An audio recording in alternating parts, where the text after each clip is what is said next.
1991. In the garden of the Royal Berkshire Bohemia Villa in London. Sunlight streamed through the window, casting a faint glow upon a handsome face. His black hair and dark green eyes made the youth strikingly handsome, and the slight smile curling at the corners of his mouth lent him a sunny, charming air. Yet beneath him lay an incongruous sight, a giant python, a full 30 feet 9 meters long. The youth patted its head with evident affection. "Cole, relax. I'm not going to eat you." A smile played on his lips as he emitted a series of hissing sounds like serpent speech, which only made the python more tense. "Cole will be careful. Master is the best." The great python's scales trembled as it grew even more cautious. It dared not relax. The last foolish snake that had accidentally injured its master had long since vanished without a trace. 30 feet, a 9-meter-long python, the slightest force could harm the youth before it. At this moment the python seemed utterly pitiable. "Sammael, time to eat." "Coming, Mom." The youth teased the python, then quickly answered the call from downstairs. He ran down, the great python following close behind. "Darling, come eat. It's the Chinese dish you've been longing for. Your father spent a long time tracking down the recipe." "Yes, taste your mother's cooking." A blonde woman affectionately ruffled her son's head while the man beside her smiled, though his smile held a hint of strangeness. "Mapo tofu. Awesome." Sammael's face lit up with surprise. He took a bite with excitement, then immediately frowned. "What the heck? Why are there strawberries in it?" Having lived in Britain for over a decade, most of the food was normal. Aside from the limited ingredients, he had never encountered such bizarre dishes. Even something like stargazy pie was hardly eaten by anyone in England. Seeing his mother's expectant gaze, Sammael forced down the strawberry with tears in his eyes, then shot a covert glare at his father, who was sneaking a laugh. He didn't believe his mother hadn't tasted the dish before serving it. At this moment, he could even feel his stomach groaning. He resolved to secretly feed the entire dish to Cole later. The deer he had eaten last week was probably mostly digested by now. Perfect timing. A sudden knock at the door. Just as Sammael rose to greet what he hoped was his savior, he frowned and halted his steps. "Mom, Dad, please go upstairs for a moment.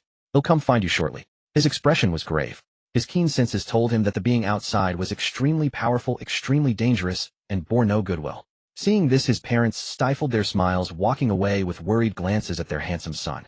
They naturally knew that their adopted child possessed extraordinary abilities. The 9-meter-long Burmese python was the best proof. The couple were a renowned surgeon in Britain and a prestigious local lawyer, both considered upper class. 5 years ago, after adopting their son, they discovered he could communicate with snakes. But they didn't mind. Every time they saw those intelligent, handsome eyes, all that remained in their hearts was affection. The reason they moved away from the city was to help their son raise his little darlings in the woods behind the villa. Their son was mature beyond his years, never causing them worry. Sometimes he even used a bit of his special ability to help them solve problems. But they never believed that this special ability was unique to Sammael alone. Now their son was serious. He must be facing a powerful enemy. As ordinary people, they could only trust him. Hidden Shadow Snake Hand. Sammael moved his hands, forming a few simple seals. His entire right arm transformed into an emerald green venomous python, extending infinitely, smashing through the expensive wooden door with unstoppable force. The other party bore ill intent and was powerful. He had to strike first. "What's going on? What happened?" Snape was thrown aside with the shattered door, completely bewildered. This year the son of his enemy was entering school, which already irritated him, and Dumbledore had sent him to this godforsaken place to fetch a new student. He had a bad temper, and collecting new students in the Muggle world was not his job. But since Professor McGonagall was busy and the surname Gaunt in the new student's name destined him for Slytherin, he had to make the trip. Seeing the newcomer unharmed and struggling to rise, Sammael attacked again. The serpent's head opened wide, its fangs gleaming with cold light. Protego. Snape was no slouch. As a Hogwarts professor and former Death Eater, his strength was undeniable. He reacted in time. The python crashed against the invisible shield, producing a clang, but failed to break through. Petrificus totalis. Snape seized the moment, freezing the extended python in midair. Sammael felt his whole body stiffen. "Sammael, Gaunt." Snape looked surprised. He had thought it was a trap set by some dark wizard, not a child. He asked tentatively. Sammael stared at the man, radiating a sinister aura like a bat, utterly confused. "Harry Potter. This is the Harry Potter world." Having reincarnated so many years, the Gaunt surname and Parseltongue ability should have made him suspicious, but the presence of the system had distorted his perception of this world.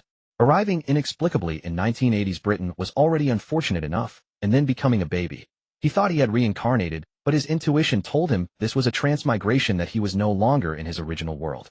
As a transmigrator, he naturally had a system, the achievement system. He just needed to accomplish certain achievements to receive rewards. However, since he had spent these years honing skills and seldom actively completing achievements, the last reward was 2 years ago. Now the system finally reacted. "Congratulations, host, on acquiring the title Rebellious Disciple. Reward: Snape's glare effect, 70 mental intimidation." Panel updated. Host Sammael Gaunt. Occupation Wizard. Achievements King of the Orphanage Street Hero Rebellious Disciple. Talent Parseltongue 3. Skills Orochimaru Ninja Arts Collection Incomplete 3. Freestyle Combat 4. Snape's Glare 1. Magical Items Blood Orchid 12. Pets Cole Burmese Python Rebecca Anaconda Elijah Reticulated Python Finn Rock Python. Sammael Cursed Inwardly Useless System. Why didn't you say earlier this was the Harry Potter world? I could have prepared sooner. Even if you just updated the panel earlier, and I saw the word magic, that would have been enough. Now before school even started he had attacked a professor, and the most troublesome one at that. Hello, may I ask who you are? Though he knew Sammael could only pretend. A Hogwarts professor. Snape was a man of few words, his face full of menace. He casually dispelled the petrification spell. Sammael followed him. Through the upstairs window his parents saw the scene and breathed a sigh of relief. They rushed down and embraced Sammael, tightly watching Snape warily. May I help you, sir? Despite his fear, Daniel, as the head of the household, bravely stood in front of his wife and child, though his slightly trembling tone robbed his words of firmness. Mr. Morgan is Mr. Gaunt's adoptive father. You should be aware of his special abilities. Mr. Gaunt has been admitted to Hogwarts School of Witchcraft and Wizardry. Snape, though greatly annoyed by the Muggle before him, still patiently explained. Its father. Daniel insisted, unwilling to be belittled despite allowing Sammael to keep his own surname. A magic school. Hogwarts. I've never heard of a teacher coming with ill intent, Claire interjected, equally displeased. And what decent person looks like that? That greasy hair hasn't been washed in who knows how long. In truth, she was already half convinced her son's abilities were hard to explain scientifically, and she knew he was highly sensitive to malice. She was merely voicing her displeasure at the broken door. Are you blind? Was it me who broke that door? Snape roared inwardly, his face becoming frostier, radiating an aura that warned others to keep away. Mom, Dad, I'm willing to go, Sammael quickly interjected, truly afraid that his parents would push their luck too far. Snape was a tragic figure. In his past life, he had liked this character, but there was no denying that Snape agreed with some of Voldemort's ideals, otherwise he would not have joined the Death Eaters. As for the Death Eaters' attitude toward Muggles, it went without saying. He had no intention of testing Snape's character with his parents' lives. Go to this place and buy what you need. Snape left 2 slips of paper, one with an address, the other with a list of required items, and turned to leave. Tell your snake not to eat the owls, he added as an afterthought, then vanished. He wasn't blind. The massive python lurking at the staircase eyed him hungrily, showing no sign of hospitality, as if ready to strike at any moment. The Morgans breathed a sigh of relief. The man's oppressive presence was overwhelming. They didn't want their son to attend this dubious school, yet they understood that world might suit him better. Moreover, once their son made a decision, he never changed it easily. Sammael also sighed in relief, then felt annoyed. No wonder no owl had delivered letters. They had been eaten by snakes. He let out a low demonic hiss that carried far and wide. The snakes in the vicinity lowered their heads in submission, receiving the warning. Now he was certain. With the surname Gaunt and the ability to speak Parseltongue, he must be a lost descendant of the Gaunt family, one of the Sacred 28 that had supposedly died out. This family were direct descendants of Salazar Slytherin. The last known heir was Voldemort, though there were rumors of other Parseltongue heirs in North America. Parseltongue was not merely a language for communicating with snakes. It was an inherited magic that granted perfect control over serpentine behavior, even commanding them to die. He had seen it firsthand. The entire forest behind the villa housed hundreds of snakes, both venomous and non-venomous, all under Sammael's command through Parseltongue. Some were deadly venomous, others enormous in size, but his favorites were the giant pythons. Besides Cole, the forest housed 3 giant serpents, always on standby: Rebecca and Anaconda, Elijah, a reticulated python, and Finn, a rock python. Claire was rather afraid of pythons. If not for Cole being a rare albino Burmese python with appealing gold and white stripes, she probably wouldn't have let it indoors. A 9-meter-long Burmese python. Who wouldn't be terrified? It surpassed natural limits. 2 years ago, when he had pulled off a hero saves beauty scene on the streets of London, he earned the title Street Hero and received 20 blood orchids. 4 giant serpents' blood orchids not only extended their lifespan, but also accelerated their metamorphosis. In 2 years, all 4 giant pythons had broken their species limits, reaching around 10 meters. Rebecca, originally the largest as an Amazon anaconda, now measured 15 meters, extremely formidable. Moreover, after consuming the blood orchids, the python's bones and muscles had undergone a breakthrough. They were no longer thick-necked and cumbersome. Instead, they had become sleek and slender, exuding a beauty of raw power. Even Rebecca, once the slowest on land, could now move like the wind. Their overall abilities had greatly improved, much like the anacondas in the movie Anaconda. Sammael held high expectations for her. Dad, I'm going to the forest. They'll be back soon. Watching Sammael's retreating figure, the Morgans sighed helplessly. Their son was perfect in every way except for being too mature, which robbed them of the joy of parenting. With Sammael's repeated hissing, the tranquil forest turned ominous as shadowy forms emerged from the darkness. Looking around, Sammael found himself encircled by snakes, as if worshipping their king. Rebecca, Elijah, Finn, you three stay here. Soon you'll join me to see another world, he said, stroking the three giant pythons before him filled with immense satisfaction. He had raised them since they were young. Look at their patterned scales and size, each one majestic and beautiful. As you command, master. The three giant pythons lowered their heads, their upright postures imposing. Among them, Rebecca playfully nuzzled into his arms like a child. Sammael affectionately patted her cold head, his heart at peace.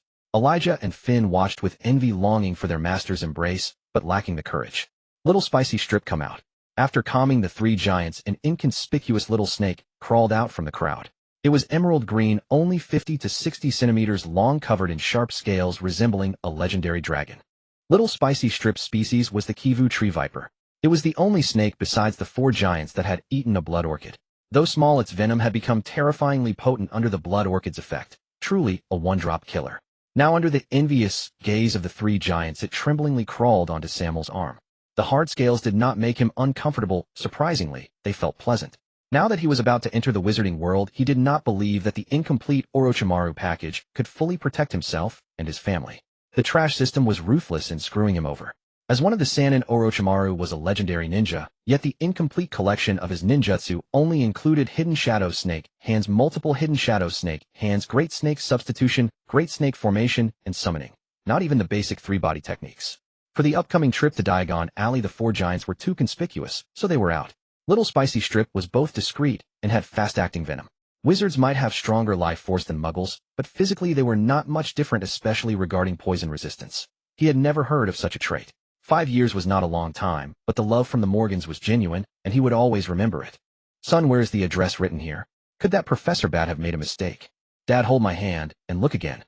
No, you're grown up now, you should learn to hold hands with the opposite sex unless you prefer the same sex. Daniel smugly held his beloved wife's hand while casting a contemptuous glance at his son.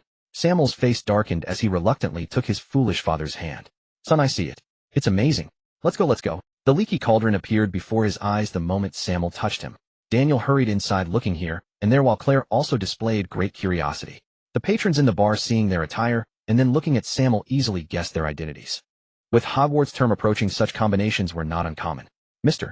Tom, I'm a new student at Hogwarts. Could you do me a favor?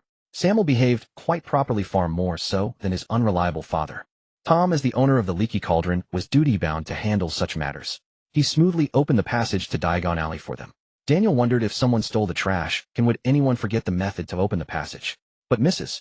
Morgan beside him, seeing his intentions, gave him no chance to act. Let's exchange for galleons first. Did you bring enough gold, Dad? Rest assured, son, everything is ready. Daniel patted his suitcase, signaling his reliability. Sammael wasn't sure if there were limits on Muggle families exchanging galleons, but there likely were. Pounds were useless to wizards. A single copying spell could forge them faster than printing counterfeit notes. But gold was different. Goblins were greedy. Gold could pry open their mouths. Sammael gone exchanging for galleons. Gringotts was the goblins' territory, but Sammael didn't want to waste time. He couldn't understand why wizards would hand over economic power to another race. The goblins had revolted more than once. Was it simply because wizards were bad at arithmetic? Sammael shook his head and, facing the unfriendly goblin directly, pulled out his silver pounds. A Hogwarts student. Pure-blood wizards can exchange pounds for galleons. Can gold do? Yes. Sammael had anticipated this before coming and wasn't discouraged. Daniel, without a word, opened the chest of gold. 5,000 galleons. Not enough. 6,000 galleons. Sammael smiled and shook his head. 6,700 galleons. Deal, but I need a trunk with an undetectable extension charm, at least 400 cubic meters. The goblin gritted his teeth, but eventually agreed to the terms. Without ministry approval, any container with an undetectable extension charm was illegal. A legal one was essential. Sammael had inquired about the market rates from Mr. Tom at the leaky cauldron. Asking Snape such a thing would likely get him ignored. The gold they brought could be exchanged for about 7,000 galleons, and a spatial container with an undetectable extension charm cost around 200 galleons. In the wizarding world, the purchasing power of a galleon was not low. This deal made the goblin at least 30 galleons in profit. Soon the item he requested was ready. As long as the goblins made money, their efficiency was quite high. After refusing to deposit the gold coins in Gringotts, the three turned and left, leaving a regretful goblin behind. Son, are you a pure-blood wizard? Yes, but the Gaunt family is extinct. Seeing no sadness in their son, the couple dropped the subject. They wanted to ask how he knew so much about the wizarding world, but feared stirring up painful memories, so they remained silent. Next was buying a wand. In the wizarding world, who could resist getting a suitable wand? Welcome to Ollivander's Wand Shop. You are destined to find the wand that suits you here. Please stand here first. As soon as they entered, they were warmly greeted by Ollivander. Sammael, Gaunt, a new student at Hogwarts. Gaunt, it seems you'll need a sensitive wand. Ollivander first measured his body proportions, the length of his upper and lower arms, and even felt his calf. Fortunately, Sammael had placed the little snake on his father beforehand. Otherwise, it would have bitten him. As time wore on, Ollivander recorded a series of data that Sammael deemed entirely unnecessary. Who knew why buying a wand required measuring the distance between nostrils? It is the wand that chooses the wizard, so please be patient, Mr. Gaunt. Ollivander seemed to sense his impatience and reminded him. I forgot to ask, Mr. Gaunt, are you left-hand or right-handed? Left hand. Soon Ollivander handed him a wand. Snakewood Dragon Heartstring 14 inches. Suitable for powerful, sensitive wizards. Sammael gave a forceful wave, and the once quiet wand shop was ransacked as if by a storm. No, that's not right. It merely submits to you, it doesn't suit you. Before Sammael could say anything, Ollivander snatched it back and pulled out a brand new wand from his pocket. Willow Phoenix Feather 14 inches. Willow is suitable for those with great potential and lofty ideals. Sammael waved it as well, and clearly sensed a feeling of resistance. Ollivander frowned and retrieved a dusty wand box from under the counter. Black Walnut Snake Sinew 15 inches. It was an early work of my grandfather. The moment the wand was revealed, Sammael distinctly felt something calling to him. The wand was pitch black with a long serpent coiled around it. Most peculiarly, it was extremely sharp like a long spike, and combined with the hardness of black walnut, he believed it could even pierce someone without casting a spell. Sammael gave a gentle wave and a soft breeze brushed his face, making him feel very comfortable. The wand felt like an extension of his arm. Such a wonderful match. Wands usually choose wizards who are sensitive and have strong control over magic. I believe Mr. Gaunt will achieve outstanding success in transfiguration and potions. Thank you, Mr. Ollivander. Sammael bowed to express his gratitude. The Ollivander family was also one of the Sacred 28 and the weapon wholesalers of the wizarding world. He didn't mind building a good relationship with them. 10 galleons. Ollivander had taken a liking to this young Gaunt, but the payment was still due. Sammael paid promptly and went with his family to buy the remaining items. Along the way, Daniel stared curiously at the wand in his hand, eager to snatch it from his son for a play. Dad, some in the wizarding world hold extreme views about non-magical people. They'll let you play with it when we get back. Hearing this, Daniel dropped the idea. Claire rolled her eyes at her husband, naturally took her son's hand, and ignored him. Mom, Dad, stop arguing. Let's just call them Kate and Lisa. After leaving the owl shop, his parents had been incessantly bickering over the names for the two owls. That's right, two of them. One great horned owl and one snowy owl. Unsurprisingly, the great horned owl was his father Daniel's choice. In his words, bigger was better when it came to pets. With a body length of 90 centimeters and a wingspan reaching 2 meters, its posture was utterly captivating, a sentiment Sammael wholeheartedly shared. None of the big four at home were under 9 meters, and Rebecca, who reached 15 meters, was his particular favorite. The snowy owl, of course, was his mother Claire's pick. Its pure white feathers and noble bearing had captivated her at first sight. Thus the two decided to buy both. One to take to Hogwarts, the other to stay home for convenient correspondence. They were deadlocked over the names. To avoid becoming a spectacle on the street, Sammael decisively settled the owls' names. The family of 3 continued their shopping. Beyond the essential textbooks, he didn't linger long in the bookshop, only purchasing an extra copy of Standard Book of Spells Grade 2. There was plenty of time ahead to explore the wizarding world. The purchases of cauldrons and potion ingredients went smoothly, though his father Daniel was immediately smitten with a gilded self-stirring cauldron and insisted he buy it.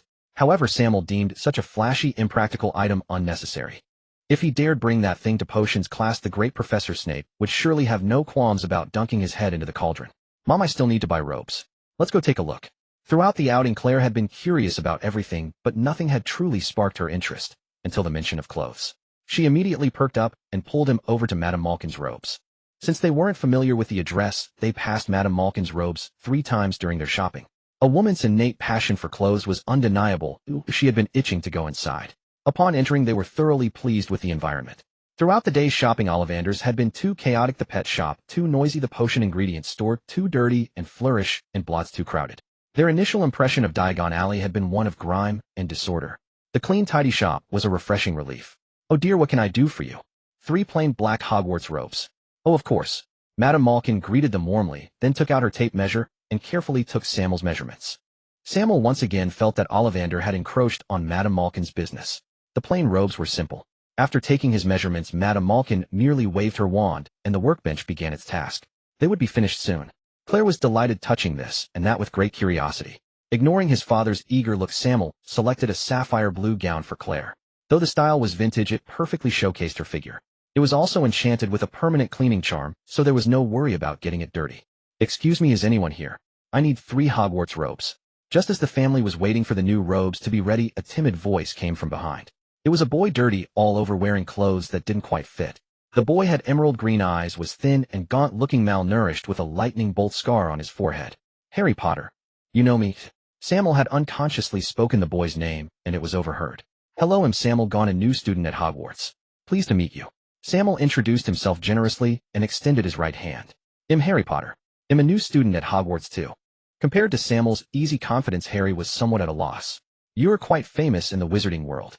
As they waited for their robes, they chatted quietly, though Sammael did most of the guiding. They seemed to be getting along well. He felt neither fondness nor dislike for Harry. His greatest advantage was the achievement system, and to earn achievements he had to stir up trouble. Harry Potter was a natural magnet for chaos. Getting in early might yield unexpected gains. He never trusted anyone easily. If they got along well, they might one day become friends. If not, he would squeeze out every bit of their value and then discard them. He had no intention of bending over backward to please others. Harry felt that the person before him was like a ray of light, sunny and handsome. Though they were the same age, there was an indescribable maturity about him. Most importantly, this boy was a full head taller than him. If he had that kind of build, Dudley probably wouldn't dare bully him.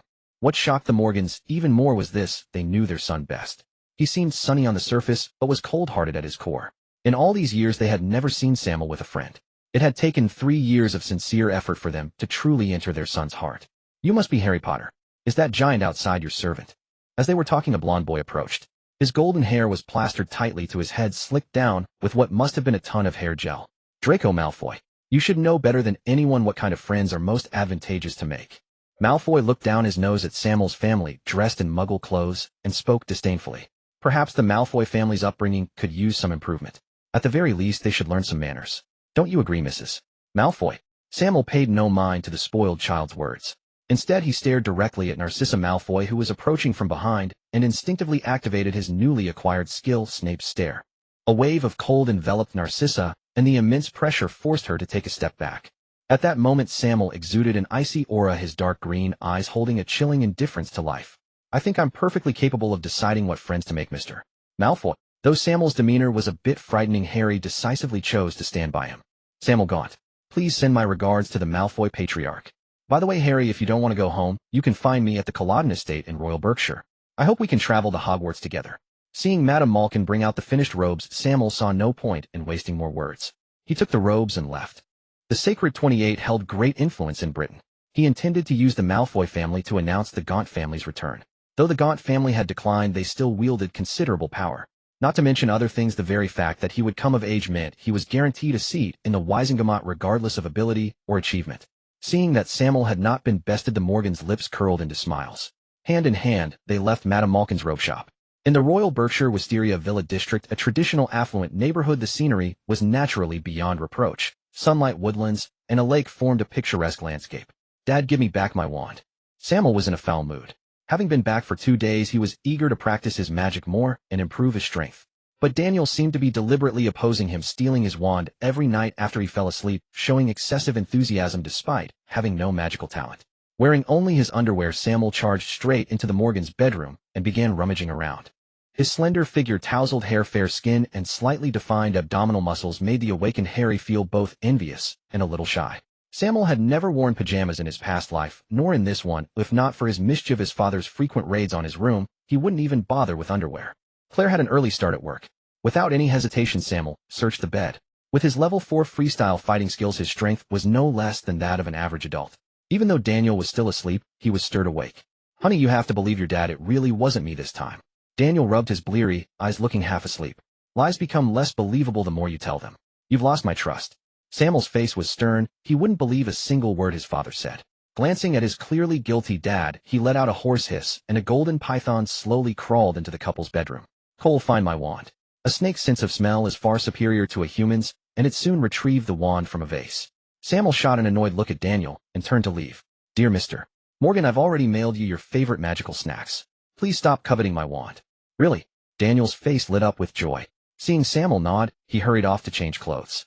"Good morning, Harry." Back in the room, Harry Potter blushed and quickly turned to dress.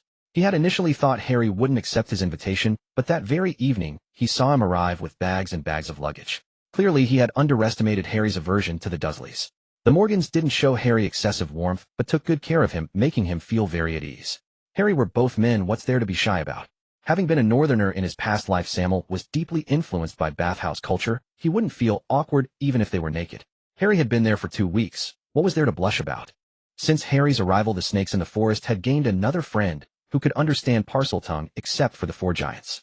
He had experimented and found that Harry, as Voldemort's Horcrux, could only communicate in Parseltongue and at most control some newborn snakes. Sammael intended to keep some cards hidden. Apart from Cole, the other 4 giants were not exposed.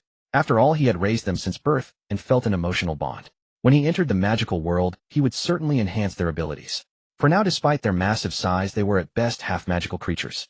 Seeing Harry silent, Sammael freshened up, and the two had a simple breakfast. After a bit of boxing, they began practicing magic. Blasting curse. Blasting curse. Sammael focused intently on repeating the same spell, never pausing.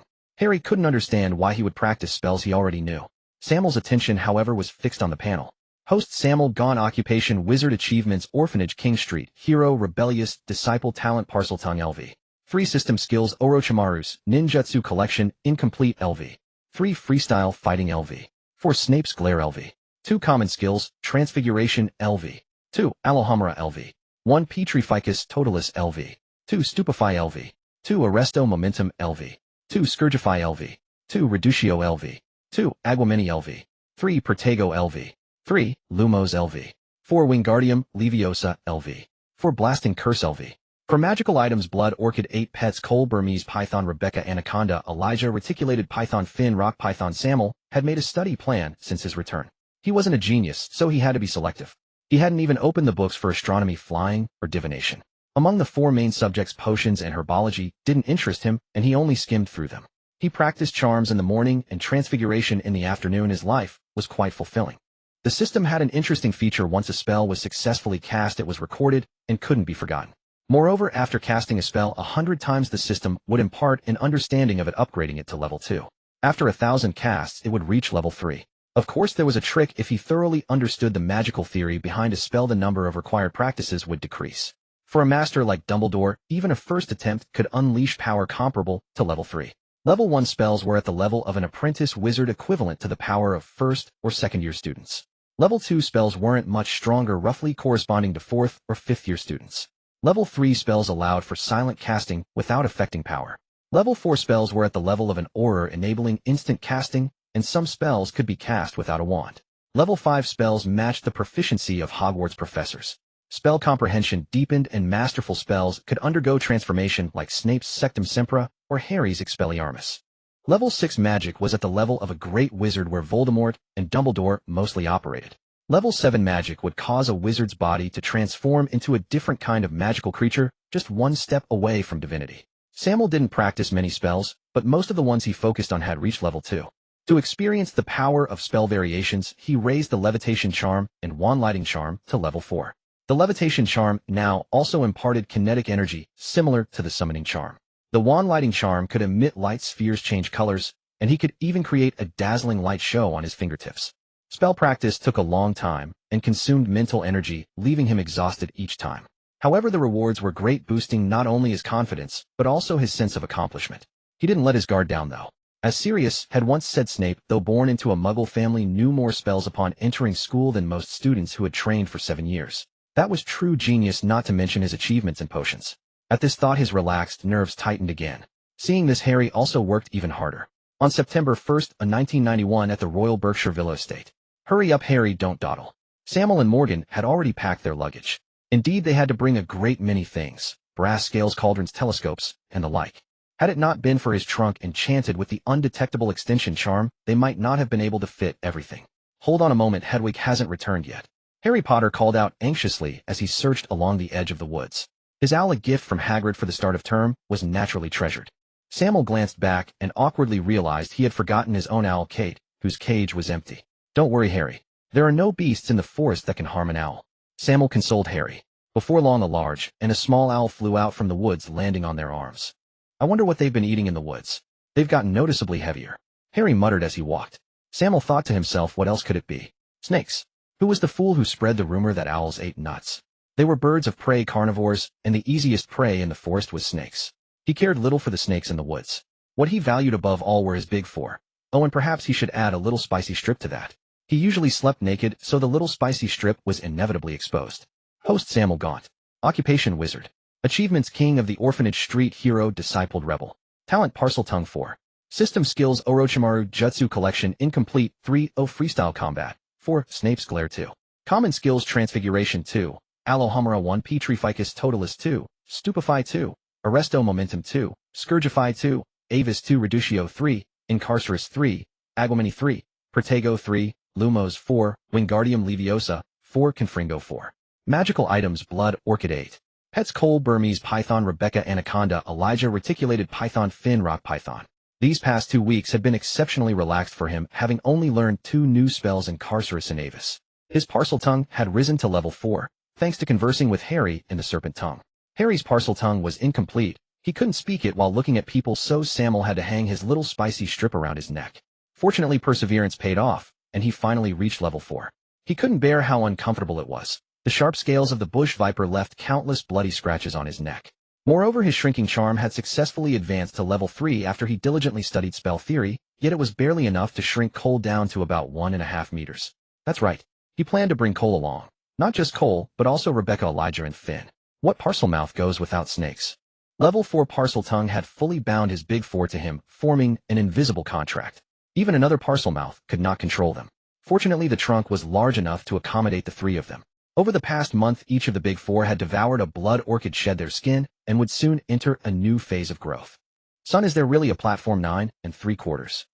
Looking at the bustling crowd at the train station, the bewildered father asked Sammael, while his mother also gazed at him. Rest assured, that's what's written on the tickets. Harry's is the same. Sammael produced his ticket and signaled for Harry to do the same. Only after seeing them did the 2 parents relax. Mom, Dad, you don't need to see us off. They'll write to you. Without waiting for their response, Sammael grabbed Harry and ran off, leaving the speechless couple behind. The magical world was far too dangerous for Muggles. If his parents insisted on seeing him onto the train and ran into an Auror on duty, he wouldn't even have a place to cry. Auror's obliviation was half-baked. Those hit by it would inevitably suffer memory decline. Both his parents were a doctor and a lawyer. It wasn't worth risking their careers. Sammael and Harry ran straight to the area between platforms 9 and 10. Harry was panting, while Sammael seemed as if nothing had happened. Of course, he ran more than this in his morning jogs. Sammael, where's the platform? Harry asked, puzzled. See that wall between 9 and 10? Close your eyes and charge through. Trust me. In truth, Sammael wasn't entirely sure either. He had only seen it in the movies. Harry nodded seriously and dashed forward without hesitation. Seeing the distinct spatial ripples on the wall, Sammael followed closely. Gazing at the stark contrast that felt like a gap of 2 centuries, Sammael couldn't help but lament the backwardness of the wizarding world. He wondered whether magic had elevated wizards or wizards had held back magical civilization. Shaking off his thoughts, they found a spot to sit down. Having arrived early, they didn't have to squeeze in with others. Sammael waved his right hand, and a copy of Magical Drafts and Potions Beginner flew out of his trunk. Unable to contain his restlessness, Cole also slithered out as the trunk opened. Thanks to the shrinking charm, the space was spacious enough to accommodate him. Harry, we have plenty of time. You should take a look at your potions textbook too. I have a feeling you'll need it. Sammael had already guessed which house he would be sorted into, a Parselmouth who craved prestige and power. If that wasn't Slytherin, the sorting hat must be broken. Even though Snape was their head of house, seeing how close he and Harry were, Sammael doubted Snape would go easy on him. A last-minute cram session couldn't hurt. Hearing this, Harry obediently retrieved his textbook from his trunk. At this point, he had yet to awaken his Gryffindor recklessness and still trusted Sammael. However, lacking Sammael's ability for wandless magic or an undetectably extended trunk, Harry rummaged for ages before finding it. Kate and Hedwig stared at Cole in boredom. Perhaps Cole's shrunken form emboldened the 2 birds as they began to tease him with mischievous intentions. But Cole merely reared up, and they retreated in fright. Though his body was small, the aura of a giant beast remained. Sammael shot them a glare, and both snakes and owls quieted down, each silently chanting, "Don't see me, don't see me." Even Hedwig. Cole's fear of him was an instinct forged over time. In the latter half of the month after returning from Diagon Alley, Sammael had studied the 2 owls in his spare time, trying to determine if they were ordinary owls enchanted or if they truly possessed magical creature bloodlines. Beyond their intelligence, the owl's mail-carrying ability bore traces of tracking charms. Sammael had plucked feathers, drawn blood, and conducted numerous experiments, yet found no specific cause, eventually letting the matter drop. Hedwig, being Harry's pet, was spared torment, but the lesson served as a warning. Perhaps due to the heavy scholarly aura of 2 people reading, the Hogwarts Express corridor was bustling with people, yet no one came to sit with them. The Hogwarts Express had already departed with the whistle roaring outside, yet an unusual silence within broken only by the occasional rustle of turning pages. Many students were bustling through the corridor, but the formidable presence of the two studious individuals deterred any from disturbing them. "Hello, is this seat taken? May I sit here?" A dark-haired girl dragged her heavy luggage and slowly sweat plastering the hair to her forehead. "No, feel free to sit." Unable to turn her away, Sammael glanced up at the girl and waved his hand, sending the heavy trunk flying to the overhead rack. The girl's eyes lit up. "Beverly Crouch. Was that a levitation charm just now?" "Sammael Gaunt, and this is Harry Potter." Beverly naturally sat beside Harry, her gaze fixed on Sammael, while Harry blushed. Whether from his first close encounter with a girl or a budding attraction, he wasn't sure. He had never heard of the boy who lived being shy. Gaunt. Potter. Laura's mind churned with complexity. One was the savior who had shaken the wizarding world, the other a recently surfaced member of the supposedly extinct Gaunt family. She never expected to encounter them together. "What relation is Barty Crouch to you?" Pure-blood families were few, and the Crouch family's renown in the magical world boiled down to the active elder Barty at the ministry. Sammael asked curiously. "He's my father's uncle." Beverly spoke with confidence. "Oh, as a member of a pure-blood family, poise was the mark of a noble lady." "Wow, what a beautiful snake. What species is it?" Just as she was about to ask more, a majestic python coiled on Sammael's lap, as if whispering something. Beverly couldn't resist stroking Cole's head, gently caressing him. "You're not afraid?" Sammael was surprised. Even Harry Potter wouldn't show such fondness for slippery creatures. "I'm not afraid. My father graduated from Slytherin, and the symbol of Slytherin is the serpent. This is an ordinary python from the Muggle world."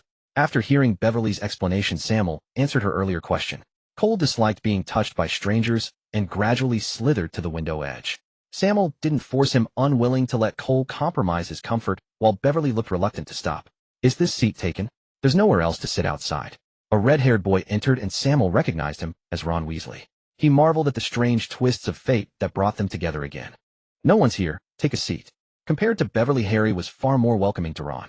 Ron felt resigned. He wouldn't have come in if he had any other choice. The three were distinct, one icy, one noble and elegant, and one with a lightning-shaped scar on his forehead. Clearly, all formidable figures. After introductions, Ron grew even more nervous.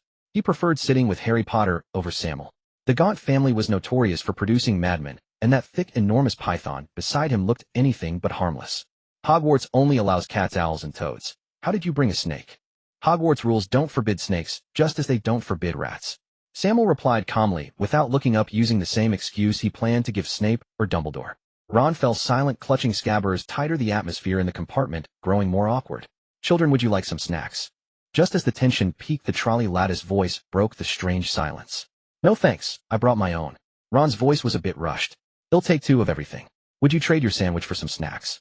Sammael believed in the allure of sweets for children. He wasn't antisocial, he just disliked being disturbed while reading. Snape's glare would unconsciously emanate when he was in a bad mood, creating an oppressive aura. Frankly, he was hungry, having missed breakfast after waking up late, and knowing the Hogwarts Express wouldn't arrive until evening, he doubted he could last. Everyone indulged in the snacks, even Beverly eating heartily, and Ron's table manners were beyond mention. Sammael bit into the sandwich, marveling at Mrs. Weasley's cooking, plain in appearance but delicious in taste. He couldn't imagine his own mother producing anything like this. Before leaving, he had asked his father's friend to find authentic Chinese cookbooks, the proper kind, not bizarre recipes like strawberries and mapo tofu. He'd be content if the house elves at school could replicate even 60 of the flavor. After eating, Sammael lost interest in reading and joined the conversation, though Ron still regarded him warily, his words laced with prejudice against Slytherin. Each of the four houses has its merits and flaws. Gryffindor prides itself on bravery, but has produced no shortage of dark wizards. Ravenclaw, famed for wisdom, literally translates to Raven's Claw, hinting at greedy plunderers. They've produced even more dark wizards than Gryffindor. So view things rationally. Harry Potter was still useful. If he didn't explain, Ron would surely lead him astray and disrupt his plans. Sammael couldn't care less about Ron's feelings, and seeing Harry lost in thought, he felt reassured. Beverly, too, disliked Ron. Her goal was also Slytherin, following in her parents' footsteps. While Ron and Harry chatted animatedly, Sammael placed Cole on the table, conversing with him in Parseltongue. Cole grew excited, his tail unconsciously slapping Sammael's arm. Sammael felt nothing, but he heard Little Spicy Strip's pained cry. He wanted to intervene, but ultimately said nothing. Little Spicy Strip looked miserable. He couldn't grow taller and couldn't withstand Cole's strength. He wanted to come out and complain, but feared startling his master's friends, so he bore it all alone.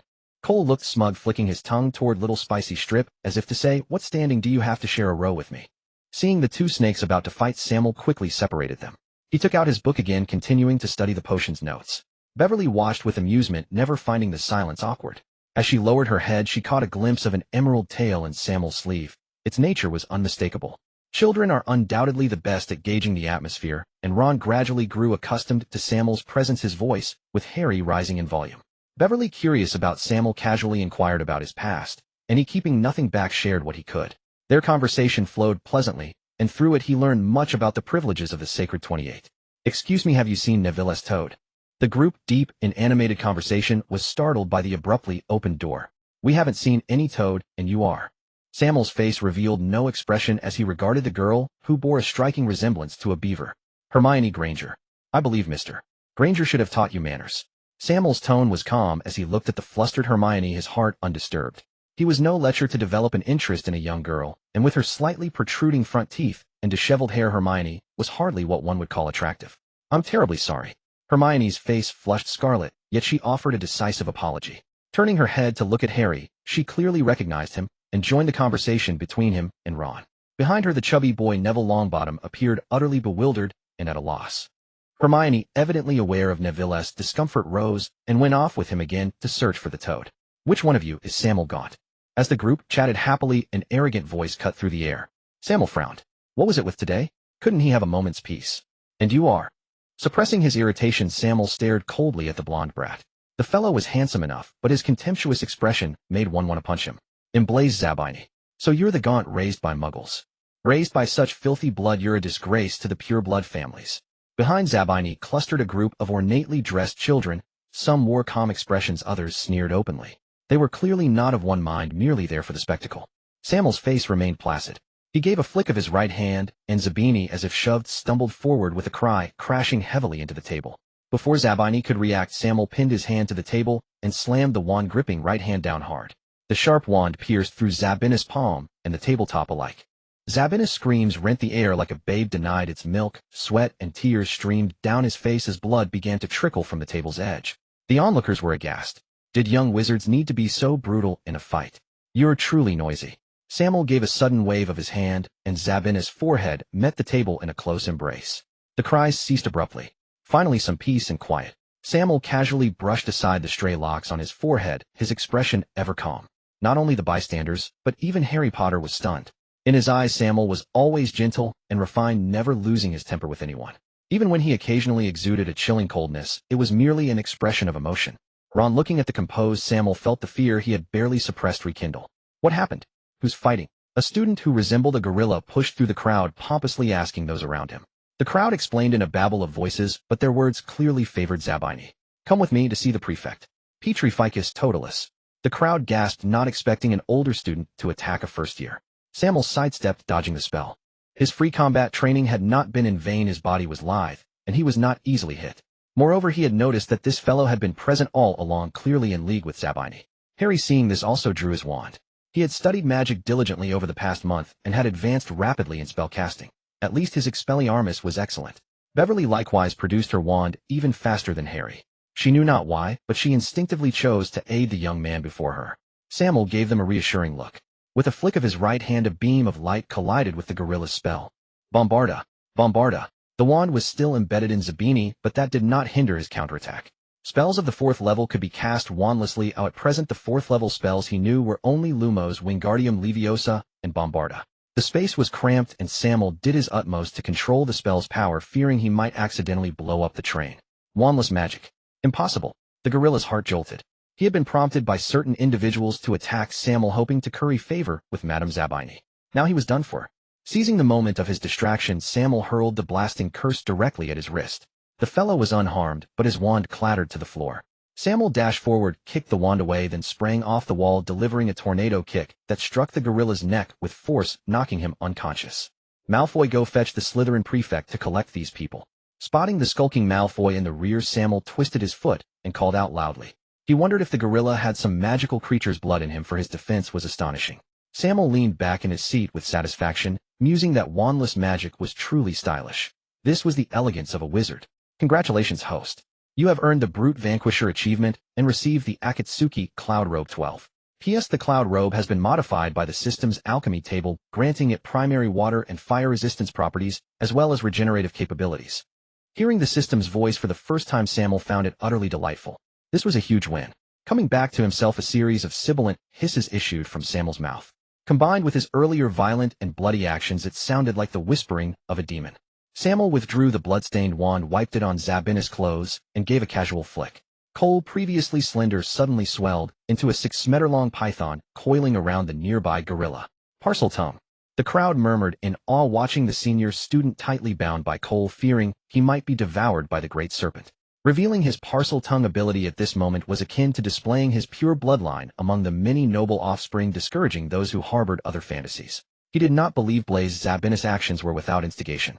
This would serve as a warning to certain individuals. The prefect is here. A tall student pushed through the crowd, his very hair and attire exuding meticulousness. I am Ian Burke, the Slytherin prefect. You have not yet officially enrolled, so I have no authority to punish you, but I will inform the professors of this incident.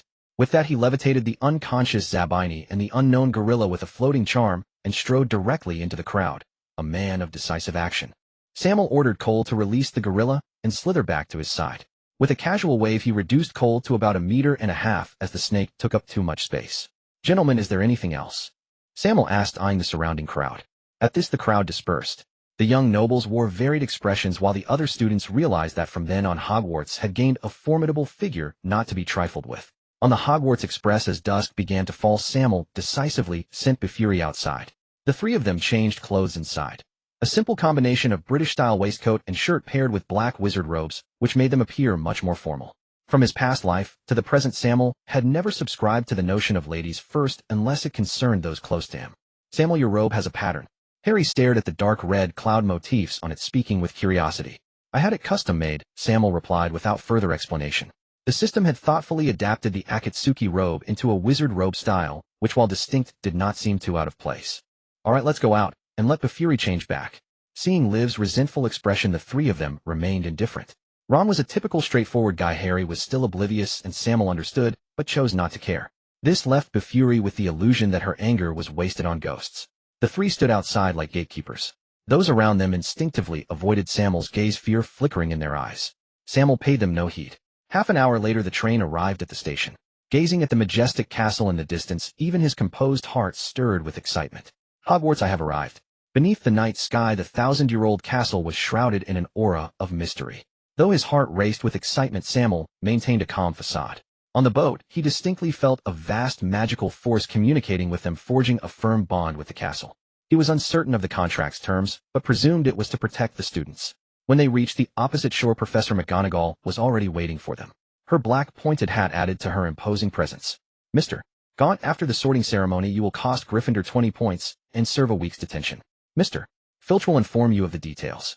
Everyone turned to look at Sammael, but quickly averted their gazes, afraid to meet his eyes. Professor McGonagall's expression was stern, but Sammael merely nodded with a faint smile, his emotions unreadable. Hogwarts has 4 houses, each embodying different virtues. The new students listened as they walked, filled with anticipation for the sorting. Ron, do you know how the sorting works? On the way, Sammael overheard Harry asking Ron about the entrance test. I don't know. Fred told me it involves fighting a troll, but Bill said their year had to subdue a dragon. I think they're pulling my leg. Even so, Sammael could hear the tremor in Ron's voice. The eavesdropping students around them also began to tremble, fear spreading rapidly. He even heard Hermione reciting spells. These widely accepted lies in the wizarding world amused him. Watching others quiver in fear was at the very least an entertaining pastime. Professor McGonagall entered the Great Hall to prepare for the sorting ceremony. Potter, associating with blood traitors like the Weasleys only lowers your standing. I thought befriending the heir of the Gaunt family would improve your taste. As soon as McGonagall left, Malfoy began his provocations, needling Harry relentlessly.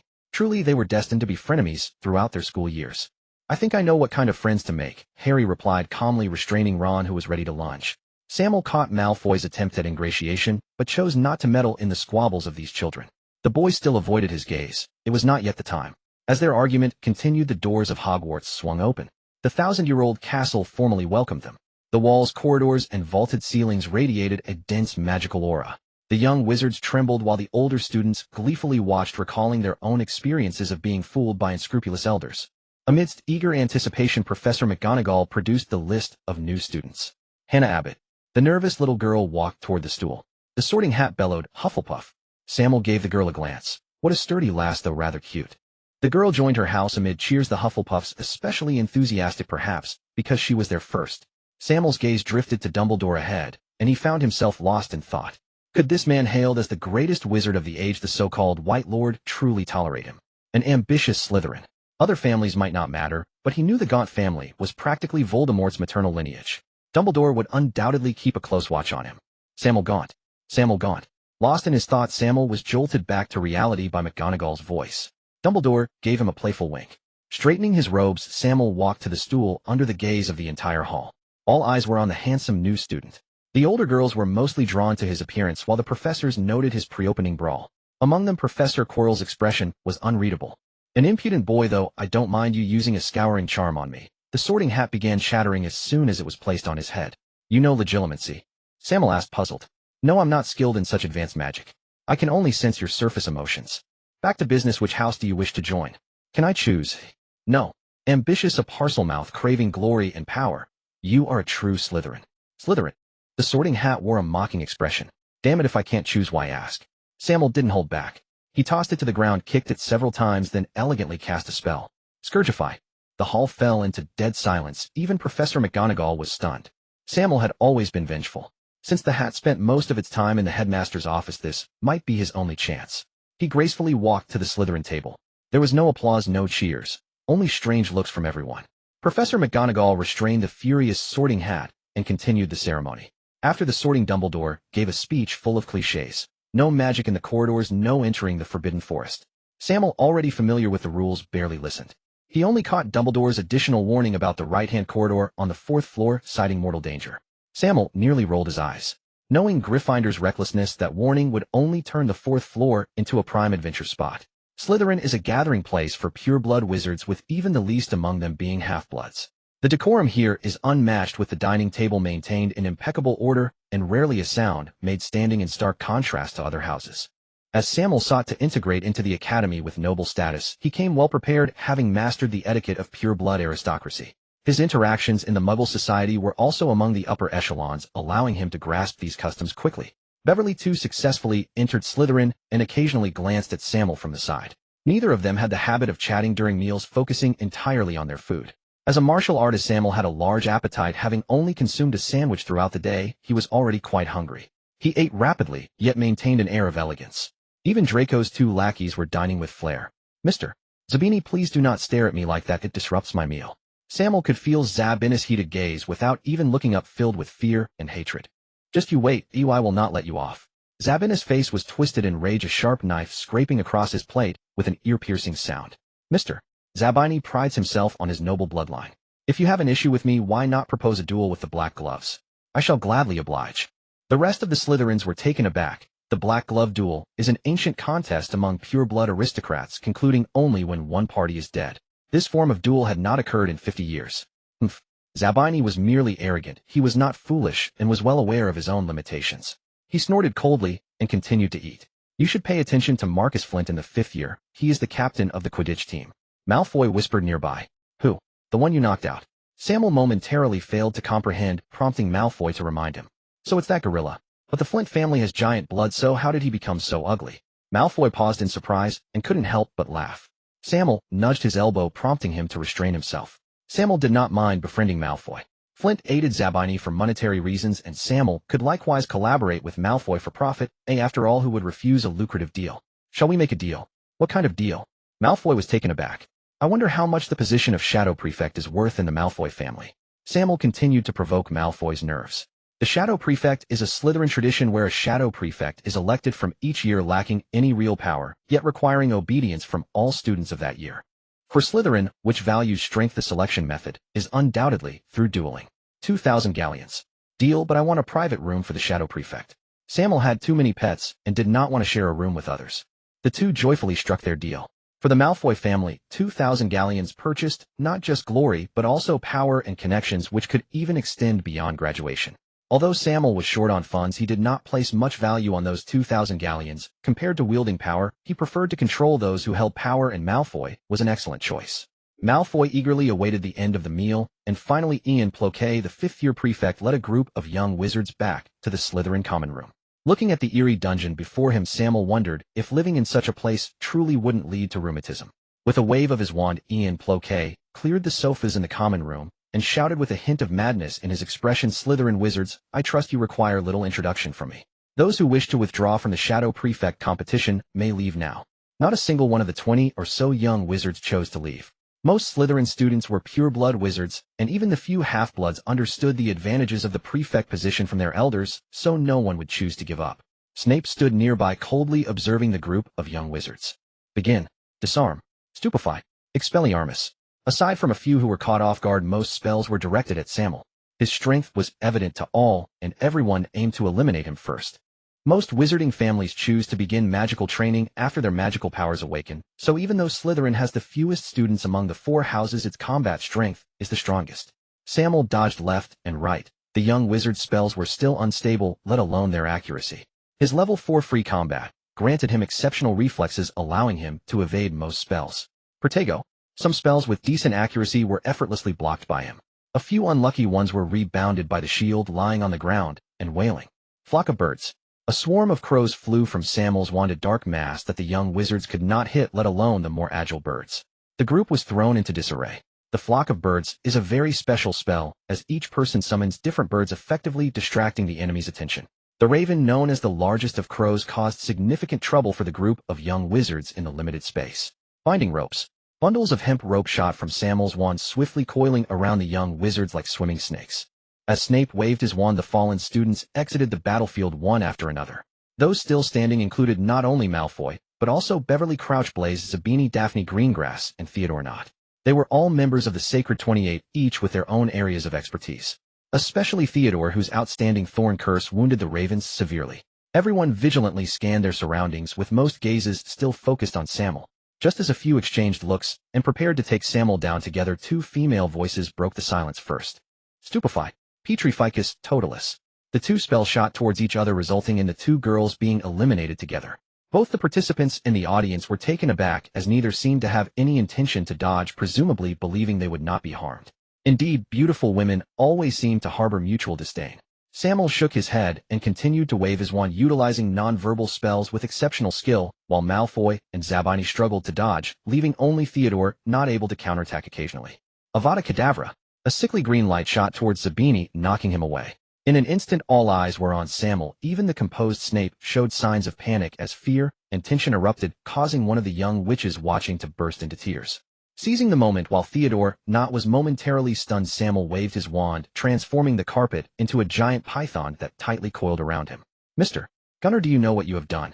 Snape's expression was glacial, his cloak billowing behind him like bat wings. "Don't worry, Professor. Mr. Zabini is not dead. I used a stunning spell and incidentally cast a green light." Sammael's demeanor was calm, and after Snape inspected the scene, he silently sighed in relief. "Mr. Gunter, you have successfully earned yourself a month's detention." Indeed, Snape spoke through gritted teeth, while Sammael pretended not to notice, secretly communicating with Malfoy through his gaze, prompting Malfoy to react. "Disarm." Sammael's wand flew into Malfoy's hands. "All right, I concede. It seems the Shadow Prefect of the first year belongs to you." Indeed, Sammael announced the prefect's appointment with a fake tone, turning to seek out his private room with his own wand, leaving Snape in disarray and Malfoy grinning like a fool. Snape walked briskly down the corridor on the 7th floor, his cloak fluttering without wind behind him, coupled with the ominous expression on his face resembling a demon that preys on the unsuspecting. "Honey sizzles." He uttered a command that even he found disgusting while gazing at the stone troll before him.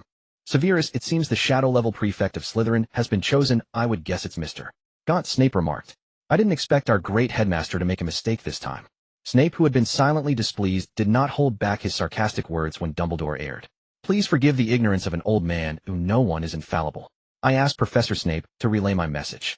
Dumbledore was unfazed by the mockery. As far as temperament goes, this white wizard who had battled 2 Dark Lords was far more composed than Snape. Snape clearly had little patience. He casually grabbed the pensieve and decisively extracted his memories. Dumbledore made no pretense, watching Sammael's performance right before Snape's eyes. "Mr. Gaunt has unique insights in the field of curses. To be honest, even I was startled, and his talent in transfiguration is also remarkable. Oh, it reminds me a lot of you back in the day." Dumbledore smiled slightly, concealing his true intentions. "If I do not possess Mr. Gaunt's talents." He had impressive combat strength even without a wand, and it is evident that relinquishing the position of Shadow Prefect is a ploy to recruit Malfoy. "Dumbledore, you are getting old. Can you still contend with the 3rd Dark Lord?" Snape spoke in a calm tone, but his words carried a strong intimidation. The former headmasters who were feigning sleep on the wall ceased their charade and began to converse amongst themselves. Severus, this is a serious accusation. Mr. Gaunt is just a child, and every Slytherin chases fame and fortune. We cannot make a one-sided decision about a child's future. Dumbledore's smile faded and his expression turned serious.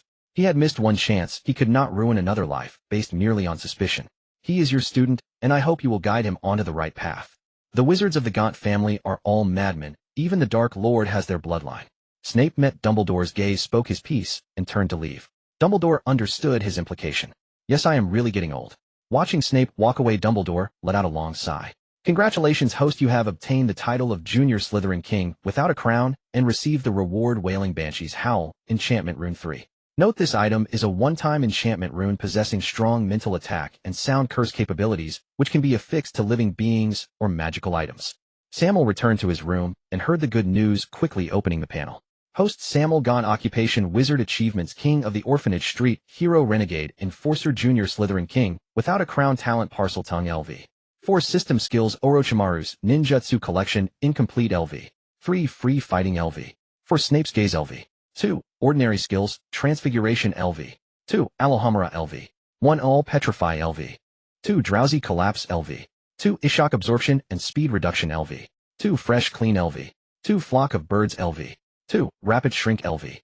3 A Living Rope Binding LV. 3 Clear Water Like Spring LV. 3 Armor Protection LV. 3 Glowing Flicker LV. 4 Wingardium Leviosa LV. 4 Thunderclap Explosion LV. 4 Magical Items Blood Orchid 8 Wailing Banshee's Howl 3. Pets Kate Owl, Cole Burmese Python, Rebecca Anaconda, Ilia Reticulated Python, Finn Rock Python. Just being the Junior Slytherin King without a crown comes with such generous rewards. What if he challenges the entire Slytherin? Or unites all of Hogwarts? Sammael thought this system is encouraging me to stir up trouble, but that's quite hard to achieve. Slytherin values strength and powerful capabilities can yield better results, but that's not necessarily true for other houses. Gryffindor has always been at odds with Slytherin, and brute force alone won't make them submit. It seems I can't sever that line with Harry, Sammael sighed silently. System, can the Wailing Banshee's Howl be affixed to the surface of my memory? It can. Sammael thought that if an enemy tried to pry into his memories, he could unexpectedly injure them, saving him the trouble of learning brain occlusion techniques. The stronger the prying sensation, the greater the rebound effect would be. Just the thought made him happy. Will the Wailing Banshee's Howl affect me, eh? Sammael worried that the Banshee's wailing would linger in his mind. It won't. Hearing a satisfactory reply, Sammael let out a sigh of relief. The Wailing Banshee is a type of spirit. Her voice possesses strong, penetrating power capable of generating powerful mental shockwaves. Some say she can foresee death, while others claim she casts death curses on others. System, enchant the surface of my memory. Completed. That's it. Why is there no reaction? Sammael had expected some auditory hallucinations or other anomalies, but there wasn't even a single ding, and the system evidently ignored his queries.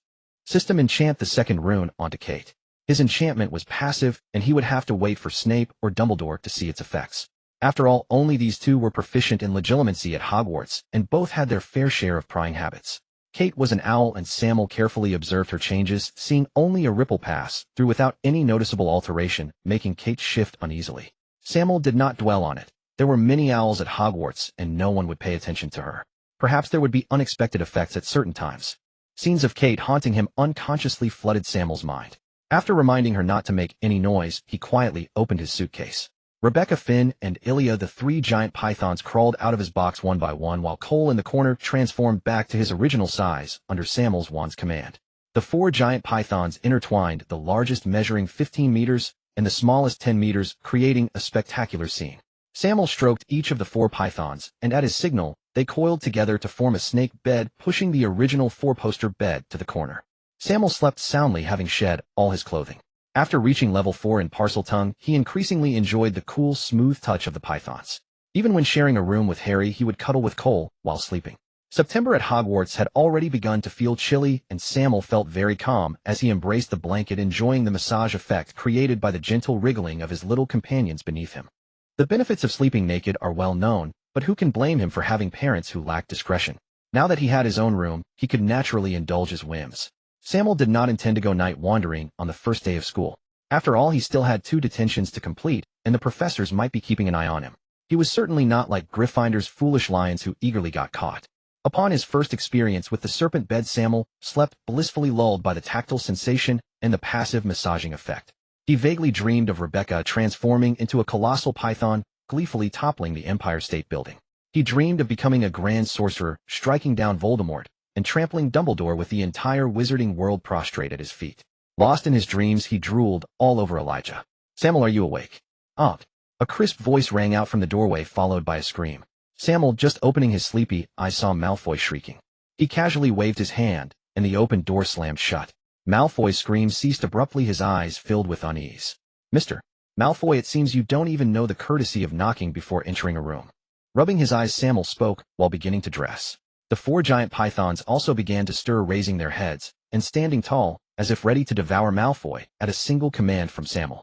"I came specifically to wake you, seeing you were still asleep," Malfoy stammered.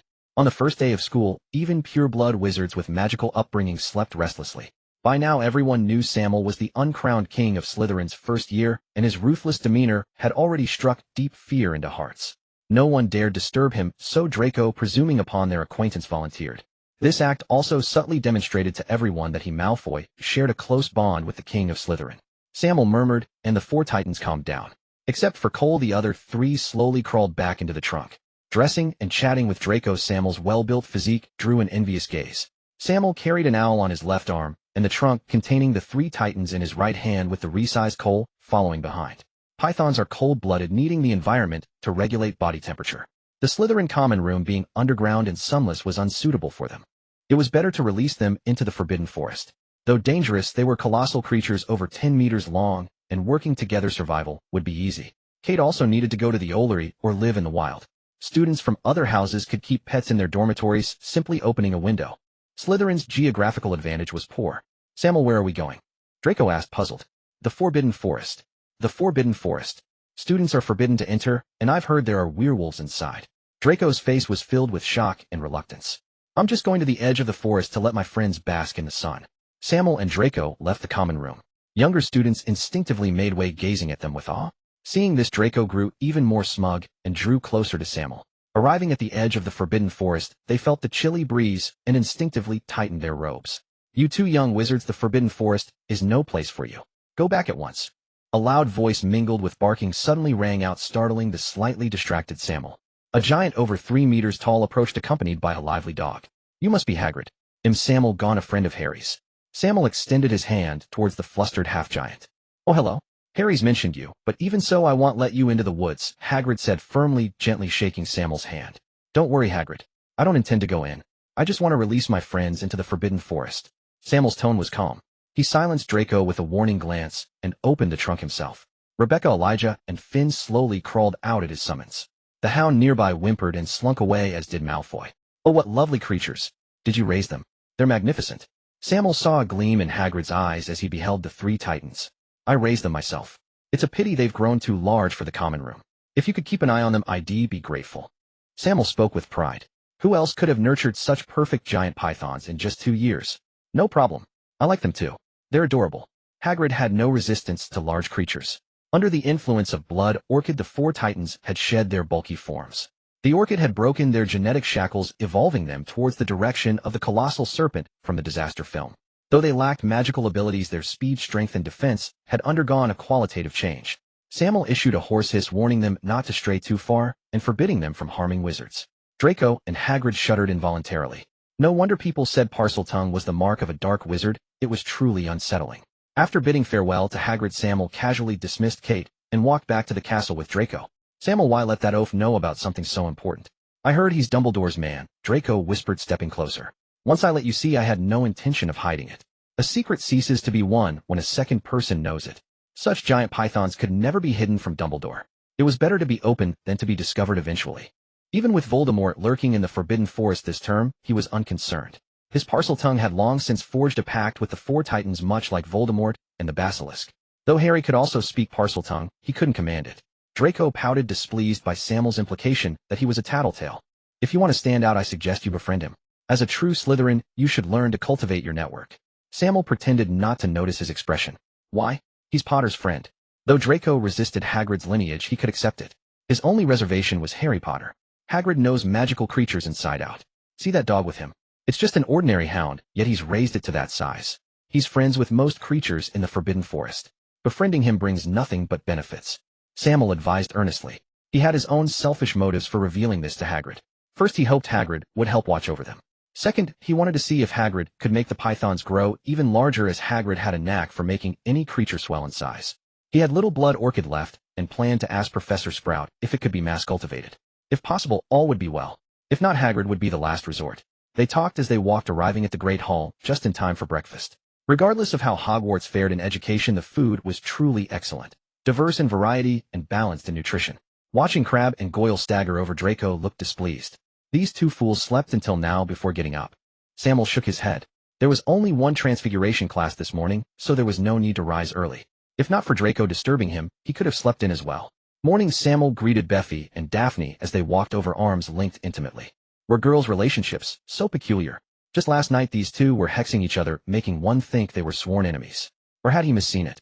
Sammael looked at this odd pairing, smiled, and greeted them. Seeing Draco equally perplexed brought him a measure of comfort. So it wasn't just him who found it strange. Girls were truly a mysterious species. Before long, the tardy Theodore not joined their little group.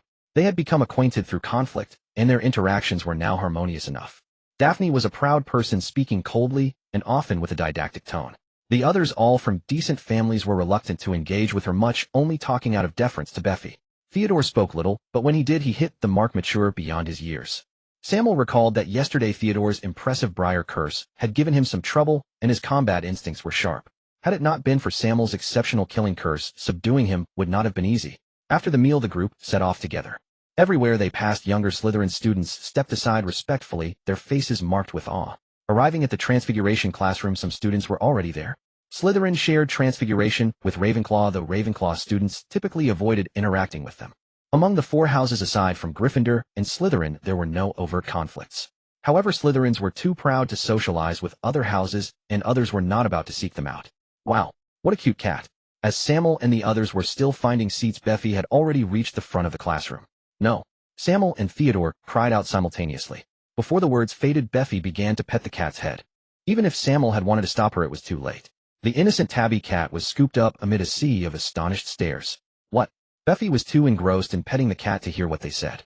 Sammael and Theodore said in unison, "Nothing, just enjoy yourself." Sammael wanted to laugh, but couldn't, so he suppressed it, his shoulders twitching unnaturally. Draco and Daphne, watching them shake like sieves, looked at them as if they were fools. Millicent Bulstrode has a little black cat. She never lets me pet. I didn't expect such a beautiful cat in the castle. It must be Professor McGonagall's. Sammael and Theodore lowered their heads, nodding perfunctorily. Draco also wanted to pet it, but Sammael pulled him back. "Little darling, eat the cat treat. Millicent's cat missed out, but if you like, you'll give them all to you." Beffy pulled out a pile of cat treats from nowhere, waving them temptingly before the tabby cat. Unable to resist, the tabby leaped, transforming into the stern Professor McGonagall. "Miss Crouch, I believe you should find a seat now rather than disrupting the lesson." A cat into a cat girl, and an old one at that. Beffy's expression shifted from shock to stupefaction. Like a zombie, she stumbled to sit beside Theodore. Everyone wanted to laugh, but couldn't, forcing themselves to tremble in silence. Draco silently breathed a sigh of relief, his face full of gratitude, thinking so close. Just a hair's breadth away, and I would have been the one mocked. "Damn it, Theodore, why didn't you stop me?" Beffy flushed red, viciously pinched Theodore beside her. "It was your own quick hands. How can you blame me? Besides, who would have thought that you, the esteemed Miss Crouch, didn't know Professor McGonagall's animagus form?" Theodore retorted in a low voice. "You're as reckless as a foolish Gryffindor lion." Daphne mercilessly delivered the finishing blow. The bell rang. Professor McGonagall ignored Beffy's rudeness, though she cast an inscrutable glance at Sammael and Theodore, having faintly heard their "just enjoy yourself." Transfiguration is an extremely precise discipline. I will not tolerate any nonsense in my class, Professor McGonagall said sternly, waving her wand. The large lectern transformed into a lion which roared and seemed about to pounce. Sammael and the others sat near the front. He could even feel the wild aura of the lion. The students gasped as the lion leaped up, turning into an eagle with outstretched wings that circled the room, then into a serpent, a badger, all lifelike. Seeing the students' amazement, Professor McGonagall nodded in satisfaction. As a seasoned teacher, she knew well that interest was the best teacher for these children. A distinguished contemporary transfiguration master, she did not rush the students to practice, but explained the theory in an accessible way. Even Sammael, who had already mastered basic material transformation, benefited greatly. His strongest talent was likely transfiguration, but after reaching level 2, he had made no further progress, lacking a deeper theoretical understanding. "All right, your task now is to turn a matchstick into a needle." Practice diligently. Sammael looked at the matchstick before him and waved his hand casually. The matchstick transformed into a sharp needle with a glittering little serpent coiled around the head, its scales clearly visible. An impressive transfiguration. It's hard to believe a young witch or wizard has achieved this level. 10 points to Slytherin, said Professor McGonagall, excitedly examining Sammael's work. Professor, I practiced before term started, Sammael said modestly. Even so, it's excellent. Which young wizard, once they got their wand, could resist practicing a few spells? Transfiguration heavily relied on talent. Since Lupin's year graduated, there had been no notable transfiguration prodigies. Draco asked anxiously, how did you do it? He had his pride. A gap was acceptable, but not one so vast it was beyond sight. He waved his wand vigorously at the matchstick, ruining several. Don't panic. Magic is the power of belief, and transfiguration even more so. Sammael's casting experience came from the system, so his explanations were naturally clear and easy to understand. Theodore, did you get that? Draco asked, bewildered. Theodore nodded thoughtfully. He had been defeated by Sammael's transfiguration. With his extensive family knowledge, he grasped Sammael's meaning somewhat. Everyone nearby turned their heads, watching him in silence. Sammael, without further ado, helped the group parse Professor McGonagall's key points. Professor McGonagall was a seasoned professor, a leading figure in the entire field of transfiguration. Her lessons progressed from the simple to the complex, dissecting even the least complicated topics with meticulous care, as if she wished to cram every bit of knowledge into her students' minds.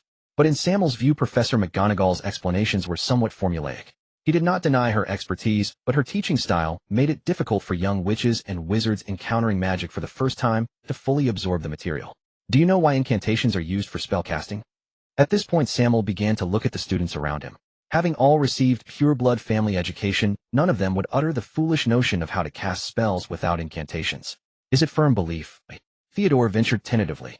Exactly. Magic, to a certain extent, can be said to be the embodiment of emotions. Young witches and wizards have immature minds, so most cannot reasonably control this power, and often need tools like incantations and wands. Sammael glanced at Theodore with surprise, his interest in him growing. In fact, basic transfiguration magic isn't difficult, it doesn't involve much theory. As long as you firmly believe it should be something, then it will surely be that. Sammael's explanation was simple and easy to understand, and the others around him eagerly began to try it out. Theodore made the fastest progress, already able to see the complete outline of a needle. Belief also showed obvious improvement, at least the matchstick was no longer made of wood. Why is mine not changing at all? Draco asked dejectedly. He had understood Sammael's theory, but putting it into practice yielded no results. You, Draco Malfoy, the sole heir of the Malfoy family, among the Sacred 28. Your family, your status. These are all your pride. Now summon the pride that belongs to the Malfoy family, and command it to turn into a needle. Sammael met Malfoy's gaze, instinctively switching to the Snape's stare technique, speaking to Draco in an elegant, arrogant tone. Draco, hearing Sammael's words, felt his heart surge, his face flushed, and his expression gradually became more arrogant. Quick transform.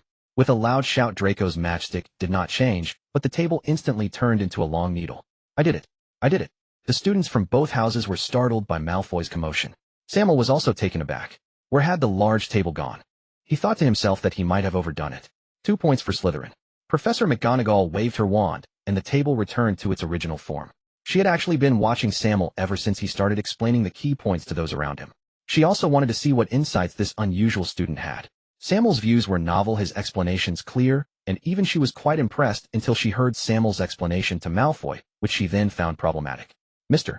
Gaunt, the school does not endorse the promotion of pure-blood rhetoric. Please come to my office after class. Professor McGonagall's expression was grave. Noble blood, formidable power, coupled with such highly inflammatory words, forced her to be cautious. Rest assured, Professor, I only intended to help him clarify the key points of spellcasting with no other intentions. Sammael's expression was normal. He bowed apologetically and spoke gently. Professor McGonagall said nothing more and turned to guide other students. Malfoy and the others nearby looked worried. Sammael, what did Professor McGonagall say to you? You're not going to be expelled, are you? Coming out of Professor McGonagall's office, Malfoy immediately followed him, asking with concern, a note of protectiveness creeping into his tone. Don't worry, Malfoy. My father is one of the school governors. If the school tries to expel Sammael, I'll talk to my father. Theodore interjected, though his expression also showed some concern. Right, my father is a governor too. We can join forces to pressure Dumbledore. Malfoy finally caught on. Don't worry, I wasn't expelled, nor did I receive any punishment. In fact, Professor McGonagall excused me from my transfiguration homework. How can that be? Upon hearing this, the group's concern immediately turned into indignation. Looking at these complaining classmates, Sammael gained a glimmer of understanding of the word friend for the first time. Recalling the events in the office, his face was filled with a smile. Mr. Gaunt, I believe you know why you are here. Sammael thought to himself, you're the one who told me to come, but he resisted the urge to roll his eyes and looked calmly at Professor McGonagall, saying frankly, Professor, what I did was only to help Malfoy clarify his belief for spellcasting. I had no intention of promoting pure-blood supremacy. I know the professors have concerns about my surname, but I can assure you that I will not become who must not be named, nor will I harm the wizarding world. My name is Gaunt from a fallen noble family. Everything I do is merely for survival. Seeing that Professor McGonagall was about to say something, Sammael decisively spoke his mind. He still needed considerable time to fully grow, and he had to allay the professor's concerns. As for whether these words would reach Dumbledore's ears, that was inevitable. Professor McGonagall was taken aback, and her gaze softened from its previous severity. Having long lived in the wizarding world, she naturally knew the extent of the wizarding nobility's control over the magical realm. The rise of a fallen noble would inevitably encroach upon the interests of other nobles. How difficult would that be? As long as he bore the name Gaunt, he could never escape the pincer attack of other nobles. She now understood the boy's pursuit of power. Mr. Gaunt, I have no intention of doubting your actions, but I know you possess the noble qualities of Slytherin. Thank you, Professor McGonagall. May I ask you about transfiguration knowledge?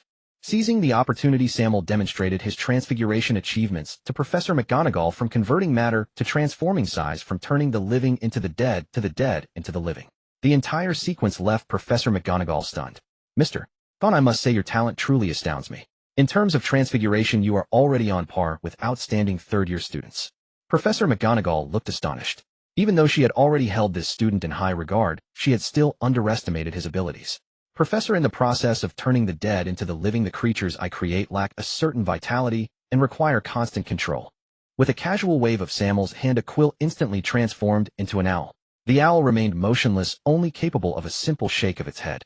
He had incorporated this shaking head command into his spellcasting intent, so the owl performed no other actions.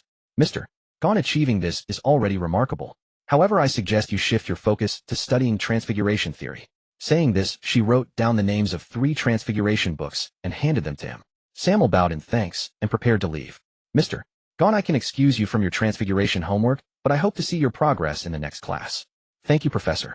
Sammael's face lit up with surprise. He hadn't expected such an unexpected bonus. Hogwarts would not make exceptions to allow students to skip grades, but that didn't mean they wouldn't nurture exceptionally gifted young witches and wizards.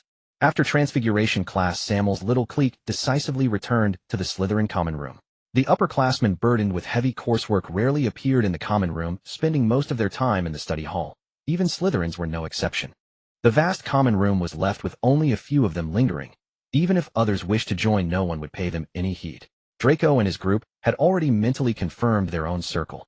The one most stirred by Sammael's words in transfiguration class, aside from Draco, was Theodore, who often gazed at him with fervent eyes, making him slightly uncomfortable.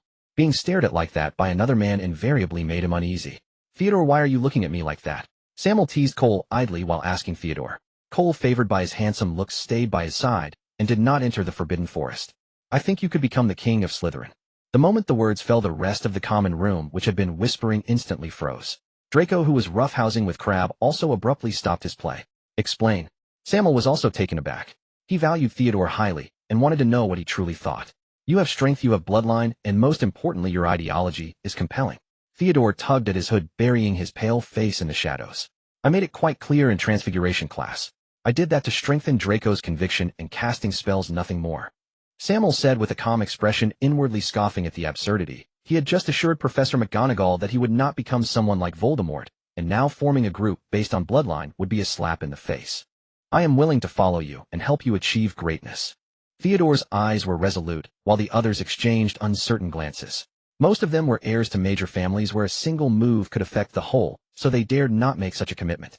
Theodore was different from them. He had an older brother who had already been confirmed as the heir. The best he could hope for was to become a wizard noble with no worries about food or clothing. He was unwilling to accept that and longed to achieve great deeds that would make his family proud of him, but he was self-aware enough to know that no matter how hard he tried, he could not surpass his equally talented brother. Now he finally saw a glimmer of hope.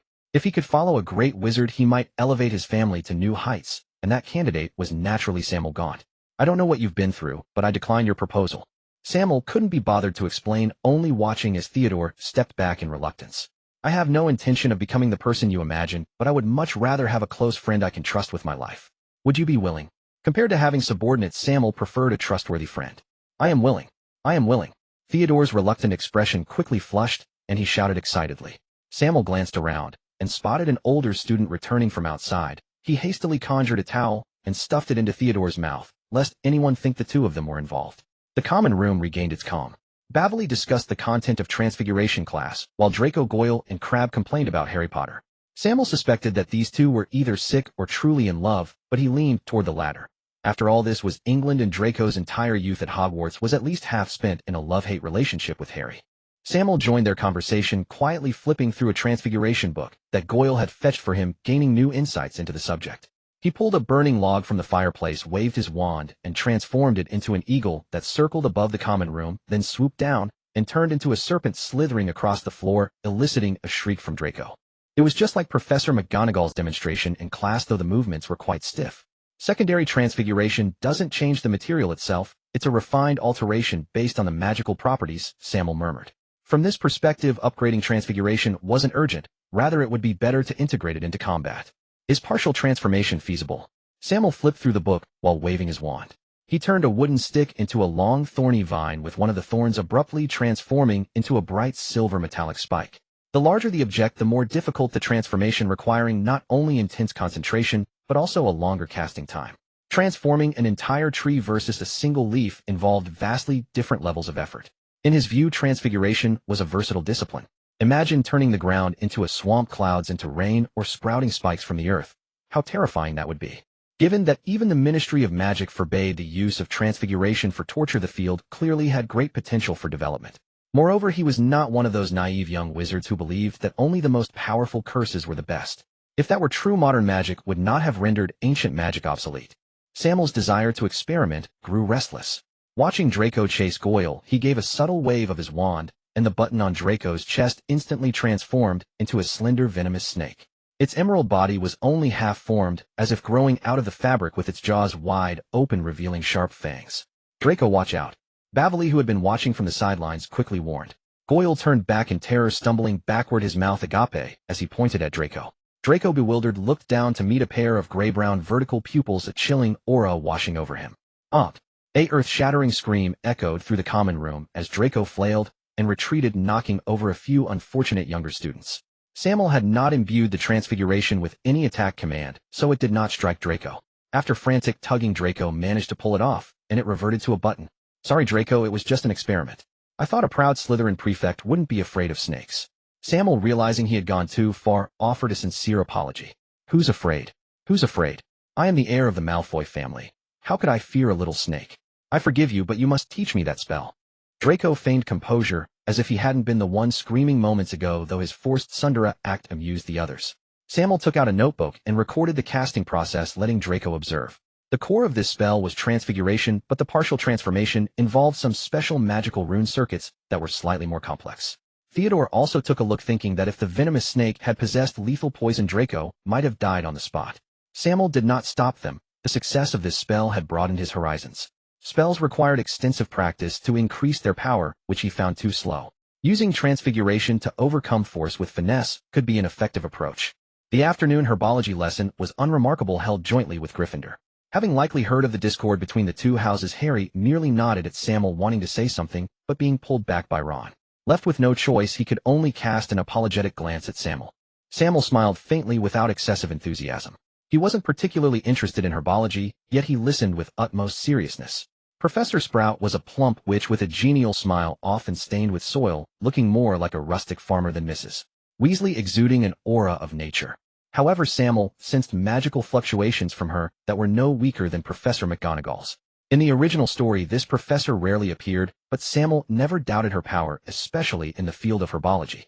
The magical world was full of wonders. The mere fragrance of some bizarre plants could cause death.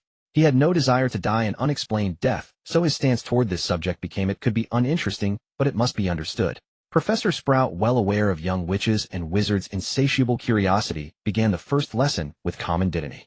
Dittany was highly effective for treating external injuries and posed no harm to young students. Simply squeezing out the dittany's juice completed the basic operation of the lesson, utterly without difficulty. During class, Professor Sprout frequently glanced at Sammael, likely having heard of his outstanding performance in Transfiguration and curious to see if he would excel in herbology as well. It wasn't a great disappointment, merely average. No operational errors, but nothing remarkable. The first herbology lesson was relaxed and uneventful. If anything did happen, it was when Seamus Finnegan of Gryffindor accidentally blew up some Didney, splashing its juice into the eyes of the Gryffindor sword saint, causing a flurry of activity. Professor Sprout, I found some special flowers in the Muggle world that might contain magic. Could you take a look? After class, Sammael voluntarily stayed to help Professor Sprout clean the first greenhouse, seizing the opportune moment to pose the question. Mr. Gaunt, what kind of plant is it? Professor Sprout looked up, eyeing Sammael with curiosity. Sammael produced the 4 blood lilies he had prepared in advance, watching Professor Sprout in silence. Oh, I've never seen this before, Mr. Gaunt. You'll need to perform some magical tests, though it might consume 1 or 2 of them. Professor Sprout's face lit up with astonishment. Having immersed herself in herbology for so long, she had never encountered such a plant. The rich, almost palpable aura of magical ingredients thrilled her, and she looked at Sammael with eager anticipation. Of course, there was no reason to refuse, besides he still had 4 more as backups. If a method of cultivation could be discovered, the gain would be immense. Upon hearing this, Professor Sprout clasped her hands, closed her eyes slightly, and began chanting an unknown incantation. More a chant than a spell, a faint green radiance emanated from her body. The light was crystalline and pure, scattering tiny sparkling motes, sacred and solemn. Elixir of life. No, it seems to have some limitations.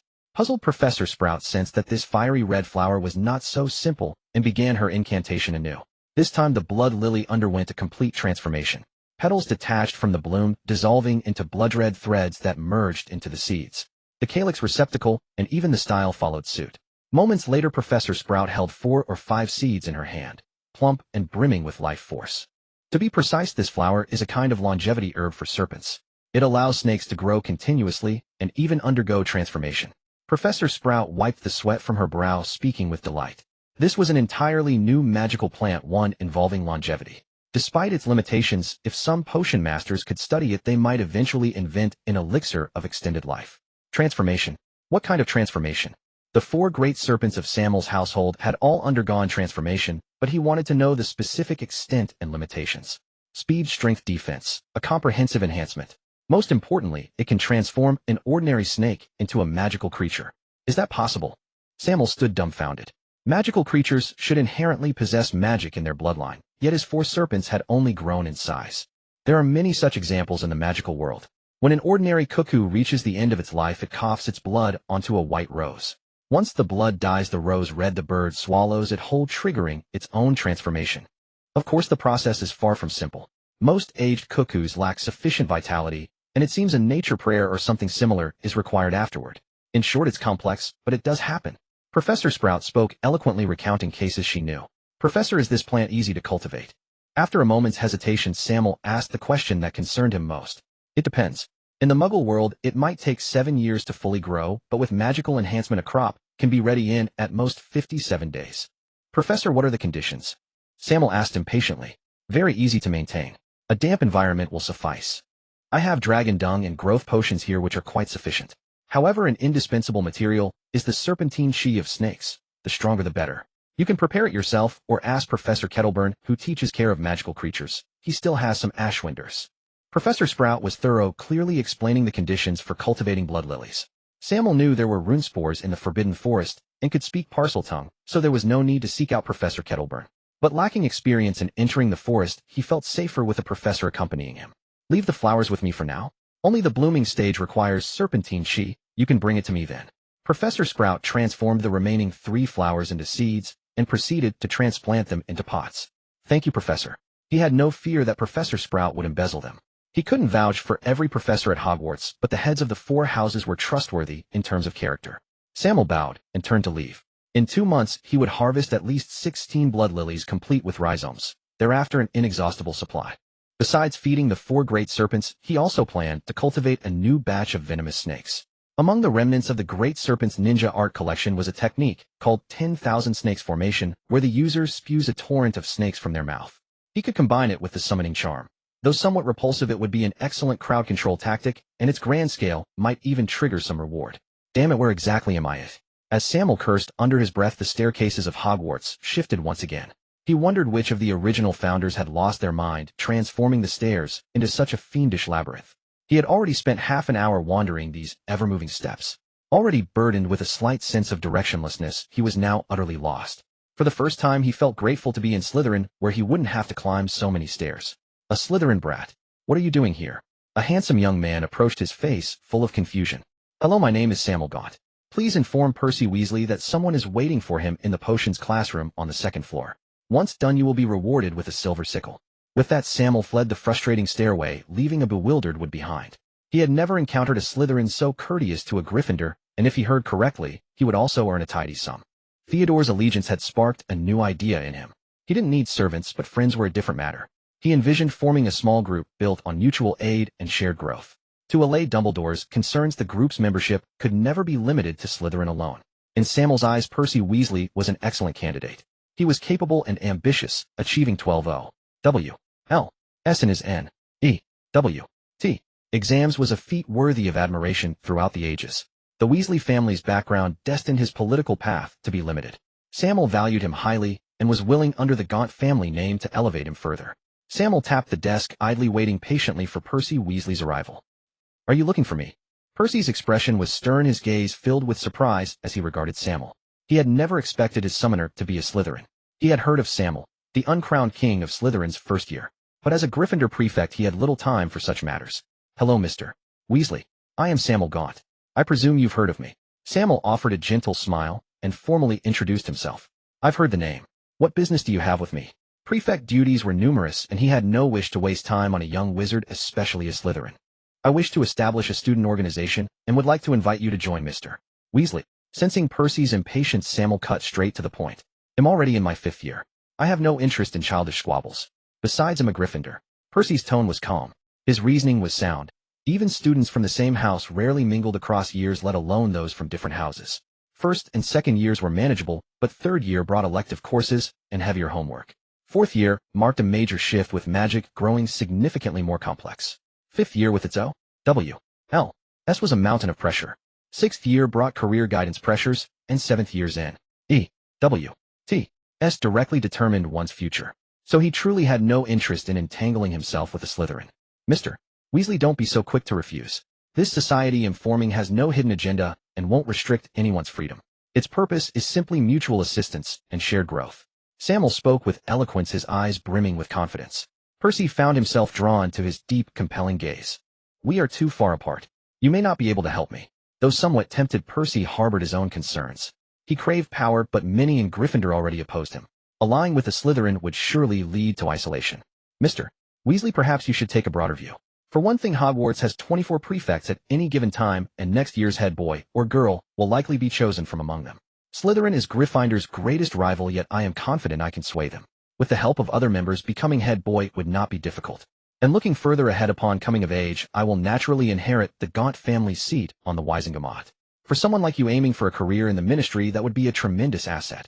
Sammael's tone was laced with allure. He knew these words held an irresistible appeal for someone hungry for fame and fortune. Percy Weasley, who had been nonchalant, now listened with intense seriousness, his breathing growing ragged. He knew the young man before him was fully capable of delivering on his promises. His father, Arthur Weasley, served as the head of the Misuse of Muggle Artifacts Office, a subdivision of the Improper Use of Magic Office within the Department of Magical Law Enforcement. The help he could offer for Percy's future was negligible and might even prove a hindrance.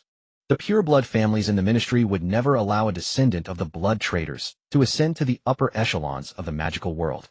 And what do you want in return? Though tempted by Sammael's words, Percy was no fool. He knew there was no such thing as a free lunch and asked cautiously. You know my situation. I simply ask that when you achieve success, you lend me a hand. That's all. Consider this an investment in you. Sammael was utterly candid. Of course, he didn't mention that some things, when given freely, become the most difficult debts to repay. I'm in. Percy's reply was decisive. In his view, this deal was a sure win.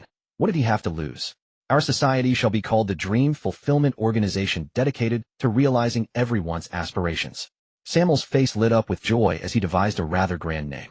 Simple, clear, and uplifting. Far superior to names like the Death Eaters in his opinion, and far more reassuring. Aside from you, the organization includes another member from Slytherin, Theodore Nott. To bolster the group's credibility, Sammael mentioned Theodore, as the Nott family wielded considerable influence. He figured Theodore wouldn't refuse anyway, so he might as well use his name to save face. Here are 50 galleons. I know your old textbooks have been handed down to your siblings. I'd like to exchange them for your study notes from 1st to 4th year.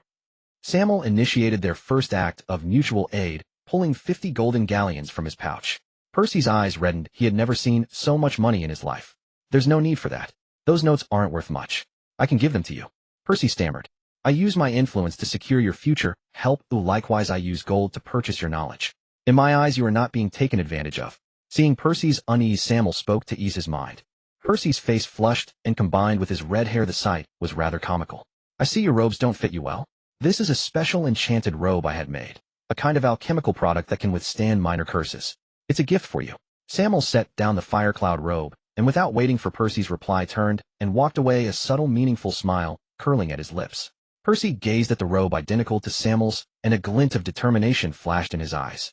Oh, and remember to give a silver sickle to the student who delivered the message. That was my promise to him. I want to deduct it from your share. The voice drifted from afar. A smile spread across Percy's face. At this point, he no longer begrudged the loss of a single silver sickle. As dusk fell, the corridors of Hogwarts were sparsely populated with students. Hello there, are you Mrs. Norris? Just as Sammael was pondering, a frail cat slowly approached him, scrutinizing his every move. It was unclear whether Filch loved or abused his cat. Mrs. Norris was a Maine Coon. Male Maine Coons could reach a meter in length, while females were slightly smaller, around a meter, resembling a small lion. Yet she was nothing but skin and bones now. Could it be that Filch really mistreats you? Have some cat treats. Sammael, stroking Mrs. Norris, whose fur was matted, took out the cat treats from Beverly and placed them before her.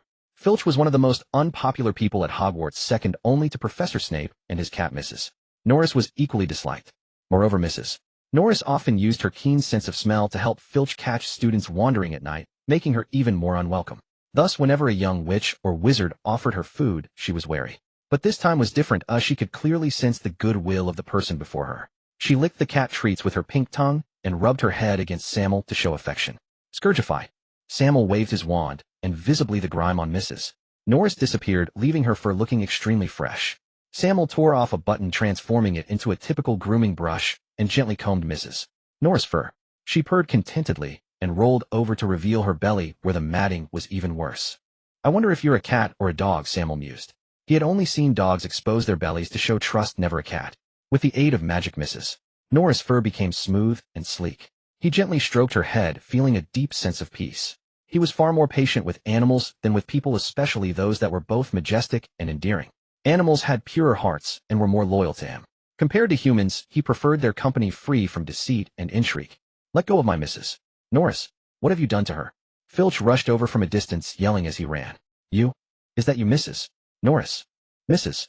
Norris nestled in Sammael's arms, turned and bounded toward Filch. The breeze from her movement ruffled her distinct fluffy fur, making her look like a small lion. Had it not been for her familiar, delicate feline face, Filch would never have believed it was his Mrs. Norris. Seeing Filch tightly clutching Mrs. Norris, Sammael couldn't help but softly warn Mr. Filch, I haven't harmed Mrs. Norris, but if you don't loosen your grip, you'll choke her. Filch quickly relaxed his arms, allowing Mrs. Norris to breathe again. What did you do to her? Filch demanded anxiously. To him, Mrs. Norris was not just a pet, but a spiritual anchor. He feared the young wizard might have hurt her. Nothing much. I noticed she was malnourished, fed her some treats, and tidied her up a bit. Facing Filch's grim, accusatory tone, Sammael remained calm. To him, Filch's roar held no menace. He was merely a pitiable man yearning for magic. Malnourished? Impossible. I buy the best cat food from the magical menagerie. Filch fumed. Cats need more than just cat food. They require other trace elements. You might try buying some cat treats or dried fish. It would benefit Mrs. Norris, Sammael advised, not bothering to argue, simply imparting some basic feline knowledge. He had a soft spot for Mrs. Norris after all. Haha. The young wizard is arguing with Filch. The young wizard is arguing with Filch. A transparent ghost emerged from the wall, wearing a ridiculous hat, laughing as he splashed ink around. Protego. Sammael reacted swiftly, conjuring a transparent shield that protected both him and Filch. The black ink splattered on the ground without touching either of them. A ghost that can touch physical objects. Damn you, Peeves. They'll tell the professors. Sammael was intrigued while Filch cursed at the ghost. So this was Peeves. He had heard of Peeves in his past life, but had never seen him until now. Unfazed, Peeves produced two small gray-black balls and hurled them at the pair. Sammael, no fool, cast the shield charm again, deflecting the balls far away. Upon hitting the ground, they exploded with a loud bang, releasing thick yellow smoke and a stench so foul it permeated the entire corridor. Even from a distance, Sammael felt nauseated. Togio. A clear female voice rang out from behind them. Peeves' commotion had already drawn some attention, including that of Penelope Clearwater, the Ravenclaw prefect, and Percy's future girlfriend. Nasty little brat. Peeves grumbled as he flew away. The students of Hogwarts could do nothing but let him leave. Sammael, never one to suffer fools, gladly waved his hand, sending the broom's dustpan's residual dirt and ink from the corridor flying toward Peeves. He wasn't one to let a grudge slide. Peeves could shift between corporeal and incorporeal forms, but he usually remained solid, while carrying his prank items, only turning intangible to pass through walls. Caught off guard, Peeves was pelted with everything. The onlooking witches and wizards were stunned. They had never seen Peeves get the worst of anything since starting school. Who dares to attack the great Peeves? Peeves turned intangible, emerging from the pile of debris, scanning the crowd. The young wizards, unafraid, laughed at his antics, having all suffered from his pranks at some point. It was I, Sammael, Gaunt of first-year Slytherin, sending regards to Mr. Peeves on behalf of the Bloody Baron. Sammael bowed gracefully and spoke slowly. He had yet to meet the Bloody Baron of Slytherin, but knowing Peeves' fear of him, it was the perfect name to drop. Peeves is sorry. Please don't tell Baron. Peeves showed a flicker of fear before vanishing in a flash. The young wizards watched Sammael's retreating figure with admiration. Sammael leisurely returned to the common room, an unceasing smile gracing his face.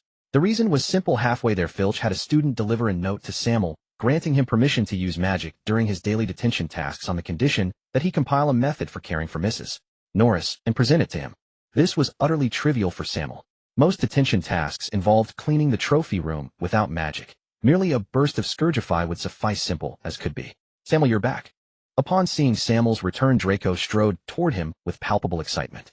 The glorious tale of using magic to repair Peeves had already spread, and Draco, as Sammael's good friend, naturally wished to offer his personal regards. You have no idea we encountered Peeves on our way back today too. Aside from our house, which had the Bloody Baron as a deterrent, young witches and wizards from other houses were all pranked by Peeves, including 2 third-year Hufflepuffs. Beside him, Bellatrix tugged excitedly at his sleeve, recounting the events. Theodore remained silent, following closely behind Sammael the moment he returned. Well done. While other houses suffered losses, you successfully upheld Slytherin's honor. Ian Bach, a 5th-year prefect, also spoke up. Sammael felt somewhat speechless. He believed pursuing glory as a Slytherin was fine, but wondered if this was excessive. He didn't feel he had done anything particularly glorious. He remained composed, wearing a faint smile as he cheerfully shared his experiences with the group, neither overly modest nor exaggerating the facts. Yet in the eyes of other Slytherins, this was perceived as the confidence of a powerhouse. Hissing sounds were heard among the crowd, but no one paid them much mind. In Slytherin, it was common knowledge that Sammael was a Parselmouth. Master, save me. Save me. Urgent hissing in Parseltongue called out to Sammael, the voice filled with weakness. Sammael's expression shifted dramatically, an oppressive aura enveloping the surroundings. Everyone except Theodore involuntarily stepped back. The indifference and lifelessness in Sammael's gaze sent a chill through them, and his wand swiftly slid from his sleeve. What's wrong, Sammael? What happened? Bellatrix stepped forward to ask, concern mingling with unease. Even when he had clashed with Sabini, Sammael had worn a smile. She had never seen him like this. Though their acquaintance was brief, she knew Sammael to be a composed person. Ignoring her, Sammael responded with a similar hiss, then strode quickly to the fireplace, retrieving the dying Cole from a pile of kindling. Cole was covered in wounds, limp and lifeless. Besides the smoking black wounds, several bones were missing, and even his fangs had been pulled out. The smoking injuries were clearly the work of dark magic, a brutally cruel act. Sammael was furious. Had he returned a moment later, Cole would have been reduced to ashes along with the kindling. Who did this? Who? Sammael's voice was eerily calm, his Snape's glare unconsciously activating, plunging the common room into an even deeper chill. Cole had been placed under a shrinking charm, unable to unleash his beastly might, but his life force remained that of a great beast. His current state was a testament to the horrific torment he had endured. Sammael, I have some essence of Didney and a restorative potion here. Give them to Cole first. Bellatrix produced 2 vials from her small bag. Sammael wasted no time pouring them into Cole's mouth, noticing a faint return of spirit. His expression softened, a glimmer of warmth in his gaze toward Bellatrix. Sammael drew his wand, slashed his palm, and smeared the blood on his left arm. With a loud cry, he formed hand seals, summoning jutsu. He slammed his hand on the ground, and a complex magical array spread beneath his feet. 3 colossal figures emerged amid a puff of smoke, making the once spacious room feel cramped. Their 15-meter-tall frames reared upright, exuded an overwhelming pressure, as if everyone had stopped breathing. Rebecca, pitch black with purple patterns, a fin interwoven in yellow and black, and Ilya, orange with dark green markings. 3 massive pythons fixed their cold serpentine eyes on the crowd. Sammael had no intention of letting the culprit off easily. Among his big 4, Rebecca was his favorite, but Cole was the closest to him. Their bond had deepened with the formation of their pact. Even Sammael's mother Claire was fond of Cole. Those present either genuinely didn't know the culprit, or simply refused to tell him. He couldn't interrogate everyone, he had to find another way. A snake's sense of smell far surpassed a wizard's. Summoning Rebecca and the others served 2 purposes: tracking the culprit and intimidation, a 2-fold advantage. Sammael let out a hiss like a demon's whisper. Even though they had heard it many times, Draco and the others couldn't help but shudder. The three pythons formed a line following Sammael as he strode forward. Mr. Gaunt, let this matter rest. Ian Bach, as the only prefect present, naturally couldn't allow him to act recklessly. Senior, are you sure you want to stop me? As his words fell, the three pythons tensed, their muscles poised to strike. Ian was conflicted. As a half-blood, earning the position of prefect in Slytherin required both popularity and exceptional skill. But now honestly he lacked confidence in repelling even a single python. I still think it's best to leave this to Professor Snape. Don't invite trouble for yourself. Ian reasoned clearly, but Sammael, still seething with anger, was in no mood to listen. Going to Snape would likely result in sweeping the matter under the rug. Ian jerked his head toward the younger students behind him as if Sammael were blind. Sammael didn't mind though. He was furious, but not irrational. He needed to make a strong show of force, ensuring no one dared provoke him lightly. Otherwise, the next time Cole might not be the only one hurt. Under the gaze of the three titans, Ian abandoned resistance, watching helplessly as Sammael led them grandly toward the senior common room. Close behind were Theodore, not Draco Malfoy, Bellatrix Crouch, and Daphne Greengrass, who insisted on witnessing the spectacle. The identities of this group were far from ordinary. Fearing an incident, Ian followed closely behind. More and more onlookers joined the procession, including many upper-year students. In the Slytherin common room, a solitary figure strode briskly through the dim corridor alongside three colossal beasts. Their immense frames, towering over a dozen meters, exuded a formidable presence that intimidated the young wizards, compelling all in their path to step aside. Sammael paid no heed to the growing crowd trailing behind him, knowing that the greater the commotion, the more advantageous it would be for him. Though Dumbledore had devoted recent years to cultivating tranquility, no pureblood family had forgotten his illustrious history of confronting two Dark Lords in succession, and they regarded him with considerable wariness. The reach of pureblood wizards could never extend deep into Hogwarts unless the benefits were so immense that all school governors chose to remove Dumbledore, a scenario that was of course impossible.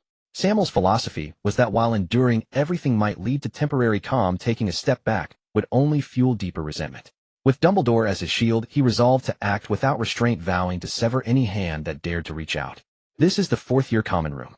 Inside are David Gandy, Sean O'Prey, John Travers, and Nelson Rosier. Upon arriving, Theodore promptly cautioned, his tone tinged with vigilance. Sammael doubted he would speak without reason. Tell me the specifics. John Travers is no ordinary figure. Not only is he a member of the Sacred 28, but he is also the fourth-year shadow prefect, possessing formidable strength. He once challenged a sixth-year prefect and emerged victorious. Theodore's voice grew grave as he paused before continuing. Though Sean O'Prey is a half-blood wizard, he enjoys the patronage of both the Travers and Rosier families. He is ruthless and serves as John Travers' primary enforcer. Cole's injuries are likely his doing. A fallen house like Gaunt dares to make such a scene now. The common room doors swung open and four young men emerged one after another, their expressions arrogant and tones insolent. Yet their gazes involuntarily flickered with a hint of contraction as they beheld the giant serpents like Rebecca. I have no desire to hear your nonsense, nor do I care why you provoked me. Now in the name of House Gaunt I challenge you. Do you dare to accept? Sammael's expression remained calm as he withdrew his imposing aura, his face once again breaking into a sweet smile. The surrounding crowd was astonished. Challenges to shadow prefects were not uncommon, as the best of each year rarely settled for mediocrity. Yet a first year challenging a fourth year was unprecedented, especially when the opponent was the infamous John Travers. I accept, but I demand a wager. If you lose, House Gaunt must pledge allegiance to House Travers. The four of them were overjoyed.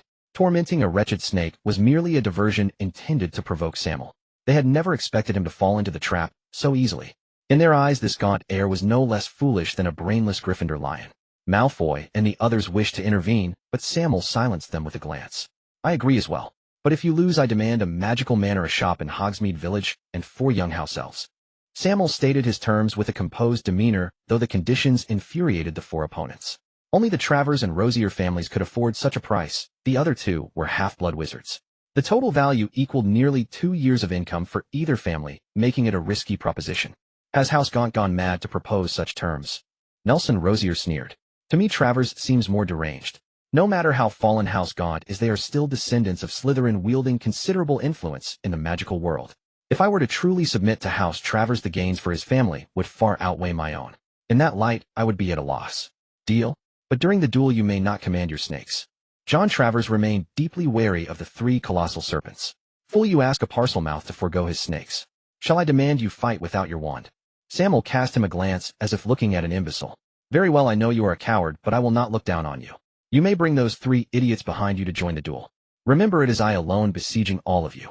Sammael's tone was contemptuous. He had no intention of letting anyone who harmed Cole escape, believing none of the four were innocent. Yet even if they were, he would rather slay the innocent than let the guilty roam free. He recalled that members of both families had once followed Voldemort. None of them were any good. Fine. Travers' face flushed alternately red and white as he ground his teeth. He produced a magical contract and signed his name. Sammael scrutinized the terms carefully. The consequences of violation were nothing short of horrific. Sammael had no intention of breaking the pact, confident in his own strength. John too would not dare to renege, as he was the sole heir of House Travers. A foreknown duel might invite ridicule, but the potential rewards far outweighed any shame. Both signed the contract and made their way to the Slytherin common room. Only the common room could accommodate the three colossal beasts. They came face to face with a grim-faced Snape. The illustrious Mr. Gaunt, not only consumed by a thirst for fame and power, but foolishly seeking to dominate Slytherin as well. It seems Mr. Gaunt must have had an unfortunate encounter with a troll in his childhood, and was. Snape spewed his venom at the group, his expression betraying concern despite his harsh words. Professor, as a true Slytherin, I see no fault in pursuing ambition. Moreover, I was not the instigator. Since you are here, you may as well witness the duel. Sammael swiftly cut off his speech, having no patience for his sing-song tone. Snape faltered, unaccustomed to being interrupted by a student. Yet seeing the floating contract beside Rosier, he knew it was too late. He waved his wand, clearing away the fireplace and sofas, and used an undetectable extension charm to expand the common room several times over. He trusted that with his presence neither side would go too far, and even if something went awry, he was confident in controlling the situation. The two sides locked eyes. In the dim common room, the atmosphere grew heavy with tension. They exchanged brief bows so slight that an outside observer might have thought they merely nodded. Sammael's expression turned serious. He would despise the enemy tactically, but respect them strategically. After all, his opponent was the heir of a pure-blood family capable of defeating a sixth-year shadow prefect. His strength was far from ordinary. Stupefy, Confringo, Petrificus Totalis, Pertego. The four moved in perfect coordination. Sean Opre struck with ruthless precision and aggressive intent, casting spells while closing the distance between them. David Gandy cast protective charms on the other three and quickly retreated. Sammael dodged left and right, without uttering an incantation, his reflexes allowing him to evade most spells. The three giant pythons were attuned to his will, requiring no explicit commands, and their agility far surpassed that of humans. Sammael was like an elegant artist. With a flick of his wand, the buttons on David Gandy's robe, the only one without armor, transformed into a venomous snake that sank its fangs into his throat. Out! A scream escaped him as the deadly venom surged through his bloodstream, his face turning a ghastly purple. The other three were stunned. They had been so focused on fending off the three pythons that they never expected David to fall so quickly. David Gandy is out, Snape said calmly, waving his wand. David appeared beside him, and a vial of antidote was swiftly poured down his throat, restoring his complexion to normal. Defendo. A curse struck Elijah's tail, provoking the reticulated python's primal fury. It slithered faster toward Nelson Rosier. The three pythons, transformed into magical creatures not long ago, had low magic resistance, but exceptional speed. Impedimenta. The remaining three struggled to block Rebecca's attacks, while guarding against Sammael's intermittent curses. Another scream rang out. Nelson Rosier's entire right arm was twisted into an unnatural shape, blood pooling on the ground, his wand blasted somewhere unknown. Elijah bit into his shoulder and coiled tightly around him. At Sammael's command, Rosier would be devoured. Reticulated pythons were naturally large. Theoretically, an adult's shoulder width was about 55 centimeters, and a giant python reaching 10 meters could easily prey on humans. Historical accounts of man-eating pythons often involved small or child-sized victims. Elijah, second only to Rebecca in size, could swallow a young wizard with ease. The onlookers gasped at the bloody spectacle, the visual impact intensified by the python's coils, leading them to believe Rosier was doomed. Even Snape tightened his grip on his wand until the python opened its mouth, merely constricting him. At Snape's signal, Sammael released him, and a young wizard escorted him to the infirmary. Sean Opre and John Travers, the strongest among the four, exchanged a glance. They pulled out vials of purple potion, smashed them on the ground, and each drank 2 more potions. Poison. Retreat. Sammael hissed in Parseltongue, recalling Finn and Rebecca. The purple smoke spread rapidly, soon blanketing the area. The pythons had decent but not exceptional resistance to poison, and he had no intention of risking exposure.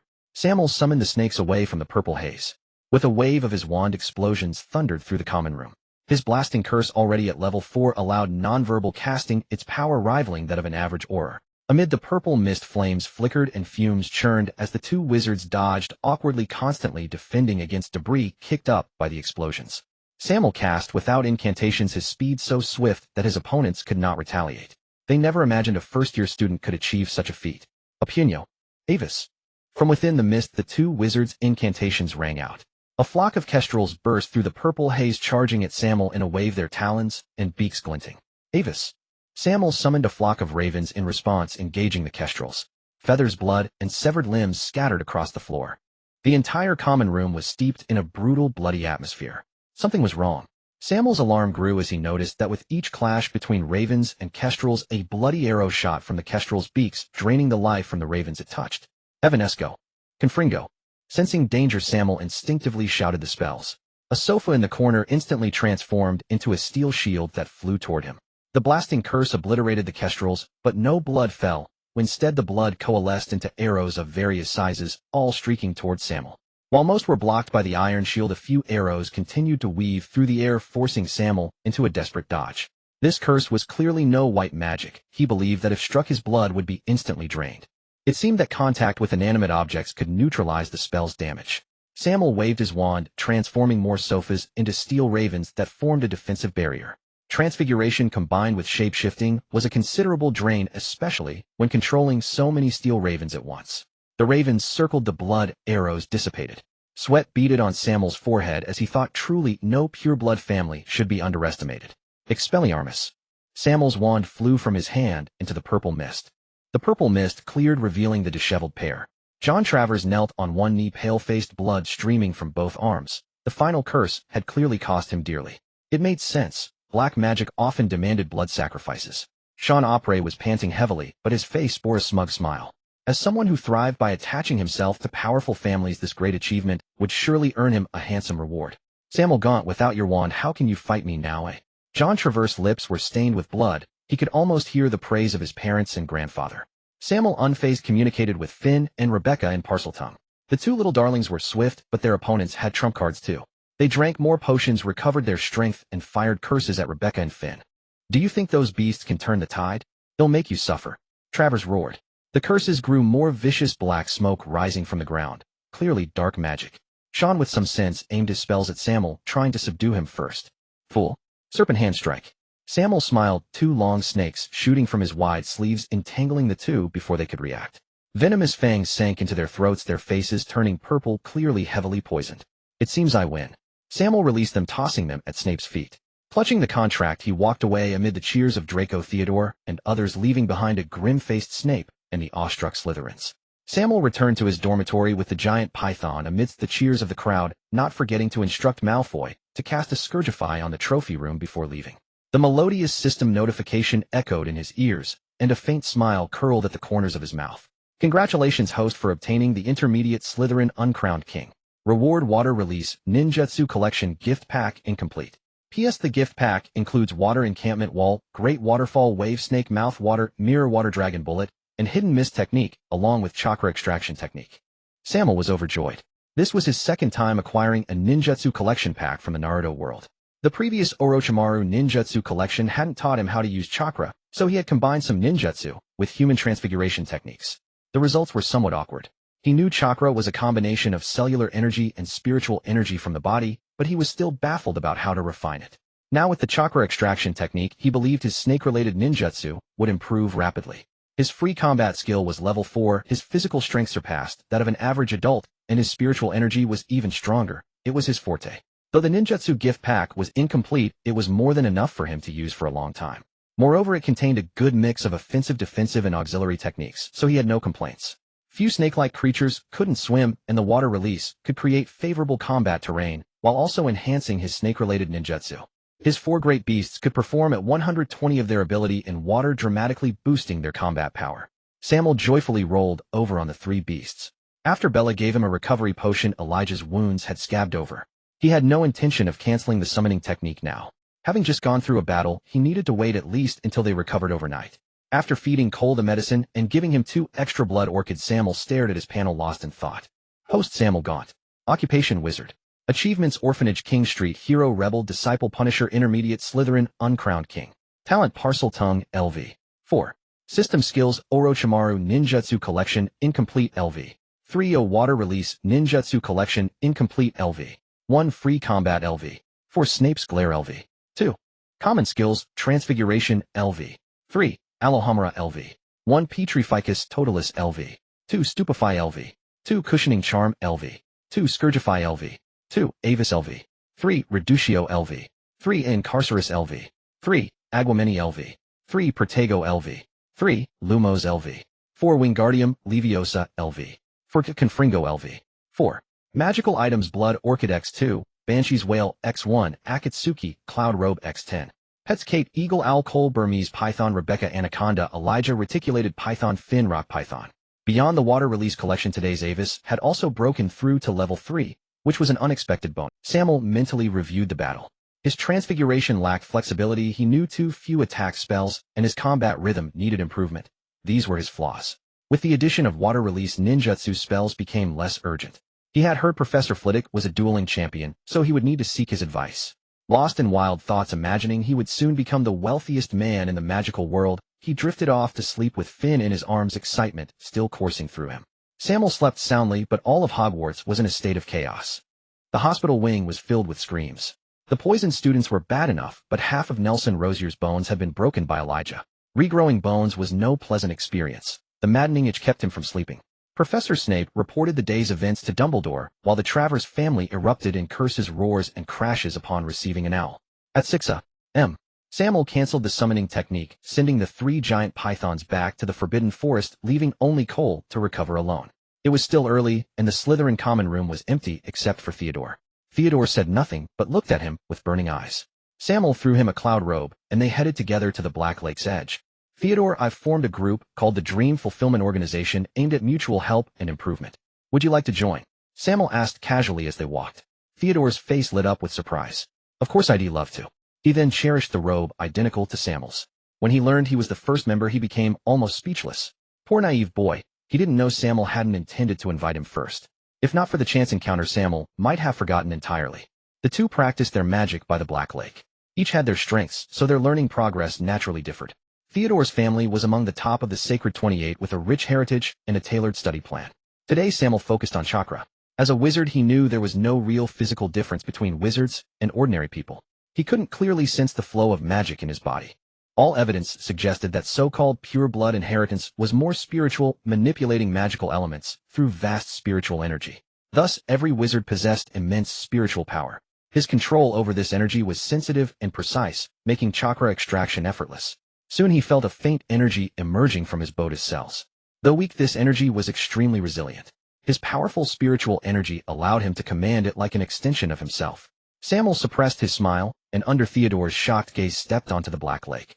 Even he felt a twinge of nervousness. September in Britain was far from warm, and he feared accidentally falling in. His steps were heavy, but his heart was filled with unwavering determination. Luckily, he succeeded. Sammael walked swiftly across the dark lake's surface, never relaxing. Then he quickened his pace, jogged, and sprinted. Chakra energy flowed steadily beneath his feet, finding a harmonious balance with the lake's surface tension, making it feel quite effortless and pleasant. Water release, snake mouth. Sammael's hands moved rapidly through hand signs, and a water torrent surged into a 5-meter-high wave on the Black Lake. The water release's power was naturally amplified near water. He was tempted to test the legendary Great Waterfall, but his meager chakra reserves were insufficient. On the shore, Theodore watched the spectacle, a display of nature's raw power, his inner shock reaching new heights. He silently congratulated himself on his wise decision. As time grew short, Theodore dried Sammael's robes with a spell, and they headed together toward Hogwarts Castle. Chakra consumption also drained his physical strength. He could only hope today's breakfast would be exceptionally hearty. Sammael walked into the Great Hall of Hogwarts, where the number of students had already grown. Everyone looked at him with unease and reverence. Sammael paid no heed, savoring the gaze fixed upon him. Hail to the great king of Slytherin. 2 identical figures approached Sammael, greeting him in an exceedingly exaggerated manner that appeared utterly absurd. The Weasley twins. Sammael regarded them with curiosity. Their identical features, fiery red hair, and the Gryffindor crest made their identities easy to deduce. Good heavens, the king of Slytherin actually knows us. Indeed. I suppose we must be quite renowned in Slytherin as well. The brothers chimed in unison, their tones melodramatic yet not off-putting. In truth, in his past life, he had admired them. They had their own pursuits, possessed skill, creativity, and most importantly a knack for earning money. The entire Weasley family's savings amounted to less than 1 galleon, yet these two had managed to produce over 30 gold galleons to gamble at the Quidditch World Cup, a testament to their abilities, not to mention the funds consumed by their inventions. Fred, if you're planning to prank someone with a dung bomb ID, advise against it. He then gestured with a glance toward Professor McGonagall, who was already seated at the staff table. Theodore, standing nearby, withdrew his wand upon seeing this. Fred discreetly tucked away the dung bomb, his tone sheepish. He's Fred, and I'm George. No, you're Fred. Sammael's voice was firm. How do you know? Even our mother can't tell us apart. This time it was Fred's turn to be astonished. Sammael smiled without a word. In his past life, there was an intriguing notion George was slightly more mature, while Fred was more conspicuous. Thus, when the Weasley twins were together, the one who spoke first was often Fred. However, Sammael had a keen perception of magical energy and silently noted the difference in their magical signatures. From then on, even if they said nothing, he could distinguish them. After bypassing the twins, Sammael and Theodore enjoyed a hearty breakfast. The Slytherins regarded him with complex expressions. In the first year, aside from Theodore, Draco, and Beffrey, most were subtly distancing themselves from him. Even Crabbe and Goyle ate with their heads down, observing him furtively. After all, they were young, and the bloody scene from the previous night had been truly shocking. After the meal, Sammael and his companions set off together. The morning's lesson was potions, and even the Slytherins had no desire to provoke their own house's Serpent King in that class. After arranging the required materials for the potions lesson on the table, Sammael picked up his textbook to preview the day's content. Barring any surprises, they would learn how to brew a cure for boils. Sammael, are you all right? Harry, entering from outside, asked about Sammael's well-being with concern. He had heard many rumors from Gryffindor and feared Sammael might be injured. I'm fine, Harry. Please take your seat. We can talk after class. Professor Snape will be here shortly. Sammael replied gently, but upon seeing Draco's eager expression, he quickly urged him back to his seat. He had no desire for these two lovebirds to clash here and drag him into the conflict. Harry, assuming Sammael was hinting at Snape, promptly sat back down. He had also heard that Snape held a grudge against Gryffindor students, leaving Draco with words unspoken. The potions classroom was dim and gloomy, with shelves on the walls lined with organs from unknown creatures. He even spotted a massive eyeball staring at him. In such an environment, coupled with Snape's oppressive aura, mastering potions clearly required a strong mental fortitude. A loud bang startled the silent gathering. Snape strode swiftly to the podium. Whether he had pushed the door open or kicked it in was unclear. His robes billowed as he walked, making him resemble a giant bat. In my classroom, there will be no foolish wand-waving or silly incantations. I don't expect many of you to appreciate the subtle science and exact art of potion-making. However, for those select few with the inclination, I can teach you how to bewitch the mind and ensnare the senses. I can teach you how to bottle fame, brew glory, and even put a stopper in death. Upon hearing this, Sammael silently scoffed. Couldn't he avoid boasting? Setting aside everything else, how could one brew the elixir of life without the Philosopher's Stone? He doubted Snape had one stashed away himself. Then again, perhaps some of you entered Hogwarts with extraordinary abilities and enough confidence to believe you needn't pay attention. As he spoke, Snape's gaze turned icy, fixed on the only student not listening, Harry. Seeing the face so reminiscent of James, he cursed inwardly that Harry was unworthy of those eyes. Mr. Potter, tell me, what would I get if I added powdered root of asphodel to an infusion of wormwood? I don't know. Harry shook his head. Sammael thought to himself, draft of living death is 6th year material. How could he possibly know? Hermione was the exception, though she was a true scholar. Snape continued, where would you look to find a bezoar? I don't know. Harry shook his head again. Beside him, Hermione's hand was raised so high it was practically over Harry's head, but Snape acted as if he didn't see it. What is the difference between monkshood and wolfsbane? Harry shook his head once more, indicating he didn't know. He had never been fond of reading, and despite Sammael's reminders, he hadn't done much. Pity. Clearly fame isn't enough. Snape's tone was sarcastic with a hint of resentment. The Slytherin students laughed at the appropriate moment, with Draco laughing the loudest. Hermione clearly knows. Why don't you ask her? Harry retorted angrily. Insolence. 5 points from Gryffindor. Watching this iconic scene, Sammael found it cringeworthy. Truly a Slytherin. Their way of apologizing was so unique. Asphodel and wormwood, interpreted through floral language, meant my regret for Lily's death is overwhelming. The Serpent King of Slytherin loved only one person in his life, and waited only for that one, unrepentant, until death. Thinking of this, Sammael's gaze towards Snape carried a trace of pity. Mr. Gaunt, if you look at me with that disgusting expression again, I won't hesitate to gouge out your eyes. Snape had always kept an eye on Sammael until he caught that nauseating look. Now you will answer the previous questions. Adding powdered root of asphodel to an infusion of wormwood yields the draught of living death. To find a bezoar, one should look in a goat's stomach. Monkshood and wolfsbane are both types of aconite, differing only in regional names. Sammael spoke eloquently, ignoring the envious glances from Harry, Draco, and the others. 5 points to Slytherin. Now why aren't you taking notes? His voice carried its usual sing-song cadence, impossible to discern as praise or criticism. Still, for Sammael, points were what mattered. He didn't care about the House Cup, but he needed to make up for the 20 points deducted at the start of term. In the quiet atmosphere, a group of young wizards rustled as they scribbled notes. You fool, this step should be stirred clockwise. Mr. Longbottom, if your brain hasn't been replaced by a troll's, you'd know that porcupine quills should be added after high heat. Gryffindor loses 2 points. Miss Granger, you'd best let Longbottom operate on his own rather than flaunting your superiority at every turn. Gryffindor loses 1 point. Mr. Potter, does watching your classmate heir without correction display your own superiority? Gryffindor loses 2 points. In the potions classroom, Snape freely spewed his venom, and Sammael noticed Neville Longbottom's hands trembling incessantly. Harry felt utterly perplexed. Helping incurred a penalty, and so did an action. Harry couldn't discern whether Snape's animosity targeted Gryffindor or himself personally. He found reasons to deduct points at every turn, and the word Potter seemed spat out, as if to avoid contaminating his own mouth with saliva. Yet bolstered by Gryffindor's courage, he met Snape's gaze unflinchingly. Due to Ron's blunder, the potion in his cauldron turned as viscous as malt syrup, and Snape demanded he brew a fresh batch. Among Gryffindor, he wasn't the first. Seamus Finnegan, the Explosion Prince, was already on his 3rd attempt.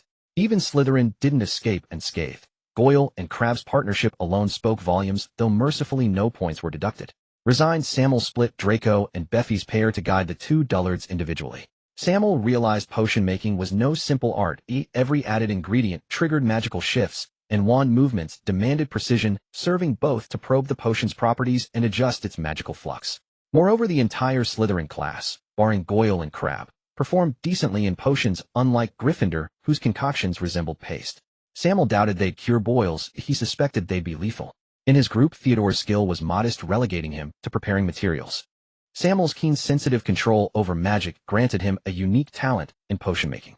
Chiefly, he had an exceptional instructor. The subtly adjusted magical ingredients on the blackboard simplified and streamlined the process. He couldn't help but marvel that Snape was indeed a genius who had refined potion recipes even as a student. Mr. Gaunt, if your brain still functions, you ought to recall I said to add nightshade only when the potion turns pale green. Now stir the brew counterclockwise to adjust its magical properties. Though Snape's tongue was acerbic, his guidance was sound. Sammael wiped sweat from his brow and hastily stirred the cauldron. This was more exhausting than a battle. Suddenly, a thunderous crash shattered the classroom's silence. Flying potion and shards scattered in all directions. Protego. Sammael instinctively cast a spell, erecting a massive barrier over Slytherin's side. Screams erupted as Seamus Finnegan gazed around in panic. Seamus' potion had exploded again, but this time not just the brew but the cauldron itself. Most Gryffindors bore cuts from the fragments. A few unfortunate students splashed with the potion developed blisters before their eyes. A gruesome sight, including the hapless Ron. Seamus, the perpetrator, emerged unscathed. The Slytherins, observing their injured rivals, felt grateful for Sammael's presence. Fool. Snape cursed, his perpetually stoic face darkening. Had seen volatile magical traits before, but this was merely a boil-curing potion. Sammael Gaunt, escort these Gryffindor students to the infirmary. Dispelling the shield, Sammael didn't forget to remind Theodore of the final steps before leaving. His own potion was in a sense already successful, only needing to cool. Observing the wailing crowd in the infirmary, Sammael wondered if these were truly Gryffindors. The minor cuts hardly warranted such outcry. He feared they'd heal before he even arrived. He then made his way to the Quidditch pitch, basking in the bright sun and relishing the sight of smiling faces soaring above. He had no desire to return to Snape's venomous tirades in the potions classroom. The theory and practical portions of the class were lengthy, 2 consecutive morning sessions, and constantly sensing the potion's magical shifts was undeniably exhausting. In his view, sneaking a break after completing the task was ideal. Summoning Jutsu. Sammael pricked his fingertip-formed hand seals and slammed his palm on the ground. Amid a puff of smoke, Cole's robust form materialized. Nourished by advanced potions and the animal's potent regenerative abilities, he had nearly fully recovered today. Master, my wounds haven't healed yet. Cole hissed, softly flicking his tongue. I'm no heartless capitalist. I'm not asking you to do anything. The weather's fine. Let's soak up some sun. Sammael retorted, annoyed by Cole's feigned ailment, as if he were mistreated. Last night, to expedite recovery, he had lifted the shrinking charm, and now Cole's 10-meter-long form was undeniably imposing. Having spent much time together, Cole silently grumbled, if you're not a capitalist, who is? Just say you want me as a bed. Everyone knows the score. Yet despite his mental gripes, his body obeyed, coiling into a comfortable circular bed. For charm, you're unmatched, Cole. How can I resist such hospitality? Sammael murmured as he naturally reclined on the serpentine bed. Cole adjusted subtly to ensure his comfort. By now he was well practiced in accommodating Sammael's weight. The other students on the pitch, though curious about this peculiar duo, refrained from intruding.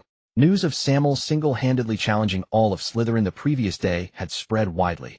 Initially accurate, but soon distorted into tales of him battling the entire house alone. Some believed it, others doubted it, but Sammael saw no need to clarify. His fearsome reputation sufficed.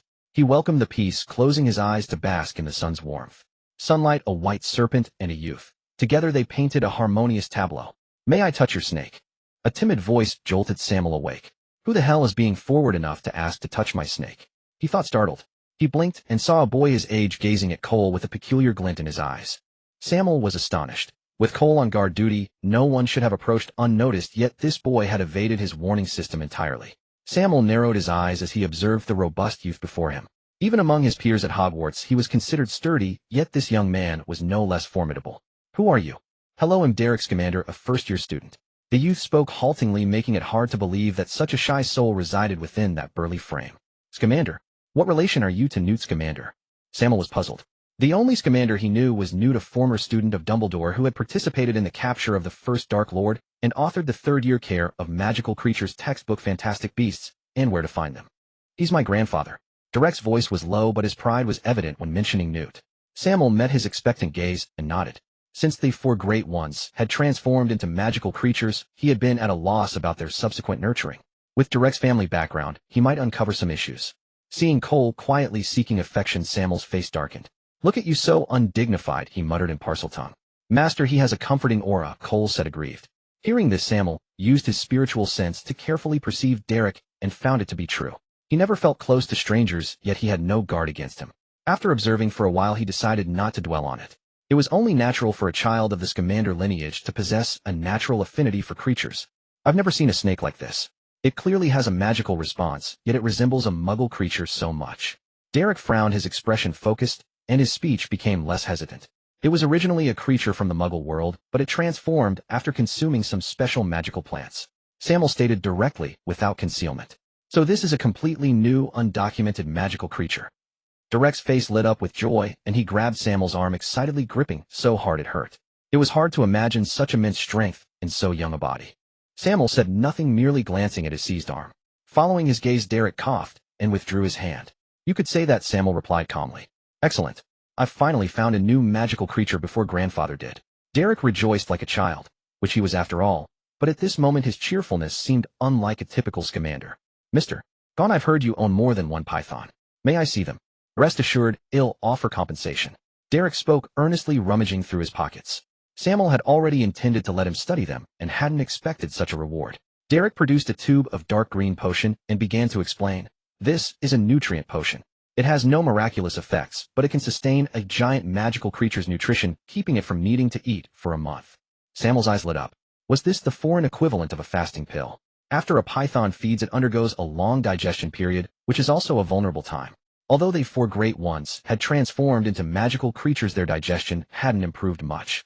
This potion was perfect for this stage.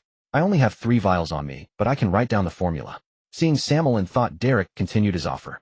"Deal." Sammael agreed immediately. He understood the difference between a single good meal and a lifetime of sustenance for his darlings. Summoning. Sammael repeated the earlier gesture, calling back the other 3 Great Ones. Having grown in the Forbidden Forest, they had fought a few battles, giving them a hint of killing intent. "Master, why did you call us?" "I was about to eat." Rebecca was the first to speak. As the largest, she was usually Sammael's favorite. After a night's change, the purple patterns on her body had grown brighter. Sammael gently stroked her head and poured the potion directly into her mouth. Rebecca clearly felt full and nuzzled Sammael even more affectionately. Finn and Elijah had evidently eaten something, their bellies bulging. After Sammael calmed them, they began to circle Derek, observing this human who gave them a strange sense of goodwill. Derek was unafraid, touching each one and examining them with a smile on his face. "Mr. Gaunt, they're magnificent. Just call me Sammael." Sensing Derek's genuine fondness, he invited him to be less formal. "Sammael, did you know? They share a common ancestor," Derek said with conviction. "A common ancestor? How is that possible?" Sammael was taken aback. His darlings were not even the same species, let alone from the same origin. The most unique one, Rebecca, was an Amazonian green anaconda, and whether she was even a python was still debated. "I don't know what magical plants they ate, but haven't you noticed they're becoming more alike? They might not be new magical creatures, but rather have awakened the bloodline of some ancient powerful serpent." Derek's expression grew serious, as if he were about to swear. "Really?" Sammael asked, delighted. This was excellent news to him. Like ancient magic, ancient magical creatures were symbols of power. The 4 Great Ones played happily with Derek, coiling and winding around him. Sammael watched them quietly. Though Derek couldn't speak Parseltongue, he could understand the 4 Great Ones' intentions. Sammael couldn't help but marvel at the wonder of magic. Derek, I've started a small group where members help each other and grow together. Would you be interested in joining? Sammael extended the invitation at the right moment. They shared a common interest, and the Scamander family carried significant weight, making it worth his while. Can I see them often? Derek's eyes held a glimmer of hope. Of course, Sammael replied with a smile. He hadn't expected such a pleasant surprise while sneaking a break, and he promptly tossed the fire cloud robe to Derek. I can't accept this, that's too precious. Nothing precious can compare to friendship. Consider it a welcome gift. Derek hesitated, but eventually accepted it. To him, the gift was indeed valuable. Growing up in the Scamander family, he was no fool. He didn't recognize the material, but he could identify the runes engraved on it. Cleaning, defense, growth, constant temperature. And such a robe would be worth a fortune on the market. Derek was straightforward, donning the fire cloud robe on the spot, displaying a certain disregard for formality. In the corridors of Hogwarts, two groups of young wizards walked briskly, exchanging glares, as a heavy atmosphere loomed above them. Ian Bourke, you'd better pray Scamander is unharmed, or Hufflepuff won't let this go. Are you threatening me, Cedric Diggory? Ian Bourke's face darkened. He was a prefect. Yes, I am threatening you. Cedric did not feign politeness, retorting with direct firmness. Oomph. If you're not convinced, come and fight. Ian Bourke's expression grew grave. He had never expected the usually amiable gentleman to be so unyielding. Most crucially, even though he was 2 years older than Cedric, he lacked confidence in a real duel. With classes just dismissed, and both being campus celebrities, the crowd of students behind them swelled. What happened? Why is Cedric the senior confronting a Slytherin? Haven't you heard? Slytherin's Sammael Gaunt set his snakes on Hufflepuff's darling pet. What darling pet? You don't know? It's Derek Scamander, of course. Scamander? The grandson of Newt Scamander. This is going to be interesting. Murmurs rippled through the crowd. Some believed it, others did not. At the very least, the Ravenclaw students were skeptical. If a life were truly at stake, the professors would have intervened long ago.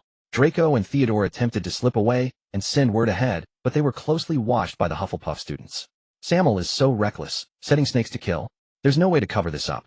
Draco's expression was grim. He knew Sammael was ruthless, but he hadn't imagined him so impatient. Calm down. Sammael isn't that impulsive. Theodore's icy face showed no trace of worry. He trusted that Sammael would not commit such a foolish act, and even if he did, he would not let it be seen. The two groups marched in force toward the Quidditch pitch. As they exited the castle, they could see from a distance 4 massive pythons encircling Derek, their heads raised as if ready to devour him. Beside them stood Sammael Gaunt, muttering incantations, as if commanding the 4 serpents. No.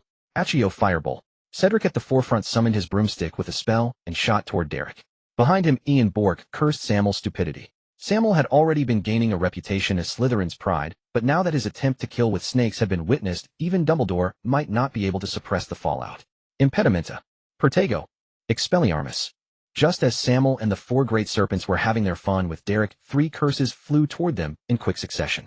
The spells were remarkably accurate. A shield charm protected Derek, an impediment jinx separated the 4 great serpents from him, and a thick Expelliarmus struck Sammael squarely. Whether his bones were broken or not, Sammael felt as if he had been hurled at least 10 meters. Who the hell are you? Having been attacked for no reason while he was simply enjoying himself, anyone would be furious, and Sammael had never been known for his temper.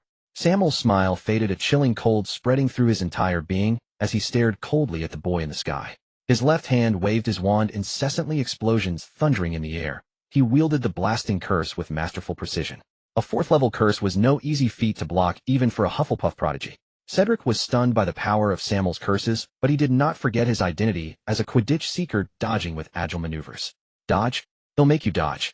Sammael waved his wand with his left hand while his right hand made a simple gesture. All the grass on the lawn turned silver, shimmering with a metallic luster. The metallic blades of grass, guided by the wand, shot into the sky in unison.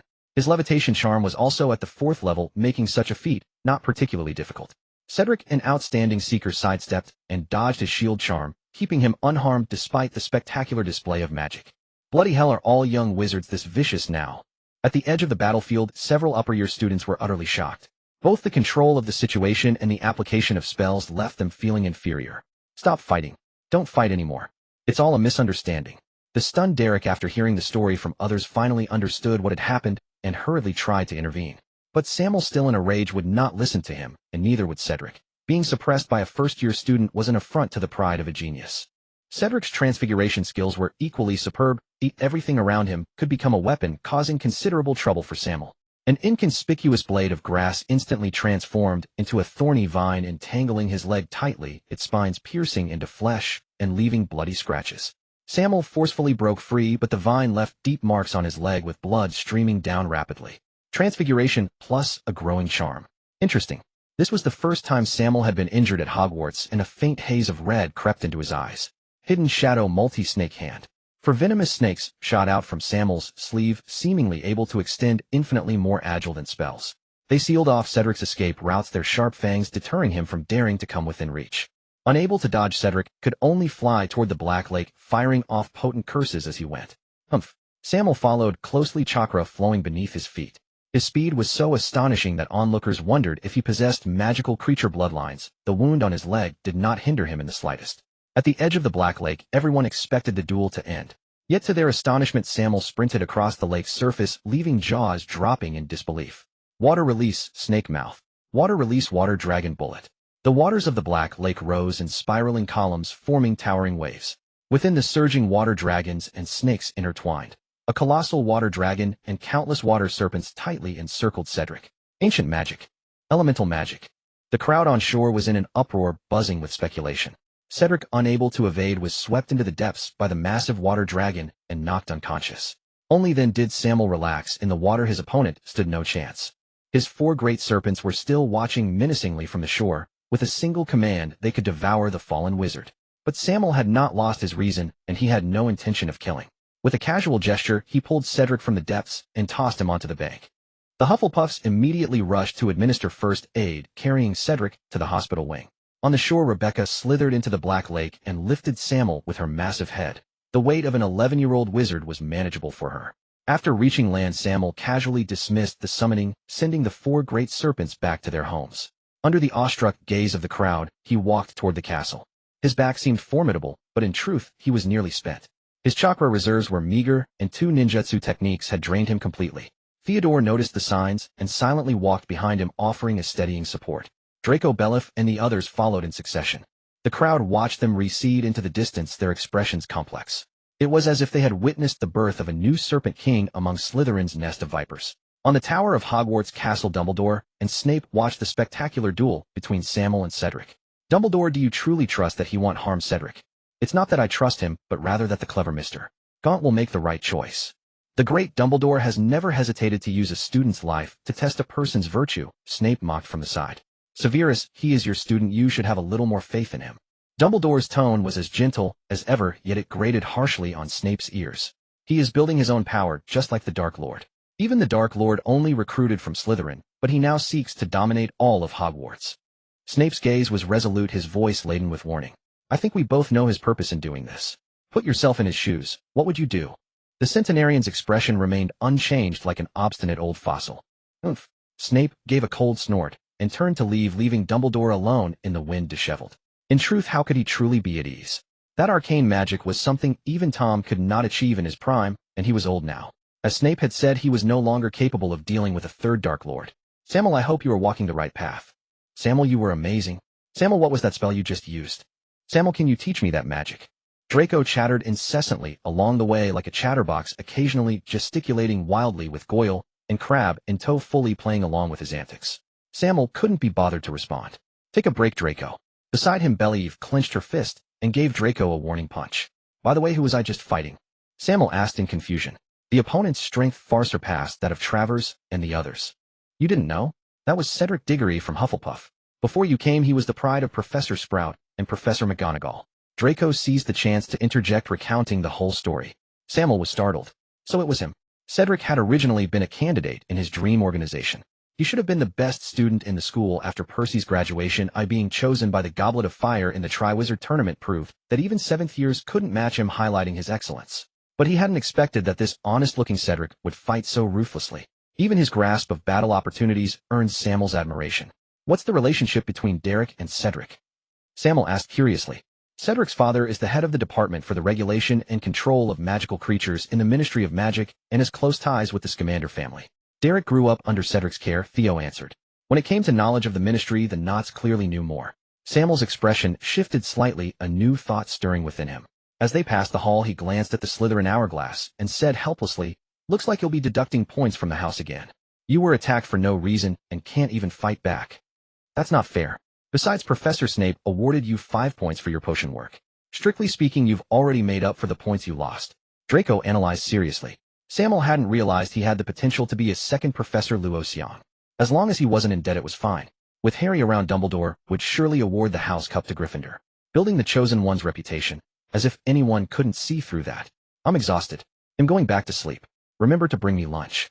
Sammael said to Theo behind him, and trudged back to the common room exhausted. Lying in bed, he stared blankly at the ceiling. Congratulations, host. You have obtained the title Hogwarts Serpent Basic and earned the ability Mirror Shuttle. Note: mirrors are merely conduits. Every marked mirror serves as a portal. Special attention is required. The mirror must be at least as wide as a person. Sammael was quite satisfied with this reward. After all, it was spatial teleportation, which carried a certain prestige. He didn't mind the basic title Serpent. He estimated that when he truly became the undisputed leader of Slytherin it would advance to intermediate, and if he could command the respect of the entire school the title would likely be perfected. Gazing at his own status panel, Sammael fell into deep thought. Host: Sammael Gaunt. Occupation: wizard. Achievements: orphanage, King Street hero, apostate, vigilante, intermediate, uncrowned king of Slytherin, Hogwarts Serpent. Talents: Parseltongue, LV. 4. System skills: Orochimaru's Ninjutsu Collection, incomplete, LV. 3. Water release, Ninjutsu Collection, incomplete, LV. 1. Freestyle combat, LV. 4. Snape's glare, LV. 2. Mirror shuttle, LV. 1. General skills, transfiguration, LV. 3. Alohomora, LV. 1. Petrificus totalis, LV. 2. Stupefy, LV. 2. Arresto momentum, LV. 2. Scourgify, LV. 2. Avis, LV. 3. Reductio, LV. 3. Incarcerus, LV. 3. Aguameni, LV. 3. Protego, LV. 3. Lumos, LV. 4. Wingardium Leviosa, LV. 4. Confringo, LV. 4. Magical items: Blood Orchid X2, Banshee's Whale X1, Akatsuki Cloud Robes X9. Pets: Kate Eagle, Owl, Cole, Burmese Python, Rebecca Anaconda, Elijah Reticulated Python, Finn Rock Python. To be honest, having just enrolled, possessing such strength was something to be proud of. He had been too arrogant lately. It was time to settle down. Looking back, before enrollment, he had beaten up Zabini. On the first night of school, he had beaten all the first years. On the first day, he had beaten the fourth-year prefect. The next day, he had brutally defeated Cedric. He reckoned that if he continued to be this reckless, even Dumbledore would lose patience with him. The urgent task now was to quietly accumulate strength. He knew too much, but had mastered too little. Sammael picked up his quill and jotted down all the tasks for this semester. First, raise all system skills to level 4. Although the ninjutsu rewarded by the system were mostly incomplete, their power was astonishing. With the chakra extraction technique, improvement should come quickly. Second, acquire additional effective skills beyond the basics. He knew too few spells, and even fewer useful ones. Things like the disillusionment charm, powerful area effect attacks, and so on. Third, fully enhance the strength of the Big Four. This was purely out of personal attachment, for they were his own creations, and the bond was there. Fourth, entrepreneurship and income. This wasn't urgent, but it had to be kept in mind. He had over 6,000 galleons plus the 2,000 Draco had given him last night, making him moderately well off in the wizarding world. But his foundation in the magical realm was still too weak. He needed to make money work for him. The thought gave him a headache. He had no head for business and didn't know what to do. And so the more Sammael thought, the more tired he became, and the more tired the sleepier. His eyelids began to droop involuntarily, and his steady breathing gradually evened out. In September of Great Britain, the damp weather cast a pall over one's spirits. Within the Slytherin common room, the dim environment and chilly underground made Sammael profoundly uncomfortable, causing him to unconsciously shed his outer garments in his sleep. Even the usually pleasant texture of coal failed to bring him comfort. His sheets were damp with sweat, and a hint of pain creased his brow. Sammael, wake up. Dimly, Sammael heard someone calling to him, helping him sit up, and he caught the scent of food. Theodore, stop shaking me. I'm awake. Theodore shook him, his expression filled with concern. Unlike the Sammael he usually saw at this moment, he seemed peculiarly unwell. Sammael looked at the meat on the table. Though it smelled appetizing, he had no appetite. What's wrong with you? Have you caught a cold? Sammael forced himself to stay alert and let out a scoff. He was probably the first young wizard to fall ill just days after enrollment. The battle with Cedric had drained him, leaving him drenched, and combined with the environment of Slytherin, that was likely the cause of his cold. Perhaps we should get some cold remedy from Madame Pomfrey, Theodore suggested softly, supporting him. Sammael shook his head, mustered his strength, and devoured all the food. From his past life to this one, he had always believed that medicine was 3 parts poison, and for minor ailments he relied on enduring them. He had heard that Madame Pomfrey's cold remedy caused steam to rise from one's ears, and he was already famous enough. He didn't want to attract more attention. This is the contract offered by the Travers family. Seeing Sammael in better spirits, Theodore took a wooden box from his pocket. Godric's Hollow. Quite a generous offer. Sammael was puzzled by the Travers family's intentions. This place was incredibly valuable. Godric Gryffindor's birthplace was here, making it a trendy spot in this era. The Potter family's ancestral home was also here, and even the legendary wizard Dumbledore's romance began in this place. Not only the property but the shop in Hogsmeade was right next to the Three Broomsticks, making its location exceptionally advantageous. The Travers family's bewildering actions left him truly perplexed. Either they were currying favor or something was definitely wrong. The house elf will be delivered this weekend. Seeing Sammael deep in thought, Theodore assumed he was considering the matter of the house elf. That doesn't worry me, but I'm concerned about these two deeds. Any suggestions? The best course is to hire a group of aurors. Their perception of danger far surpasses ours. Aurors take on private work. Of course. In fact, jobs like eliminating dangers are their favorites. Much less risky than hunting dark wizards, and they earn more. The two chatted as they walked, their textbooks trailing behind them, drawing looks of awe from passersby. Sitting in the charms classroom, Sammael was once again overwhelmed by drowsiness, feeling as if his head weighed hundreds of pounds. Suppressing the urge to give Draco, who sat in front, a thunderous blow, he forced himself to focus on Professor Flitwick's lecture. Professor Flitwick was likely the kindest professor at Hogwarts. Despite his goblin heritage, he lacked their temper, keeping the classroom atmosphere lively. He could convey the key points of a lesson in a vivid and engaging manner, even for a simple Lumos charm. None of the Ravenclaw students were dull, though after a few attempts, everyone succeeded. Sammael, too lazy to draw his wand, simply conjured a brilliant orb of light at his fingertip. Listening to the chatter of admiration from his classmates, his headache worsened, and he felt like hurling the orb while shouting Hadouken. Wow, 10 points to Slytherin. Mr. Gaunt, what a masterful Lumos charm, and wandless magic at that. I mean, can you do more? Professor Flitwick exclaimed, gesturing animatedly. Of course, Professor. Sammael pulled himself together, and 5 glowing orbs of different colors appeared at the tips of his fingers. With a flick of his wrist, the orbs orbited the classroom, once before returning to his fingertips. Professor Flitwick showered him with more praise, never stinting on compliments for outstanding students. Sammael bowed modestly and returned to his seat. The Hogwarts library was a first for Sammael. Compared to a true scholar like Hermione, he still had much to learn. The rows of bookshelves spoke to the profound depth of Hogwarts. The restricted section in the depths beckoned to him irresistibly. Sammael, haven't you finished your homework? What are you writing now? Malfoy beside him peered curiously at Sammael's work. It's a letter from Mr. Filch. Sammael's face was calm, though a flush of red tinged his pale cheeks, and steam continuously rose from his ears, making him a peculiar sight in the library. Indeed, he hadn't held out. He had fallen deeply asleep in class. Professor Flitwick, noticing his condition, hadn't punished him, and had allowed Bellatrix to pour a vial of fever remedy down his throat. Sammael wondered what oddities her small bag contained. The potion that had healed Cole earlier had also come from it. Filch. He's one of the most unpopular people at Hogwarts. You actually know him? Draco exclaimed in surprise, but quickly sat down sheepishly when Madame Pants raised her feather duster. Lowering his voice, his eyes were full of curiosity, and even Theodore and Bellatrix pricked up their ears. Just a small exchange, not well acquainted. Sammael thought to himself that Draco wasn't much better. He didn't elaborate, and the others stopped probing, though Draco continued muttering under his breath. Annoyed, Sammael said, "If you don't shut up, don't copy my potions homework and hand over my herbology assignment too." He wrote with incredible speed. He couldn't understand what was wrong with the professors. Homework was measured in feet. Snape's assignment alone was 3 feet, roughly the length of 3 A4 pages. Even enlarging his handwriting and line spacing took considerable time. Fortunately, his past life had been steeped in academia, having written countless papers. For the potions assignment, he covered the origin of the boil cure, its development, the properties of the ingredients, famous improvements, and speculation on future refinements of the formula. He copied where necessary and revised where needed, with about a third of the essay being directly borrowed. Yet it remained an excellent student paper, clear in logic and thought, with the concluding speculation serving as a masterstroke. Everyone was astonished, treasured it, and passed it around. Fortunately, Professors McGonagall and Flitwick had exempted him from their assignments, though otherwise he too would be hunched over writing furiously. Heir. How can you call that copying? I was referencing, yes, that's it. I am the heir of the great Malfoy family. There's no way I'd copy someone else's homework. Draco paused, then retorted, stubbornly clutching Sammael's homework, tightly refusing to let go. How is that not copying? Bellatrix chimed in with a sarcastic tone. Sammael couldn't be bothered with the two of them. After finishing the letter for Filch, he began writing home. He had been here for a few days and hadn't yet reported his safety. Too many things had happened. He picked and chose what to include in the letter. The library fell silent once more, leaving only the soft rustle of writing. The chill of September was already evident at Hogwarts, and Sammael tightened his collar as he felt the gentle breeze. Sammael, are you really feeling better? Theodore asked worriedly. Don't underestimate the teaching strength of Hogwarts. Madame Pomfrey's medical skills are no less than those of the healers at St. Mungo's. Just one night had passed, and that terrible state had vanished, leaving Sammael marveling at the wonders of magic. Draco, why are you so excited?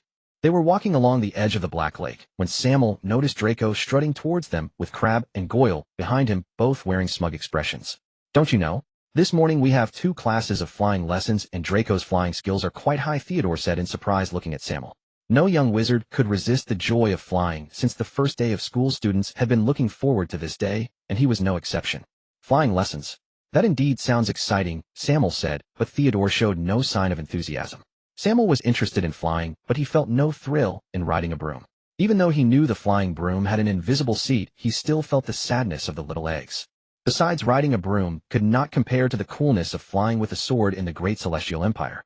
"Sammael, long time no see." Draco quickly approached them with a smile that he could not hide. Sammael was taken aback, while Theodore rolled his eyes. It had only been one night. How could it be long time no see? "Sammael, I'm quite skilled at flying. If I perform well, could you give me an outfit like yours?" Draco said slyly, even turning his back on Crabbe and Goyle. He wasn't stupid. Seeing Theodore wear the same clothes as Sammael every day, he even noticed Percy Weasley from Gryffindor wearing the same outfit while passing through the hall in the morning. Even Derek Scamander had one, so he knew Sammael had created a secret society. Sammael and Theodore exchanged smiles and silently brushed past Draco. "I will definitely earn your recognition," Draco vowed, silently looking at their retreating figures, feeling a bit aggrieved, as he was the one who knew Sammael first. Sammael held no prejudice against Draco, but having no outstanding talent was far from enough to join the Dream Organization. The identity of the Malfoy family heir could only be seen as a bonus. Without exceptional talent, he would only hold back the other members. "Sammael, how are you doing?" Harry ran over from a distance amidst the surprised gazes of Gryffindor and Slytherin and asked with concern. It had been many days since he had a proper conversation with Sammael since entering Hogwarts. He had heard about yesterday's incident, but believed Sammael was not as the Gryffindors said. He always held a good impression of the person who had taken him in. "I'm fine, thank you for your concern, Harry," Sammael replied gently. Harry breathed a sigh of relief upon hearing this. He felt sorry for not checking on his friend sooner. "Harry, class is about to start. Let's go together." Ron approached from a distance, looking a bit nervous. If it weren't for Harry being there, he definitely wouldn't have approached this Slytherin snake. He had warned many times that the Gunter family were a bunch of lunatics, but Harry wouldn't listen. To prevent his friend from going astray, he had to muster the courage to walk over. When Sammael's gaze swept over him, he felt a tingle at the back of his head, and Theodore's expression was similarly unfriendly. "All right, Harry, it's indeed time for class. Oh, let's go together." Ron had no intention of greeting him, and he wouldn't seek trouble for no reason. His priority was always Harry Potter. The group arrived at the Quidditch field and instinctively separated, knowing the enmity between the two houses. "Good morning, everyone. What are you waiting for? Stand on the left side of the brooms," Madame Hooch, a decisive person, instructed. Not only was she the flying lesson professor, but she was also the Quidditch referee, with silver short hair and golden eyes resembling that of an eagle. "Place your right hand above the broom and say up." The young wizards followed her instructions and tried one after another. Up. Draco succeeded on his first try and looked triumphantly at Sammael. Sammael recalled Theodore's words. Indeed, Draco's flying talent was quite impressive. Looking around, only Harry succeeded on his first attempt. After several tries, Theodore and the others also managed to get their brooms up, while on Gryffindor's side, Ron and Hermione's brooms kept rolling around. Sammael noticed Crabbe discreetly kicking his broom, and it obediently flew into his hand. "Mr. Gunner, why don't you give it a try?" Madame Hooch, clearly displeased with Sammael's inaction, questioned. "Sorry, Professor, up." Sammael tried for the first time, but the broom remained motionless. Up, up. Sammael's several attempts yielded no response. The broom couldn't even roll over. He mimicked Crabbe and kicked it several times, but to no avail. At this moment, he was the only one in the entire classroom who hadn't succeeded, and everyone looked at him in astonishment. "Child, this broom might be broken. To try this one instead." Madame Hooch handed him a new broom at the right moment. Up, up. Several attempts in succession failed, and even after switching several brooms, the result remained the same. "Child, you might be the first flying broom dud in Britain." Madame Hooch looked at Sammael with a peculiar expression. She had only heard of such occurrences internationally, but had never witnessed one before. At this time, both Gryffindor and Slytherin were whispering and casting sympathetic looks at him. No one could have imagined that the renowned Sammael Gunter was actually a flying broom dud. "It's just not experiencing the joy of flying, but it's not a big deal," Draco said quietly, his smugness subdued. Sammael's expression darkened. "If you can't comfort others, it's better to keep quiet. Who says I can't fly just because I don't ride a broom?" Water escape, water sky apparition. Sammael formed hand seals and shouted, causing water vapor from the ground to rise and form a giant bubble that enveloped him, lifting off the ground and soaring into the sky. Sammael elegantly stood at the center of the bubble, controlling the flying direction. This was his first time flying in such a manner, and he didn't dare to go too high. Although he lacked the thrill of the breeze against his face, he was still satisfied. However, he silently vowed to learn Snape's flying spell whenever he had the chance. Sammael made a few laps, completely ignoring the envious gazes of the others, greeted Madame Hooch, and then lay under a tree to sleep. Since he had no talent in this area, there was no need to waste time.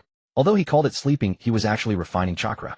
He had not forgotten his plan, nor had he forgotten to summon Rebecca, who could resist a soft snake bed. He couldn't let anyone feel wronged except himself. After a single night, Sammael noticed that Rebecca had grown considerably larger, her purple markings becoming ever more luminous, and beneath her smooth serpentine skin fine scales were faintly visible. "Master, I can see so far now," Rebecca shared her joy with Sammael. "You've already transformed to this extent," Sammael murmured, stroking her head. He knew that both pythons and boas suffered from severe nearsightedness, and he had not anticipated that the transformative power of Blood Orchid could eliminate such inferior genetic traits. Amid his pleasant surprise, Sammael continued to lie upon Rebecca, silently refining his chakra. Yet the wailing cries from the sky above were truly irritating. Looking up, he saw Neville Longbottom of Gryffindor flying erratically at tremendous speed. Madame Hooch attempted to intervene, but the spell she cast failed to strike him accurately. Seeing Neville about to fall, Sammael waved his wand casually, causing the grass to grow rapidly and weave into a soft bed under his command. Amid the crowd's gasps, Neville landed safely on the soft bed. Though cushioned, he still suffered a broken bone, just as in the original tale. Yet what did it matter? A small gesture to earn goodwill was in his view a gain without loss. Excellent transfiguration, Mr. Gaunt. 10 points to Slytherin. I believe Professor McGonagall would be proud of you. Without your intervention, Mr. Longbottom would have been far more severely injured. Seeing Neville unharmed, Madame Hooch promptly awarded Sammael points, then escorted Neville to the hospital wing. Before leaving, she did not forget to warn the young witches and wizards of both houses, for they were hardly known for their tranquility. Sammael gave a slight bow to Madame Hooch and departed with Rebecca, having lost all desire to refine chakra. As expected, a conflict soon erupted between Slytherin and Gryffindor, led predictably by Harry Potter and Draco Malfoy. Sammael had no interest in the quarrels between the two houses, nor did he wish to witness their displays of skill before him. "Hagrid, long time no see," Sammael called out, waving as he spotted the gamekeeper nearby. "Ah, Sammael, I saw your duel with Cedric yesterday. Truly spectacular. He's a good man, though, and meant no harm."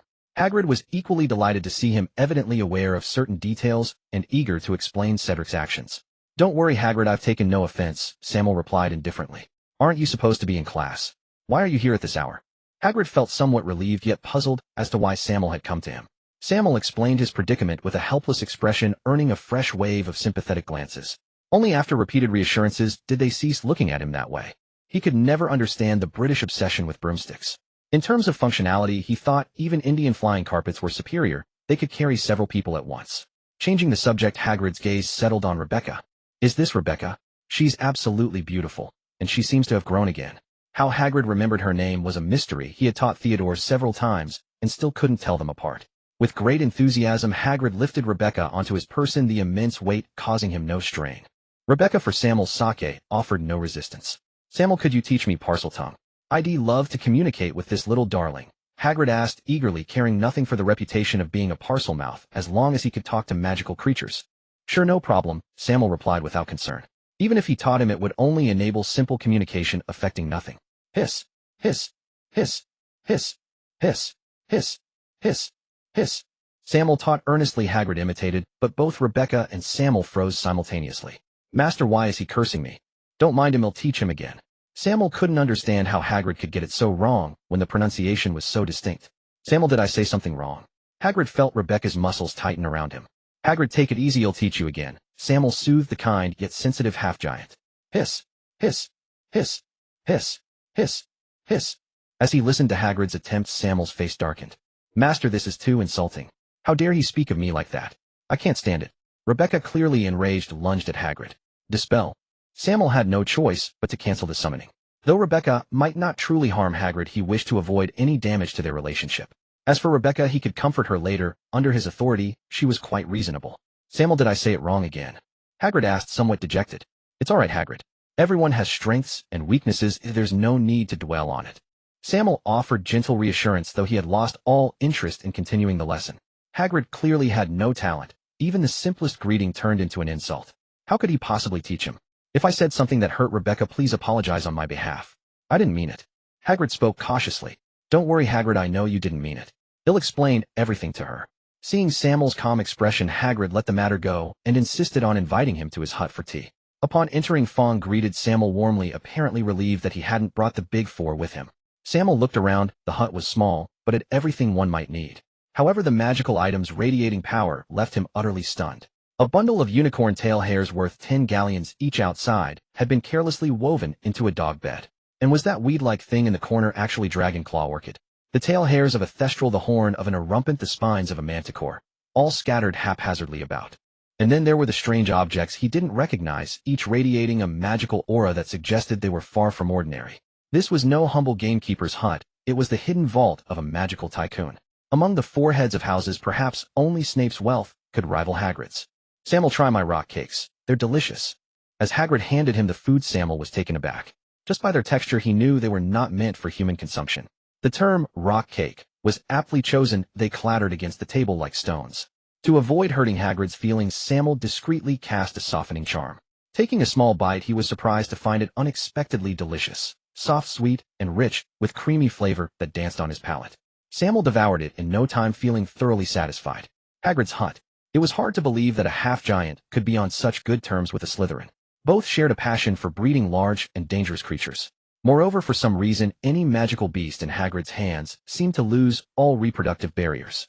Sam'el listened to some of Hagrid's ideas. It was hard to believe he actually wanted to crossbreed a manticore with a fire crab. This required some sort of magical ritual to accomplish, otherwise under normal circumstances the manticore would absolutely devour the fire crab first. Mating was out of the question.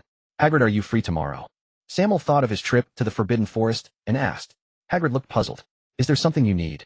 "I need to go into the Forbidden Forest, but don't worry, I have the professor's permission."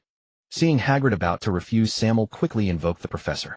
"Young wizards aren't allowed in the Forbidden Forest.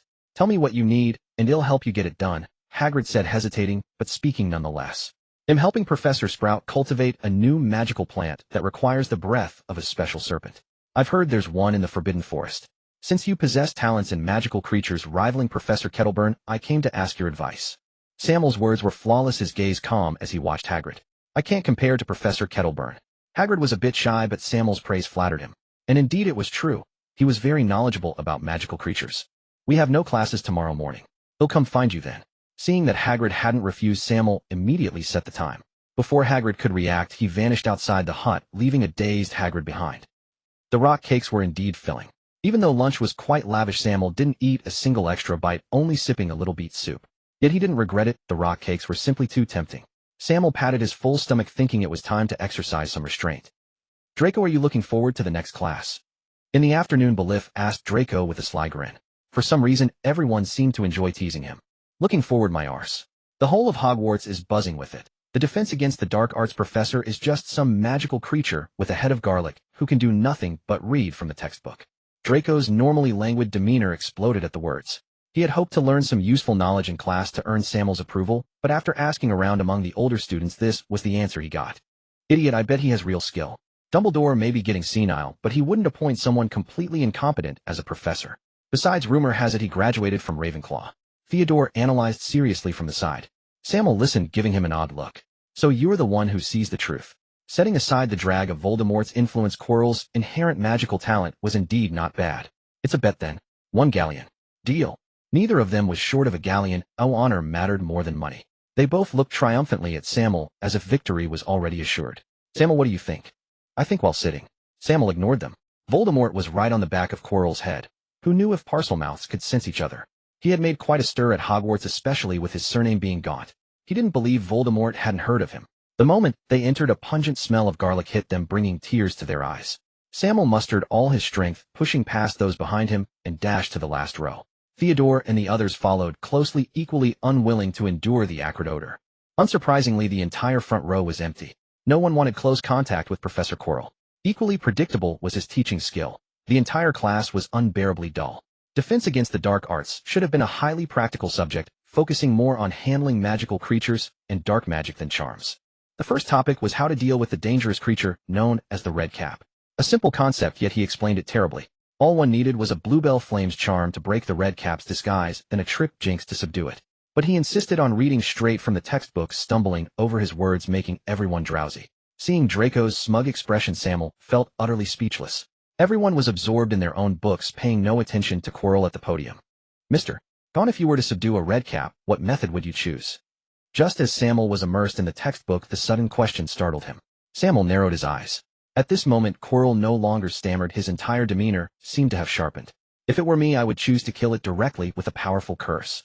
Sammael strongly suspected that Quirrell had been replaced by Voldemort, but he still gave his opinion. A gleam passed through Quirrell's eyes, his expression showing great interest. State your reasoning. Red caps usually appear in swamps far from wizard settlements. In the wild, all actions should be based on survival. Simple restraints might not hold, causing unnecessary trouble. Sammael spoke seriously. He was now certain that the Quirrell before him was definitely Voldemort. The little snake coiled around his arm kept constricting. The sharp scales of the bush viper sliced across his skin like blades. He was sure his arm was a bloody mess. Mr. Gaunt, which spell would you use? I'd choose the blasting curse, simple and effective. Sammael remained calm, the wounds on his arm not affecting him in the slightest. A decent choice, but the blasting curse has obvious limitations. The wild magic affects accuracy. Quirrell seemed intent on challenging him, raising another pointed question. Red caps have no ranged attacks. I'd keep my distance using the explosion rune to augment the spell, increasing the blasting curse's power. In simple terms, just blast it all away. Sammael's blasting curse had reached level 4, close to level 5. Spell variations always relied on ancient runes. In fact, level 4 was enough to handle most crises. But he couldn't reveal his excellent control to Voldemort. Sammael and Quirrell engaged in a back-and-forth dissecting profound magical theory. The young wizards watched in stunned amazement, feeling as if Professor Quirrell had been replaced. The smug Draco wilted like a frostbitten plant, while Theodore now wore a triumphant look. One galleon wasn't much, a winning face was what mattered. Impressive magical theory. I look forward to seeing your practical application, Mr. Gaunt. 10 points to Slytherin. The crowd gasped. Never had they expected the timid, point-averse Professor Quirrell to award points to Slytherin. Yet seeing Sammael's performance, they felt it was only fitting. After class, Sammael fainted and knocked the little spicy strip unconscious, casually tossing it into his pocket. The little spicy strip's behavior was highly abnormal. Far from simple nervousness, it seemed more like something was controlling it. His venom was lethal upon contact, and Sammael had no antidote serum, so to prevent any mishaps it was better to simply restrain it. Mr. Gaunt, you are quite adept at combat-oriented magic. Just as the group was about to leave, the pungent smell of garlic once again assailed them. Draco and the others unceremoniously fled into the distance, leaving Sammael alone to face Quirrell. A little. Sammael didn't know what to say, so he could only respond perfunctorily. Mr. Gaunt is too modest. Since you're interested in combat magic, why not come to my office on Saturday, and we can study it together? Quirrell's tone was exceptionally smooth, carrying an indescribable allure. Sammael's expression flickered. He struggled for a moment, then looked at Quirrell warily. Damn research, anyone would think you're trying to take advantage of me. See you on Saturday, Professor. Despite his vigilance, he still had to agree. Old Voldemort had clearly become shameless, using the Imperius curse on a first-year student. If he refused, who knew what trouble might arise? This was fine, and he would adapt to the situation when the time came. If all else failed, he could seek help from Snape. Watching Quirrell's retreating figure, Sammael's expression grew solemn. Sammael, what were you and Professor Quirrell talking about? Theodore asked, clutching his galleons triumphantly, curiosity getting the better of him. Nothing, Professor Quirrell just recognized my magical talent and wants to give me some extra lessons. Sammael couldn't be bothered with these disloyal fellows and walked alone toward the Quidditch pitch. The pressure from old Voldemort was too intense. He urgently needed to sleep and recuperate. The Slytherin common room had no sunlight, making it uncomfortable for him to rest there. Sammael lay quietly on the grass, basking in the warmth of the sun. His pale skin took on a hint of rosiness, making him look utterly endearing. Occasionally passing older female students would pause to admire his face, and no girl could resist something so beautiful. Sammael slept soundly, but when he opened his eyes, the sky was already pitch black. Gazing at the bright stars above, he felt a deep sense of peace. Master, I'm sorry, I didn't mean to hurt you. A small snake, less than a meter long, slowly crawled out of his pocket. Its emerald scales were tinged with a bloody glow, making it appear eerily strange. It's fine, I'm not angry anymore. Sammael's expression was calm. The wound on his arm had already healed thanks to the Dittany. If Voldemort had used Parseltongue, he would have noticed. Judging by his actions, that bastard had definitely used the Imperius curse. The little spicy strip wasn't a purely magical creature and hadn't formed a contract with Sammael, which was why it had been uncontrollable. Was it a warning? Or a display of power? Sammael didn't care to know. Either way, a grudge had been struck, and he would settle the score sooner or later. The little spicy strip silently retracted its head and coiled back around Sammael's arm. It wasn't stupid. Saying not angry anymore meant the master had indeed been angry. Remembering the fate of its kin who had died in the forest, the little spicy strip tightly pressed its scales against its body, terrified of accidentally hurting its master again. Sammael didn't explain further. He rubbed his growling stomach. He had slept so deeply that he had missed dinner. In the corridors of Hogwarts, the only sound was Sammael's footsteps and eerie silence prevailing. Is this the kitchen? Driven by hunger, he had instinctively wandered to the basement. Seeing the pear on the painting, he pieced together from his knowledge that this was Hogwarts' kitchen. Sammael tickled the pear on the painting, and the hidden door behind it swung open automatically. The house elves busy in the kitchen were astonished to see a young wizard freezing in their tasks. It wasn't that no young wizards had stumbled upon this place before. Hufflepuffs were frequent visitors, but this was their first time seeing a Slytherin student. "Sammael, what are you doing here?" Just as Sammael was about to get some food, a familiar voice reached his ears. He turned around and saw Derek accompanied by Cedric, the one he had fought last time. Cedric's face was flushed, looking as if he wanted to say something, but hesitated. "Good evening, Derek. I missed dinner. What are you two doing here?" Sammael's expression was calm, showing no hostility towards Cedric. "Madame Pomfrey just allowed Cedric to leave the hospital wing, so we missed dinner too." Derek spoke with a hint of embarrassment, knowing he was the cause of their earlier fight. "Young wizard, how may I help you?" As the atmosphere grew awkward, a female house elf approached and asked respectfully. "I need 5 medium rare steaks, 1 well-done steak, and a glass of lemonade, thank you." A young wizard said thank you to me. A young wizard said thank you to me. "You are the best young wizard Sheila has ever met." Sheila happily hopped around, even starting to tug at her own ears. Sammael was taken aback, not expecting a simple thank you to make this house elf, named Sheila, so ecstatic. Soon Sheila began using her race's unique magic to prepare the food with remarkable speed. Sammael had a huge appetite, no less than an adult's. 5 steaks were just right for him, with the remaining 1 meant for the little spicy strip, which hadn't eaten in days. Sammael ate quickly but with utmost elegance, every movement exuding an aristocratic bearing. "Mr. Gaunt, I was wrong last time. I apologize." Unable to bear the awkward silence, Cedric spoke up to apologize. "Just call me Sammael. I forgive you. Derek is my friend, and you were just concerned about him." Sammael's expression remained unchanged, leaving Derek and Cedric unable to gauge his mood. Forgiving so easily didn't match the rumors, which only deepened Cedric's guilt. This simple forgiveness was harder to bear than a beating. "Mr.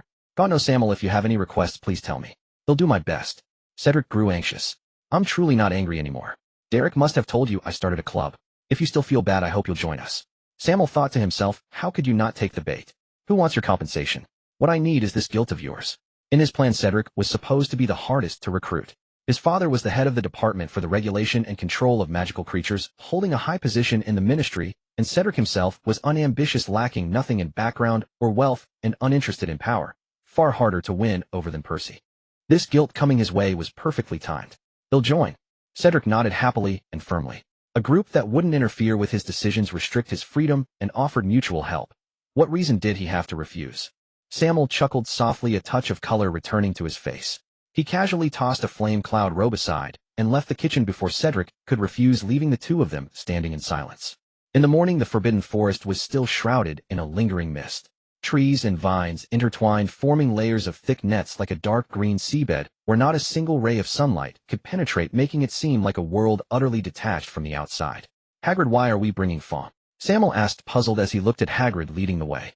"Don't underestimate Fong, timid as he is, he's quite alert in the Forbidden Forest," Hagrid replied, yawning and casting a resentful glance at Sammael. He hadn't expected Sammael to drag him out so early, and he hadn't even had breakfast yet. "Why didn't you say so earlier? I have friends in the Forbidden Forest too," Sammael said, finding Fong utterly troublesome.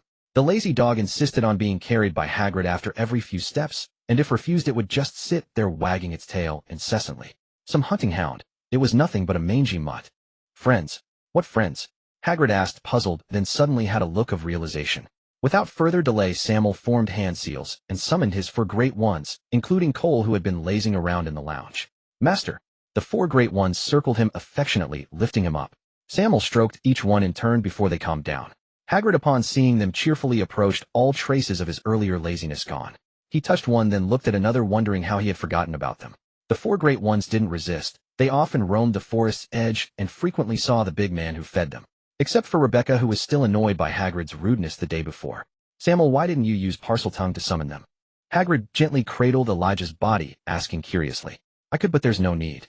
I don't know exactly where they live. If I summoned them with full Parseltongue force, it would probably stir up every serpentine creature in the Forbidden Forest." Sammael stroked Rebecca's body as he explained. "Sammael, look at Elijah. Hasn't his body changed? He seems different." Sammael focused his gaze and noticed the change indeed. Originally, Elijah had an orange body with dark green stripes, both elegant and fierce, second only to Cole in appearance. But now the dark green patterns had vanished and specks of blue light were scattered among his scales, making him strikingly beautiful. "Elijah, when did this happen?" "Master, I'm not sure. I woke up like this morning, Elijah replied softly, his voice tinged with grievance, as if blaming Sammael for not noticing sooner. Sammael averted his gaze. Indeed, he usually focused on Rebecca and Cole, rarely paying attention to the changes in Finn and Elijah.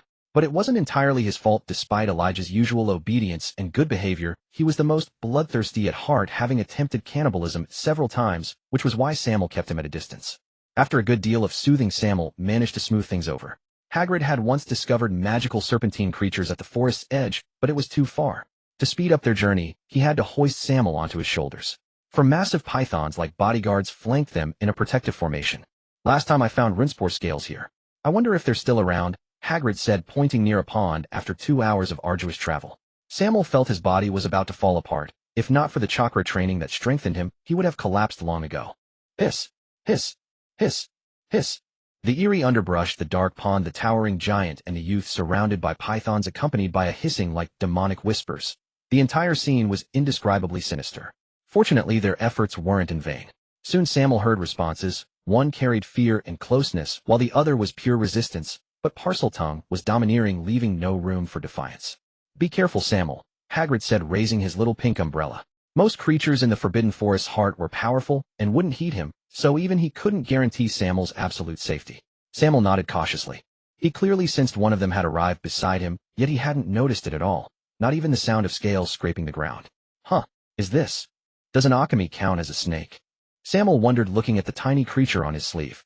But he understood, Parseltongue could control even basilisks, let alone alchemies. That thing was a monster hatched from a toad's incubation of a rooster's egg, genetically unrelated to snakes at all. The little creature gently pecked Sammael's hand with its sharp beak, the light force tickling him.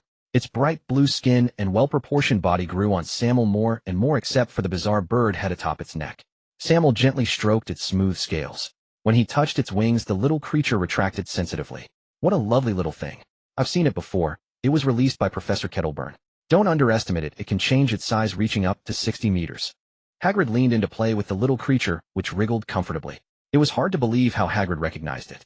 This was like a low-budget foreign version of the Heaven-Earth transformation. Sammael wished he could graft this ability onto his own little darlings. As they played with the alchemy, both heard the sound of scales scraping the earth, and faintly saw trees swaying, indicating the approaching creature was sizable. It really is a rinspore. It's still here. The great serpent was a full 82 feet, about 25 meters long, covered in sharp armored scales resembling the vipers of the Muggle world, and most notably it had 3 heads. Hagrid and Sammael were both thrilled. The rinspore perfectly matched Sammael's expectations for a powerful serpent. Hiss! Hiss! Hiss! Hiss! The rinspore flicked its tongues wildly, its left head angrily protesting Sammael's actions. Shut up. Don't move. Sammael couldn't be bothered to argue and commanded it to stay still with Parseltongue. This effect was far more potent than Petrificus totalis. Cole, Finn, and Elijah circled behind the rinspore, ready to bite off its heads at Sammael's command. Though the rinspore was larger, its necks weren't as strong, and with their bite force, it wouldn't be difficult. The rinspore tried to break free, but its body wouldn't obey. The aura of death enveloped it, and it dared not resist further. Sammael, this isn't right, Hagrid said softly. There's nothing wrong with it. It's just that it's disobedient and ugly. As long as it behaves, I won't harm it. The rinspore was clever. Upon hearing this, it wanted to nod, but still couldn't move. It could only stare at Sammael with innocent eyes. The giant serpent trembled. The giant looked pained, and a cold smirk lingered on the young boy's face. This scene at the heart of the Forbidden Forest was utterly bizarre. The rinspore had 3 heads and was highly venomous, but it typically attacked with its middle head. The left head was the planner responsible for thinking, the middle head was the dreamer in charge of attacking, and the right head was the critic evaluating the actions of the other 2. Thus the rinspore was not lacking in intelligence. Seeing the pitiful rinspore, Hagrid's sympathy overflowed once again. Sammael, do you know how to extract snake chi? Sammael was taken aback. Hell, he really didn't know. Hagrid, do you know how to extract it? Hagrid was also baffled, thinking, aren't you here to do just that? Why are you asking me? The 2 stared at each other wide-eyed, creating a highly comical scene. I don't know how to extract snake chi, but I know that snake blood must contain a vast amount of it, Hagrid said after some thought, offering the only answer he could. Hagrid, I didn't bring any storage vials. Do you have any? Sammael asked, awkwardly, realizing he had come down without any tools.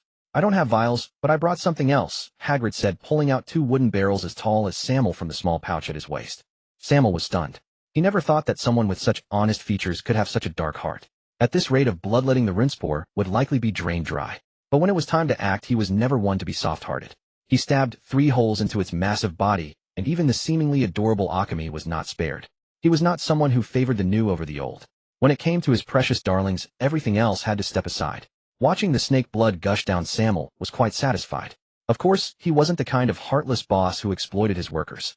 He tossed a blood orchid into each of the two snakes' mouths, his last remaining stock. The two snakes instinctively sensed that this was something good, so their resistance lessened. After collecting half a barrel of blood, Sammael decisively let the alchemy go. Watching its staggering form, he silently felt a pang of guilt for 2 seconds, no more than that. The rinsepour was not so fortunate. Before leaving, Sammael took a large cauldron from Hagrid's bag and made it expel all its venom at once. Since it would recover by the next day and couldn't resist anyway, it simply stopped struggling. Sammael even followed it back to its lair and took all the shed snake skin. The rinsepour was very grateful. It wasn't the egg-laying season, or its offspring might not have been spared. Watching Sammael's retreating figure, it silently breathed a sigh of relief. This demon is finally gone. A single thought filled its mind: move. I must move. Sammael, on the other hand, walked ahead of Hagrid joyfully, losing his usual composure, unable to hide the smile on his face. Sammael, be careful. Why are you so happy? Hagrid asked curiously. Hagrid, I've struck it rich. The rinsepour is a treasure trove. Its venom sells for 200 galleons a pint on the market, and we've got half a cauldron full. The shed skin is even more valuable. The rinsepour is extremely ancient, and its magical circuit patterns are incredibly complex, making it a key ingredient in many alchemical and potion-making processes. The main ingredient for the famous Baruffio's brain elixir, which boosts intelligence, is this stuff. It's priceless and rarely available on the market, and even then it's sold by the pint. We've got several gene of it now. We're rich. No wonder Sammael was delighted. He wasn't short of money, but he could never have too much of such precious materials. Under special circumstances, it could help him build connections. He could even ask Snape to cancel his detention without issue. He wasn't the type of scholar who specialized in potions. The system wasn't cooperating. It wouldn't let him add skill points or level up. With limited time, he had no interest in wasting too much of it on potions. Rather than spending a vast amount of time inventing potions or improving recipes, he preferred to recruit a genius skilled in potions. Congratulations, Sammael, said Hagrid, who didn't understand these things and had no concept of their value, but as a friend he was happy for Sammael. The duo's return trip was much faster than their arrival. Sammael was unwilling to ride on Hagrid's shoulders again, afraid of being jolted to death. He channeled chakra to the soles of his feet, either sprinting or leaping between the trees, making it extremely difficult for even Hagrid to keep up. The two were having a great time. The 4 giant pythons also released their full auras, startling the forest creatures into fleeing in all directions. Hiss! Hiss! A hoarse snake call reached Sammael's ears. He turned to see the pitch-black Rebecca tightly coiled around a creature. A centaur. Release him, Rebecca. Sammael recognized the creature and commanded Rebecca to let him go. The centaur looked at Sammael and instinctively took 2 steps back. Centaurs do not harm foals, but the Forbidden Forest does not welcome you or your snakes. Carlos, he is my friend, Hagrid said, clearly knowing the centaur, and quickly stepped forward to explain. I said the Forbidden Forest does not welcome him, even if he is your friend, the centaur named Carlos retorted unswayed. He even drew his bow, aiming it at Hagrid. Explosive blast. Sammael switched to Snape's glare, and with a wave of his hand, a blasting curse struck Carlos' wrist. The sharp arrow flew far away. Sammael, he was joking. Don't hurt him, Hagrid said, quickly checking on Carlos' injury and instinctively shielding him. Don't worry, Hagrid. I just can't stand anyone pointing a weapon at my friend. If I had wanted to hurt him, I wouldn't have aimed for his hand, Sammael said calmly, his cold expression fading as he explained to Hagrid. He was remarkably patient with his friends. The Forbidden Forest does not belong to the centaurs, whether they admit it or not. If my friends or my snakes are harmed, I will make the centaurs pay, Sammael declared. You are skilled in stargazing and prophecy. You should know I have the ability to do so. Watching the centaur rise, Sammael quickly pulled Hagrid away, but the atmosphere was no longer the same. Hagrid was deeply moved by Sammael's recognition of him, but he was kind-hearted by nature and unwilling to harm anyone. The two walked back in silence. Damn it, why can't I get out? Deep within the Forbidden Forest, a massive rinsepour lay limply in a rocky forest. With every inch it advanced, its body grew weak, its functions rebelling against the commands from its brain. It could only retreat unwillingly, a hint of anger appearing on its left head. The final command Sammael had given before leaving was for it not to leave its territory. Are you kidding? How could he let this mobile treasure trove slip away? This was a sustainable source of wealth. The rinsepour's territory was large enough, and it had no migratory habits. With the biodiversity of that area, it wouldn't starve. But gaining its freedom would be difficult. Sammael strode briskly back to the castle, 2 large barrels of blood trailing behind him thanks to his excellent levitation charm, drawing the gaze of every student he passed. He first handed the blood to Professor Sprout, who commended his actions, for no other reason than that blood-irrigated blood orchids far surpassed those nurtured by mere serpent vapor. Lacking the means to store the blood, he left it all behind. Professor Sprout thoughtfully prepared a large storage reagent for him, ensuring he wouldn't face similar issues in the future. This solved his dilemma of how to store the venom of the runespore, resolving the problem in one fell swoop. Clutching the snakeskin he kept closed, Sammael wore the expression of a martyr heading to his doom as he made his way to Snape's office. He had no choice. Filch's punishment was nearly up, and unwilling to invest much effort in potions, he had no desire to endure Snape's detention. His head of house was never one to mince words. Even Slytherin students found it hard to escape the Serpent King's venom, let alone a representative of the problem students like himself. Gazing at Snape's office, which seemed to merge with the darkness, Sammael felt a wave of reluctance. Bang! Bang! Bang! Sammael pounded on the office door, ensuring the occupant could hear. The door swung open on its own, and Snape's icy voice rang out. Mr. Gaunt, if you had received even a modicum of etiquette training, you would know that disturbing your professor during rest hours is a disgraceful act.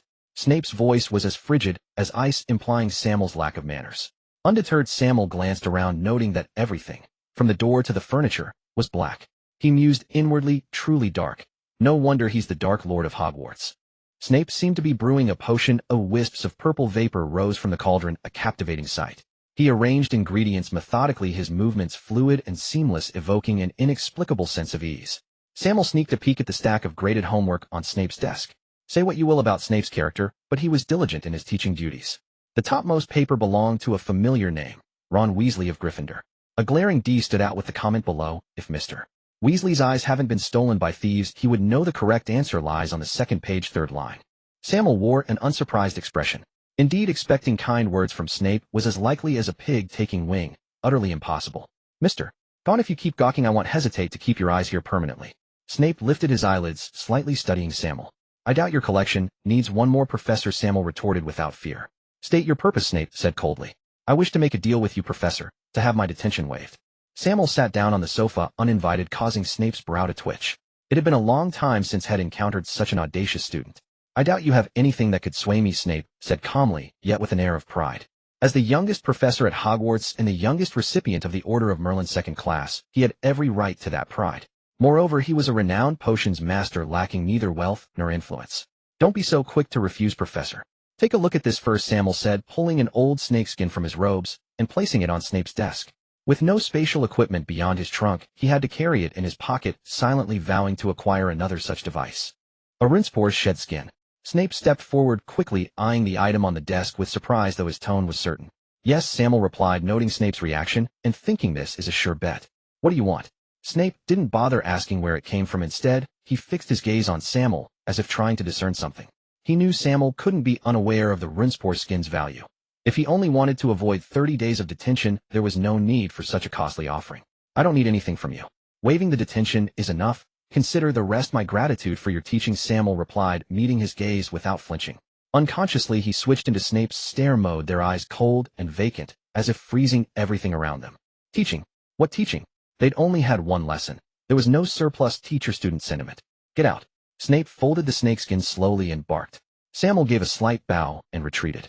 The atmosphere was oppressive. With the deal done, he didn't want to stay a moment longer. Sammael intended to curry favor with the professor, sensing the man's wariness. After all, his talent and behavior mirrored that person too closely. But he didn't mind. A time would prove his worth. As for whether trading a snakeskin for a month's detention exemption was worth it, opinions varied, but he deemed it worthwhile. As Sammael entered the Great Hall, he noticed everyone eyeing him warily, as if he were a ruthless killer. Though puzzled, he didn't dwell on it, and headed toward the Slytherin table. The Forbidden Forest expedition might have been thrilling, but it was exhausting, and he was famished. Sammael, I heard you killed that half-giant Hagrid. Is it true? Draco Malfoy rushed over, panting. What? Sammael's eyes widened in shock. Isn't it?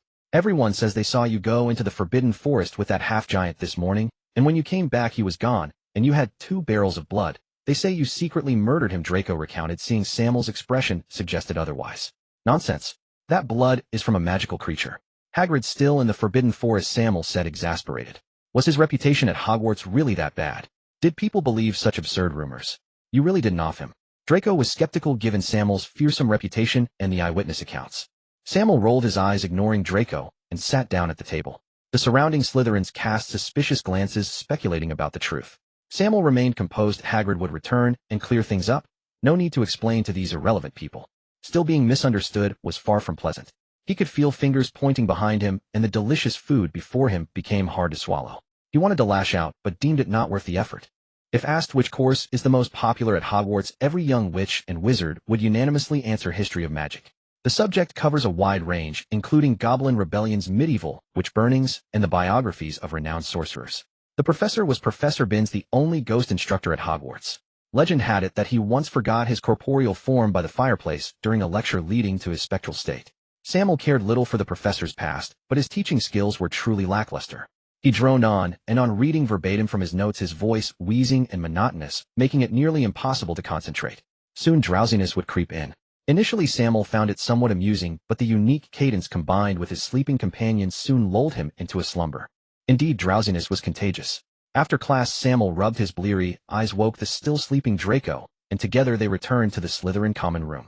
Theodore delivered these to Percy Weasley and Gryffindor, Derek Nutt and Hufflepuff, and Cedric Diggory. Sammael produced pre-prepared notes. It was time for the Dream Fulfillment Society to convene. Theodore stared at the items in his hand, his confusion transforming into elation. He had been waiting for this day. By the way, find someone from another house to deliver the one to Gryffindor to avoid any conflict. Sammael reminded him. It was hard to imagine what might happen if a Slytherin lingered too long outside the Gryffindor common room. Draco watched Theodore sprint away with envy, wanting to say something, but ultimately staying silent. Sammael glanced at him, but said nothing. Even though they were closed, he wouldn't lower the selection criteria for the Dream Fulfillment Society. After dinner in the second-floor potions classroom, Sammael sat quietly, his right fingers tapping rhythmically on the desk, while his left hand unconsciously twirled his wand, a habit from his past life in the Great Celestial Dynasty. His previous duel with Cedric had made him realize the advantage of dual wand casting, and he wanted to practice more, but lacking a sparring partner, he resorted to this clumsy method. Behind him, Theodore stared fixedly at Sammael's wand, silent and lost in thought like a ghost. The classroom door creaked open, likely due to Snape's frequent kicks, adding a touch of eeriness to the dim room. "Good evening, Percy." It was Percy.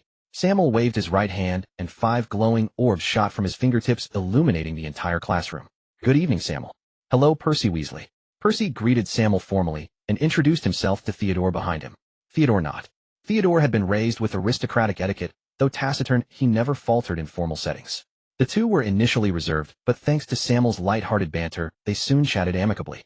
After Sammael gave Percy 50 galleons, Percy became much more confident and less strict with his younger brothers, even fostering a semblance of brotherly harmony. He knew who was responsible for this change, and expressed his gratitude to Sammael in their conversation. Soon Derek and Cedric arrived together.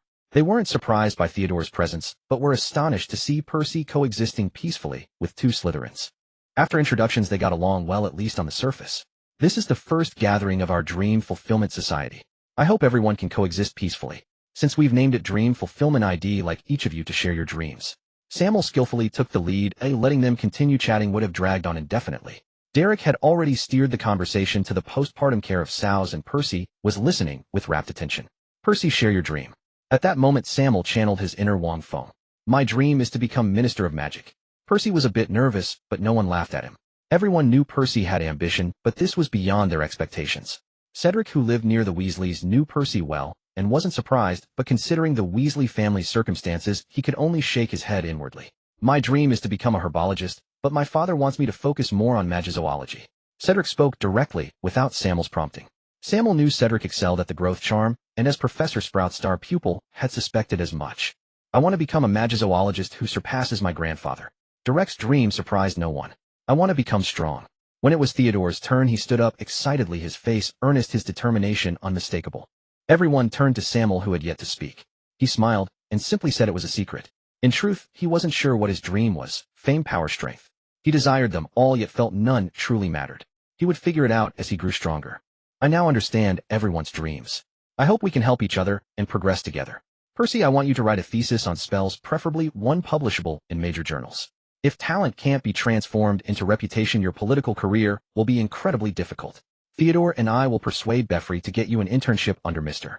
Crouch." Sammael spoke to Percy seriously. He was a master at painting grand visions, but he was genuinely confident he could help Percy achieve this before graduation. At the very least, it wouldn't end like in his past life, where Crouch couldn't even remember Percy's name. "Cedric, the same goes for you. To earn your elders' recognition, you need to demonstrate corresponding talent. I'm not an expert in this area, but we'll do our best to help." Sammael's words to Cedric weren't empty promises. Herbology growth is extremely slow. Some plants take months, others years. Without assistance, time alone could sap his enthusiasm. Cedric nodded ecstatically. He lacked not talent, but helpers. "Derek Hagrid has deep knowledge of magical creatures. He'll introduce you to later, but for now your priority is to improve your combat skills. Approaching powerful beasts without any fighting capability is foolish. Derek nodded in agreement. Even his revered grandfather had often been injured when dealing with magical creatures, let alone him. But I'm not good at fighting. Derek looked troubled. His family truly had no aptitude for it. Don't worry. They'll give you and Theodore special training every Tuesday and Thursday. Derek and Theodore nodded excitedly, as Sammael's combat prowess was well known. In truth, Sammael hoped they could turn their strengths into combat skills, easing some of his own burden. No one raised any objections to Sammael's arrangements. Everyone was brimming with enthusiasm.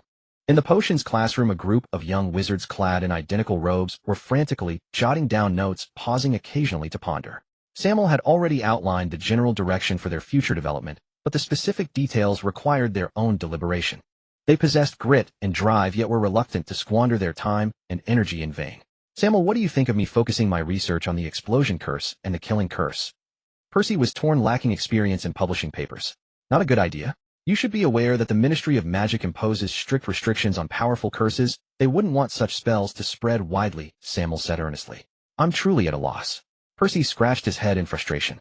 His studies had always been conventional, and he had never delved deeply into magical exploration, a realm where he fell short compared to his two brothers. I have a topic that suits you perfectly, the levitation charm. It's common and harmless, but you could conduct a thorough analysis of it. What exactly is levitation? Is it lifting the enchanted object, or altering the gravity of the target to repulsion? If we integrate the magical circuit of the summoning charm into the levitation charm, could it become a versatile daily ability? Sammael elaborated on the research direction of the levitation charm, a subject he himself was exploring. The levitation charm was one of his rare level 4 spells. If feasible, it would grant him 3 versatile abilities: universal attraction, divine repulsion, and telekinesis. Percy's eyes lit up. As a top student, his comprehension was sharp. Otherwise, he wouldn't have become a prefect. He had never imagined this simple levitation charm could harbor such complexity. He quickly jotted down Sammael's words. If you want to publish a paper, I recommend spell innovation. Though its honorarium has lagged behind theoretical spell analysis in recent years, its influence remains significant, and its editor-in-chief Elphias has extensive connections in the Wisingamot. Sammael's greatest deficiency lay in his understanding of magical theory, but he had subscribed to these magazines and knew their merits. Percy was now filled with admiration for Sammael, whose insights into politics and the essence of magic were remarkably profound. With just a few words, he had laid out Percy's next steps with crystal clarity. The others stared at Sammael in equal astonishment. I'm more skilled in transfiguration. What should I do? Cedric, unable to contain himself, spoke up. Percy's path suited him too, yet he had no inspiration. His eyes conveyed a plea not to be overlooked. Have you heard of natural magic? Sammael asked after a moment's thought. You mean the druidic natural magic? Hasn't it been lost for ages? Cedric was bewildered, then voiced his doubt. Whether it's lost or not, your herbology magic is impressive. Perhaps you could recreate ancient druidic natural magic through variations of transfiguration and the growth charm. Professor Sprout once mentioned the druidic school. Maybe I should consult her. Cedric's expression turned resolute as he recorded this research direction. A flash of inspiration struck and he waved his wand. The worn desk miraculously sprouted vines which then withered away. Theodore watched with keen interest, leaning in to observe, and the two exchanged whispers in a conspiratorial manner. Derek remained quiet, calmly analyzing his strengths and weaknesses, knowing that mastering any discipline to its peak could yield immense power. His grandfather had told him that Dumbledore alone could defeat 90% of the wizarding world with just transfiguration. Thus he had to identify his advantage and amplify it infinitely. Sammael glanced at the group and then asked, Cedric, can you craft communication devices? If he relied on Theodore to deliver messages every time, it would exhaust the boy. I can make communication bookmarks which involve advanced switching spells and transfiguration, but they don't last long, Cedric admitted, reluctantly aware of his limited skill. I might be able to help. There's a second-year Ravenclaw named Branson Hall who's adept at alchemy. My younger brother often seeks his advice. Percy knew this person, and since Penelope was on good terms with the younger student, he hoped to assist everyone. Then leave it to you. Let me know if you need funds. It would be best to recruit him into our organization. Sammael greatly valued such technical talent. For now, only Derek remained without a clear role. In potions, everyone was average at best except Theodore, whose contributions were limited to handling ingredients. His brewing skills were best left unmentioned. A skilled alchemist would simplify many matters. Percy nodded smugly, ignoring Cedric's resentful glare. This club, built on mutual aid and growth, instilled a sense of accomplishment with every expansion. Everyone wanted to contribute. Relieved of one burden, Sammael felt lighter, but the need for a perfect meeting place pressed upon him. The potions classroom was quiet, yet it was under Snape's watchful eye, making it inconvenient. The room of requirement was a last resort, for it lay on the 7th floor right next to the headmaster's office, a trap waiting to spring. Even if their organization was legitimate, he remained wary of the centenarian. The Slytherin chamber. No, who knows if the basilisk is bound to Voldemort by a pact. If so, would all be caught in one fell swoop. Sammael shook his head, dismissing the impractical idea. For now, he would take it step by step. As a last resort, gathering in his trunk was not out of the question. After evicting the 4 founders, he had reconfigured his trunk into 4 zones: a resting area, a study, a meeting room, and a reptile enclosure, all arranged to mirror his real-world room. Even if stranded in the wild, his quality of life would remain intact. A meeting required only a few extra chairs, a simple task. By the way, does anyone know the disillusionment charm? Sammael thought of this nocturnal spell just as he was about to adjourn. Without the disillusionment charm, night roaming was futile.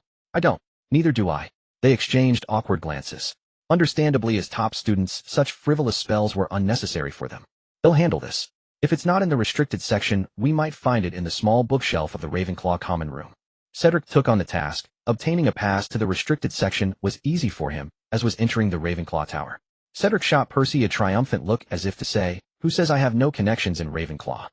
Sammael nodded in satisfaction, announced Monday as the fixed meeting day, and they dispersed, not forgetting to leave a fire cloud robe for Percy. If they could recruit Branson of Ravenclaw, it would be a tremendous gain. A rare bright day dawned over Hogwarts. Sammael in high spirits strolled outside the castle with Theodore, while Cole, having shrunk himself, followed leisurely behind, basking in the sunlight. What's wrong with Draco? Ate too many pigtails.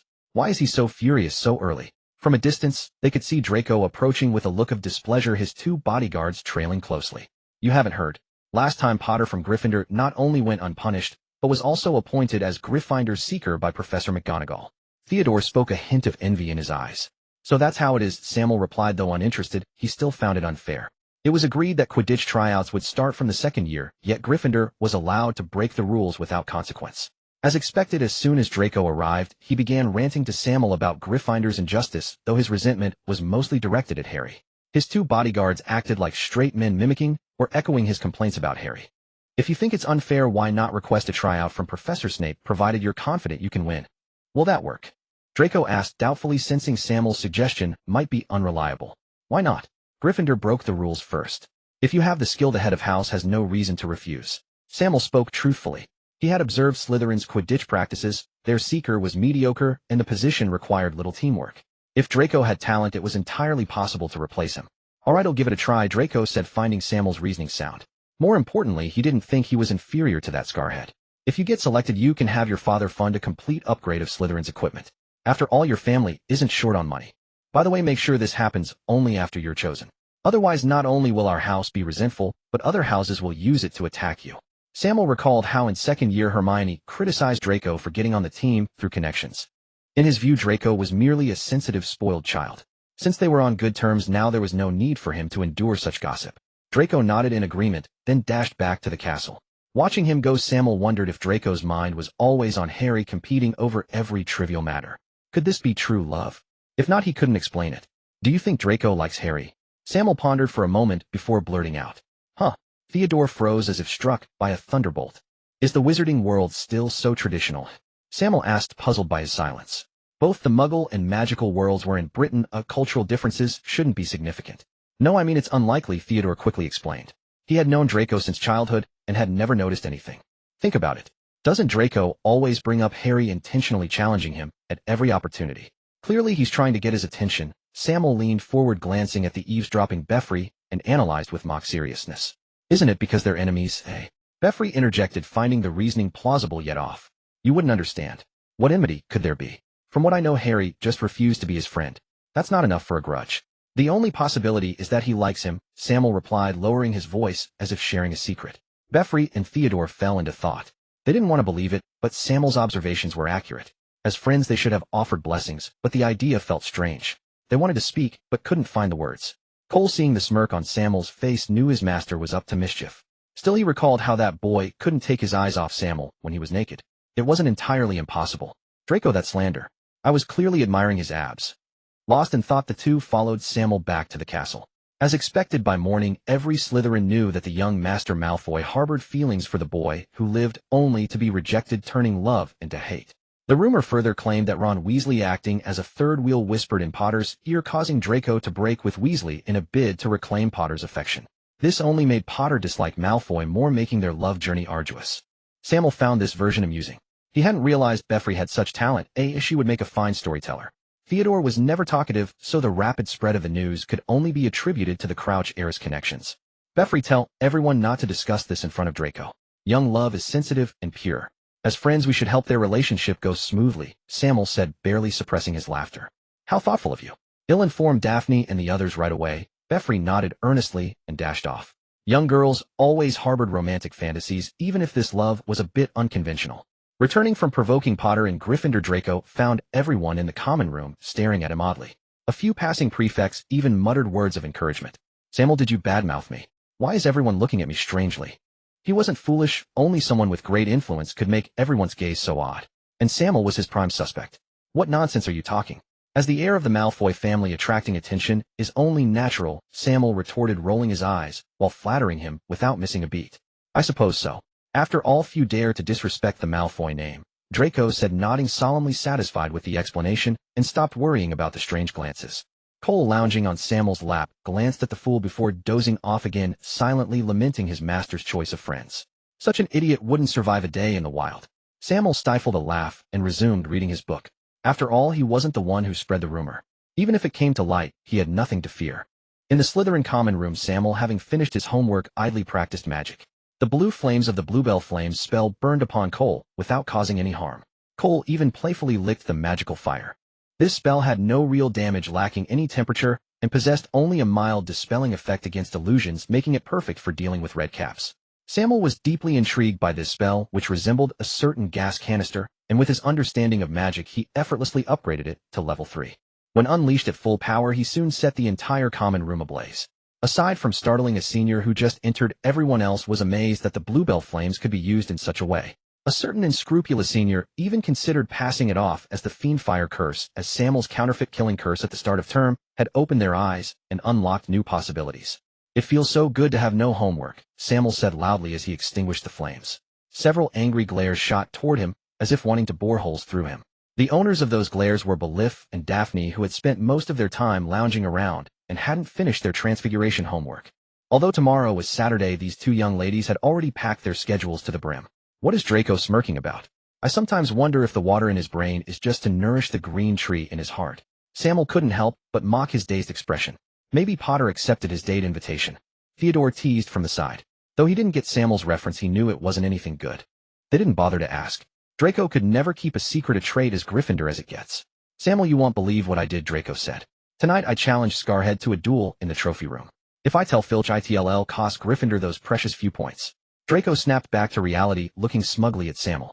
Though you're foolish and proud, you dare to be yourself, Sammael replied, staring at him like he was an idiot. Could he really say that in the common room?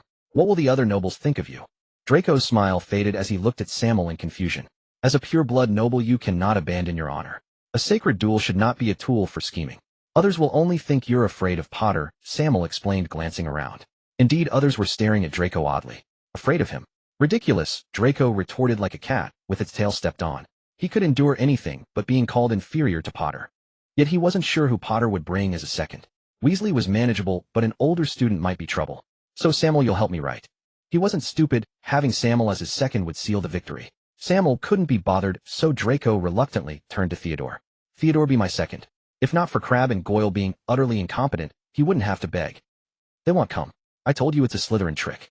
In the trophy room, as the appointed time neared, Hermione looked helplessly at the two.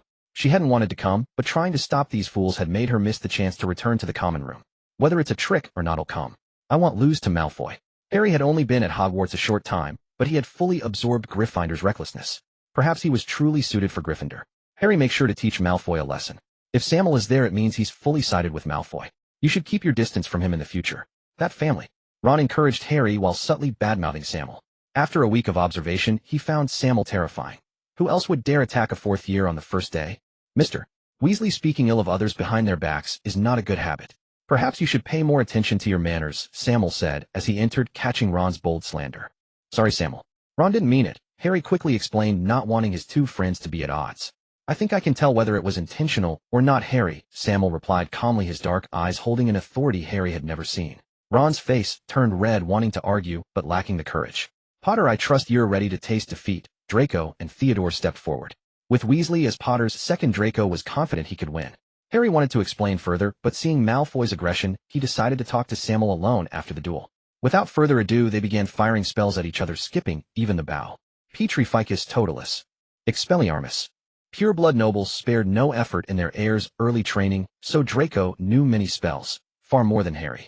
Though Harry only knew Expelliarmus, his talent in defense against the dark arts was exceptional, his dodging and spell control far surpassing Draco's. He looked a bit ragged, but from another perspective he hadn't taken real damage and was constantly learning from the fight. Draco soon noticed this, his smug smile fading. Their magical power was evenly matched. If he couldn't finish quickly, he might not win. Potter, you're as slippery as an eel. Too afraid to face me, Hedon. Impedimenta. Incarcerus. Draco cleverly seized Harry's moment of distraction to cast 2 spells in quick succession. Harry stumbled and ropes snaked around him from foot to head, binding him tightly. Seeing Harry trussed up like a cocoon, Draco smirked triumphantly. Harry's humiliated expression only made him feel better. Sammael, should we hang him up? Idiot. Expelliarmus. As Sammael spoke, a thick spell struck Draco, sending him flying in an elegant arc, his wand lost somewhere. A duel always continues with the second once one party falls. Draco was too carried away to notice Ron. In truth, Ron's defense against the dark arts wasn't bad. He later became a Gryffindor prefect. Dumbledore might be biased, but not to an absurd degree. In the trophy room, Theodore's mood improved considerably as he watched Ron entangled by black thorns. As a loyal friend of Sammael, he had heard Ron's earlier words, but had refrained from retaliation out of respect for Sammael's forbearance. Draco, having failed to hold his own, had fallen into his hands. After merely 3 exchanges, the outcome was beyond doubt. The black thorns writhed and squirmed, their sharp barbs rapidly growing, leaving bloody scratches across Ron's body. Theodore, hang him up. Draco approached with a grim expression, harboring an inexplicable obsession with the phrase, hang him up. We surrender. If you don't let go, I'll report this to Professor McGonagall, Hermione said from a distance, her wand raised high, her voice trembling as she looked at the trio. Theodore, enough. Sammael intervened, quickly sensing the situation had gone far enough. It wasn't that he feared Hermione's threat, but the black mist spreading from the thorns clearly fell under the realm of dark magic. If it continued, matters might spiral out of control. Upon hearing this, Theodore withdrew his magic. Though Draco felt a pang of regret seeing the scar-headed one supporting himself, his delight was undisguised. Potter, from now on, when you see me, meowed. Before Draco could finish, an eerie cat's cry drifted faintly through the air. A cat at this hour. It was Mrs. Norris. Run. The thought struck them all at once, and they bolted. Sammael was no exception. With so many people present, including an injured one, Filch wouldn't be able to suppress this. Panicked, they fled without direction. Even Ron, despite his injuries, kept up a decent pace, soon reaching a tightly locked door. Sammael sensed something amiss, but before he could stop her, Hermione triumphantly unlocked it. Draco and Theodore in their haste followed the Gryffindors inside, and Sammael, seeing no other choice, trailed behind. This is... Damn, we've been set up, Sammael cursed inwardly as his eyes fell upon the colossal creature. If he hadn't realized it by now, he would truly deserve his fate. The trophy room was on the 2nd floor. How could they have reached the 4th floor after just a few steps? It was clearly the work of a confundus charm. Sammael gazed at the 3-headed beast, intending to slip away quietly, but he was surrounded by useless companions. Draco's shrieks were even louder than Hermione's. Sammael cursed inwardly, thinking that if he didn't become a soprano with that voice, it would be a waste of a good set of lungs. As the 3-headed dog stirred awake, the Gryffindors, not foolish, turned and fled back. Just as they prepared to follow, a loud bang echoed, and the door slammed shut, impervious to Theodore's frantic pounding. Water-style water formation wall. Sammael swiftly formed hand seals, conjuring a wall of water that separated the trio from the 3-headed dog. No matter how the beast clawed at it, it could not breach the barrier. Theodore used the blasting curse. Make as much noise as possible. Sammael maintained the water wall to buy Theodore time, clearly aware that someone had orchestrated this trap for them. Or perhaps just him.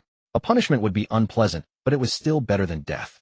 If not for these 2 liabilities, he could have fought freely. Now the cramped room limited most of his abilities, and any attack from the 3-headed dog could prove fatal to them. As the water wall began to falter, Sammael resorted to other means. Hidden shadow snake hands. Confringo. With his right hand, he conjured several massive pythons that bound the 3-headed dog's heads and limbs tightly, though their venomous fangs failed to pierce the creature's thick hide. With his left hand, Sammael cast spells, and explosions echoed through the room.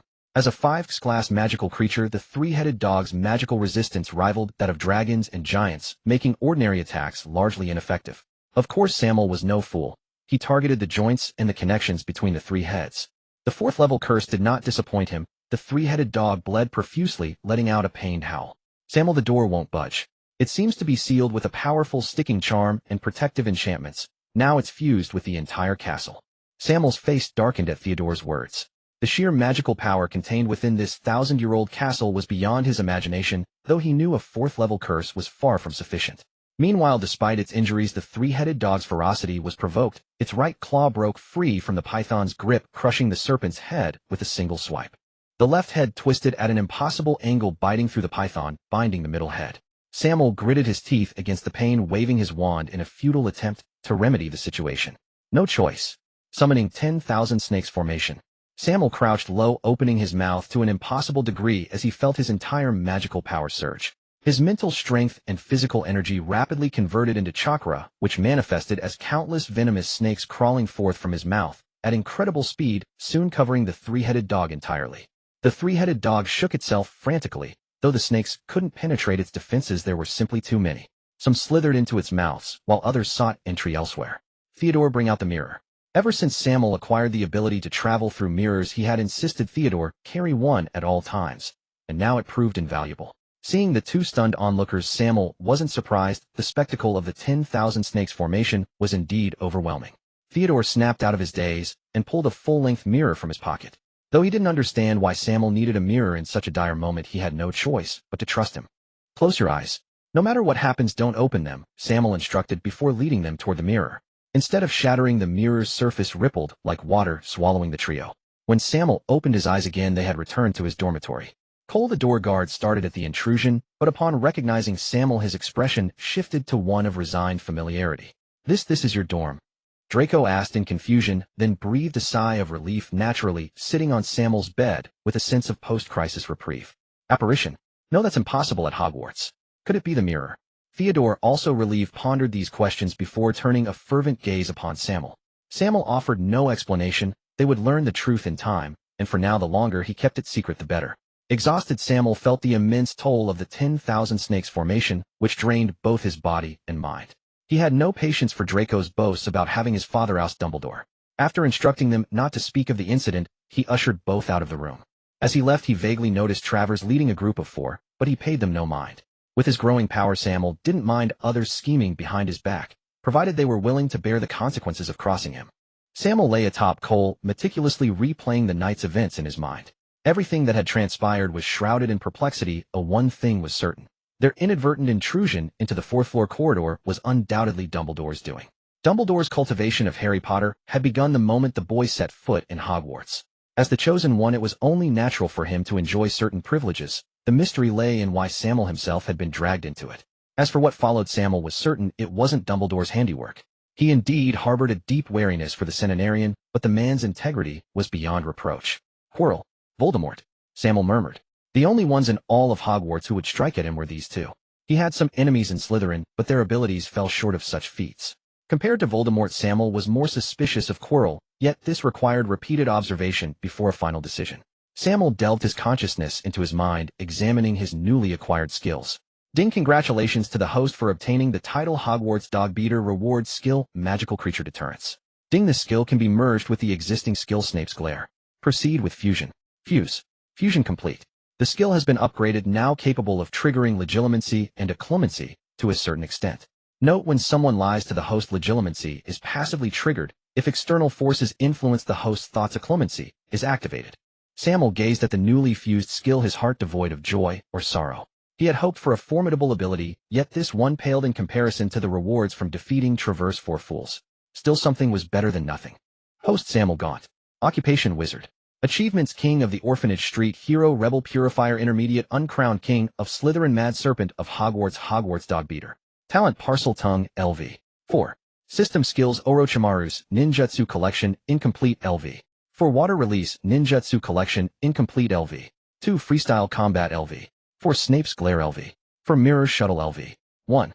Common skills: Transfiguration, LV. 3. Softening Charm, LV. 1. Alohomora, LV. 1. Petrificus Totalis, LV. 2. Stupefy, LV. 2. Cushioning Charm, LV. 2. Bluebell Flames, LV. 3. Scourgify, LV. 3. Avis, LV. 3. Reducio, LV. 3. Incarcerus, LV. 3. Aguameni, LV. 3. Protego, LV. 4. Lumos, LV. 4. Wingardium Leviosa, LV. 4. Confringo, LV. 4. Magical items: Banshee's Wail, X1, Akatsuki, Cloud Robe, X7. Pets Kate, Great Horned Owl, Cole, Burmese Python, Rebecca, Anaconda, Elijah, Reticulated Python, Finn, Rock Python. Sammael surveyed his status panel. The first week of school had not been wasted. In his spare time, he refined chakra, successfully elevating Orochimaru's ninjutsu collection to level 4 and even water release to level 2. A remarkable pace. Beyond acquiring several practical spells, his Protego charm had also reached level 4 under the guidance of magical theory. Satisfied with his accomplishments, Sammael ceased his idle thoughts and drifted into slumber. Cole writhed his body, striving to make Sammael sleep more comfortably, the entire scene tinged with a bizarre warmth. Sammael rubbed his eyes. If he could, he would have slept until afternoon. But he couldn't. Today was Saturday, the day of his scheduled tutoring with Quirrell, and also his chance to probe the master actor. Sammael left Cole to guard the room, not even bringing a single snack, and strode toward the Defense Against the Dark Arts office with the resolve of a general cutting off his retreat. In truth, Quirrell's office, though remote, was far more pleasant than Snape's. "Mr. Gaunt, I am pleased to see your punctuality." No sooner had Sammael entered than Quirrell sprang forward. His tone was so natural, his demeanor so haughty. If this wasn't the Dark Lord, Sammael would eat the table on the spot.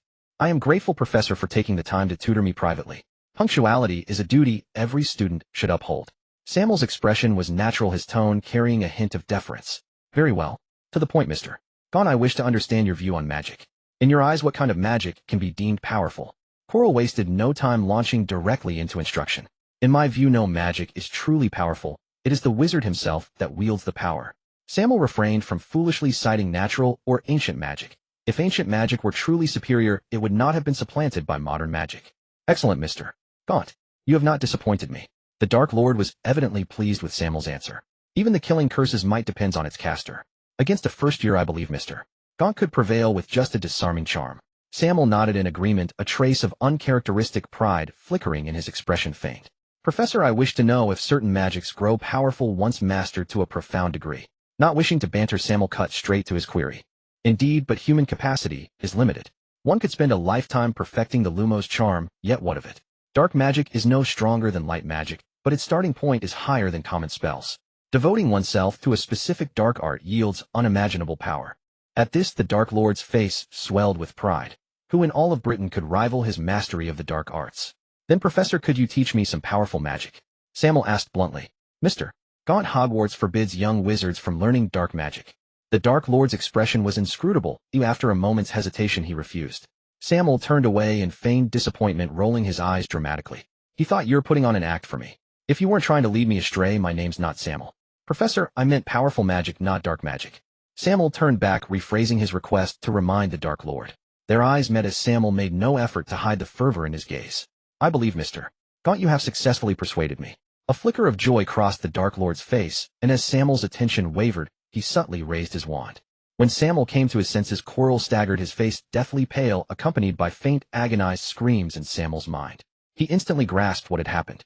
The shameless fiend had attempted to pry into his memories, but the banshee's wail guarding his mind had foiled the intrusion. Sammael nonchalantly supported Quirrell, guiding him to the sofa with feigned concern. "Professor, are you all right?" "I'm fine, just a bit dizzy. Here is the reading list you need, and this is a pass to the restricted section. I expect to see improvement by next week." Quirrell stammered as if fleeing a plague, shoving the note into Sammael's arms before shoving him out of the office. Sammael stood stunned for a moment, then the mask of feigned arrogance melted away, replaced by an enigmatic smile. After a leisurely Saturday, Sammael plunged back into an intense phase of study. Damn curses can be used like this, eh? Sammael barely suppressed his shock, poring over the books Quirrell had provided in the dormitory. He meticulously analyzed the strengths and weaknesses of dark versus white magic. Dark magic, as Quirrell had said, had no low starting point. Particularly the myriad poisons and hexes recorded in the complete book of Melos Poisons and the Abyssal Curse opened an entirely new world to Sammael. The peculiar incantation techniques, the complex ritualistic hexes, and the arcane theories of magic all captivated Sammael. Had he followed the old Voldemort's plan, he would have inevitably descended step by step into corruption, eroded by the malevolence of dark magic. But Voldemort had miscalculated. He never anticipated the existence of a system in this world. As long as Sammael's spells were recorded by the system, he could completely bypass the drawback of relying on emotion to cast them. The so-called malevolence would never affect him. Yet he wasn't foolish. Magic learning always proceeds step by step. Only an idiot would start with the unforgivable curses. Minor hexes like the Stickfast Hex, the Tarantella Dance, the Jellylegs Jinx, and the Serpensortia were all recorded in the books. Even if not in the textbooks, these spells were widely circulated among young wizards. Sammael never underestimated any spell. Those that had endured through time surely had their reasons. For instance, the Serpensortia spell, which involved a conjuration from the Transfiguration category, summoned a real flesh-and-blood snake, not a magical construct. Sammael knew Draco was actually quite adept at this spell, though he had never demonstrated it in front of him. Draco, I'm not stupid, oh why would I embarrass myself? Moreover, Sammael discovered that the summoned snake contained a magical circuit controlled by the caster. He longed to unravel its mysteries, but found no way to do so. Otherwise, becoming a beast tamer who could summon a stampede with a wave of his hand would have been a tempting alternative. But upon seeing the materials in his hand, a new plan formed. Proios domino faya. Sammael chanted the tongue-twisting incantation, and a potted plant he had casually picked up withered visibly in his right hand. Waving his wand with his left hand, a grotesque scarecrow became covered in a red glow. The light coalesced into blood, which was quickly absorbed by the scarecrow. As if lacking energy, the scarecrow let out a piercing shriek, and Sammael clearly felt it grow restless. Tangled straw rapidly burrowed into Sammael's flesh, drinking his blood. He casually tossed it away, breaking its hold. The scarecrow quieted down considerably, obediently standing at Sammael's side. Intelligent, but unruly. Sammael stared at the restless scarecrow, his expression cold. This thing was a test subject from his recent study of the puppet charm. The materials were common straw mixed with some withered vines, but he had added a bit of magically infused blood. Of course, the blood wasn't Sammael's own. He figured that with Cole's massive body, drawing some blood would aid his circulation. Cole, listen, I thank you. The creations of the puppet charm were barely enough to frighten Muggles. For wizards, they were nothing more than a fire spell away. What Sammael valued was its essence of magical conversion. The life force of the plant became the scarecrow's power. If he could absorb the magic of the entire Hogwarts castle, would the resulting monster be even more terrifying? Or when gravely wounded, could he siphon the magical essence of other beings to heal his own injuries? If possible, achieving a so-called immortal body wouldn't be too difficult. In any case, he had many ideas, but realizing them would require more experimental subjects. For now, Sammael could only record his wild thoughts, leaving them for future resolution. Sammael, what are you doing? Just as Sammael was jotting down notes, Draco burst through the door. Before he could approach, several withered vines shot out from the scarecrow's hand, coiling toward Draco. All right, Tenor. Anyone would think I'd done something to you. Sammael looked calmly at Draco, wondering where he got such a loud voice. Then a burst of flame engulfed the scarecrow, reducing it to ash in an instant. He had little fondness for things with intelligence that couldn't guarantee loyalty. The puppet charm. Sammael, I advise you not to learn that kind of dark magic at Hogwarts. It's too terrifying. Draco said, pale and shaken. You recognize it? The puppet charm was quite obscure among minor spells. Sammael was surprised Draco knew it. Of course I do. I've even made one. It doesn't require high spellcasting skill, but it's horrifying. Draco was proud, but Sammael hadn't expected him to know so much. The original story hadn't shown this. Horrifying. Sammael was puzzled. In theory, this thing shouldn't pose much threat to a wizard. It's horrifying because it drains not only flesh and blood, but also magic. In Hogwarts, it could cause huge trouble. Draco spoke with utmost seriousness, and Sammael took it to heart. The mere fact that it drained magic was enough to make him abandon it. Sammael, are you studying dark magic? Draco asked curiously, but he didn't mind. It would be strange for a Slytherin not to dabble in a few hexes and poisons. Just looking into it. Sammael didn't hide it. All these books. Hogwarts even has this one. This is the Melos poisons. Damn, this should be the out-of-print cry of Queen Tatiana. As he spoke, Draco rifled through Sammael's book list, growing more excited with each title, his eyes blazing with fervor. Sammael, this is amazing. Where did you get these books? Can you teach me? Draco looked at Sammael longingly. He truly loved this kind of magic. His family had some, but his father always said he was too young to read them, so he could only learn in secret. He wasn't foolish either. He knew that diving into dark magic would corrupt him with malevolence. So he didn't ask to borrow the books, but wanted Sammael to teach him. In his view, a genius like Sammael could certainly master these spells quickly. Sure, start with my notebook. I've marked all the key points and how to avoid the malevolent influence. Ask me if you don't understand anything. Sammael generously tossed his notebook to Draco. Draco danced with joy, then suddenly remembered something. Oh, by the way, you should throw out that withered flower pot later. Why, oi? Sammael was confused. That flower looks exactly like the dream Miss Lily Belif just moved into the common room. Now the flower's gone, and she's cursing up a storm. Draco said with a smirk. Sammael was taken aback. With a casual wave, he transformed the flower pot into a brooch and pinned it on Draco's robe, the meaning clear. Draco wanted to refuse, but feeling indebted, he silently decided to toss it into the Black Lake as soon as he left to destroy the evidence. Watching Draco study with such diligence, Sammael found it hard to believe this was the same arrogant, proud, and insufferably haughty young master of the Malfoy family he once knew. Sammael flexed his slightly numb limbs, then rose and walked away. The Slytherin common room in the dead of night was eerily silent, and empty, more unsettling than usual, with only the occasional love-struck senior couples lingering and Theodore willing to stay. The reason was simple: when not sleeping, Draco talked too much, and when sleeping, the two bodyguards snored too loudly. Compared to the dormitory, he much preferred the common room. Still awake, Sammael? Theodore rose, still treating Sammael with great respect despite having been told many times not to. Can't sleep. Care for a walk? Sammael stretched, then issued the invitation. Sure. Without hesitation, without asking, where Theodore trusted him completely from start to finish. Sammael and Theodore walked through the empty corridors. At this hour, most of Hogwarts seemed to have fallen into slumber. Even the portraits were snoring. The moon was exceptionally round tonight, its light streaming through the glass in a gentle glow, illuminating their path. Are we heading to the Forbidden Forest? Theodore couldn't help asking as they left the castle. Theodore, let's have a moonlit sprint. Theodore looked at the boy faintly shimmering in the moonlight, and couldn't help nodding, a blissful smile spreading across his face. He paused, then asked, aren't we taking Draco? Not him. I don't want his iron lungs disturbing the Forbidden Forest residents. Theodore nodded in firm agreement. They both knew just how much Draco could howl. Sammael first summoned the four great serpents through necromancy, for the night forest was far more perilous than by day. Chakra surging beneath his feet, he dashed off at breakneck speed. The four great serpents fully unleashed their forms, following closely in a square formation to guard him. Theodore refused to be left behind. As the most loyal companion, who trained with Sammael daily, how could Sammael be stingy? He had long since taught Theodore the method to refine chakra. However, he wasn't foolish. Had only taught Theodore because he discovered the system skills were unique. Even with the method, Theodore still needed Sammael's personal guidance to learn. Moreover, even if Theodore tried to teach others, they couldn't learn it. Only through Sammael could it be passed on. Meaning only Sammael, and those he approved, could master it. After days of practice, while Theodore couldn't yet climb trees or walk on water, he had no trouble with basic running. Sammael, familiar with the terrain, leaped between trees with the agility of a monkey, while Theodore struggled to keep up, the four great serpents more like guardians watching over him.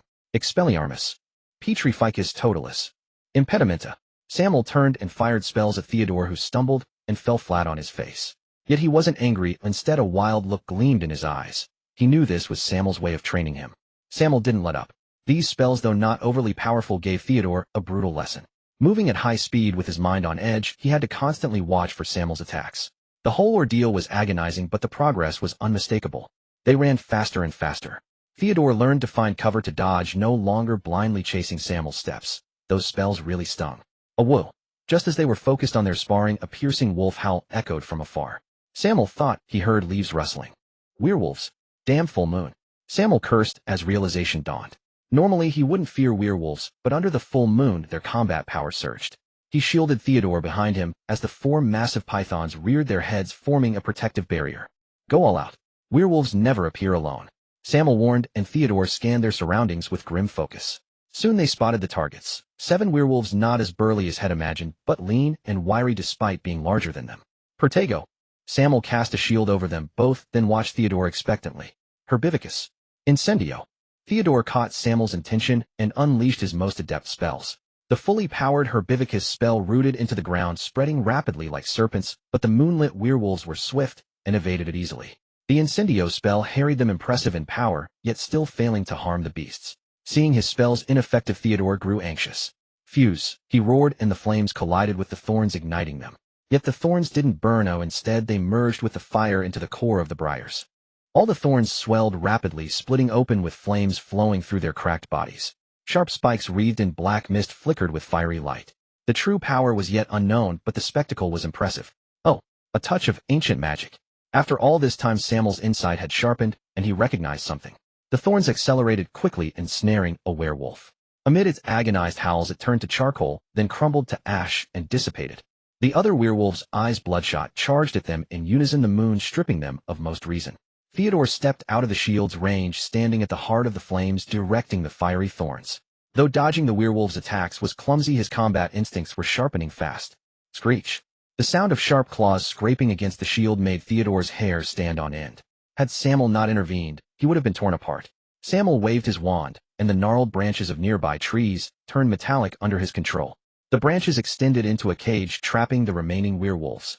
Theodore seized the moment, commanding the thorns to form a massive thorn tree that pierced up from beneath the wolves' feet, impaling them.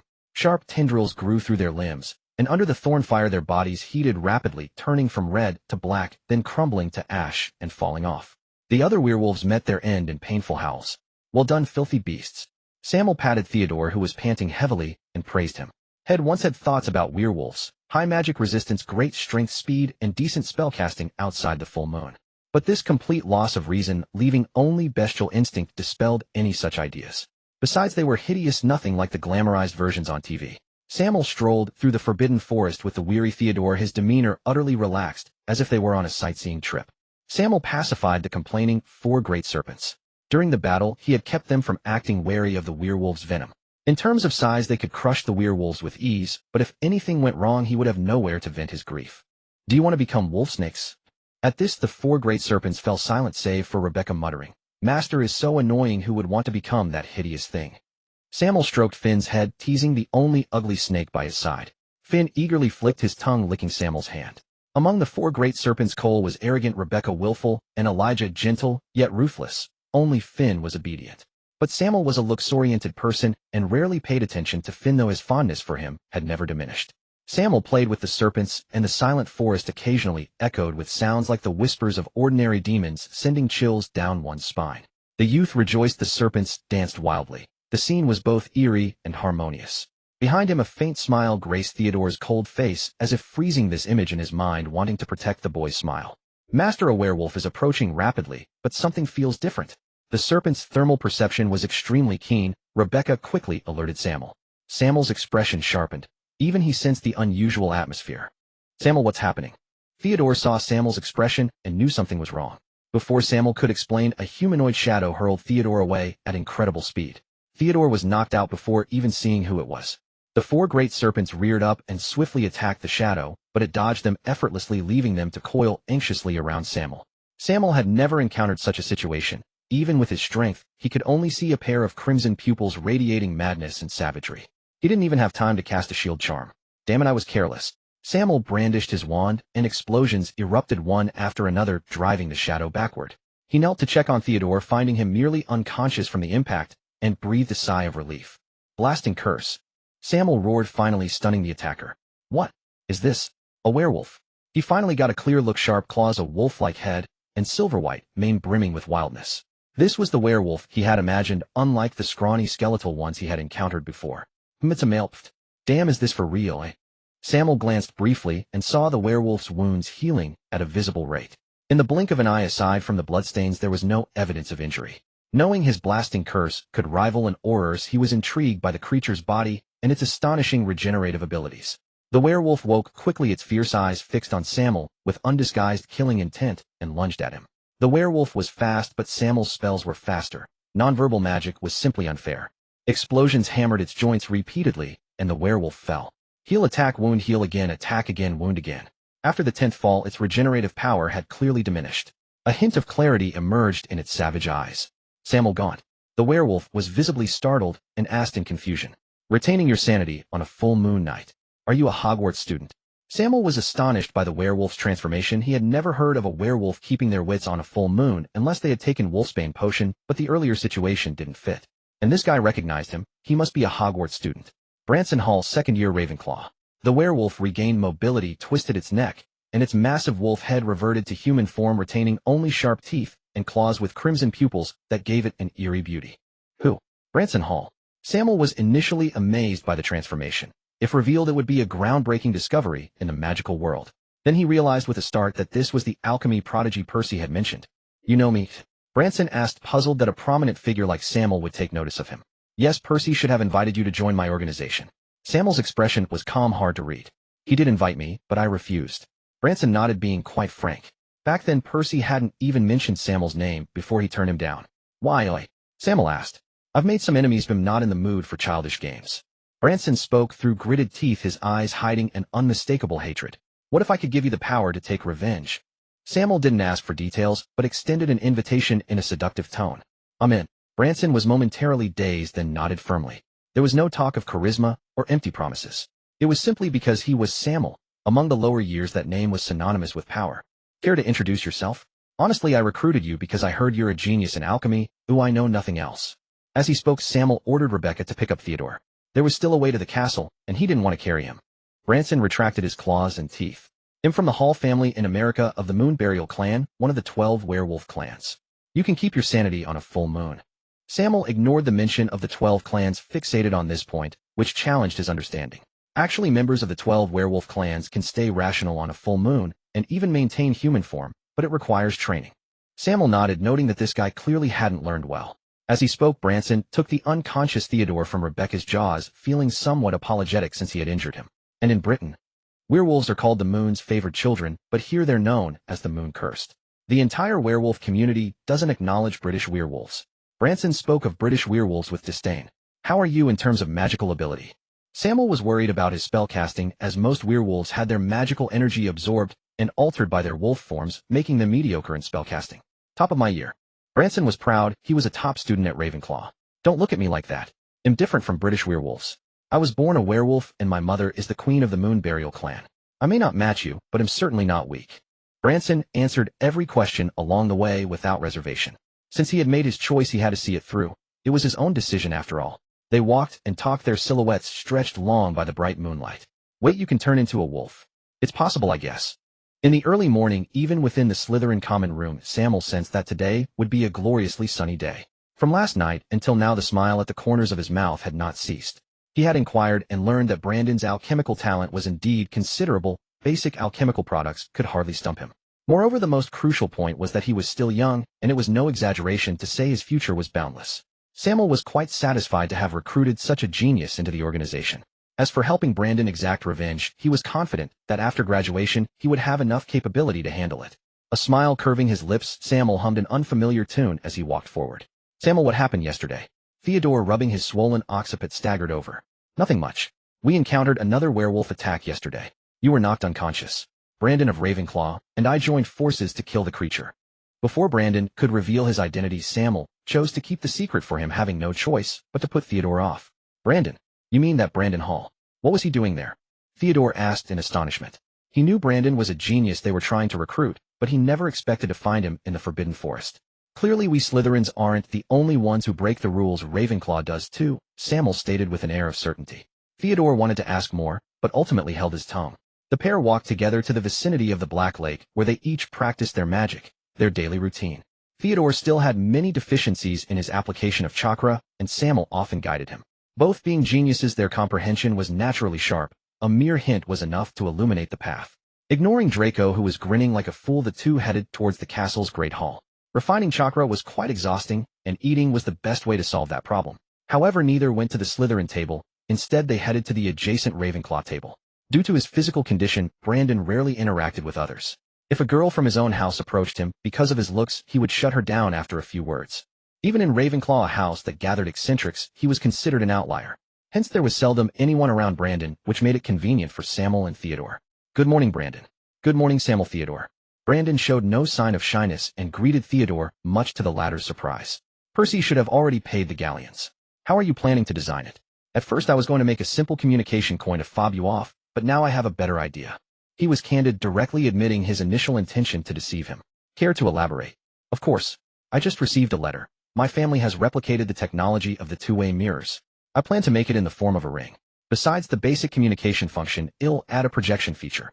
Good heavens, that was essentially a magical version of a video call, far surpassing what he had anticipated. Sammael asked excitedly, how long will it take? Not long, 3 days at most. However, it'll need a large amount of dragon crystal, and I have no connections for that. You'll have to procure it. Brandon spoke calmly, brimming with confidence about the project. What the heck is that?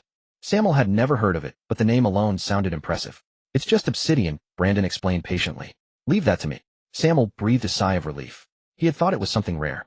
This substance was formed from the rapid cooling of volcanic lava, essentially black glass. It was scarce in the magical world, but abundant in the Muggle world. Apart from the last time it delivered a letter, he hadn't seen his Al Kate in a long while. She was probably having a blast out there, but now she would come in handy. The group continually discussed the ring's design, debating fiercely. Percy and Cedric arrived at the Great Hall, and seeing this joined in. They would never have joined such a commotion at the Slytherin table, but Ravenclaw was different. This house welcomed all excellent individuals, and was not exclusive. Finally, everyone settled on the ring's design. Considering that female members might join later, they even sought the opinion of Penelope from Ravenclaw. Their animated discussion inevitably drew the attention of most of the four houses, and even the professors at the staff table frequently glanced their way. There was no helping it. This group, all dressed in the same robes, was too conspicuous both in ability and appearance. Graceful and powerful Sammael aloof, and composed Brandon melancholic, and taciturn Theodore sunny, and handsome Percy gentle, and refined Cedric and Derek the Hufflepuff mascot. The entire group consisted of prominent figures from each house. Even the unpopular Brandon, no one in Ravenclaw would deny his talent. Watching from a distance, Draco clenched his fists, then, as if struck by a thought, strode forward quickly. Sammael, the Travers family has sent the house elves. Come take a look. Sammael looked at the cloth sack Draco had brought, and suddenly realized he had almost forgotten about this. The Travers family really is stingy. You'd think they'd at least use a decent box, but they used this shabby bag. Draco complained, but Sammael was quite satisfied. He had always lacked a portable spatial device, and here was one ready-made. The bag was not as shabby as Draco described. Its black material was adorned with purple patterns, exuding an understated luxury. Damn it, they really know how to exploit loopholes, Sammael cursed as he opened the bag. The interior space was considerable, but the 4 house elves inside were far from satisfactory. He had requested 4 young house eels, but these were a bit too young. 2 looked like they had just been weaned, and the other 2 kept stumbling as they walked, clearly under rage. Curious, Draco leaned in, and seeing the scene couldn't help but curse the Travers family for their cunning. After observing, Sammael found the only silver lining: the 4 elves were 2 males and 2 females. If they could reproduce and form a lineage, it wouldn't be a total loss. It's actually normal. House elves hold most of the secrets of pureblood families. Most of those on the market are like this, Theodore explained, which helped calm Draco down, though one would think it was Draco's own prize. With so many people around and ears everywhere, no matter how curious Sammael was about this race, he wouldn't take them out in public. He would have to study them back in the dormitory. He even considered placing these house elves in the Hogwarts kitchens to learn how to be proper servants. He admired Dobby's rebellious spirit, but that absolutely did not mean he wanted his own house elves to be the same. After arranging the time for the evening gathering, the group dispersed. In Transfiguration class, Sammael's progress remained utterly disheartening. He performed flawlessly in both the coursework and Professor McGonagall's additional assessments. Professor McGonagall was immensely gratified, even wishing she could swap students with Snape from Slytherin. She even gifted Sammael her own Transfiguration notes from her youth, leaving Draco and the others green with envy. Yet witnessing Sammael transform a flimsy piece of parchment into an opulent sofa, the chasm in skill was so vast that envy itself seemed futile. Sammael, can you help me elevate my Transfiguration further? Draco sidled over, his tone ingratiating. Sammael's previous guidance had granted him a fresh understanding of Transfiguration, significantly improving his abilities, but Sammael's meteoric progress left him restless. How could that be possible? I've never seen you practice Transfiguration outside of class. Sammael shot him a withering glance. He wasn't a genie in a bottle to grant instant improvement. Yet Draco had dutifully adhered to Sammael's principles in Transfiguration, though his execution reeked of insufferable arrogance, as if he were the center of the universe. He even noticed Buffy on the verge of hexing him several times, but she always held back. It was hard to believe the Malfoy family honor could steal his resolve so firmly. Sammael ignored him and strode briskly toward the Quidditch pitch. He had no interest in Quidditch, but the pitch was his daily sanctuary. He relished the sunlight warming his skin. Derek had also finished his classes, and upon seeing Sammael they exchanged a tacit understanding not to disturb each other. Fearing Derek might grow bored, Sammael summoned Cole to play with him, while he quietly perused his notes. This week was destined to be relentless. Not only did Professor McGonagall's study notes arrive, but Percy also sent over his class notes. Though busy, he believed that fully digesting both sets of notes would significantly elevate his magical prowess. Moreover, there was a meeting on Monday, special training for Theodore and Derek on Tuesday and Thursday, and on Saturday, he had to endure the affectionate education from Dear Quirrell. With only Wednesday and Friday free, Sammael lamented the mountain of mundane tasks pressing down on him. Homework, spell practice, dark arts research. At this nascent stage of the small group, these burdens were unavoidable, who wouldn't want to be a hands-off leader.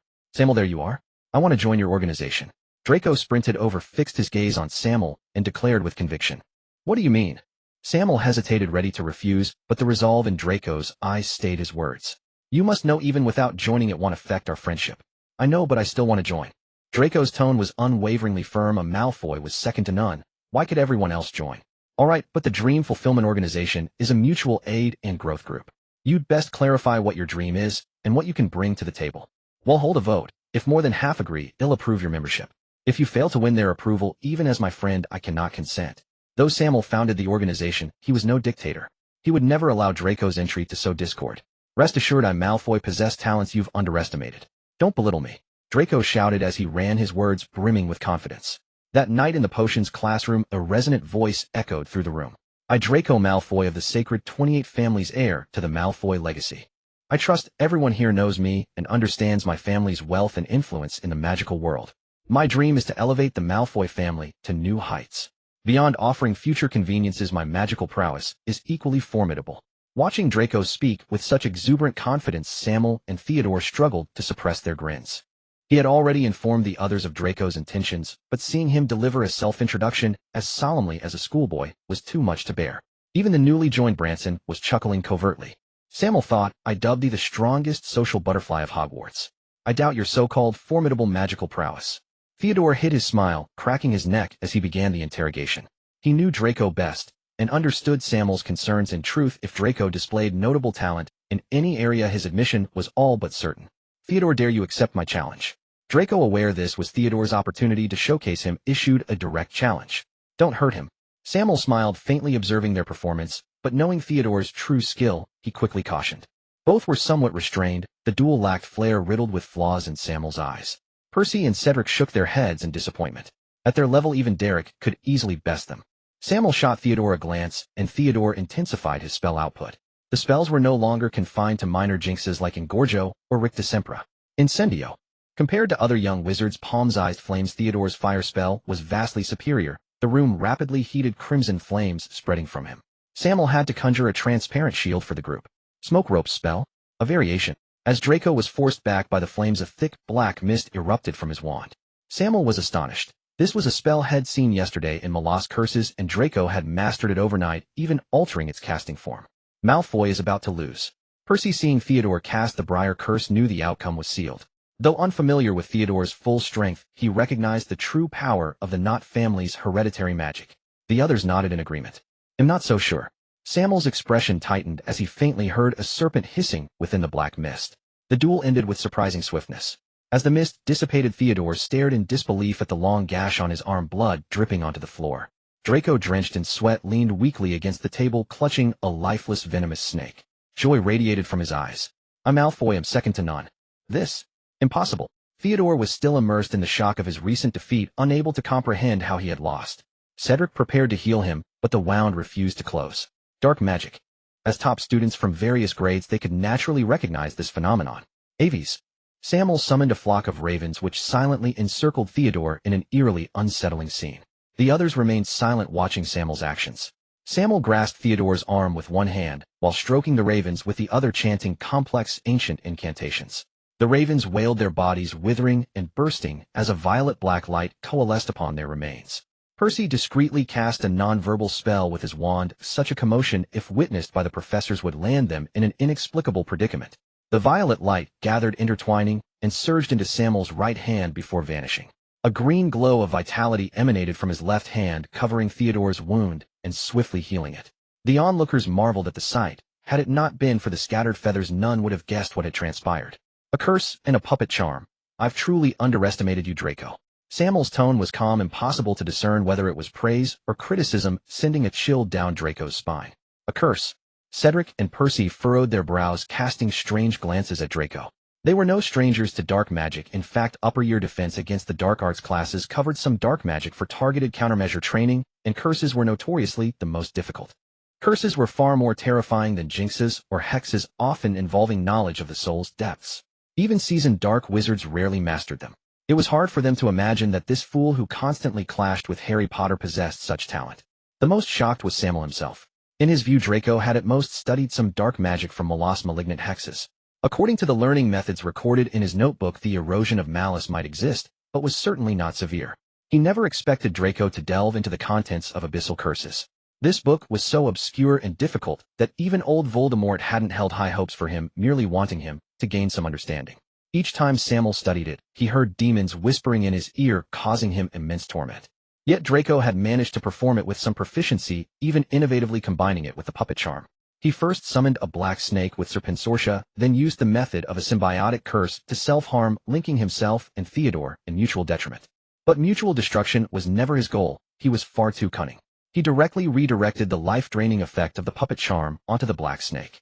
Thus, the snake's vitality healed his own wounds, while Theodore's injury not only remained unhealed, but was also layered with a curse from the snake. A multi-pronged strategy. Had it not been a duel, Draco could have transferred the wound to Theodore's neck, and Theodore would have likely perished. Fuck, you played dirty. After hearing Sammael's explanation, Theodore kicked out at Draco. Despite his usual composure, this incident had truly terrified him. He never expected this blockhead to have such a trick up his sleeve. Draco dodged left and right, apologizing as he ran. Testing curses in a practical fight always involves some injuries. Draco, your talent has earned my recognition. I agree to let you join the organization. Sammael was not only amazed by his aptitude, but also surprised that he remained unaffected by malice, still acting like a simpleton. I agree. I agree too. When it came to Cedric, he hesitated, but eventually agreed. Draco looked anxiously at Percy, only to find that he agreed without the slightest hesitation. After all, the Malfoy and Weasley families had been at odds for ages. Such easy agreement made Draco feel uneasy. At most, he'll stop bad-mouthing the Weasley family when him against Ron Weasley. Draco thought silently, considering this his greatest concession. Percy's agreement was simple to understand. Pure-blood families were quite tolerant in such matters. Which family didn't have a few unspeakable curses? Plenty knew the unforgivable curses. A mere curse was nothing. Moreover, with the Malfoys joining, Percy felt even more certain of the grand vision Sammael had painted. The Gaunt and Malfoy families, along with the amicable Miss Crouch from the Crouch family. With their support, his dream seemed within reach. Draco, if you wish to join, I must lay out a few conditions. Draco was taken aback. There are requirements. All right, go ahead, he conceded under Sammael's stern gaze. First, without my permission, you must not delve too deeply into dark magic. Sammael felt compelled to impose this restriction, as old Voldemort's learning plan for him was clearly flawed. A tall building rises from the ground. A solid foundation is prerequisite for learning any magic. Following his notebook's method, progressing step by step, was the most suitable approach for now. Draco, no fool, knew this was for his own good and nodded decisively. He was also intrigued by some of the conjectures Sammael had recorded in the notebook. Second, do not use it in front of anyone outside our group, especially not against Harry. Why? Before Sammael could finish, Draco exploded. Part of his motivation to grow stronger was to humiliate Scarhead. Now that he had a direction, Sammael forbade its use. Sammael shook his head in exasperation. Whenever Harry was mentioned, Draco lost his mind. Dung was at least soft, but this guy was stubborn as a rock. Don't flaunt your stupidity. Dumbledore's attention will be fixed on the boy who lived this year. If you don't want to be expelled, keep a low profile. Sammael's tone was grave. In his past life, he had admired the reckless daring of foreign teenagers, and these were youths with immense power, who knew what chaos they might cause. Fine for your sake, I'll keep it in check. But only if Scarhead doesn't provoke me first, Draco said reluctantly. Sammael could tell from his demeanor that he hadn't truly listened. As far as he knew, Harry would never actively provoke Draco. But since he had already said his piece, he couldn't be bothered to interfere further. People can't be taught by words, they learn through experience. On matters concerning Harry Potter, Draco was beyond waking. Only pain could rouse him. Only by tasting failure firsthand would it leave an indelible mark. Sammael watched the smug fool and wondered whether letting him join was the right decision. Draco, spread your legs a bit more. Focus, look at me. Relax your waist. Look at me. If you make another mistake, you'll be harsh with you. Sammael, let me rest for a while. Switch with Theodore. Draco said breathlessly, sweat dripping onto the ground with terrifying scars all over his body. It was unimaginable what torment he had endured. Draco was speechless. This was nothing like the training he had envisioned. The terrifying power of Sammael's curses grazed him and caused injury, forcing him to dodge back and forth. His own curses had no effect on Sammael. No attack with full force. I allow you to use what you're good at. Sammael was almost speechless. This guy had talent, but a weak will. After just a short while, he was either complaining of pain or fatigue. Following the principle of raising one sheep or a flock, Sammael decisively added Draco to the special training list. Sammael didn't indulge him, sending him flying time and again. He would never allow him to retreat before truly reaching his limit. Voodoo symbiosis. Draco saw Sammael's intent and unleashed his strongest move. The large tree he held with his left hand withered rapidly, and Sammael's smooth right hand became parched. Shadow snake hand. Sammael's withered arm turned into a long snake that coiled around Draco, and the purple-black curse energy bit into his neck through the venomous fangs. Under Draco's horrified gaze, everything below his neck shriveled up. Those who toy with curses will inevitably suffer their backlash. Sammael quickly stepped forward, pressing his hands to the ground, and a surge of life energy flowed into Draco's body, restoring his form. He's like a balloon, Derek said to Theodore, who was watching from the side. Draco glared at the two gloating figures and let out a light sigh. He knew his own curse well. If left untreated for long, his injuries would become irreversible. All right, take a break. Go over there and take some mental recovery potion. Continue in an hour. Sammael walked toward Theodore under Draco's resentful gaze. This spot on the edge of the Forbidden Forest was perfect for practicing magic. It was Rebecca's territory. Sammael cleared it slightly and turned it into a suitable training ground. To greatly enhance his friend's abilities, Sammael spent heavily on large quantities of mental recovery potions and didn't need training continuously to turn dodging and spell-casting techniques into muscle memory. The effect was good except for a certain daddy's boy Derek and Theodore showed significant improvement. In fact, Derek's performance exceeded his expectations. Derek had once drunk the blood of a ream, granting him immense strength and the best neural reaction speed among the group. Whether in controlling the power of spells or timing his strikes, he was excellent. Even ordinary spells could unleash great power. Especially with the Avis spell, he turned this common charm into something extraordinary. The massive flock of monk-eating eagles was enough to make anyone's scalp tingle. Can you imagine what it feels like to have a sky full of raptors with a wingspan of over 2.5 meters bearing down on you? With such size, even if Sammael summoned his ravens they would be overwhelmed. One slide and the monk-eating eagles would be full. What a mess. In terms of fundamentals, Derek was the best, whether in combat footwork or rhythm control. He could be considered excellent, far better than some daddy's boy who only attacked recklessly. Theodore's strength was also decent, but his combat rhythm was slightly off. As the second son of the family, his preschool training hadn't been heavily emphasized. Sammael was reluctant to spar with him for one simple reason. He was too counterproductive. Theodore's thorn curse was too weak in mobility. Sammael's agile footwork dodged it every time, rendering it ineffective. As for the fire curse, ever since Sammael mastered the water spell compendium, his water-related magic had greatly improved. Even the Aguameni, which could only produce a cup of clear water, had unknowingly risen to level 3. Theodore's fire curse at its level was easily extinguished. This frustrated Theodore, but fortunately his basic spells were decent. Expelliarmus and Reducto had good power, allowing him to save some face. Sammael believed Theodore's talent for fire curse was stronger than his thorn curse, and wanted him to change his development path. Theodore pondered for a moment and decided to give it a try. Everyone has their own strengths, and choices often outweigh effort. Draco was a prime example. His strength had skyrocketed. In a direct confrontation, he was confident he could quickly defeat Draco, but in underhanded tactics, he would surely lose. Draco's curses, Cedric's growth charm, and Derek's summoning talent were all best suited to them, unleashing greater power than ordinary spells. Sammael thought of the two from Gryffindor. Harry's Expelliarmus that could counter the killing curse and Seamus' terrifying explosive talent. Could you imagine the floating charm blowing up a feather? How terrifying was that? Only after arriving in the magical world did he realize how bizarre it was. So besides developing everyone's special talents, Sammael focused more on their practical combat control, so everyone had some injuries. Thanks to his level 4 martial arts, which granted superior neural reaction, he could dodge most young wizards' attacks. To help them improve quickly, he had to resort to this method. Watching the exhausted group, Sammael could only silently apologize. Perhaps due to a misunderstanding of his own knowledge, he felt an inexplicable sense of urgency. J.K. Rowling, a novelist, knew nothing about real magic. The British magical world was not the mere 2,000 people he had thought. Magical duels were not like welding beams of light. The depth of pureblood families and the excellence of pureblood young wizards far exceeded his expectations. It didn't surprise him that pureblood families controlled 80% of the power in British magical society. Pureblood meant ancient lineage, meaning depth. Their wealth, knowledge, and prestige were things ordinary wizards could never achieve in a lifetime. Pure blood was pure blood. Even the Weasley family, who were close to Muggles, didn't truly engage with them, otherwise Arthur wouldn't have asked what a rubber duck was. Sammael urgently needed strength to face the challenges ahead, and then explore this mysterious world to his heart's content. He had no ambition like Voldemort's, nor the grand aspirations of Grindelwald. He only wanted those around him to be strong and happy. Reborn with a golden finger, he hoped to live a splendid life. In his past life, he was at the bottom of society. In this one, he chose to pursue both prestige and wealth. It was a bit vulgar, but isn't great vulgarity a form of elegance? Sammael, why are you eating so slowly? At the Slytherin table, BB Fly looked at Sammael with suspicion. What's the hurry? Chew slowly for better digestion. Sammael continued to leisurely sip his milk. When the owls come, feathers will be flying everywhere, ruining our appetite. Besides, I once saw Zab in a cereal mixed with owl droppings. Just thinking about it makes me sick. BB Fly spoke with lingering fear, even making a gagging motion. As I recall, you were the one who handed it to him. Sammael looked at the pretentious girl with a strange expression. BB Fly was stunned, not expecting anyone to have seen that. As they spoke, a flock of owls swooped in noisily, their feathers fluttering down as some students, still eating, cursed under their breath. With a snap of his fingers, Sammael conjured a silver shield above his head, blocking the dust and feathers without disturbing his meal.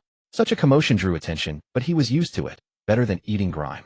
At the staff table, Professor Flitwick stood up, cheerfully amazed that a first year could cast the shield charm so masterfully, a feat even some adult wizards might struggle with.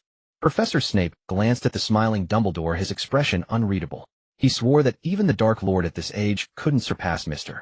Gaunt, and he hoped Dumbledore would keep his eyes open. Sammael, is that your owl? BB Fly stammered, pointing at the massive owl. Sammael looked up to see Kate circling above the other owls like a king surveying his domain, the others faltering in flight beneath his wings. This is Kate. Didn't you see him on the train? Sammael glanced at the package in Kate's claws, speaking calmly. But he wasn't this big back then. Her surprise was understandable. Normal owls weren't this huge. With a wingspan over 3 meters and sharp talons, it looked like some magical creature. If not for the owl features, she might have attacked.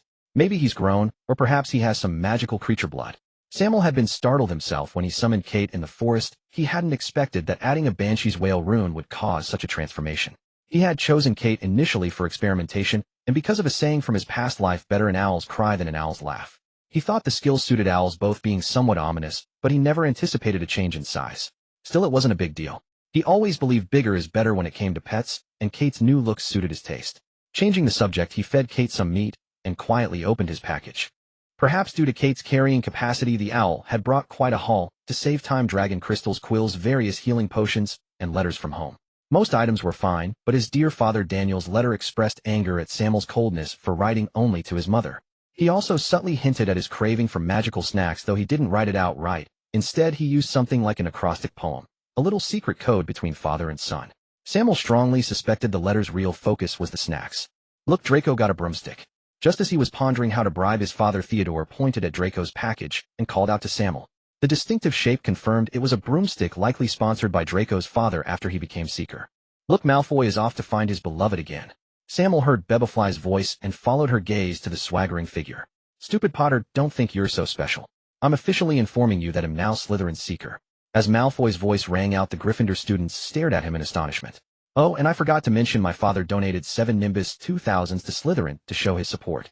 Draco reveled in Gryffinder's shock, flipping his hair. He had stopped using hair gel after Sammael warned him it could cause baldness. Isn't he afraid of getting hit? I can barely hold back. Even Theodore felt the urge to strike the arrogant Draco.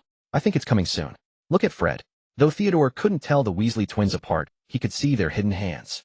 He's as reckless as a foolish lion, but perhaps he's expressing his love for Potter in a strange way. Daphne joined the gossip, watching the scene. Then let's settle it on the Quidditch pitch. Harry, despite wanting to hit him, knew the professors were watching and dared not act. By the way, you met Sammael first. I'm surprised he didn't invite you into his little group. Seeing Potter didn't take the bait, Draco provoked him further. Yes, he was taunting. After Sammael's training, he felt invincible and wanted to show off to his rival. He was just cocky. Sammael was taken aback, not expecting to be dragged into the drama. Harry lowered his eyes. Everyone knew about Sammael's famous club. Watching Draco proudly adjust his firebolt robe, Harry felt envious. He had met Sammael first. Why should Malfoy get the privilege? The members are all good-looking. Maybe that's why I was left out. Even Malfoy got in, so it can't be that great a group. As Harry's sidekick Ron couldn't stand Draco's arrogance and shouted loudly. He acted as if possessed, ensuring everyone heard. What did you say, Weasley?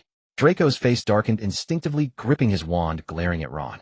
Branson from Ravenclaw, Derek and Cedric from Hufflepuff, and Theodore from Slytherin all stood up, fixing their gazes on Ron. Percy's expression was priceless. As a club member, he never expected his own brother to be the first to challenge it. As prominent figures in their houses, their actions drew the attention of all 4 houses, silencing the hall as everyone watched. Ron, overwhelmed by the scene, instinctively stepped back, while Harry stood firmly in front of him, determined to protect his friend. Fearing things might escalate, Sammael simply waved his hand, easing the tense atmosphere. Seeing Harry's apologetic look, Sammael offered a smile. He was never easygoing, but since it was Percy's brother, he gave face. Besides, he wasn't blind to Professor Snape's wary gaze from afar. High profile leads to early death, low profile ensures survival.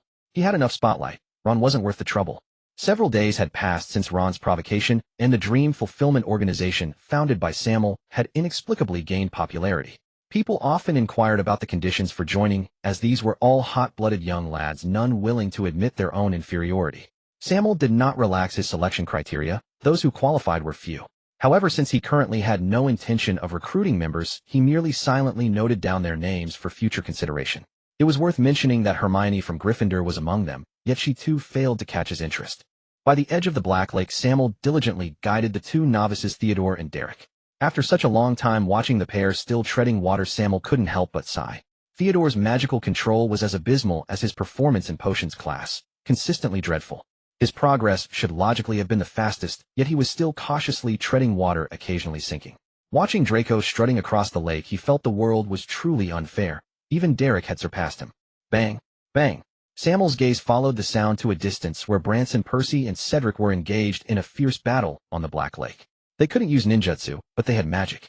As the cream of their respective years, they were proud of their abilities, and rightly so. Cedric's prowess was well known. Even on the water's surface, his transfiguration displayed formidable combat power. Water serpents formed from elemental water stretched endlessly, proving extremely troublesome and unleashing immense power in this environment. An elemental transfiguration realm Sammael had yet to enter. Though Branson, a werewolf, did not transform, he possessed speed and neural reflexes far surpassing ordinary humans. His beast-like instincts allowed him to dodge most of the spells aimed at him. The most unexpected was Percy. He wielded no particularly dazzling spells, yet he steadily held off the combined attacks of the other two. He could even redirect one spell against the other, leaving them both flustered. Such a commotion naturally drew onlookers. Sammael made no effort to conceal it, hoping to reassure some. I never imagined our prefect could be so powerful. As a prefect, Percy knew many, but they hadn't expected him to be this strong. Some Gryffindor students remarked in astonishment. George slapped me. Am I hallucinating? Is that really Percy? Fred asked George with a jester's flair. Slap. A resounding slap landed on Fred's face. George, looking at him as if he were an idiot, said flatly, I've never heard such a request in my life. Yes, that's Percy. Both brothers knew Percy was excellent, but they hadn't expected him to be this extraordinary. Ever since Percy had donned that robe, he seemed like a different person, not only intervening less with them, but even greeting them with a smile. It sent chills down their spines.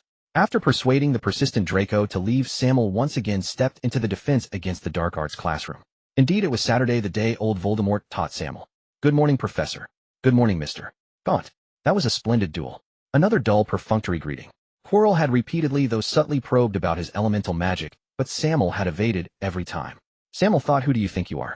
Why should I tell you? Are you taking advantage of my youth? Do you even know what you're saying? Why don't you ask Lord Nod about the core of the Thorn Curse, and see if he'll dig you out? Professor, may we begin today's lesson? Sammael asked with a sincere smile. Of course. Elegant and confident, the familiar old Voldemort officially took the stage. Mr. Gaunt, would you mind demonstrating your progress? Of course, Professor. Sammael waved his left hand, showcasing the results of the past week. At first, it was unremarkable. The smoke rope charm, the corrosion curse, etc. Voldemort's heart remained calm, without a ripple. But as he watched further, his expression gradually turned to surprise. A link between the puppet charm and a curse. An interesting idea. Voldemort nodded appreciatively, acknowledging Sammael's concept. Oh, life transference. I must say, Mr. Gaunt, you have given me quite a pleasant surprise. Watching Sammael's handsome hands wither and then instantly recover, Voldemort's expression was priceless. Of course, no one cared about the Dragon Claw orchid destroyed in the process. Teacher, if the magical circuit of the permanent puppet charm were to form a contract with an undead or long-lived creature, could one achieve immortality? Sammael opportunely raised his conjecture about immortality, subtly changing his address from professor to teacher. Voldemort did not correct the address. Giving him an unreadable glance, he began a detailed explanation. Immortality is not that simple. It is not determined by mere life energy. It involves the body magical transformation, the soul, and even the great power of time. During the Middle Ages, some powerful wizards would offer sacrifices to great beings to achieve an undying soul, though that method has been lost. Even if it still existed, it would subtly alter the wizard's mind and faith, ultimately leading to total devotion to the so-called deity. After listening, Sammael offered Voldemort a perfectly timed look of admiration. It must be said, if old Voldemort had chosen to be a scholar instead of the Dark Lord, he would certainly be the most learned among them. Teacher, would combining the Imperius curse with a sacrificial charm yield better results? Returning to the main topic, this question was actually for Draco. The life transference of the puppet charm forcibly seizes a creature's life force, as with the Dragon Claw orchid just now. However, his use of the orchid's life energy was very limited. Due to its instinctive resistance, most of the energy dissipated. He only managed to seize a mere 10 or 20%. If one were to forcefully establish a contract using the Imperius curse, then command the creature to sacrifice itself entirely, the energy gained would be far greater. Hearing this, Voldemort looked at Sammael with surprise and strangeness. Am I the Dark Lord, or are you? Is the blood of the Gaunt family so purely dark? Voldemort pondered for a moment before beginning another detailed explanation. Sammael's occasional questions even made him see things in a new light. Though the ideas were immature, they were still a novel attempt. As a transmigrator, Sammael's most abundant resource was his unbridled imagination. Professor, do you think combining the corrosion curse with Agumini would create a pool of corrosive water? Professor, if I combine the blasting curse with the spatial runes of apparition, would it shatter the space itself? Professor, the essence of magic is the power of belief. If I use transfiguration to create elements like uranium, plutonium, and uranium, could it produce an effect akin to a Muggle atomic bomb explosion? A teacher and a student engaged in a harmonious exchange of questions and answers, provided one overlooked the absurdity of those queries. Besides some dark arts, Sammael also delved into transfiguration and charms, absorbing magical theories like a sponge, jotting down key points in his textbook. Voldemort grew increasingly alarmed as he taught. He had initially planned to corrupt Sammael's soul through the study of dark arts, luring him into the ranks of the Death Eaters. Now it was clear there was no need. This relative of his was already pure black from the inside out. Especially in the forbidden realm of magic, the soul, he displayed immense interest.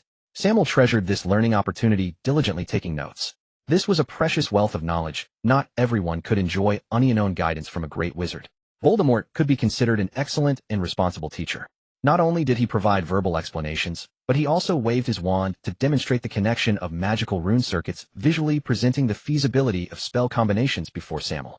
This Lament of the Soul is my personal collection, recording some of my insights and analyses. I hope you will bring me such surprises in the next lesson. The Dark Lord casually tossed out a book, speaking indifferently. Sammael glimpsed dense notes on its pages. Thank you, my teacher. I will study diligently. Overjoyed despite being drenched in sweat, he remained elegant as he respectfully accepted the book. What could be simple about a book treasured by the Dark Lord? Moreover, Sammael guessed that unsurprisingly the next lesson would cover the 3 unforgivable curses. The 3 unforgivable curses could not bypass the topic of the soul. Sammael dragged his weary body away from this place he both loved and hated. Master, my body can't take it anymore. Why waste your energy helping this brat? After Sammael left, Quirrell weakly leaned against the furniture. Are you questioning me? If you weren't such a useless waste, I wouldn't need to find you a helper. The raspy voice from behind his head echoed, and Quirrell involuntarily began to tremble. Then came the piercing pain that struck straight into his soul. I don't mean to question your decision, but will he truly be willing to help us? Quirrell paused, then asked with a tremor. He will, because his surname is Gaunt. With that, the Dark Lord fell silent, and Quirrell breathed a sigh of relief, collapsing to the floor. Sammael had no idea what transpired after he left, and even if he did, he wouldn't care. After a hot bath, he lounged leisurely on the sofa in the common room, looking utterly content. In front of the Dark Lord, he had to display immense talent to prove his worth, so he approached every spell with utmost seriousness. The assault of malevolence was a process every dark arts learner had to endure, and he was no exception. Fortunately, once recorded by the system, this process was bypassed, which eased his burden somewhat. Still, it exhausted him greatly. Sammael, when did you get back? Pansy looked at him in surprise. Sammael stared back blankly, as if to say, are we acquainted? In her pursuit of Draco, Pansy had always wanted to join their circle, but she was too caustic and Sammael didn't particularly like her. I mean, Professor Sprout has been looking for you, and we haven't seen you anywhere. Oh, she's in the 3rd greenhouse, Pansy said awkwardly. Sammael was puzzled, but said nothing, thanking her before hurrying off. He believed Pansy lacked the courage to deceive him. Mr. Gaunt, I must inform you that your flowers have bloomed. Upon meeting Professor Sprout, the amiable professor joyfully showed off to Sammael. Bloomed? So soon? Sammael was stunned, gazing at the dense clusters of blood lilies. He was both shocked and delighted. This far exceeded his expectations. Indeed, Mr. Gaunt. What beautiful and powerful flowers they are, Professor Sprout said happily. But how could this happen? Sammael was puzzled. I watered them with the blood of an Akami mixed with that of a runespore, and the effect was remarkable. I suspect the Akami had just conceived, so its blood contained the primal runes of reproduction, causing the blood lilies to proliferate wildly. Moreover, that runespore was at least 60 years old, its blood brimming with energy. The combination of the two amplified the effect, leading to this phenomenon. Professor Sprout earnestly analyzed the situation for him. Professor, I am truly grateful. Sammael respectfully thanked Professor Sprout. Mr. Gaunt, I hope you can harvest all the mature blood lilies. Last night, when the flowers bloomed, they attracted a large number of venomous snakes, including an ashwinder. It took me considerable effort to clear them out. Professor Sprout explained helplessly to Sammael. She loved these beautiful flowers, but they were troublesome. An ashwinder. It seems I underestimated the attraction of blood lilies to serpentine creatures. Sammael was naturally aware of this magical creature, which had great medicinal value. It usually grew near fire and lived no more than an hour away from flames. He hadn't expected such madness for the blood lilies. Professor, thank you again for your help. It means a great deal to me. Sammael spoke with emotion.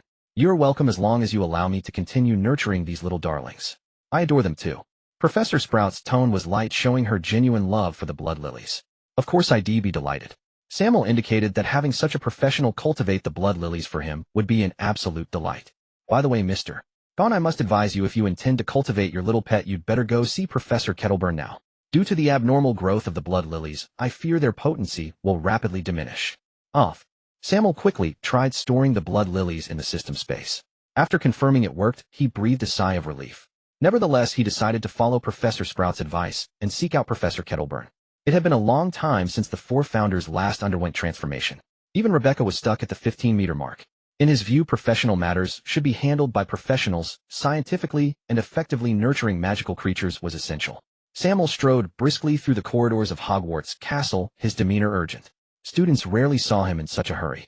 When someone approached to inquire, he brushed them off. Derek, go find Hagrid and ask him to locate Professor Kettleburn. Tell him to meet me at our training ground to witness a miracle. Upon encountering Derek, Sammael decisively entrusted him with this arduous task.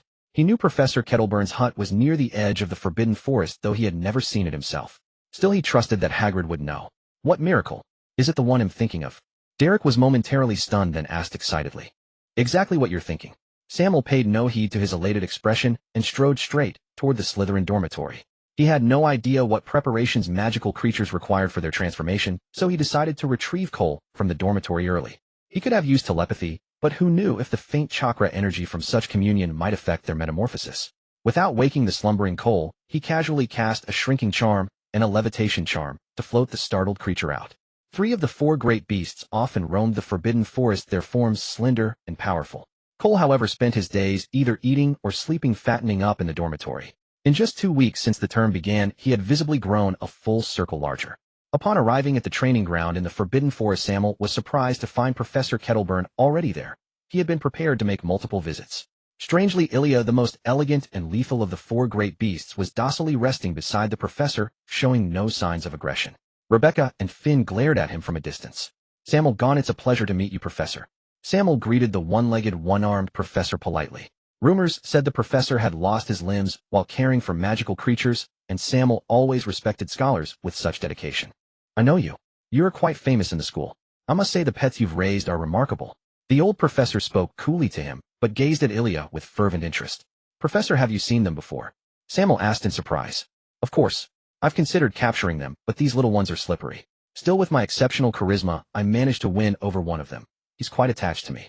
Professor Kettleburn said, proudly looking at him. He's lying, master. He forced me. Whenever I disobeyed, he'd sting me with a billywig stinger. Ilya spoke resentfully in parcel tongue, and the professor, not understanding the language, remained unaware of their exchange. Sammael smiled faintly, imagining the comical scene. Wizards stung by billywigs often grew dizzy and floated involuntarily. Those minor side effects had little impact on large magical creatures. What had won Ilya over was likely the floating. Sammael knew Ilya was afraid of heights. But why had only Ilya been caught? Sammael wondered, then his expression shifted as a thought struck him, while Ilya curled up guiltily. Professor, let's begin. Sammael said, pulling out the blood orchids. The harvest had exceeded expectations. Over 200 blooms, and he didn't mind using 100. What's the rush? It's not that simple, the professor said, pulling out various odd items from his pocket. Dragon dung, a rumpant horn, manticore spike, graphorn claw, grindylow tentacle, and is that Ashwinder's skin? Derek exclaimed excitedly, recognizing each item. Hagrid also leaned in for a closer look. Sammael marveled at the professor's expertise. Had it been up to him, he'd have just stuffed the blood orchids into their mouths. Professor, I have Rinspore skin. Could I substitute it? Sammael thought Rinspore skin was more valuable than Ashwinder skin. You know nothing. Rinspore are indeed powerful, but the evolution ritual isn't just about that. Ashwinder lives only an hour outside fire, but possesses tenacious vitality within flames. It represents the essence of the ritual. Don't meddle if you don't understand. Professor Kettleburn spoke bluntly. Sammael took no offense. Not only had the professor provided so many precious materials, but his expertise alone commanded respect. Sammael stood aside silent, while even Hagrid and Derek could only watch the professor's preparations, hoping to learn something. All right, you can feed them now.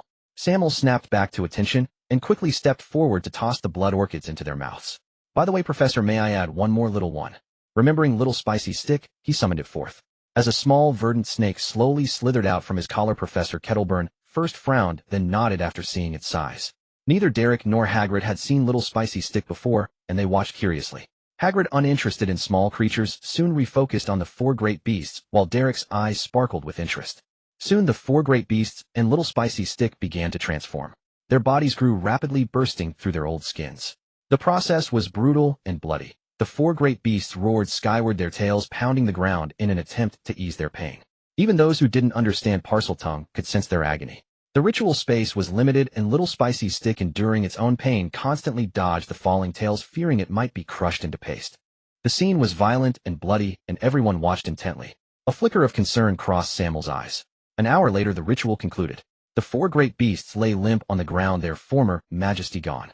Broken skins and scattered scales bore witness to the ordeal's intensity, but they had succeeded. Before the ritual ended, Little Spicy Stick had already crawled onto Sammael. It feared being crushed to death. It had leaped from ordinary creature to magical beast, progressing faster than the four great beasts. Its appearance remained unchanged, but its speed, defense, and scales had all greatly improved. The four great beasts underwent the most dramatic change. Their bodies had all surpassed 65 feet, around 20 meters, becoming true behemoths. Their speed, defense, and vitality had transformed qualitatively. Most importantly, Sammael discovered these little ones had venom. Their fangs weren't the slender gland-connected kind, but thick and sharp like a basilisk's. This gave them a new edge in battle, though the potency of the venom required testing. Professor Kettleburn and the others stepped forward, patting and examining the creatures with undisguised admiration. "Mr. Gaunt, are your snakes for sale?" the professor asked curiously as Hagrid and Derek also turned to look. "They're not just my pets, they're my family." Sammael shook his head, his answer unequivocal. After gifting the shed skins to the group, he quickly departed with the four great beasts, fearing the others might be tempted to take them. Moreover, he didn't want to reveal their other abilities.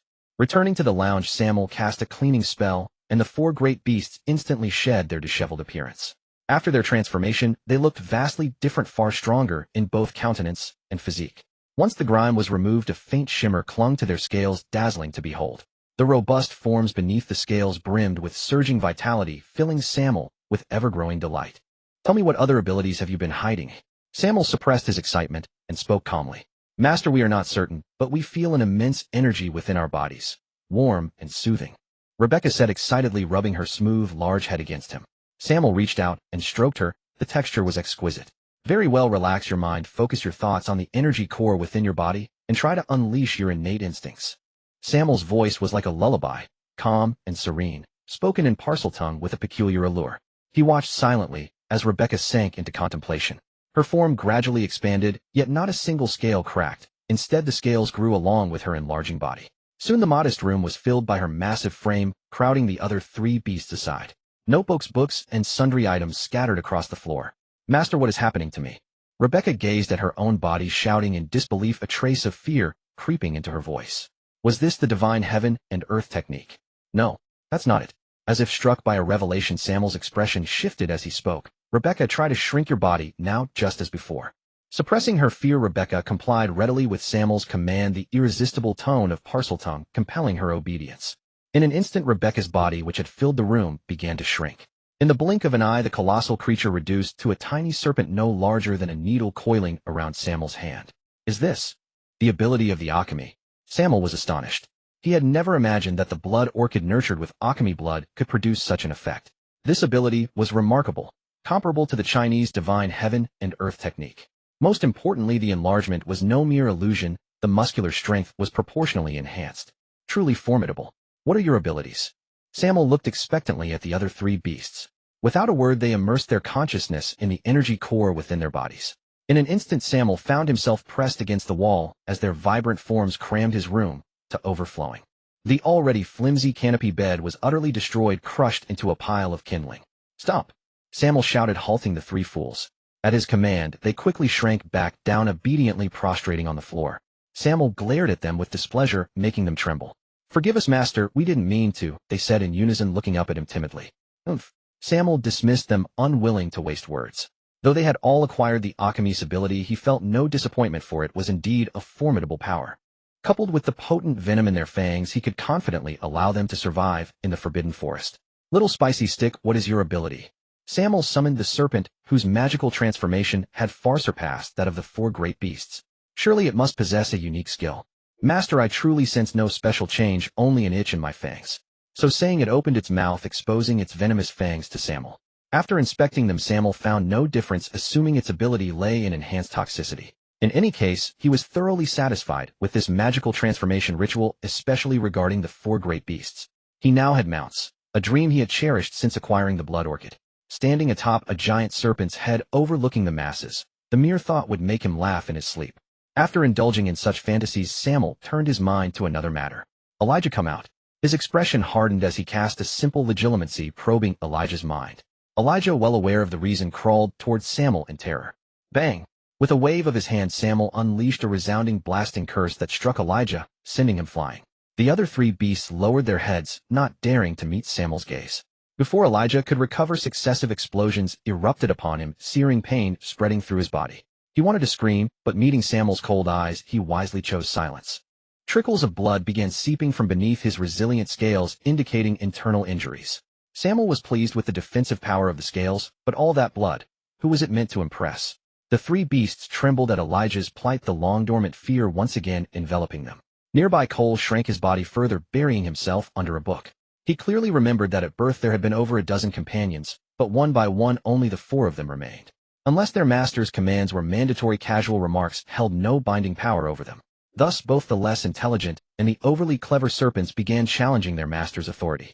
As the one who had followed their master the longest, Cole had witnessed too many of his cruel methods. In his view, Elijah had brought this upon himself. "If I catch you again, you know the consequences." After dealing with Elijah, Sammael said coldly. Meeting that murderous gaze, Elijah nodded, tremblingly signaling he would never dare again. Sammael knew Elijah was bloodthirsty and had a tendency toward cannibalism, but he never expected him to be so bold as to attack a professor. Sammael did not mind his cannibalistic nature. After all, beasts follow their instincts. But in the Forbidden Forest, aside from dark wizards, only professors and disobedient young wizards roamed. If trouble arose, Sammael could not cover it up. Thus, when releasing them into the Forbidden Forest, he had clearly warned them not to harm wizards, but Elijah had clearly ignored that. In Sammael's eyes, this was pure suicidal behavior. Had it not been for Elijah's recent transformation and newfound strength, which might prove useful later, Sammael would have gladly killed him on the spot. Sammael sighed, and under Elijah's terrified gaze poured restorative and healing potions into his mouth. The other three beasts, trembling, shrank themselves and crawled onto Sammael's hand.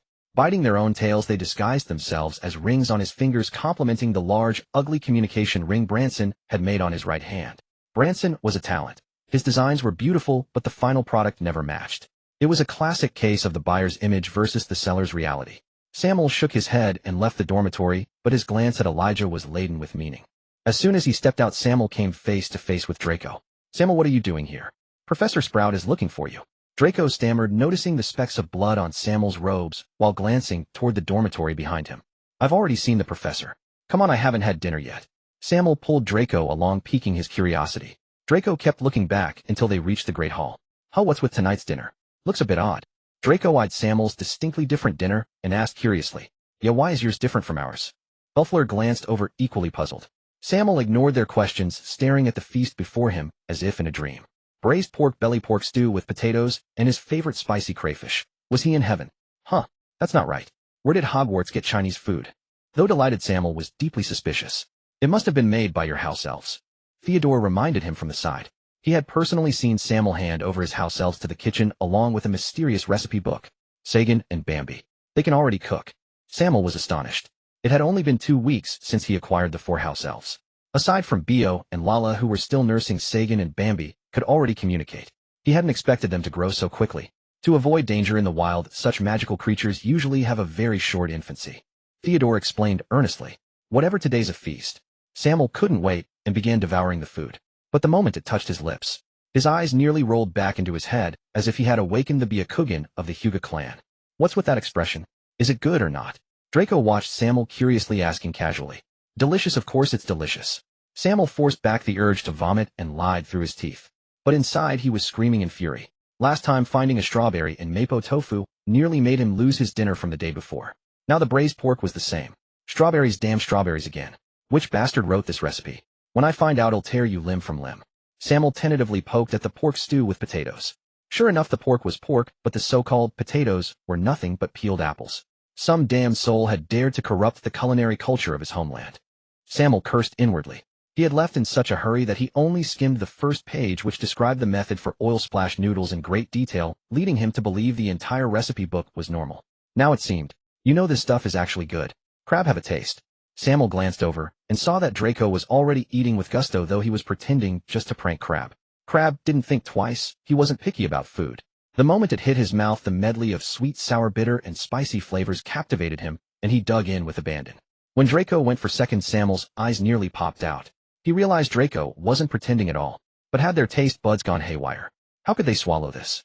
"Theodore, Bellfleur, I've got plenty here. You two should try some too." To test the British palate, Sammael decided to drag them into it as well. Seeing Draco devouring the food, Bellfleur didn't hesitate and picked up a piece. Though slightly suspicious, Theodore trusted Sammael's earnest gaze and followed suit. Afraid Draco would finish it all, Bellefleur grabbed a large chunk. One bite, and she mentally cursed every vile word she had ever heard since birth. If looks could kill, Sammael would have been riddled with holes. Even Theodore shot him a reproachful glare. Eat up, why have you stopped? Draco looked at them puzzled. Take these 2 dishes away. I'm afraid you and Goyle won't have enough. Sammael said politely. Sammael, you're the best. But please do write me a copy of this recipe. It's absolutely divine. Draco said sincerely as he called over his 2 bodyguards to join the feast, eating with pure joy. It would have been perfect if only he could ignore the looks Theodore and Bellefleur were giving him, as if he were a monster. Sammael casually took a sip of pumpkin juice, then turned his gaze to the last dish of spicy crayfish, his eyes filled with caution. He wanted to dig in, but hesitated. Can't waste it. Here goes. With the resolve of a warrior facing death, he peeled the shell. Though he wondered where Britain had gotten crayfish, it certainly looked appetizing. He closed his eyes and took a bite. Suddenly his eyes flew wide open. The authentic numbing sensation, the genuine spiciness, and the burst of fat from the crayfish exploding in his mouth awakened his primal taste buds. Hell yeah. Finally, this is the real deal.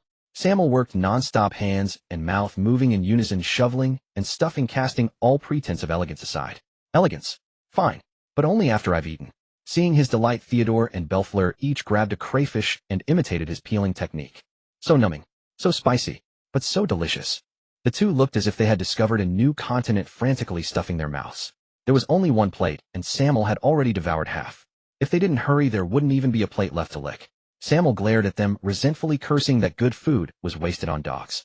In his past life, he could easily down 3 pounds of crayfish alone. This meager portion wasn't enough to begin with, and now these 2 mongrels were stealing it. Sammael cursed inwardly. Eat, damn you. Someone who never eats spicy food suddenly gorging like this. Let's see how you handle the bathroom later. The 3 of them abandoned all decorum, their mouths and hands slick with chili oil. Their eating manners were nothing short of explosive for the entire Slytherin table. Nearby Prefect Ian Burke couldn't stand it any longer and brought them new knives and forks. Sammael ignored him. Eating crayfish like this was the only way. Even chopsticks lacked soul, let alone knives and forks. Ian Burke sighed and returned to his seat. None of these people were worth provoking. Sammael, I as the eldest daughter of the Crouch family command you to put down that last crayfish. Seeing the last crayfish in Sammael's hand, Bellefleur panicked. His response was a roll of his eyes. Who did she think she was to command him? If she wanted it, she could make it herself. Under Bellefleur's envious gaze, Sammael popped the crayfish into his mouth and flashed a triumphant smile. Sammael ate to his heart's content. Though Theodore and Bellefleur felt a pang of regret, they were consoled by the thought of future meals. Only Malfoy was left belly full, staring at them. He hadn't even had a chance to taste it, and now he was too stuffed to move. The jade rabbit hung high, casting its moonlight upon the earth, adding a touch of radiance to the dark, forbidden forest. Bigger, bigger still, a crisp, youthful voice rang out, infusing the forest with vitality. Sammael stood atop Rebecca's head, shouting and letting out mad, frenzied laughter. Rebecca was now a full 60 meters long. Her once smooth scales had grown sharp, jagged protrusions, and her venomous fangs gleamed with a chilling light, exuding an undeniable ferocity, far more imposing than the serpent and anaconda. Sammael's feet clung firmly to the scales atop her head, his arms spread wide as he felt the roaring wind in the sky. The madness in his eyes gradually subsided. This at last was the mount of his dreams. The massive serpent let out a long howl, standing upon its head overlooking the boundless mortal world. What a sight that was! Who could resist such a longing? Rebecca fixed her gaze ahead. Sammael's expression shifted as he leaped down from her. It's your turn, Rebecca. Sammael was highly sensitive to malice, and at that moment a fool was incessantly spying on him, his ill intent utterly unconcealed. Rebecca and her kind had long since moved beyond mere constriction and fangs, as he knew their tails were remarkably agile. Rebecca flicked her tail lightly, and a dosimeturtle tree burst apart instantly, revealing a middle-aged wizard in a plain black robe, fleeing in panic. Reducto! A curse struck Rebecca squarely, but she merely swayed, effortlessly deflecting its force. Though unharmed, the act was enough to enrage Rebecca. Her eyes grew bloodthirsty and wild. Despite her immense size, she was no slow creature, attacking from cunning angles without pause. The wizard was horrified. He had heard from a black market dealer in Hogsmeade about an acromantula farm in the forest, and had come to try his luck. After all, a pint of that venom was worth 50 galleons, a veritable fortune. Even harvesting just one spider from the farm would keep him free from financial worry for 2 years. By Merlin's grace, he had caught one, gaining not only a wealth of venom, but also dozens of eggs. As he returned to the village, he saw a giant serpent carrying a youth. What struck him was that he had never seen such a species of serpent before. As a professional poacher, though not particularly powerful, he possessed extensive knowledge of magical creatures. This unknown serpentine magical creature was either a brand new species or exceedingly rare. Greed took hold. Either way, he decided to take the risk. In his mind, a creature that could befriend a young boy couldn't have a strong aggressive drive toward humans. The result was quite the opposite. A terrifying force slammed into his already fragile shield charm, sending him flying. He felt two of his ribs crack. Pulling himself together, a flicker of ferocity flashed in his eyes as he recovered. Crucio! A faint glow on Rebecca's body flickered and then dissipated entirely. She was racked with a piercing pain that seemed to come from her very soul. Rebecca curled up, writhing, then shrank back to her original form, 20 meters long. With the change in her body, the faint glow on her surface returned and suddenly condensed as if layered upon itself. The pain subsided instantly. Before the wizard could react, Rebecca closed the distance at a terrifying speed. A weak spot in soul defense. Sammael mused, shaking his head. Still needs improvement. He observed the battle closely, making no move to intervene, but a glimmer of interest lit his eyes at the glow on Rebecca's body. Is that energy defense or soul defense? Interesting. Sammael watched Rebecca's fight, a clash of raw power and magic. Reducto. The wizard kept tangling with Rebecca. Though his curses lacked potency, they were varied and elusive, making him hard to pin down. In his spare moments, he even managed to land a vicious blow on Sammael. The shattering force struck Sammael's shield charm, and even from a distance he could feel the malevolence it carried. Sammael ignored him instead, fixing a disappointed glare on Rebecca. Idiot. Sammael slapped his forehead. Even a pig could use the ability to shrink and grow better than this. Why not shrink? Why not slither into his mouth? Why not dodge? Was she just using her body as a shield, making herself a target? Sammael was deeply dissatisfied with Rebecca's performance. Plus, the wizard was buzzing around him like a fly, endlessly annoying. With a wave of his wand, several broken branches transformed into serpents encircling the wizard from all sides. The wizard focused on the giant serpent before him, never expected such a move from the seemingly young wizard nearby. In panic, he blasted one serpent into splinters, but the others closed in and bound him instantly. State your name and purpose. Sammael's eyes were icy, a wisp of black mist swirling within his jade-green pupils. Beside him, Rebecca opened her jaws to an exaggerated angle, revealing her sharp fangs in a clear threat. Please spare me. My name is Matt Dikey. I meant no harm. The wizard explained frantically. This angelic-looking boy now seemed like a demon from hell, and the giant serpent beside him appeared ready to devour him at any moment. No harm. I don't believe you. Sammael snapped his fingers casually, and the wizard fell unconscious. Who was he trying to fool? That malice was practically slapping him in the face. Sammael remained calm as the binding serpents reverted to branches, replaced by an eager Rebecca. She loathed the man who had caused her pain, and his slippery nature had made her master disapprove of her performance. For that alone, she wanted him dead. Rebecca tightened her coils, exerting tons of force on the wizard's fragile body. His body flushed with blood, and the sound of cracking bones was unmistakable. Professor, if you don't come out now, this fellow will really die. Sammael halted Rebecca's movement and called out loudly toward a large tree behind him. A wizard exuding a chilling aura suddenly appeared, his cloak billowing, without wind, fitting the forest's atmosphere like the ultimate villain, his dear Professor Snape. It seems Mr. Gaunt's disregard for life rivals that of any dark wizard, Snape intoned in his flat, unvarying voice. That is a grave accusation. I believe we both know this gentleman's intentions. Sammael smiled faintly, explaining calmly. He was now sensitive not only to malice, but also to Snape's aura. Just as he was about to say more, a wizard in white robes with a long white beard emerged from behind Snape. Gandalf. No, Dumbledore. Sammael's eyes narrowed, his expression somewhat uneasy. Good evening, Professor Snape. Good evening, Headmaster. Sammael forced a nervous smile, trying to appear composed. Nervous? Of course. Before this centenarian, even Voldemort would tremble. Breaking a rule, he had run into both his head of house and the headmaster. Mr. Gaunt, just Professor will do. Dumbledore spoke with a gentle smile, a stark contrast to Snape's cold expression. What brings you here so late, Mr. Gaunt? Dumbledore acted as if he hadn't noticed what the boy had done, instead making small talk, which only made Sammael more uneasy. Though I am a Slytherin, I am no stranger to the spirit of grand adventure. Sammael kept his composure, at least on the surface. Snape snorted coldly, but said nothing.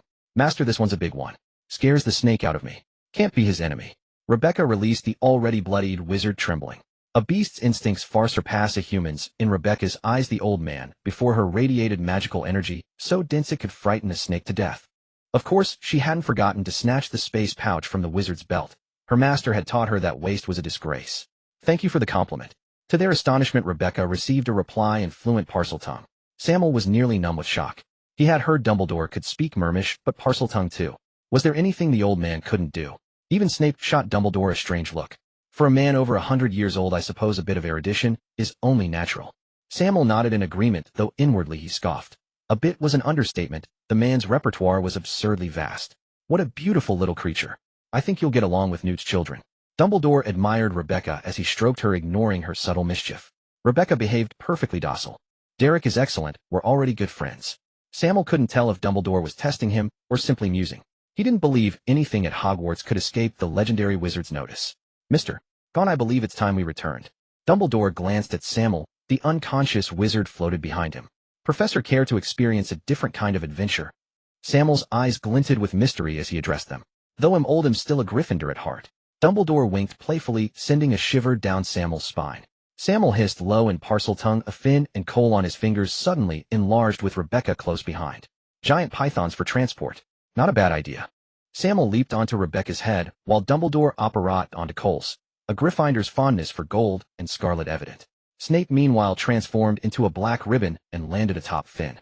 An ugly man for an ugly snake, Finn was more than a match for him. The three giant pythons sped through the night, startling nocturnal creatures into frantic flight. What a marvelous adventure. Though I fear the centaurs will come to negotiate with me tomorrow. Dumbledore's face was alight, with joy, thoroughly relishing the ride. Only Professor Snape's face was dark as thunder, his greasy hair blown backward like it had been ravaged by a tornado. Mr. Gaunt, I wouldn't mind keeping your eyes permanently. Snape snorted, glaring at Sammael. I imagine Mr. Gaunt wouldn't mind a chat. It would be my honor. Dumbledore intervened, smoothly rescuing him from Snape's venom. Sammael bowed slightly and quickly agreed. He had no desire to face Snape's verbal poison alone. Something to drink. In the office, Sammael carefully surveyed his surroundings, his first time in the headmaster's office. A glass of milk, please, and some cockroach clusters if you have them. Sammael was unabashed, acting as if he were at home. At this point, what use was nervousness? Oh, Mr. Gaunt, I didn't expect you to share my taste. Dumbledore exclaimed in surprise, completely ignoring Snape, who looked about to retch. Sammael had indeed tried cockroach clusters before. A coffee-flavored shell encasing rich chocolate liquid, crispy at first bite, then enveloped by a dense sweetness. Even his old father had been won over by the flavor, though he had to eat them behind the beautiful Mrs. Claire's back. Mr. Gaunt, what are your thoughts on the current wizarding world? Getting down to business, Dumbledore posed a broad question. That's too vast a question, I don't know where to begin. Sammael was taken aback. What could he say? That the British wizarding world was rotten to the core. Then perhaps share your views on the Ministry of Magic. Dumbledore paused, rephrasing. In my opinion, tying politics to magic is an utterly foolish notion. Not only is their decision-making abysmal, but the current Minister of Magic is clearly a weathercock, utterly spineless. Sammael spoke, bluntly, tearing away the ministry's veil of respectability. I didn't expect you to have such insight into human nature and the political landscape. Dumbledore sighed, looking thoughtful. Professor, please speak plainly. I have no ambitions like Grindelwald's, nor the cruelty of Voldemort. I have a family I love and friends I'm determined to protect. My ideal is to live like Professor Slughorn, enjoying life. Perhaps I'll be a bit forceful in pursuit of that, but that is my goal. Sammael spoke with utter candor. He was a lazy man at heart. If he could enjoy life, he wouldn't waste energy on trivial matters. Mr. Gaunt, forgive an old man. Before Dumbledore could finish, Snape's face turned pale, and he staggered weakly, a dense aura of death curse enveloping him. Dumbledore quickly steadied him and guided him into a chair. Sammael listened to the agonized screams in his mind, his eyes narrowing. Professor Snape, I believe snooping into another's mind is an extremely unethical act. Perhaps in the many years since the Second Wizarding War, you've only grown in age. Oh no, perhaps that empty head of yours has grown some greasy hair. Sammael showed no mercy. After his tirade, he gave a slight bow to Dumbledore and turned to leave. No one enjoys having their mind invaded, and the Banshee's counterattack depended on the caster's force. Given Snape's wretched state, he had clearly used full power. Severus, I can sense that the boy is telling the truth. After Sammael left, Dumbledore looked at Snape's pallid, livid face and spoke earnestly. After leaving, Sammael felt a faint pang of regret. After all, that was Snape, a man not known for magnanimity. What if he held a grudge and made life difficult? Yet he had to admit the outburst was immensely satisfying. Surprisingly, in the following month of studies, Snape not only refrained from harassing him, but barely acknowledged his existence, though occasionally Sammael could feel the man's scrutinizing gaze upon him. Others, however, were not so fortunate. Especially a certain Gryffindor, whenever points were to be deducted, Snape would materialize before Harry like a phantom, making his life a misery. Bringing a book out of the library, having mud under his boots, even a sneeze could become grounds for losing points. Gryffindor's house points plummeted towards Griffinless territory. Sammael, for his part, was not idle. He devoted every waking hour to subsequent training, understanding that to enjoy life, one must first possess sufficient strength. Apart from the Monday assembly and the Tuesday and Thursday training sessions, most of his time was spent either practicing spells or refining chakra. Notably, his transfiguration had reached level 4, enabling simple human transfiguration. Though still a far cry from becoming an animagus, the generous Professor McGonagall graciously excused him from transfiguration homework. In charms, he focused more on deconstructing magical theory primarily, because the class pace could no longer keep up with his progress. By normal teaching standards, making a feather float was considered excellent. Even Draco had lost interest in answering questions in class. Thus Professor Flitwick also excused him from charms homework. Sammael's greatest annoyance was Quirrell, no Voldemort, who had adjusted his study schedule in a highly unreasonable manner. He was forced to spend considerable time practicing dark arts and studying its theories. He had even learned all 3 unforgivable curses. Had it not been for the system's assistance, he would likely have been driven mad by the encroaching malice. Learning the so-called unforgivable curses wasn't particularly difficult, otherwise so many dark wizards wouldn't know them. As long as one harbored an extreme desire to kill or harm, the curse was half successful. But who in their right mind would teach a first-year such magic? Each lesson left him utterly drained, forcing him to drink chocolate milk to alleviate his foul mood. Indeed, watching cockroaches drown in milk, their little legs twitching as they struggled and gradually dissolved, Sammael found it strangely cathartic. By now Voldemort had slowed down the systematic instruction in dark arts. He wasn't foolish. If Sammael went mad, it would risk exposing his own presence. This rare respite allowed him to begin learning Priori Incantatem and the Disillusionment Charm. With a powerful wizard at hand, not taking advantage would be out of character. Priori Incantatem was an advanced version of Finite Incantatem, extremely difficult. He studied it to pave the way for learning Fiendfire, a spell he had long coveted but dared not attempt recklessly. The Disillusionment Charm was a required spell for Aurors. He was studying it fervently to gain access to the coveted restricted section. Both spells were immensely challenging. Even with Voldemort's personal tutelage, Sammael had only reached level 3. On a silent corridor, Sammael pulled at the reluctant Draco, saying impatiently, "Draco, hurry up. Do you want dinner or not?" To build Draco's courage, Sammael often took him into the Forbidden Forest at night. Initially, the forest's inhabitants were frequently disturbed by Draco's iron lungs, but after a while things quieted down. At the very least, Sammael rarely heard "My father is a school governor, he'll have him" anymore. Today's delay was because they had encountered a flock of deercrawls at the forest's edge, and Draco was determined to catch one for domestication. Naturally, they came up empty-handed. These magical creatures were far too adept at escaping danger by operating short distances. Draco's meager skills stood no chance. "Sammael, why are there bats in the castle?" Draco asked, puzzled as he noticed bats flitting from the ceiling. Sammael didn't know, but didn't dwell on it. It was only when they saw the flickering, eerie light of jack-o'-lanterns that they realized, "Is it Halloween?" "Seems." "Probably," Draco replied uncertainly. Their schedules were packed. They rarely paid attention to the passage of time. They hurried towards the Great Hall, lest they miss dinner. "Sammael, do you smell something foul?" Draco sniffed, frowning. "Obviously. What did you expect to smell by a bathroom perfume?" Sammael rolled his eyes, exasperated. "Wait. Halloween. A foul smell. Oh crap, a troll." Just as the thought struck Sammael, a piercing scream erupted from the girls' bathroom, followed by the sound of shattering objects. "Look at Scarhead." "Are they going into the girls' bathroom?" Draco said, eyeing the furtive Harry with confusion. Sammael's face darkened as he rushed forward to deal with the troll. He wasn't concerned for Hermione or Harry's lives. Main characters wouldn't die so easily. This was the iconic scene marking the beginning of the trio's friendship, and he wanted to see if he could trigger any system achievements. "Is that a troll?"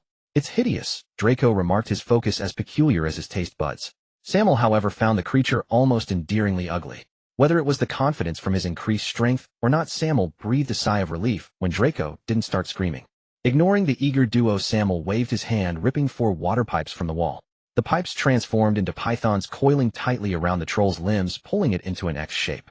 The troll froze for a moment, then began roaring in fury, tearing at the serpents. Sammael snapped his fingers. A tremendous explosion echoed from the joints of the troll's limbs. Its arms and legs went limp, bloody at the joints, clearly shattered. "Sammael, let me finish it," Draco exclaimed excitedly, pulling an ugly-looking puppet from his pocket. "Put that away. Don't use such things at school." Sammael shot him a glare. Draco sheepishly tucked the puppet back. It was a creation combining the puppet curse with life drain. Powerful, but firmly in the realm of dark arts. If the professors arrived, it would be impossible to explain. Sammael looked at the still roaring troll, marveling at its tenacity. It was losing so much blood, yet remained so lively. Annoyed by the noise, he pressed his wand to the troll's head. A deafening explosion. Later, the corridor fell into silence. The dead troll walls splattered with red and white matter, Sammael and Draco drenched in blood, and 3 terrified Gryffindors. The entire scene was eerily surreal. Harry and Ron stared at Sammael in astonishment. They knew he was powerful, but they never imagined he could be this overwhelmingly strong. "Thank you, Sammael." Harry looked at Sammael with gratitude, but as he glanced at the smug Draco, an inexplicable pang of bitterness welled up within him. Ron instinctively edged closer behind Harry, gazing at him in fear. Sammael paid them no heed, merely nodding with a faint smile. Even drenched in blood, his elegance remained unmarred. "Good heavens, you lot had better explain yourselves." Just as the atmosphere threatened to grow awkward, Professor McGonagall arrived panting heavily with Snape and Quirrell in tow. They were taken aback by the blood splattered around. Though her tone was interrogative, it was laced with concern. "It's all my fault." Hermione, fearing that McGonagall would blame the others, quickly took the responsibility upon herself. "What did you say, Miss Granger?" McGonagall was bewildered, unsure what her exemplary student meant. "I went looking for the troll. I read about it in a book and thought I could handle it, but I was wrong. If Harry and Ron hadn't found me, I might have died. It was Gaunt who arrived in time to save us." Hermione, realizing Harry and Ron had come for her, deliberately exonerated them, while ensuring the true hero was credited. "Even so, that was incredibly foolish. You have disappointed me, Miss Granger.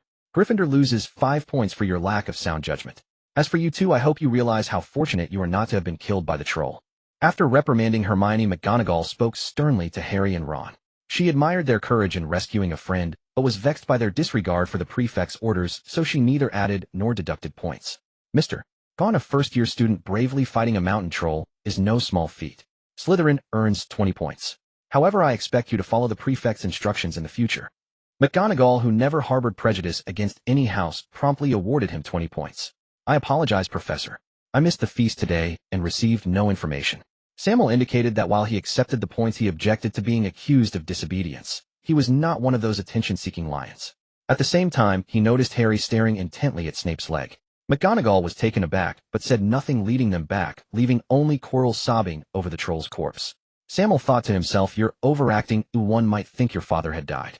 Professor, a bite from a three-headed dog can cause irreversible damage if not treated promptly. As they walked, Sammael and Draco strode side by side. Noticing Snape limping, he couldn't help but remark, "Mr. Gaunt seems to know a great deal, but I'd prefer you not flaunt your meager knowledge before me." Snape shot him a cold glare and quickened his pace. Sammael shrugged and fell silent. Draco, about to speak, wisely clamped his mouth shut.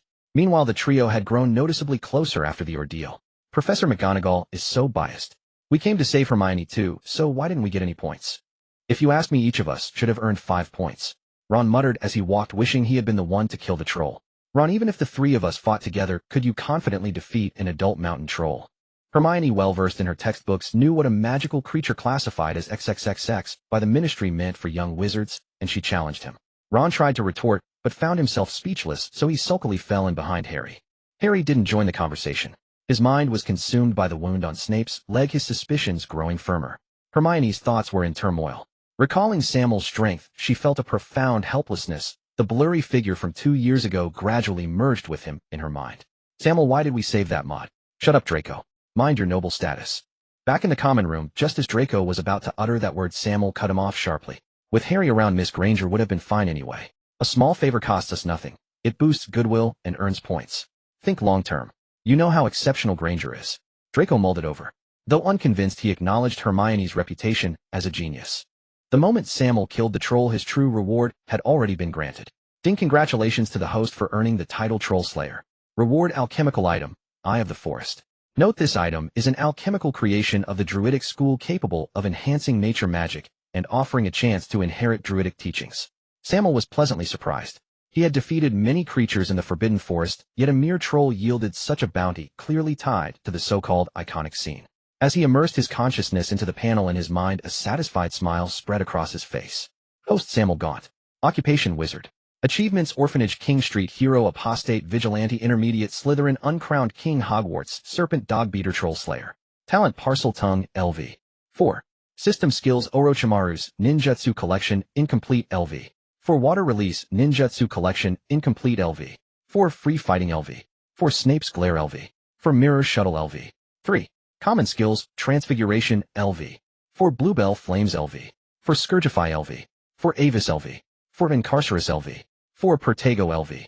4. Lumos, LV. 4. Levitation Charm, LV. 4. Confringo, LV. 4. Reducto, LV. 4. Crucio, LV. 4. A Life Drain, LV. 4. Soul Extraction, LV. 4. Magical Items: Banshee's Wail, X1, or Eye of the Forest, Akatsuki Firecloud Robes, X7.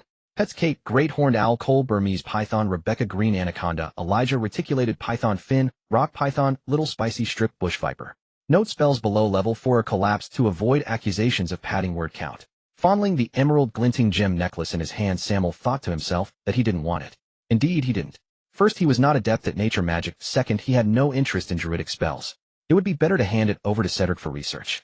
If something valuable emerged, he could simply reap the rewards later. How delightful. Question: what does slaying a giant troll yield? Answer: a wave of awe-filled gazes. Throughout the day, Sammael faced countless probing stares, some blatant, others furtive. Every time he met their eyes, the onlookers flinched as if shocked, withdrawing their glances, leaving Sammael utterly speechless. Oh, who is this George? Why, it's the great king of Slytherin, and also our troll slayer of Hogwarts. George and Fred bowed to Sammael with exaggerated flair, making onlookers think they were performing a play. Troll slayer. Have you both seen my system panel? Sammael wondered, then a strong urge to perform surged within him. My loyal subjects pledge fealty to your king, and I shall grant you eternal protection. Sammael's tone was arrogant, exuding the aura of a haughty monarch, startling several passing Hufflepuff students. My king, if you can safeguard my beloved family, I would do anything you command. Fred's exaggeration escalated, his voice adopting a theatrical cadence. You'd better mean what you say, or he'll cut out your tongues and swap them between you. Sammael's venomous tone sent shivers down the young wizard's spines. You're disgusting. Fred could no longer keep up the act. Both made retching gestures. Is there something you need from me? Sammael asked, puzzled, knowing the lively duo never sought him out without reason. Is your club still recruiting? Fred asked awkwardly. Tell me your true thoughts. Oh, I don't believe the Weasley twins, who cherish freedom, would willingly join someone else's organization. Sammael was utterly unconvinced they'd want to join. We want to start a magical joke shop, and we need investment. You all have plenty of money, except Percy, of course. George laid out their situation honestly. All right, I can fund your research until you graduate. You handle the ideas and sales, and we split 60-40 in my favor. If you prove your worth, I'll support your shop. Deal? The twins hesitated briefly before nodding in agreement. In truth, investing in them during their school years wasn't exactly cost-effective, given the considerable expenses from failed experiments. Sammael pulled out 500 galleons and handed them to Fred. This 500 galleons is from Percy. You can handle the handover with him later. Sammael had little interest in such a small sum. He knew the twins would turn a profit. Better to let them owe Percy a favor. With Percy's money involved, he might stop opposing their venture, a win-win that would also mend brotherly bonds. Why not? Percy's become a wealthy man, can you believe it, George? Fred exclaimed dramatically. Slap. George delivered a sharp smack to Fred's cheek, watching him yelp in pain before saying cheerfully, I think it's true. Sammael ignored their antics and headed straight for the meeting room. The assembly point was a small hidden chamber discovered by Branston adjacent to Professor Spin's office. It was spacious and extremely concealed. Entry required pressing a tooth on the guardian statue, which would then reveal the door. The chamber was warmly decorated by Cedric with potted plants scattered everywhere. When Sammael entered, everyone was already seated at the conference table. Aside from Draco, who was boasting about something, the others were occupied with their own tasks. Several spiders leaped to and fro on Derek's hands, causing Branston and Cedric to keep their distance. These were Sammael's spoils of war, now entrusted to Derek for cultivation. Good afternoon, everyone. Sammael greeted them and took his seat. To cut to the chase, same as usual. Without any leader-like speech, he directly inquired about everyone's progress. Percy, how far along is your thesis? Sammael was referring to Percy's work on the application of the levitation charm in area he himself excelled in, hence his keen interest. The thesis is complete. Professor Flitwick has confirmed its feasibility, and I've officially submitted it to Spell Innovation. Percy then demonstrated his work levitating silently in midair with a calm expression. Sammael grabbed a potted plant and tossed it at him, only to see it bounce far away as if repelled by some invisible barrier. Gravity repulsion combined with the magical circuits of cushioning and the shield charm. Sammael's extensive knowledge gained from studying under Voldemort allowed him to see through the technique. Percy nodded in astonishment before sitting down. Cedric, what about you? Sammael masked his surprise at Percy's reaction and turned to Cedric. My thesis progress is slow. I've improved the herbology charm, but am still clueless about replicating natural magic. Cedric admitted his difficulties directly. Don't rush. Take this, it can enhance your natural magic, and might even awaken a druidic heritage. Success depends on you. Sammael casually tossed the Eye of the Forest to Cedric, the bright emerald gem nearly blinding him. Is this a heritage crystal imbued with natural magic? Branston caught the gem necklace, examining it closely. He recognized its value at a glance. This is too precious, oh, I can't accept it. Cedric quickly refused, knowing the gem's worth alone made it unacceptable. Keep it. It would only gather dust with me. If you discover anything, record it and pass it on to me. Remember, this knowledge stays within our circle. Sammael noticed the gem necklace emitting a faint green glow in Cedric's hands, confirming it was a wise choice. He also reminded him of the value of knowledge. Very well. Cedric nodded solemnly and carefully put on the necklace. Branston, your turn. Sammael then turned to his laid-back werewolf companion. Me? I have no issues. I specialize in weather charms, who I thought you knew. As Branston spoke, a dark cloud gathered on his fingertip, crackling with lightning and rain. I didn't know that. You never told me. Sammael cursed inwardly, but kept his composure. After all, technical talent needed coddling. All right, adjourned. Sammael had no desire to linger after making his instructions clear, so he declared the meeting over. There was no need to ask about Draco Theodore or direct studies, as he had personally mentored them and knew their progress well. By the way, Percy, I gave your twin brothers a startup fund in your name. They'll share dividends with you. If they make a profit, pay me back later. If not, consider it a failed investment. Sammael then grabbed Theodore and Draco and walked toward the meeting room's mirror, passing through it. With such a convenient skill, why bother walking? He left behind Percy and the others, who stood dumbfounded. The organization's members were decent enough. He didn't restrict their freedom, but the weight of debts and guilt would be enough to keep them by his side. Sammael, you'll come watch my match today, won't you? Sammael was eating his bland breakfast when Draco's hopeful voice rang in his ears. Of course I will. Don't forget it was me who encouraged you to try out for Seeker in the first place. Hearing this, Draco grabbed his broomstick and dashed off, beaming with joy. You've already forgotten, haven't you? Beside him, Beverly instantly read Sammael's expression. You're still as sharp as ever, reading hearts like open books. Sammael offered no denial, only a look of quiet admiration toward Beverly. She rolled her eyes first, then happily took an extra slice of toast. Truth be told, it wasn't entirely his fault. He'd once forgotten Halloween altogether. How could he be expected to remember a mere Quidditch match? Still, every day while basking in the sun, he'd spot Draco, soaring high above the grounds. Blanche, sir, shall we go to the Forbidden Forest? Sammael murmured low while chewing, his voice barely above a whisper. But werewolves possessed extraordinary hearing. Even without a full moon, Blancer, over 10 meters away, caught every word. Didn't you promise Draco you'd watch the match? Blancer frowned in confusion.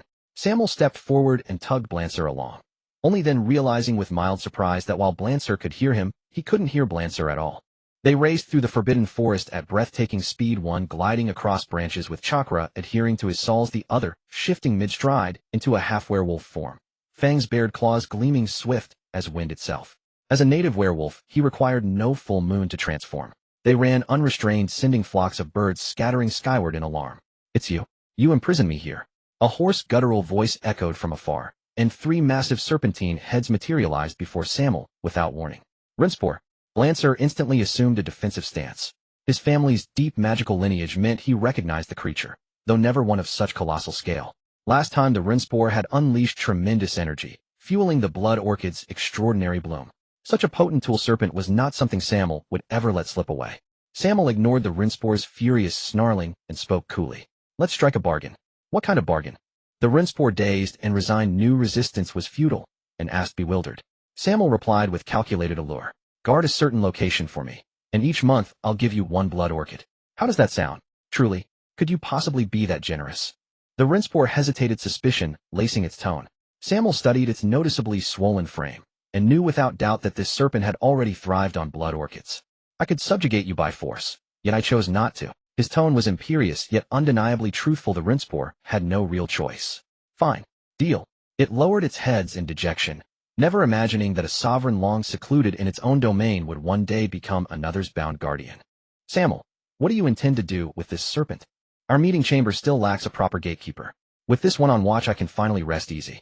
Already shelves in the council room held numerous spellbooks and meticulous notes. Yet without vigilant oversight, he remained uneasy.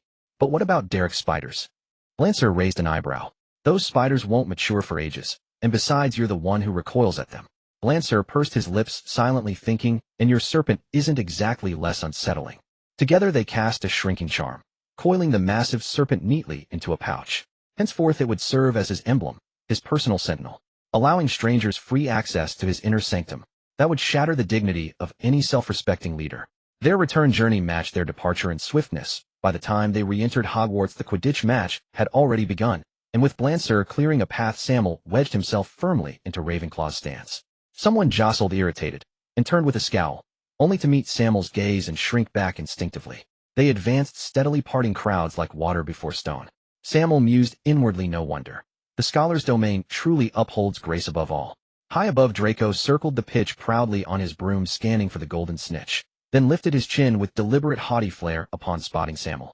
He was admittedly quite skilled. Sammael had watched Slytherin's previous Seeker, neither exceptional nor inept, but disappointingly ordinary for one expected to embody boldness and daring. Draco was unquestionably superior to that player. Sammael, look, the boy who lived. Following Blancer's gesture, Sammael saw Harry wobbling precariously midair, teetering on the edge of plummeting. Has he been cursed? Is your head of house casting it? Blancer asked, puzzled. He'd heard Professor Snape held deep disdain for Potter, making the sight of Snape muttering incantations all the more perplexing. "Bland, sir, some truths lie beneath appearances," Sammael remarked quietly, his eyes fixed on Quirrell, who feigned nonchalance with practiced ease. "Fair point. After all, professors are supposed to uphold decorum," Sammael muttered dryly, unaware that he'd just misjudged profoundly. Some professors regrettably were that base. Yet what precisely did Quirrell hope to gain by this? To kill Harry by dropping him? Preposterous. Ridiculous. The stadium teemed with professors, and even second years mastered arresto momentum and cushioning charms. To slay Harry via gravity alone was pure fantasy. And then there was that earlier incident, locked inside the three-headed dog's chamber. Quirrell had been his first suspect. Had Harry perished there, chaos would have erupted across Hogwarts. What madness drove Quirrell? His actions grew ever bolder, yet he showed no fear of exposure. Then it struck Sammael like lightning, he's begging for help. Recalling Quirrell's increasingly reckless behavior, clarity dawned. Of course, he regretted pledging allegiance to Voldemort. What had he gained? No knowledge, no glory, only a ravaged body. Who wouldn't repent? But could Dumbledore truly be oblivious? Sammael refused to believe it. His combined lifetimes didn't rival Dumbledore's age, and he had seen through Quirrell. How could the greatest wizard of the century remain blind? Quirrell then had been discarded. A useless pawn in Dumbledore's grand design to nurture the chosen one. Hardly worth a second thought. At that thought, Sammael shivered. A chill, icy and unnatural, seeped through his bones, stark against the arena's fervent warmth. "Sammael, what's wrong?" Lancer peered at him, concern sharpening his voice. "Nothing, just lost in thought." "How did the match go?" Sammael snapped back to the present, setting aside his musings to ask Lancer for the result. "It's over. Potter caught the snitch first." Lancer shot him a withering glance and swore. Never again would he attend Quidditch with him. "Oh, let's go then. We'll need to console Draco." Sammael declared he'd better flee now. Comforting others was frankly his least refined art. "Console Draco? Slytherin one. Have you even been watching?" Lancer retorted, exasperated. "Huh." Sammael blinked, genuinely baffled. "Huh." The Comet 2000 outpaced every clean sweep model by miles. Slytherin had already led by 160 points before Potter seized the snitch. Gryffindor merely lost with slightly more dignity. Lancer stormed off without another word. He'd had enough. Sammael scratched his head, sheepish. He'd been too absorbed in pondering Dumbledore, the White Wizard, to notice the scoreboard. Sammael followed the crowd into Hogwarts Castle. Watching Draco flaunt himself all the way, he couldn't help but shake his head. Too ostentatious. Slytherin ought to be elegant, composed, yet formidable and calm. But considering his age, he supposed there was nothing wrong with it. Sammael turned his head, watching Professor Quirrell crawl weakly back to his office, barely able to move. The satisfaction in his heart was hard to conceal. Old Voldemort was living in your head, yet you still dared to stir up trouble. Were you tired of living like an old man drinking arsenic? And Voldemort, of all people to choose, had to pick such a fool. "But since you dared to go against me, I would never let you off easy." Quirrell's physical condition had already deteriorated to the point where he had to drink unicorn blood to sustain his life. Since he needed unicorns, I would drive them far away as a final gesture of our teacher-student bond. With that thought, Sammael sent a brief message through his communication ring and quickly received a reply. "Sammael, is there something you need from me?" Cedric approached him holding a pancake. "I'm planning to enter the Forbidden Forest." "The Forbidden Forest? What for?" Cedric asked, puzzled. "I have reliable information that someone intends to harm the unicorns. I'm going to warn them." "Wouldn't Derek be more suitable for magical creatures?" "Stop wasting time, let's go." Sammael shook his head and pulled him toward the Forbidden Forest. Of course, Sammael wouldn't dare bring Derek. Newt's people went crazy at the sight of magical creatures. Sammael had noticed that Derek not only had a protective urge toward magical creatures, but also a strange hoarding obsession. The necklace around his neck looked odd, but Sammael knew it was a young, swooping evil, the kind that ate brains. If he suddenly got the whim to steal a unicorn or two, Sammael seriously doubted he'd make it out of the Forbidden Forest alive. Sammael looked left and right, dodging Hagrid's patrol route as he headed into the forest. This was his second time entering the Forbidden Forest today. He had skipped his favorite history of magic class and sacrificed his nap time for Quirrell. The reason he chose Cedric was mainly that he studied natural magic, exuded a natural aura, and had a pure soul. People like him, Theodore and the others tainted by dark magic, would never be welcomed by unicorns. As for Branson, he was out of the question. Though he fancied himself noble as a child of the moon, a werewolf's identity could never align with the unicorn's camp. For now, only Cedric was suitable. Both moved swiftly, and Cedric's application of chakra was equally impressive. Natural magic granted him a high degree of control over magical power, rivaling Sammael's in terms of mana regulation. "Stop. Centaurs do not harm foals, but you have hurt Carlos. The Forbidden Forest does not welcome you." On their path forward, two tall, sturdy centaurs blocked the way, shouting at them. "It seems Carlos didn't take my word seriously. I said the Forbidden Forest does not belong to centaurs. I don't know what agreement you have with Hogwarts, but I have never been a patient man." Their expressions were indifferent. The two centaurs frowned, sensing a great threat from the young wizard before them, but the centaur leader's pride forbade retreat. So he drew his bow into a full moon shape as if to warn Sammael that any rash move would be met with an arrow. Nonsense. Sammael's expression turned icy. He didn't even draw his wand. Suddenly, a massive explosion erupted on the hoof of the shorter centaur, bending it at a grotesque angle. He preferred tangible threats over warnings. Wails and neighs echoed through the forbidden forest. The centaur leader loosed his arrow and rapidly closed in on the pair, attempting melee combat. The moment the arrow was about to strike Sammael, a thin defensive shield instantly blocked it. Sammael waved his wand, and the centaur leader leaped twice in alarm to barely dodge. Cedric, he's yours. Sammael had no regard for these centaurs and wanted to see Cedric's natural magic in action. Coincidentally, Cedric also disliked these arrogant creatures. He waved his wand, and a multitude of golden seeds appeared in the air, flying at the centaurs like bullets. The centaur leader moved, deftly dodging most of the seeds, though a few struck his body, causing blood to flow. As the centaur closed the distance with Cedric, just as Sammael considered intervening, the golden seeds at the wounds fed on the centaur's flesh, sprouting rapidly. Vines spread from his injuries, wrapping him up like a cocoon. The centaur struggled fiercely, trying to tear off the vines, but each pull ripped away chunks of flesh. In moments his face turned deathly pale from blood loss. Cedric didn't let his guard down. He continued casting, and the vines grew sharp thorns and beautiful flowers. The crimson blossoms shimmered with a faint, eerie glow. Seeing the terror in the centaur's eyes, Sammael was slightly surprised. Who would have thought you were like this, Cedric Big Eyes? He saw clearly that the pollen from those flowers carried parasitic properties. Every breath the centaur took drew the pollen into his stomach. In other words, besides the existing wounds, this centaur leader was now a massive plant nutrient. With a single thought, Cedric could send him to meet death, turning him into fertilizer. Natural magic, huh? Truly powerful, Sammael remarked. Natural magic is indeed strong, but its power here largely comes from the enhancement of the eye of the forest. Cedric smiled modestly, a warmth in his expression. Sammael curled his lip. If he hadn't seen it himself, who would believe that you Cedric Big Eyes could be so ruthless? He examined the necklace on Cedric's chest, and indeed saw the emerald gem flickering with a faint light. Sammael felt a surge of envy. When that thing was in his hands, it hadn't given him a single flash, let alone any inheritance. Now show me the unicorn's habitat. But rest assured, I won't capture such sacred creatures, Sammael said coldly, looking at the wounded centaur. Centaurs, I don't believe you. I've learned that a dark wizard will come to hunt unicorns. I need to warn them, Sammael added. Unicorns will not see outsiders, especially those tainted with dark aura like you. They will not welcome you. The first injured centaur spoke firmly, his eyes filled with fear. Fine, you can go warn the unicorn herd, but you must mention my name, Sammael Gaunt. Sammael didn't care who did the job as long as the credit fell to him. He wasn't one to do good deeds anonymously. This kind of endeavor, both annoying quarrel and gaining the unicorn's friendship, was a win-win he was happy to pursue. As Cedric lifted the curse, the two left the centaur's sight under their terrified gaze. As December arrived, Hogwarts grew increasingly cold.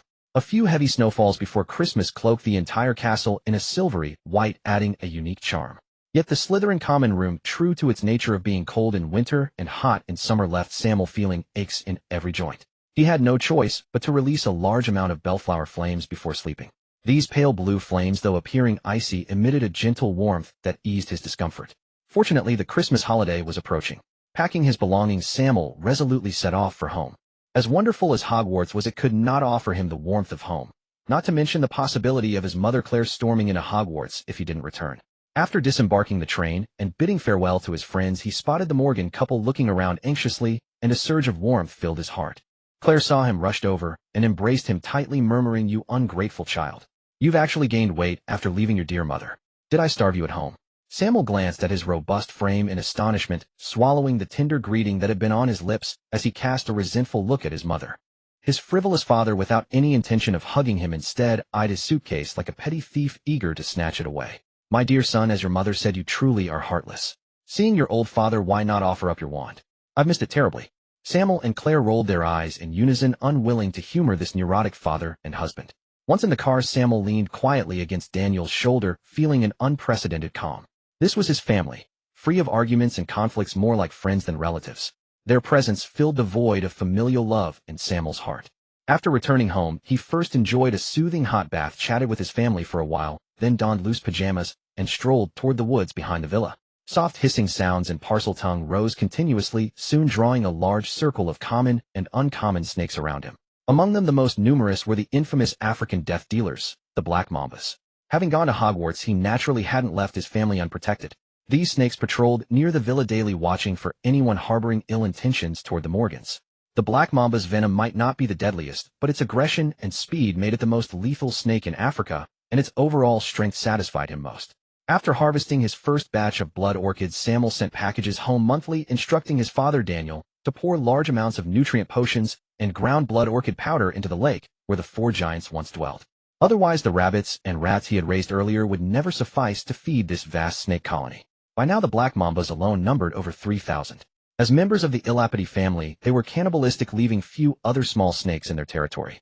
Catalyzed by the blood orchids, these snakes straddled the line between magical creatures and ordinary Muggle animals, much like the earlier little spicy sticks. Their 3-meter-long bodies hadn't undergone secondary growth, though Sammael suspected their venom might have intensified. Their silver-gray scales glistened as they flicked their tongues or opened black mouths, creating a terrifying atmosphere. The black mambas chattered among themselves, sharing their observations. Sammael pieced together the missing intelligence from their accounts. Only one piece of information deeply intrigued him: a white-bearded old man had secretly spied on them. Though the snakes didn't recognize him, they sensed an intense danger from him. Sammael was certain it was Dumbledore, and a dark mist flickered in his emerald-green eyes. After analyzing the intelligence, Sammael returned to the villa with a composed expression. Though he acted normally, the couple sensed something amiss. To ease their worries, Sammael put on a bright smile, placed the Christmas gifts he had prepared under the tree, and awaited the holiday. Sammael didn't dwell too much on Dumbledore's affairs. Without sufficient power, he could do nothing. Better to keep his mind at ease and plan after strengthening himself. After a restful sleep, he woke at dawn, crushed by a heavy weight. Opening his eyes, he saw the four giants lying heavily on him, occasionally flicking their tongues to lick him. After returning home, Sammael had released them, instructing them to maintain a size of about 2 meters. Transformed by the blood orchids, their appearances had greatly improved. Even Finn, once quite ugly, now sported a pure earthy yellow that looked adorably odd. Claire wasn't repulsed by them, only curious about their changes. Ultimately a matter of aesthetics. Sammael gently stroked their heads, pushed them aside, slipped on a pair of shorts, and quietly gazed at the gifts by his bed. He first opened the Morgans presents. His dear mother gave him a black knitted scarf. The stitches were uneven, some large and some small, giving it an odd look, clearly handmade by his mother. Sammael didn't mind, for it carried her deep affection. Opening his father's gift revealed the profound depth of Daniel's love. Inside was a brand new revolver. Sammael mused that with his aim, he could easily kill anyone he shot at.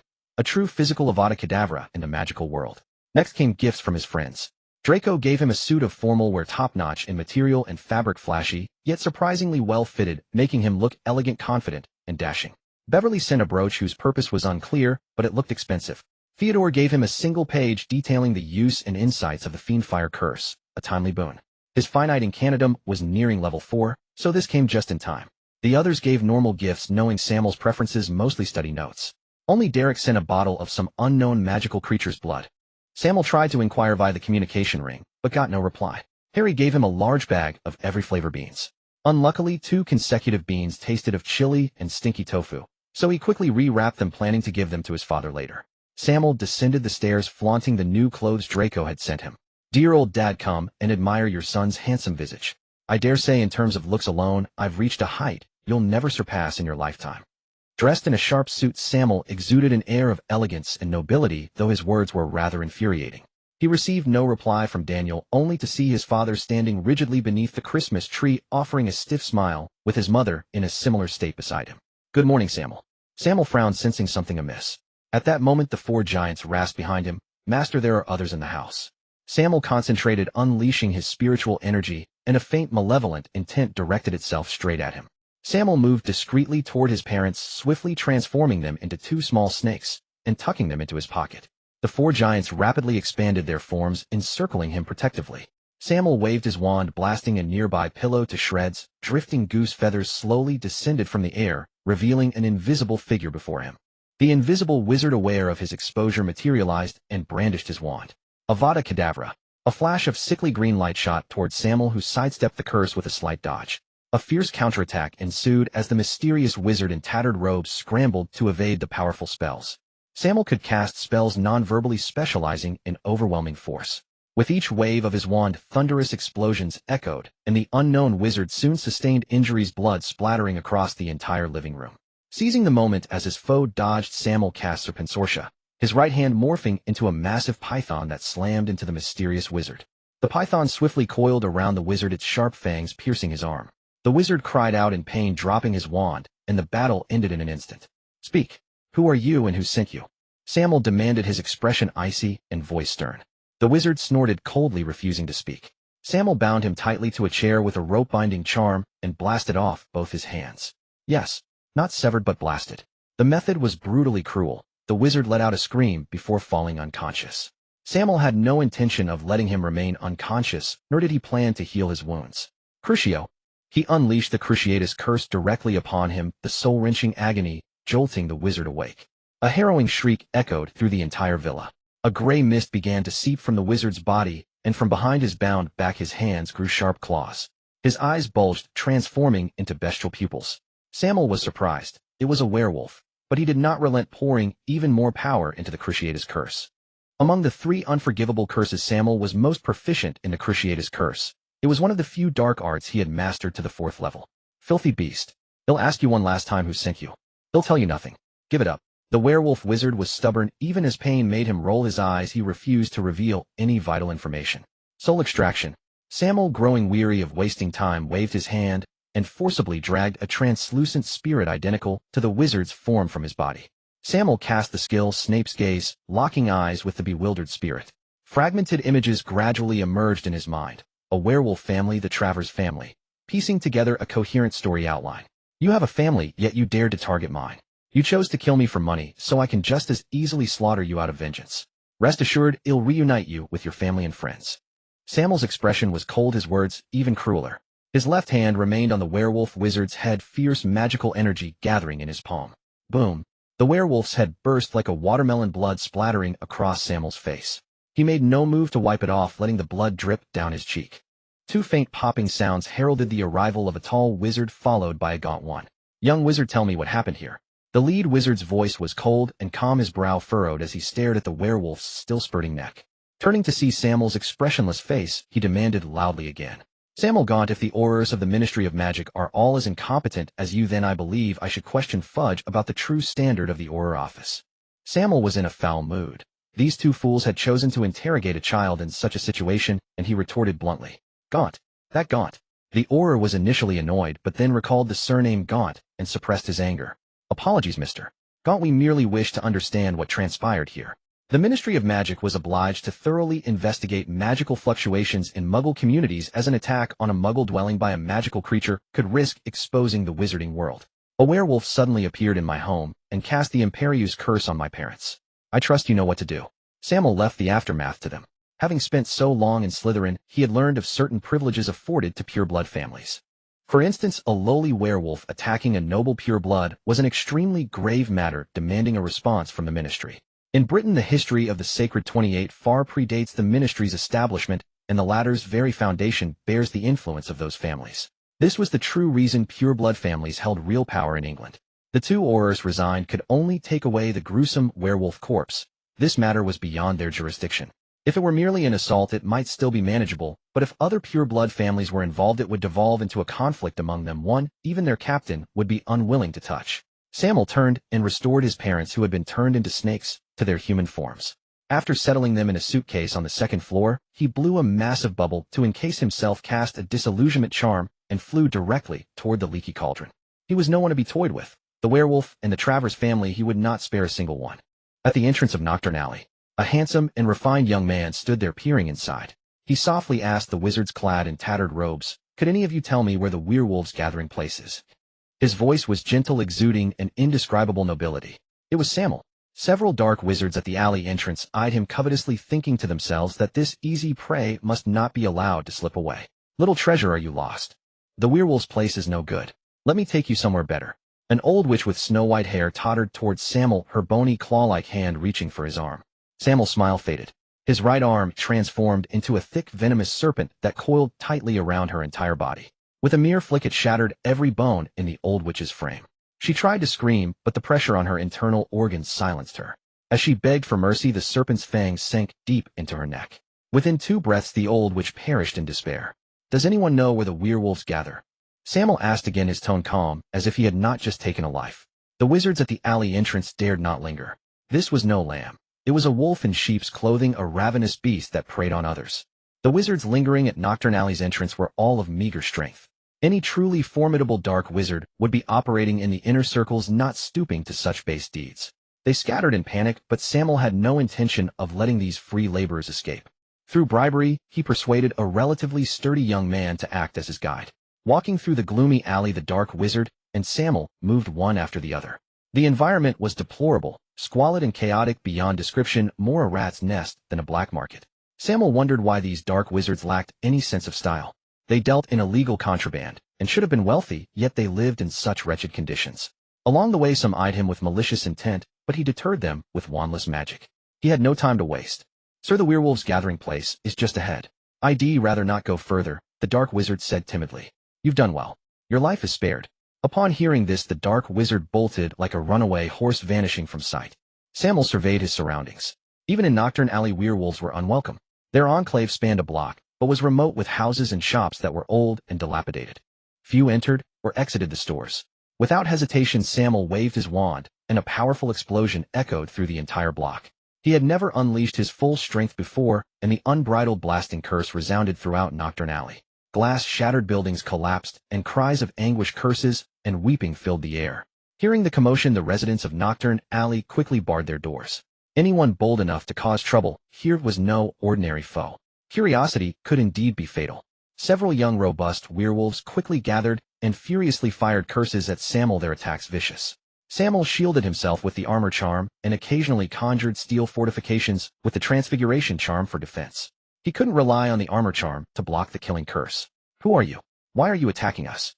The werewolves struggled to hold their ground. Their spell power and casting speed were inferior to his. It was not a full moon, so their physical strength was also limited, leaving them barely able to withstand the assault.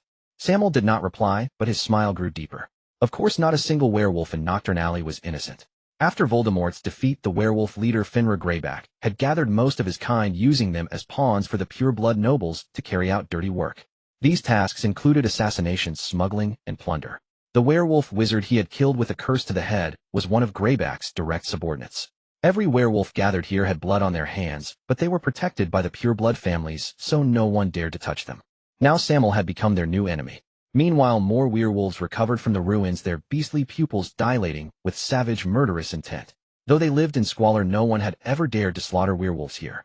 Such hatred and humiliation could only be washed away with the blood of their enemy.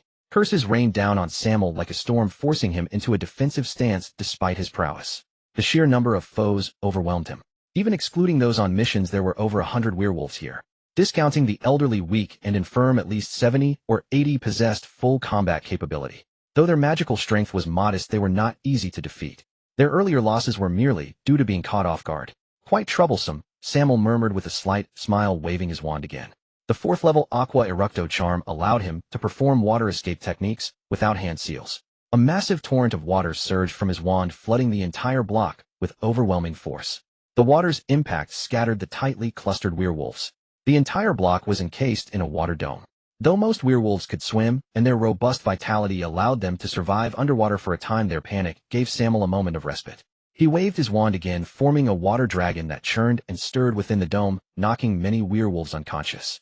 Sammael adhered to the principle of going all the way. Once begun, he would not relent. He then unleashed the 10,000 serpent formation. This time he did not need to simulate serpent transformations with magical properties. Instead, he directly summoned the 3,000 black mambas from his forest, conserving significant magical energy.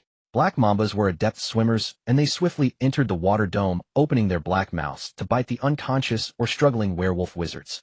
In moments, the werewolves were utterly annihilated. Sammael dispelled the water dome and dismissed the serpents. Exhausted, he wiped the sweat from his brow and gazed at the corpses strewn across the ground, a profound shock stirring within him. Was this power? In his past life, he had never even killed a chicken. Now, at just 11 years old, wielding immense strength, he had committed slaughter after slaughter. Sammael's expression wavered, but he shook his head, and his gaze hardened once more. His family was his bottom line. The deeds of these beasts left him no choice. Even if given another chance, he would not show mercy. "Mr. Gaunt, now that the werewolves have been dealt with, I trust your anger has subsided." As Sammael was momentarily lost in thought, a wizard clad in a plain black robe stepped forward, followed by a cohort of fully armed wizards. The man at the forefront appeared refined and scholarly, a stark contrast to the chaotic atmosphere of Nocturne Alley. "And who might you be?" Sammael eyed the newcomer warily. "Rodman Kodagarina," the other replied with a slight bow, as elegant as a gentleman. "Are you here to stand up for the werewolves?" Sammael's brow furrowed as a plume of blood-colored flame erupted from his wand, rapidly spreading into a massive ring of fire that enveloped him, a gesture of both defense and intimidation. The flame seemed to blaze from the depths of hell, exuding an aura that consumed all in its path. That's fiendfire. Everyone get back, a knowledgeable wizard among the crowd shouted, and the masses scattered. In this era, those daring to wield fiendfire were truly formidable. Casting fiendfire was not particularly difficult. Even Crabbe and Goyle from the original story could unleash it. The true challenge lay in controlling the inferno. Sammael had studied extensive theoretical knowledge of fiendfire, and his first attempt bore considerable menace. He had been waiting until his all curses end reached level 4 before attempting it, but now nearly spent he needed to project strength in the face of this unknown visitor. Mr. Gaunt, you misunderstand. I would never make an issue over those lowly beasts.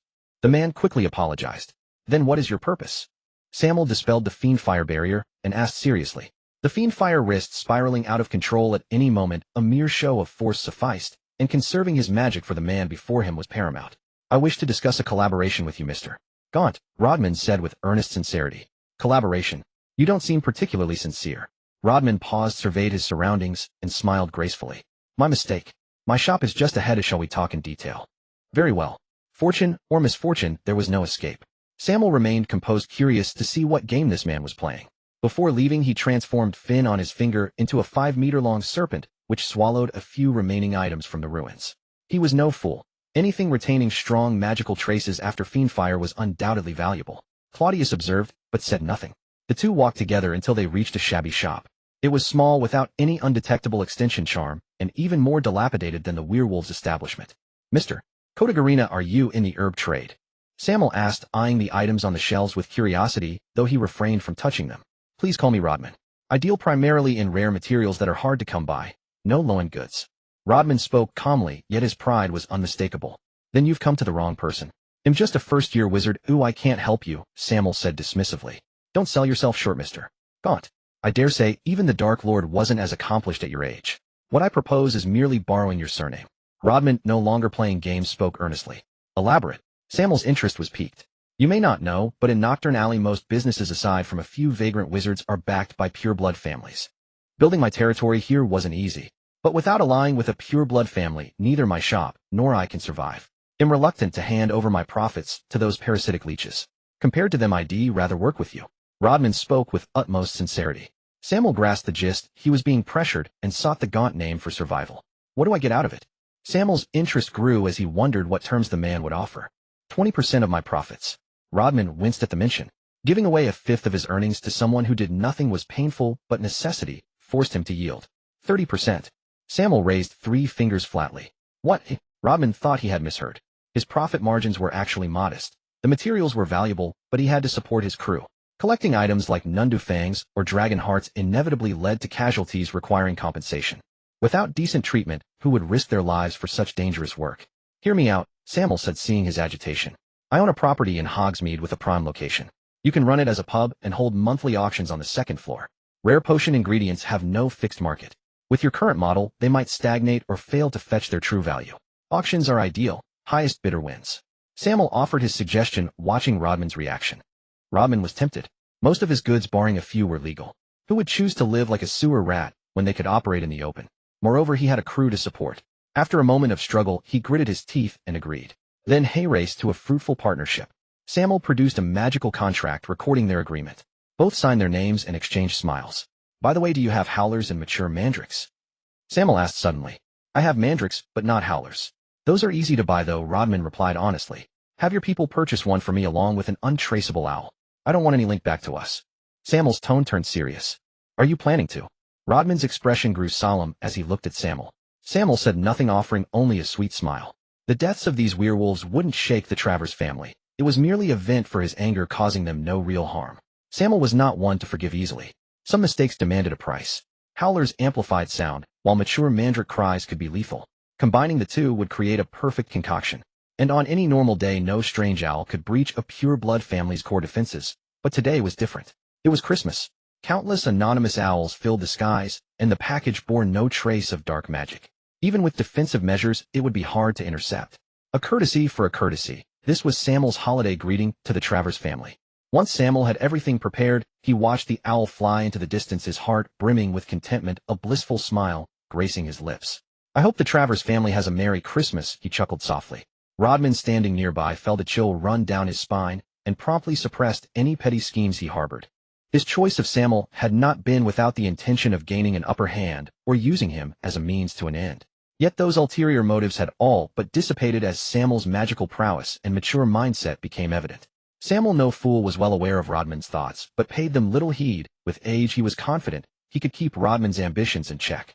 Moreover, the 30% net profit each month was truly tempting. Only a fool would pass up such a surefire deal. Upon returning home, Sammael comforted his still worried parents. Though they said nothing, he could read the anxiety in their eyes.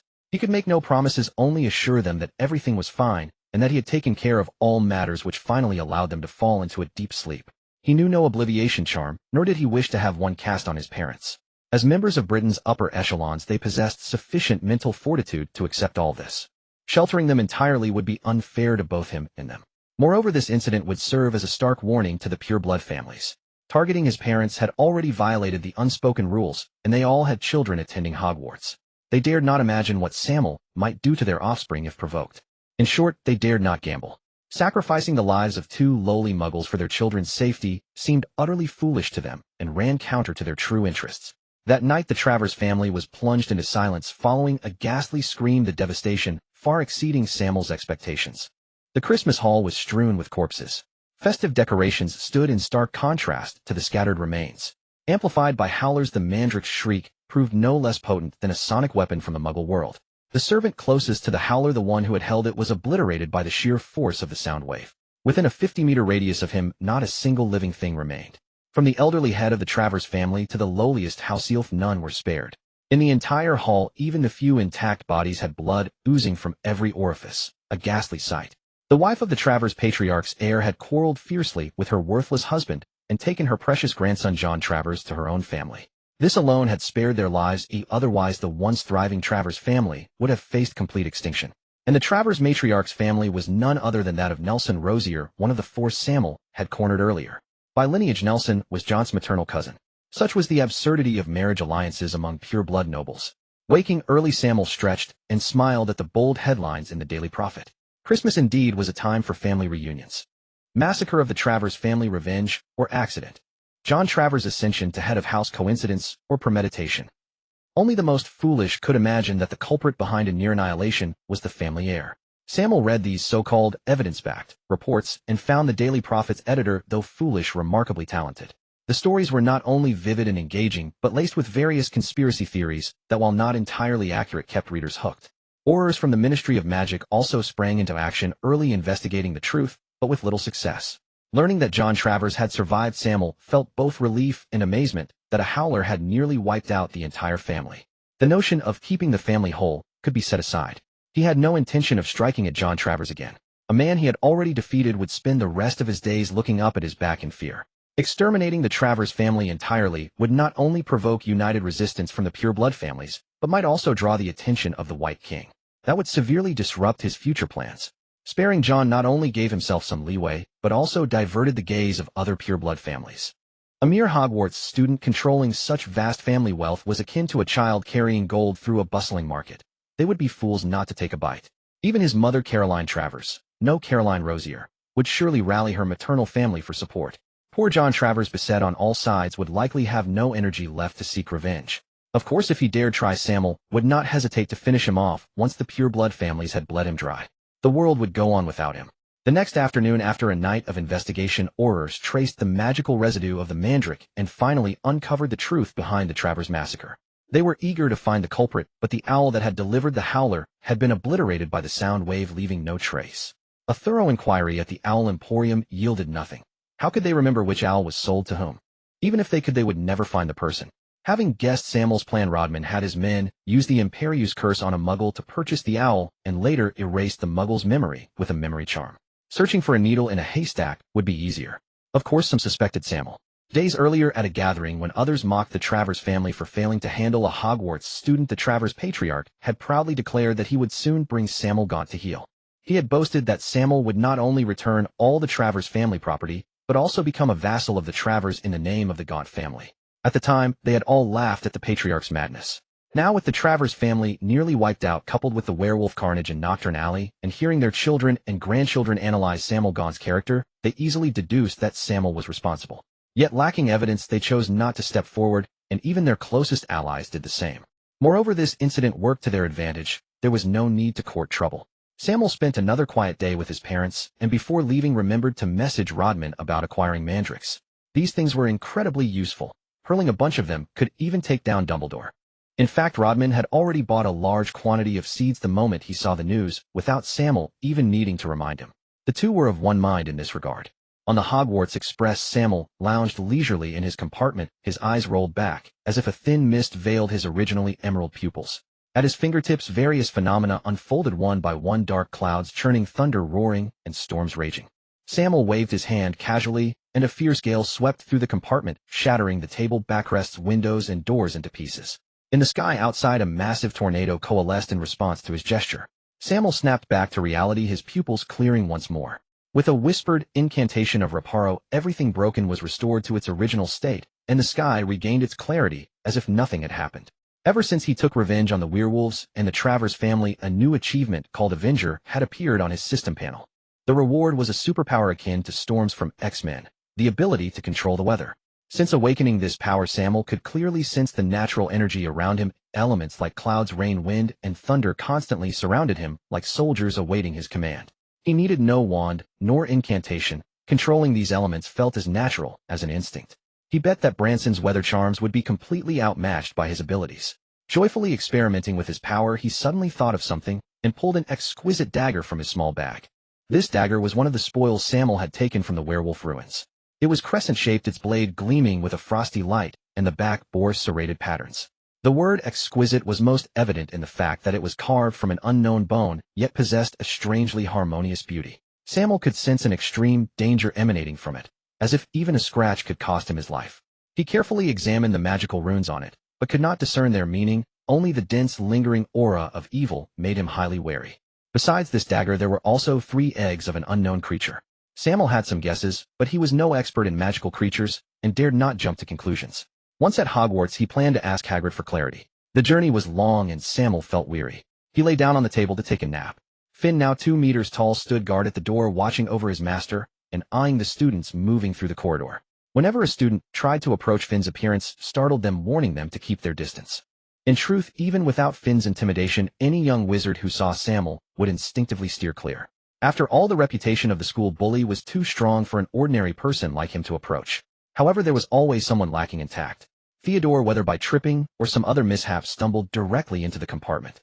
He fell right onto Sammael, startling him so much he nearly cast the Cruciatus Curse. After the day in Diagon Alley, Sammael's nerves were on edge, and he was becoming less resistant to dark magic. Seeing Sammael's displeased expression, Theodore promptly apologized, unnerved by the look in his eyes. While apologizing, he peeled Finn off the window where he had been stuck. When Theodore crashed in, it was so sudden that Finn hadn't had time to dodge, and ended up slammed against the glass. Sammael didn't blame him. He just gave a brief instruction before lying down again to sleep, feeling unusually drowsy today. Indeed, there were many tactless people today. Just as he was dreaming of punching Dumbledore, he was jolted awake by an unexpected weight. Draco clumsily climbed off Sammael, shivering when he met those murderous eyes. His 2 cronies, seeing the situation, surprisingly took the hint and wisely moved to the next compartment. "Sammael, would you believe me if I said it was an accident?" Draco said sheepishly. Sammael waved his hand, tossing him out of the compartment, then turned to peel Finn off the window again. Yes, poor Finn had been slammed into the glass once more. Seeing Finn's reproachful gaze, Sammael looked away. Fortunately, it was him. If it had been Rebecca or Elijah, they would have bitten someone. Draco, being simple-minded, wasn't upset about being thrown out. He cheerfully sat back down. While comforting Finn and chatting with Theodore, his eyes kept drifting towards Sammael. Sammael hadn't told them about the transformation of the 4 giants. Except for Derek, everyone thought Sammael had gotten a new pet. The 4 giants were too large, and even without showing aggression, others kept their distance. Now that it was smaller, they naturally felt more at ease. Startled by them, Sammael completely lost his desire to sleep. Who knew if someone else would barge in later? He could only sit there blankly listening to their conversation. Sure enough, not long after, Beverly and Derek entered one after another. Sammael felt a bit relieved that he hadn't fallen asleep. Finn also looked at them gratefully as they had walked in rather than crashed. Outside the compartment, the young wizards looked at Sammael as if they'd seen a ghost. "Sammael, was it really you who did that?" Draco asked, seeing that Sammael wasn't joining their chat, and steered the topic toward him. At this, the compartment fell silent. Everyone pricked up their ears, eyes fixed on Sammael. Their gazes held anticipation, calmness, but no fear. The pure-blood families weren't idle. The conclusions they deduced were not deliberately hidden, and this version had spread most widely among the Sacred 28. I didn't kill them, Sammael said calmly, looking at them. The Mandrake had killed them. The Mandrake was brought by an owl, the owl was bought by Roman demand. What did that have to do with him? Besides, even if it did, he couldn't admit it himself. Draco's face darkened. Who asked you about the killing? He thought, but dared not say it aloud.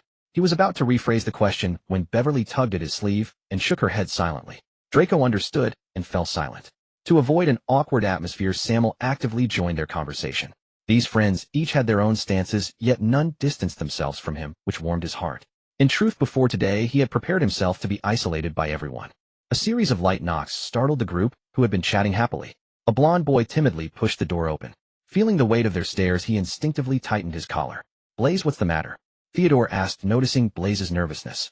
In fact, Theodore and Blaze had been childhood friends, and if Blaze hadn't offended Sammael before, their friendship might have continued. I came to apologize to Mr. Gaunt. Sammael looked at Zabini and found him quite endearing when he wasn't being arrogant. Just call me Sammael. I've already let it go. It had been over 3 months since Sammael had taught him a lesson, if this belated apology was probably prompted by something his mother had heard. He had no interest in holding a grudge against a child.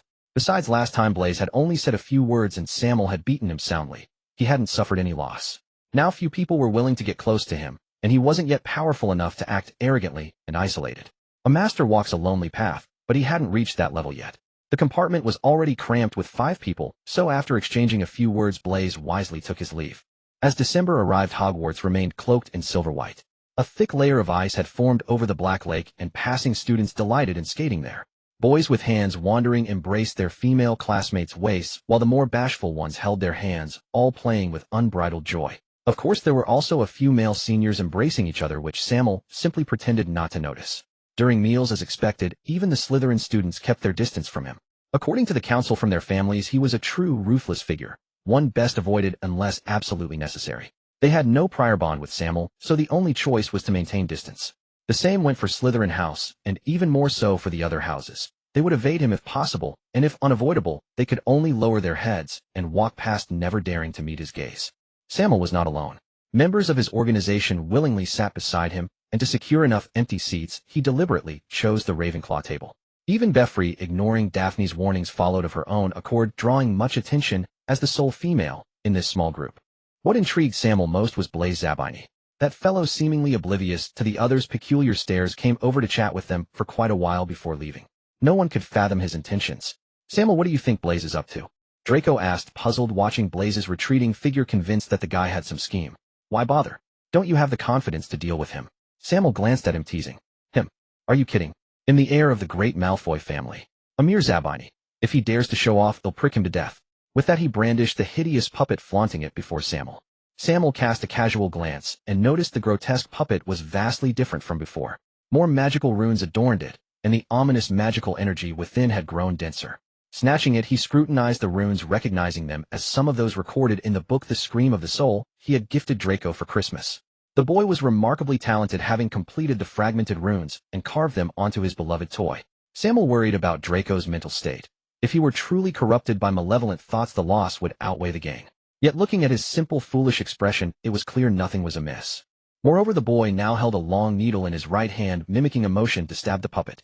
Sammael pulled him back, wondering how a promising heir of a great family had turned into a second Granny Wrong. The scene was too shocking. After the meal, seeing his companions frantically catching up on homework, Sammael ignored their resentful looks and decided to visit Hagrid. If he had homework, he could offer them some reference, but he had none, so he could only stand by helplessly. Besides, his purpose for coming out was to identify the 3 mysterious eggs in his pocket. Given Derek's nature, he hadn't planned to bring him along. Sammael pounded heavily on Hagrid's hut door. When it didn't open, he kicked it in. Hagrid was still snoring loudly, bottles strewn around his bed. Seeing no sign of waking, Sammael sat patiently and waited. Spotting the rock cakes on the table, he cast a softening charm, turning the lockpick hard biscuits into soft, fragrant treats. Truth be told, it had been a while, and Sammael had missed the taste. Sammael, when did you get here? Just as he was enjoying himself, Hagrid woke, rubbing his bleary eyes and staring at him in confusion. I arrived a little while ago. You were asleep, so I didn't disturb you. Sammael apologized, aware he had intruded uninvited. Is something the matter? Hagrid asked, knowing Sammael was not a rude person. I've obtained 3 magical creature eggs and don't know what they are. I was hoping you could take a look. Sammael stated his purpose directly. What eggs? Show me quickly, Hagrid declared, suddenly wide awake at the mention. When Sammael produced the eggs, Hagrid's already large eyes widened even more, and he was too excited to speak. Dragon eggs? How do you have dragon eggs too? He lowered his voice, fearing being overheard. Dragons. Sammael had suspected as much, given that only fire-type magical creatures could emit such intense magical light under extreme heat. He had guessed either dragons or phoenixes. 2. Hagrid, you have a dragon egg too. Sammael paused, then reacted, looking at Hagrid in confusion. Hagrid froze, his joyful expression solidifying into unease. Knowing Hagrid was a poor liar, Sammael began searching directly. Is this a Norwegian Ridgeback egg? Spotting the dragon egg near the fireplace, Sammael's vague memories resurfaced, and he asked, Sammael, you really know your dragons? A shifty fellow lost it to me in a drinking game, as if he couldn't wait to give it away. Hagrid's voice was small, like a child caught misbehaving. Sammael knew it was Quirrell who had deliberately lost to Hagrid, aiming to learn the secret of passing the three-headed dog. He had no desire to join the game of raising the chosen one. I only know a bit from reading about Norwegian Ridgebacks. For instance, I can't tell what kind this egg is. Sammael brushed it off, steering the conversation back to his lute. This should be an electric dragon. Hagrid examined it for a moment before giving his verdict. He was familiar with electric dragons, a small dragon species that could discharge electricity from its tail, commonly found in Japan, fast-moving, feeding on birds and lizards, and quite rare. Most importantly, it was the only dragon species permitted for private breeding, and Hagrid had searched for one for a long time. How do I hatch these electric dragons? Sammael knew nothing about dragon incubation, though he knew a thing or two about snakes. A high-temperature environment will do. If it's convenient, could you let me help hatch them? Hagrid said eagerly, as this was his dream. Hagrid, I have 3 dragon eggs. Once they hatch, I'll give you one as a belated Christmas gift. Seeing Hagrid's delight, Sammael handed one over. He had given many gifts for Christmas, but had forgotten Hagrid. Hagrid had given him a bracelet woven from unicorn tail hair. It was hard to believe his carrot-like fingers could manage such delicate work. In return, he ought to give something, and this was perfect. He was never stingy with friends. Normally, Hagrid would never accept such a valuable gift, but Sammael called it a Christmas present to forestall any refusal. Really, thank you so much. This is the best gift I've ever received. Hagrid laughed and cried at the same time. From now on, he would own a dragon. He wasn't foolish. He knew he couldn't keep the Norwegian Ridgeback for long. It would have to be sent away eventually, and Dumbledore wouldn't allow it. But the electric dragon was different. It was truly his. Seeing Hagrid's joy, Sammael couldn't help but smile. If it were a phoenix, he would have reluctantly kept it. As for dragons, he could split them among Hagrid, Derek, and Draco. Mere winged lizards could never compare to his big 4. Since handing over the dragon egg to Hagrid, Sammael often visited to check on it. Each time, even Theodore wanted to tag along, only to be mercilessly refused. Why bother? Having one big-mouthed Hagrid around was already troublesome enough. Adding 1 or 2 more would be no different from shouting through a loudspeaker in the Great Hall. A secret ceases to be one when more than 2 people know it. Hagrid, why does the dragon egg take so long to incubate? Sammael asked, feeding the dried fish he had prepared for Mrs. Norris to Fawn. The creature was not picky at all, munching with relish. Last time he had even seen Hagrid giving it a rock cake as a chew toy. Actually, dragon eggs don't need that long to incubate. It's just that I can't replicate the temperature of dragon fire, so it's slower, Hagrid explained patiently. Temperature. I know the fiend fire curse. Let me handle it, Sammael said, his spirits lifting. He thought, why didn't you say so earlier? This is my specialty. What? Hagrid was visibly stunned, thinking he had misheard. I meant the incendio curse. I'm brilliant with it, Sammael stammered, quickly covering his slip. He demonstrated wandless magic, gathering flames in his palm and shaping them into various forms. It seemed like showing off, but in truth, it was a nervous cover-up. Hagrid, thinking he had misheard, let the matter drop. The Swedish short snout has lightning attributes, doesn't it? Why not use lightning to crack it? Sammael blurted out a new topic to deflect attention, but regretted it instantly. Only a fool would ask such a stupid question. Dragon eggs, though sturdy, could never withstand a lightning strike. Danish dragon tamer Frank F. Cameron once used advanced weather magic to hatch a thunderbird. I think it's possible, but I don't know such profound spells, Hagrid said, earnestly showing his expertise in magical creatures. Damn, why didn't you say so? This I really can do. Before Hagrid could react, Sammael conjured a spark of lightning on his fingertip and placed it on the dragon egg. The egg remained intact, glowing faintly with magical light, brimming with life. He didn't know weather magic, but controlling the elements was a breeze for him now. It actually works. Sammael, you're a genius. Hagrid exclaimed joyfully, stroking the eggshell with delight. I know, Sammael said with a smug grin. By now the whole of Hogwarts knew he was the epitome of genius. If you come every day, ITLL hatch in just a week, Hagrid said, still focused on the egg, now more intrigued by Sammael's earlier suggestion of using fire magic to incubate the Norwegian Ridgeback. Hagrid, you. Just as Sammael was about to speak, a series of hissing sounds reached his ears. The 4 founders on his finger began to stir restlessly. A sudden urge to go somewhere surged within him. Voldemort. Sammael was startled. Snape's gaze activated automatically, suppressing the turmoil in his heart. He recalled that during his first meeting with Quirrell, Voldemort had subtly cast a mild Imperius curse attempting to sway him. It seemed the curse had planted a seed in his mind. Though well hidden, the seed was faint. With a slight resistance, Sammael completely obliterated that will. He spotted a figure at the edge of the Forbidden Forest and walked toward it. Hagrid, I'm off. See you tomorrow. Hagrid, absorbed in his task, simply replied, briefly oblivious to Sammael's odd behavior, and continued staring at his precious dragon egg. Professor, you called for me. Sammael approached Quirrell, enduring the pungent garlic smell, and spoke respectfully. Mr. Gaunt, as clever as you are, you must have guessed my identity, Voldemort said, with an air of mystery. Every move he made emitted a stench that made Sammael nauseous like a walking garlic bulb. I had my suspicions. In the entire wizarding world, only the great Dark Lord could cast the killing curse silently. Sammael remained composed, betraying no weakness. Voldemort, aware that Sammael had means to resist intrusion, refrained from forcibly probing his mind. I doubt that feeble Imperius curse could affect you. What gives you the courage to face me? Voldemort stared intently at Sammael. Even without legitimacy, he possessed the power to see through hearts. In the wizarding world, I believe following the great Dark Lord is no disgrace. With your support, power, influence, and wealth would be within easy reach, Sammael said, with utmost sincerity. And it was true, though he always believed he could achieve his goals without relying on Voldemort. But now that the opportunity had presented itself, Sammael didn't mind taking the shortcut. You're quite honest. Once I fully recover, I wouldn't mind fulfilling your dreams. Then thank you, Professor.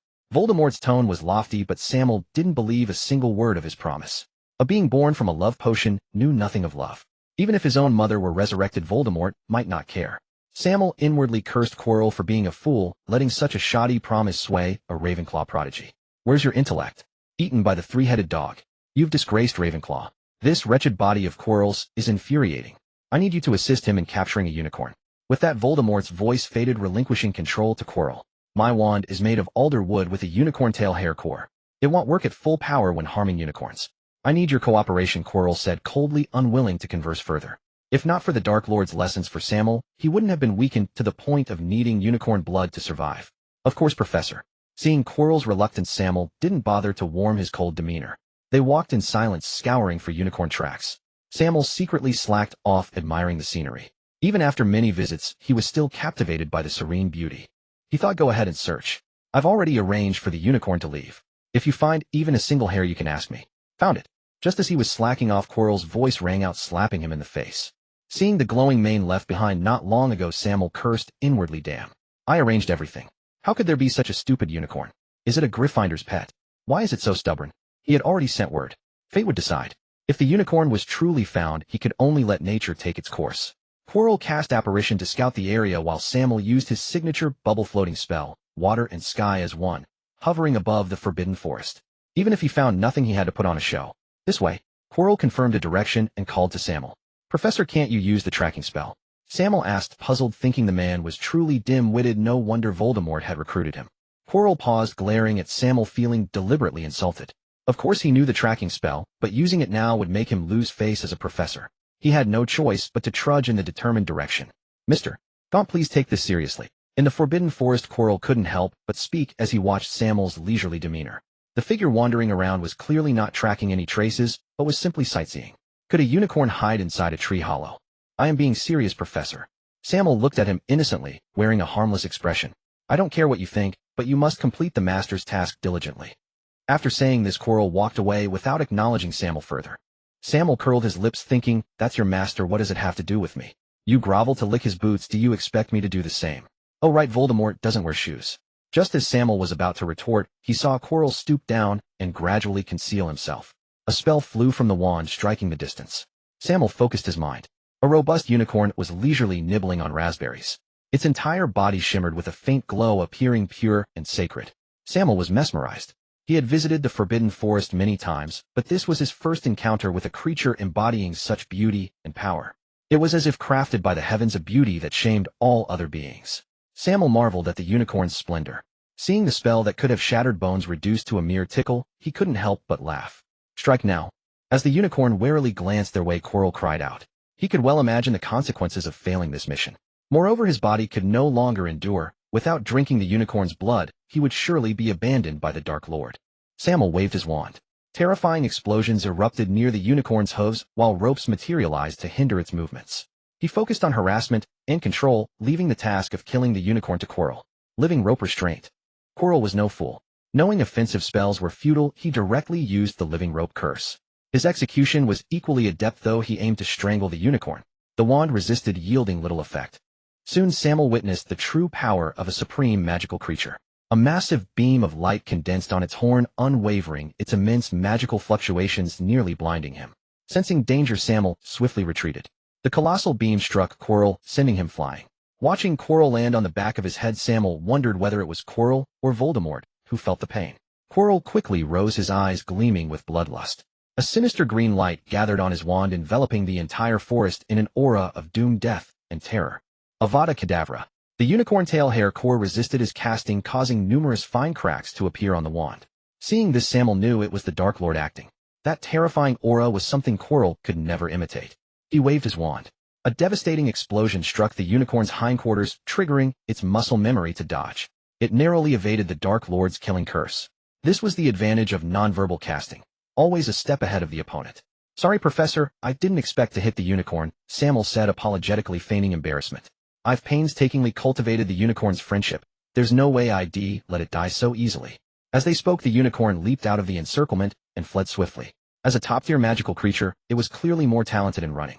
It left behind only a trail of blood. "Professor, should we pursue?" Sammael offered an apologetic smile and asked. "Pursuing now is pointless. This is enough," the Dark Lord said calmly, waving his wand. The scattered silver blood lifted from the ground, rising into the air. Gradually, it coalesced into a silver orb. Sammael's explosion curse was no less potent than an aurus. Striking the unicorn directly, it caused significant blood loss. Watching the Dark Lord swallow the blood orb in one gulp and wince in pain, Sammael began to pray for Quirrell. Anyone who consumes unicorn blood becomes an accursed being, neither alive nor dead, haunted by an emptiness and chill that would shadow the rest of their days. He doubted Voldemort would choose to bear the unicorn blood's curse himself. The unicorn's blood took immediate effect. Though pale, Quirrell, who had been frail, now seemed revitalized like a final burst of life. Sammael wondered if it was truly that effective.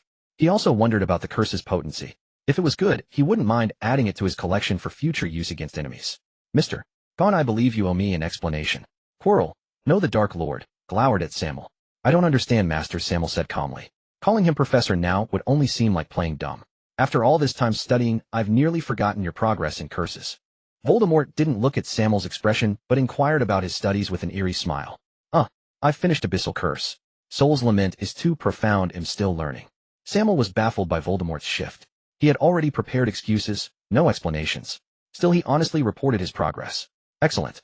You are truly talented. However, I believe the best way to learn a curse is to experience it firsthand." Voldemort's words were colder than a December wind, chilling to the bone. Before Sammael could react, a blood-red spell struck him. An excruciating pain pierced his soul, forcing him to double over. He felt every bone shatter, his body contorting and writhing in grotesque ways. The four founders and Little Stripe fell from him. The four transformed into a 60-meter python, lunging at Voldemort with blinding speed. Little Stripe coiled among the branches, fangs bared, spewing vast clouds of venom. Voldemort glanced at them curiously, unperturbed. He operated to evade the attacks, watching Sammael with interest. Only when Sammael's form shifted into a white serpent did he smile and depart. "Savor my final lesson, my dear student. It will benefit you for a lifetime." Sammael collapsed weakly, his cold serpentine eyes fixed on Voldemort's retreating figure. The four founders intertwined, forming a wall of snakes to guard him. Little Stripe channeled its meager magical essence, striving to contain the venom. The Forbidden Forest, Moonlight, and the Serpentine Host. This eerie tableau was steeped in Sammael's profound. In the dead of night, the nocturnal creatures of the Forbidden Forest began to stir. The presence of the four giants, coupled with the toxic mist of the Little Chili Pepper, turned this area into a lifeless zone. Any creature that approached would be sliced into a pulp by some mysterious force. Sammael finally regained his strength. He raised his serpentine head, bathed in the cold moonlight, his icy vertical pupils radiating a murderous intent. "Voldemort, if I don't kill you, I am not human," Sammael roared in his heart. He had thought that hitching a ride with Voldemort would be a shortcut to his goal, but a shortcut, my ass. This is clearly a broken-down cart heading straight to doom. A blood-cursed were-beast. A blood curse. Incurable. I refuse to believe that with the system's help I can't overcome this. Sammael twisted his pale serpentine body, opening his jaws wide to reveal his sharp fangs. He then contorted his new form, the pale snake body, reshaping into a human. However, his originally black tousled hair turned snow-white, emitting a faint, glowing light. His dark green pupils became emerald green vertical slits, exuding a chilling aura. His entire demeanor changed, becoming eerie and malevolent. Sammael pulled out a mirror and could only sigh in resignation. Both his hair and pupils contained magical power, and at his level, he couldn't manage a permanent secondary magical transformation. Though the white hair looked cool, it really annoyed him, giving off a non-mainstream vibe. He pulled down his pants and looked down, hoping that part wouldn't disappoint him later. Sammael returned to the castle and strode quickly toward Snape's quarters, a chilling aura radiating from him. When a student gets hurt, isn't it normal to tell the teacher? In the corridor, even Mrs. Norris, who was usually close to him, wisely kept her distance. Bang! A loud crash echoed from Snape's quarters as the door, which no student had ever dared approach, was kicked to pieces. "Good evening, dear head of house," Sammael said with a smirk, looking at Snape, who had his wand pointed at him, marveling at how a wizard seasoned by war reacted so swiftly. "And does he sleep in his robes?" "Mr. Gaunt, if you weren't a Slytherin student, I would have you expelled from this school." Snape stared at Sammael's drastically changed appearance, his eyes narrowing as he spoke coldly. "Your vigilance is equally astounding, legendary double agent between Voldemort and Dumbledore. I'd like to make a deal with you." Sammael remained perfectly calm, his eyes fixed on Snape. "What did you say?" Snape was taken aback, a faint glimmer of light flickering at the tip of his wand, radiating extreme danger. "Relax, head of house. It's just a deal, and the terms I offer are ones you won't refuse." Sammael put a safe distance between himself and Snape. "I don't see how you could possibly convince me." Snape sneered dismissively. "What if I could let you see Lily Potter again?" "Oh no, Lily Evans." Sammael dodged Snape's hand, reaching for his collar, and under Snape's murderous gaze corrected Lily's surname. "What do you know? Do you realize what you're saying?" Snape's eyes were icy, as if trying to freeze Sammael, but his voice carried a hint of anticipation he hadn't noticed. "I know something of your past, and I want to use that to provoke a potions master. I just want a deal." Sammael's tone was utterly sincere. "What deal?"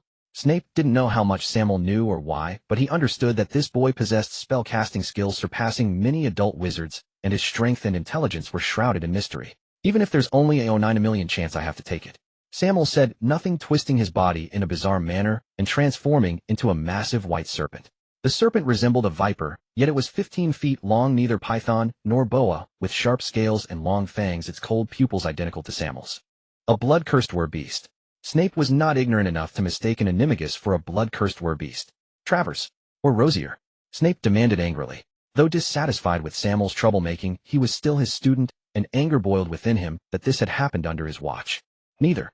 It was the Dark Lord." Sammael transformed back into human form, panting heavily. "Impossible." Snape nearly lost his composure, asking in astonishment. "Our great Dark Lord is currently residing on the back of Professor Quirrell's head, and I've discovered the secret to his immortality." Sammael had no intention of revealing his foolish decision to study under Voldemort. "Do you have any idea what you're saying?" Snape lost control again, attempting to use legilimency to probe Sammael's memories. The result was him sitting pale-faced on the floor, the sound of death echoing in his mind. "Professor, I won't say more. We can make a pact. You fully assist me in resolving the blood curse issue, and it'll help you see Lily Evans again." Sammael's expression was cold, clearly displeased with Snape's actions. "Deal." Snape pulled himself up, grinding his teeth. Sammael didn't know the unbreakable vow, nor did he want others to know of their deal, so he placed an extremely vicious curse on the breach of contract clause. "Professor, I think we should be more honest with each other." "Prince," Sammael reminded expressionlessly as Snape signed his name. "Mr. Gaunt certainly knows a lot about me." With that, Snape rewrote his name, this time omitting his middle name. "I never fight an unprepared battle. Tomorrow morning you and I will go out. Perhaps we can have you see your beloved before dinner." Sammael pocketed the contract with satisfaction, not forgetting to tempt Snape with his words. He was never a magnanimous person. A Horcrux. He'd gladly take it. Besides, didn't the resurrection stone rightfully belong to the Gaunt family? By the way, it's best not to let Dumbledore know about this. If I were you, I wouldn't trust him so much. Even you could sense something wrong with Quirrell. Do you think Dumbledore didn't know? The Potters are an old family, but could they really have produced such profound ancient magic? Was it really just Lily Potter's love that rebounded Voldemort's killing curse? Was the death of the Potters worth Voldemort's downfall? Was he truly unaware of Quirrell's situation? Perhaps in his eyes Quirrell was merely a pawn to groom the chosen one. A barrage of questions left Snape stunned in place as Sammael walked away triumphantly. Before leaving, Sammael didn't forget to sow discord against Dumbledore, attributing all the conspiracy theories from his past life to the headmaster. He had brought this upon himself, but he refused to believe Dumbledore didn't know Quirrell had approached him. Therefore, Dumbledore was indirectly responsible for his transformation. Yes, that's right. At the Ravenclaw table, Sammael was practically a permanent fixture. He was listlessly eating breakfast, his spirits too low even for a pepper-up potion to lift. But then again, anyone who practiced the Fiendfire curse all night wouldn't have the energy to bounce around the next day. He had a natural talent for this curse. After a night of practice coupled with his mastery of the counter curse, he could now just barely wield it with the precision of a well-trained limb. He intended to use this spell to strip Voldemort's soul away while preserving the resurrection stone intact. If he accidentally destroyed it, he'd have nowhere to cry, and if Snape found out, he'd probably torture him in ways unimaginable. Sammael, where did you get that new look? It's so cool. Sammael jumped at the sudden voice. Beverly was staring curiously at his hair, wanting to touch it, but holding back. In fact, almost everyone had noticed Sammael's change this morning, mainly because it was so eye-catching. With his white hair and serpentine pupils combined with his past deeds, he looked flamboyant and confident. Apart from a few professors who frowned slightly, everyone was amazed by his transformation. Wow, there's even a faint glow. Is it glitter? You have to teach me how you did that. Beverly couldn't resist and reached out to touch it. Sammael sighed helplessly. This was what you called a direct hit with devastating effect. If he had a choice, he'd rather not have it. Just a minor improvement in transfiguration. I attempted some basic human transfiguration. He brushed it off and said no more. It was the only explanation he could give. Soon enough, his friends trickled in, all curious about his new appearance. Only Draco remained silent, a look of unease on his face. Sammael, are you all right? Draco asked with concern. Others might not see it, but how could he miss it?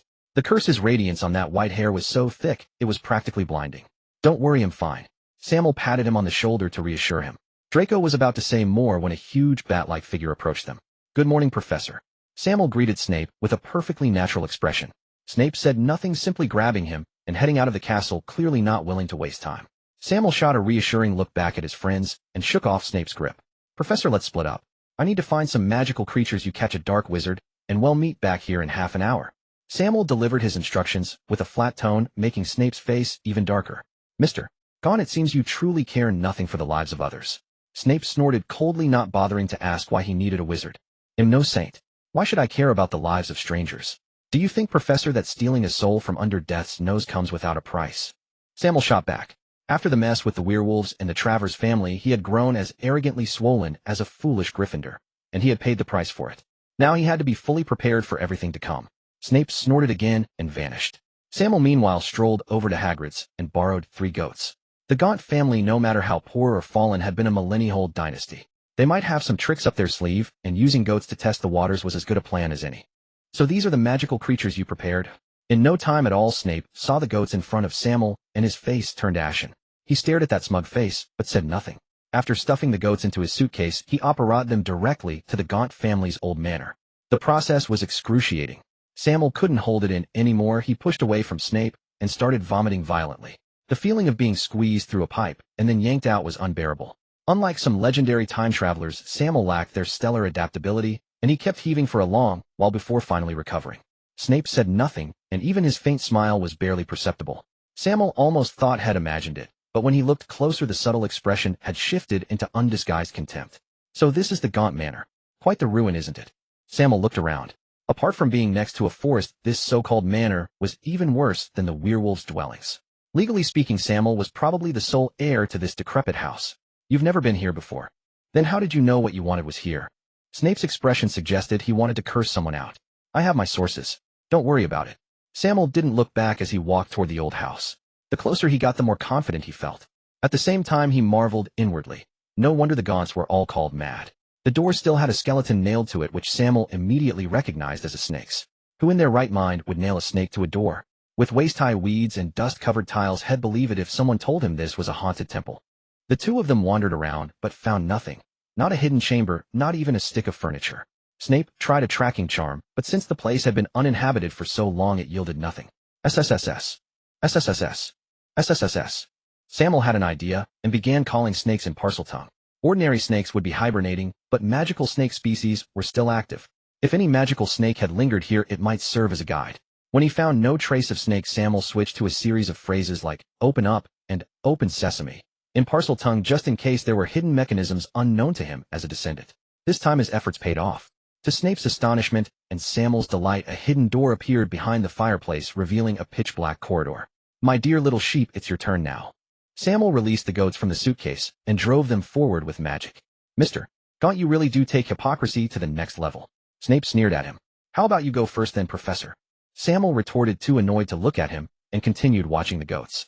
Haha, looks like it's safe. Seeing the goats reach the end of the corridor safely, Sammael grinned. If you haven't donated your eyes to a troll, you might want to take a better look at those poor creatures. Snape's voice was icy, his gaze fixed ahead. Sammael was starting to regret bringing Snape along. Not only was he useless, but he also kept spewing venom. He looked at the goats ahead. They had become strangely sluggish and black mist was spreading up their white legs. In the blink of an eye it engulfed their entire bodies, turning them to charcoal. Sammael froze. What the hell? How do we deal with this? Fly over. Snape was remarkably calm, his gaze heavy as he studied the floor, immediately spotting the problem. Neither of them lacked means of flight, so, without another word, they flew straight across. Sammael stood in the center of the bubble, moving forward at a steady pace. As he flew, he carefully observed the magical runes on the floor, the thick aura of ominousness rushing towards him. Severus, who had already arrived, showed no signs of impatience. Instead, he leaned over, continuously studying the peculiar magical rune circuit, even waving his wand to demonstrate. It was evident that Severus had a deep fondness for dark magic. "Professor, how about I get you a piece?" Sammael, seeing Severus crouch down, intended to mock him, but found that Severus not only did not retort, but instead nodded thoughtfully. Every pureblood family has its unique magical inheritance, which they keep secret and never display to outsiders. Sammael's offer was a pleasant surprise for Severus. "Let's go, Professor." Sammael, feeling rather bored, urged Severus to move on. He had grown a bit fond of the feeling of bantering with Severus. After passing through the corridor, they entered a room that was extremely simple in its arrangement. Rather than a treasure vault, it resembled a well-equipped lounge, complete with a sofa, a bed, a potion preparation station, and even a target dummy for practicing magic. Sammael glanced around, his interest piqued by the massive bookshelf, but there were no books, not even a single sheet of paper. Without a doubt, it had been sold off by those spendthrifts. Some of the rare tomes from pure-blood families still held great collectible value. "Professor, let's split up. The target isn't big, which should fit in a small box." Sammael did not disclose the specific item to Severus, who did not press for details either. He cast a probing spell and began to search meticulously. Sammael was not idle, either, whispering in parcel tongue, trying to find some clue. In the end, he found nothing and had to search manually. He even lifted the carpet, but there was nothing, not even a single hair, let alone a ring. The two were intensely focused, searching for a full 2 hours, and both felt a bit weary. Sammael even began to doubt whether he had remembered incorrectly. Was the resurrection stone really here? "Professor, if you were Voldemort, where would you hide it?" Sammael lazily leaned back on the sofa, asking curiously. "Professor?" Seeing that Severus did not respond, Sammael looked at the standing Severus in surprise. Severus was staring at a vase, his eyes vacant, filled with sorrow and regret. Sammael focused, and a spell of explosion shattered the vase, with the broken shards scattering all over, revealing a black ring among them.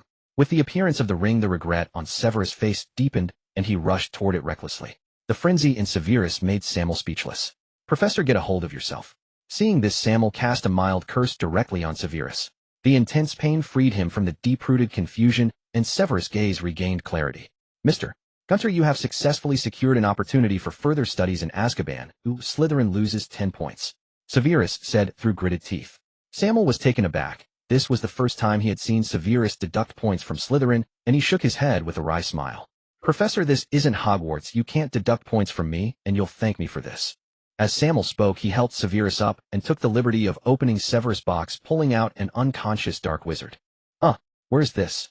The dark wizard, just awakened by Sammael, was controlled by the soul-binding curse, instinctively moving towards the ring.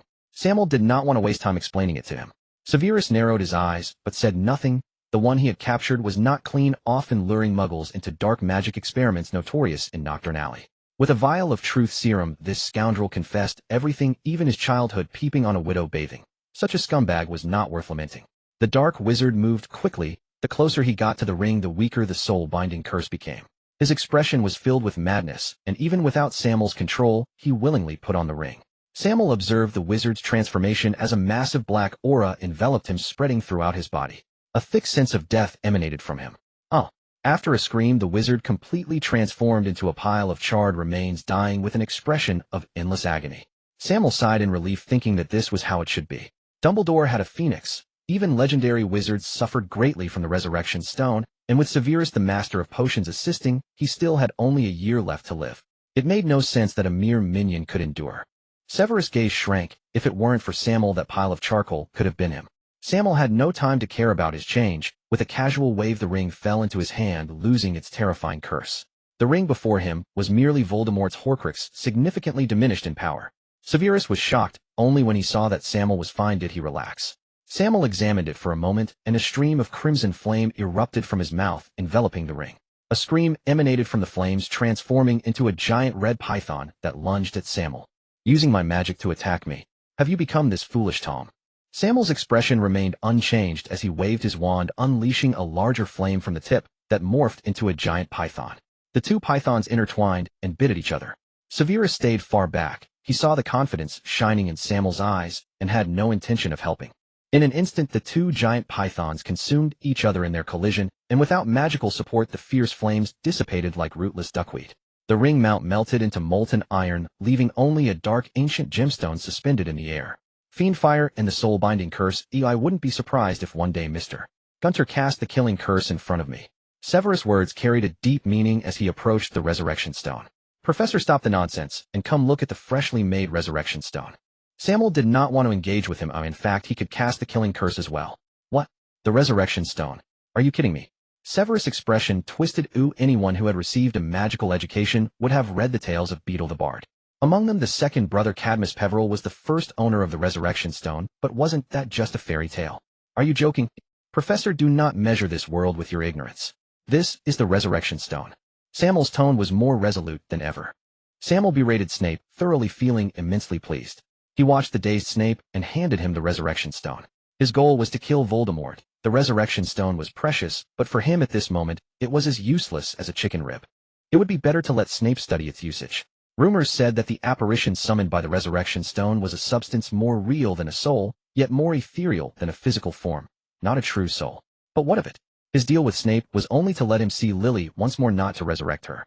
Moreover, all Snape needed was a sincere apology. He had never harbored hopes of resurrection.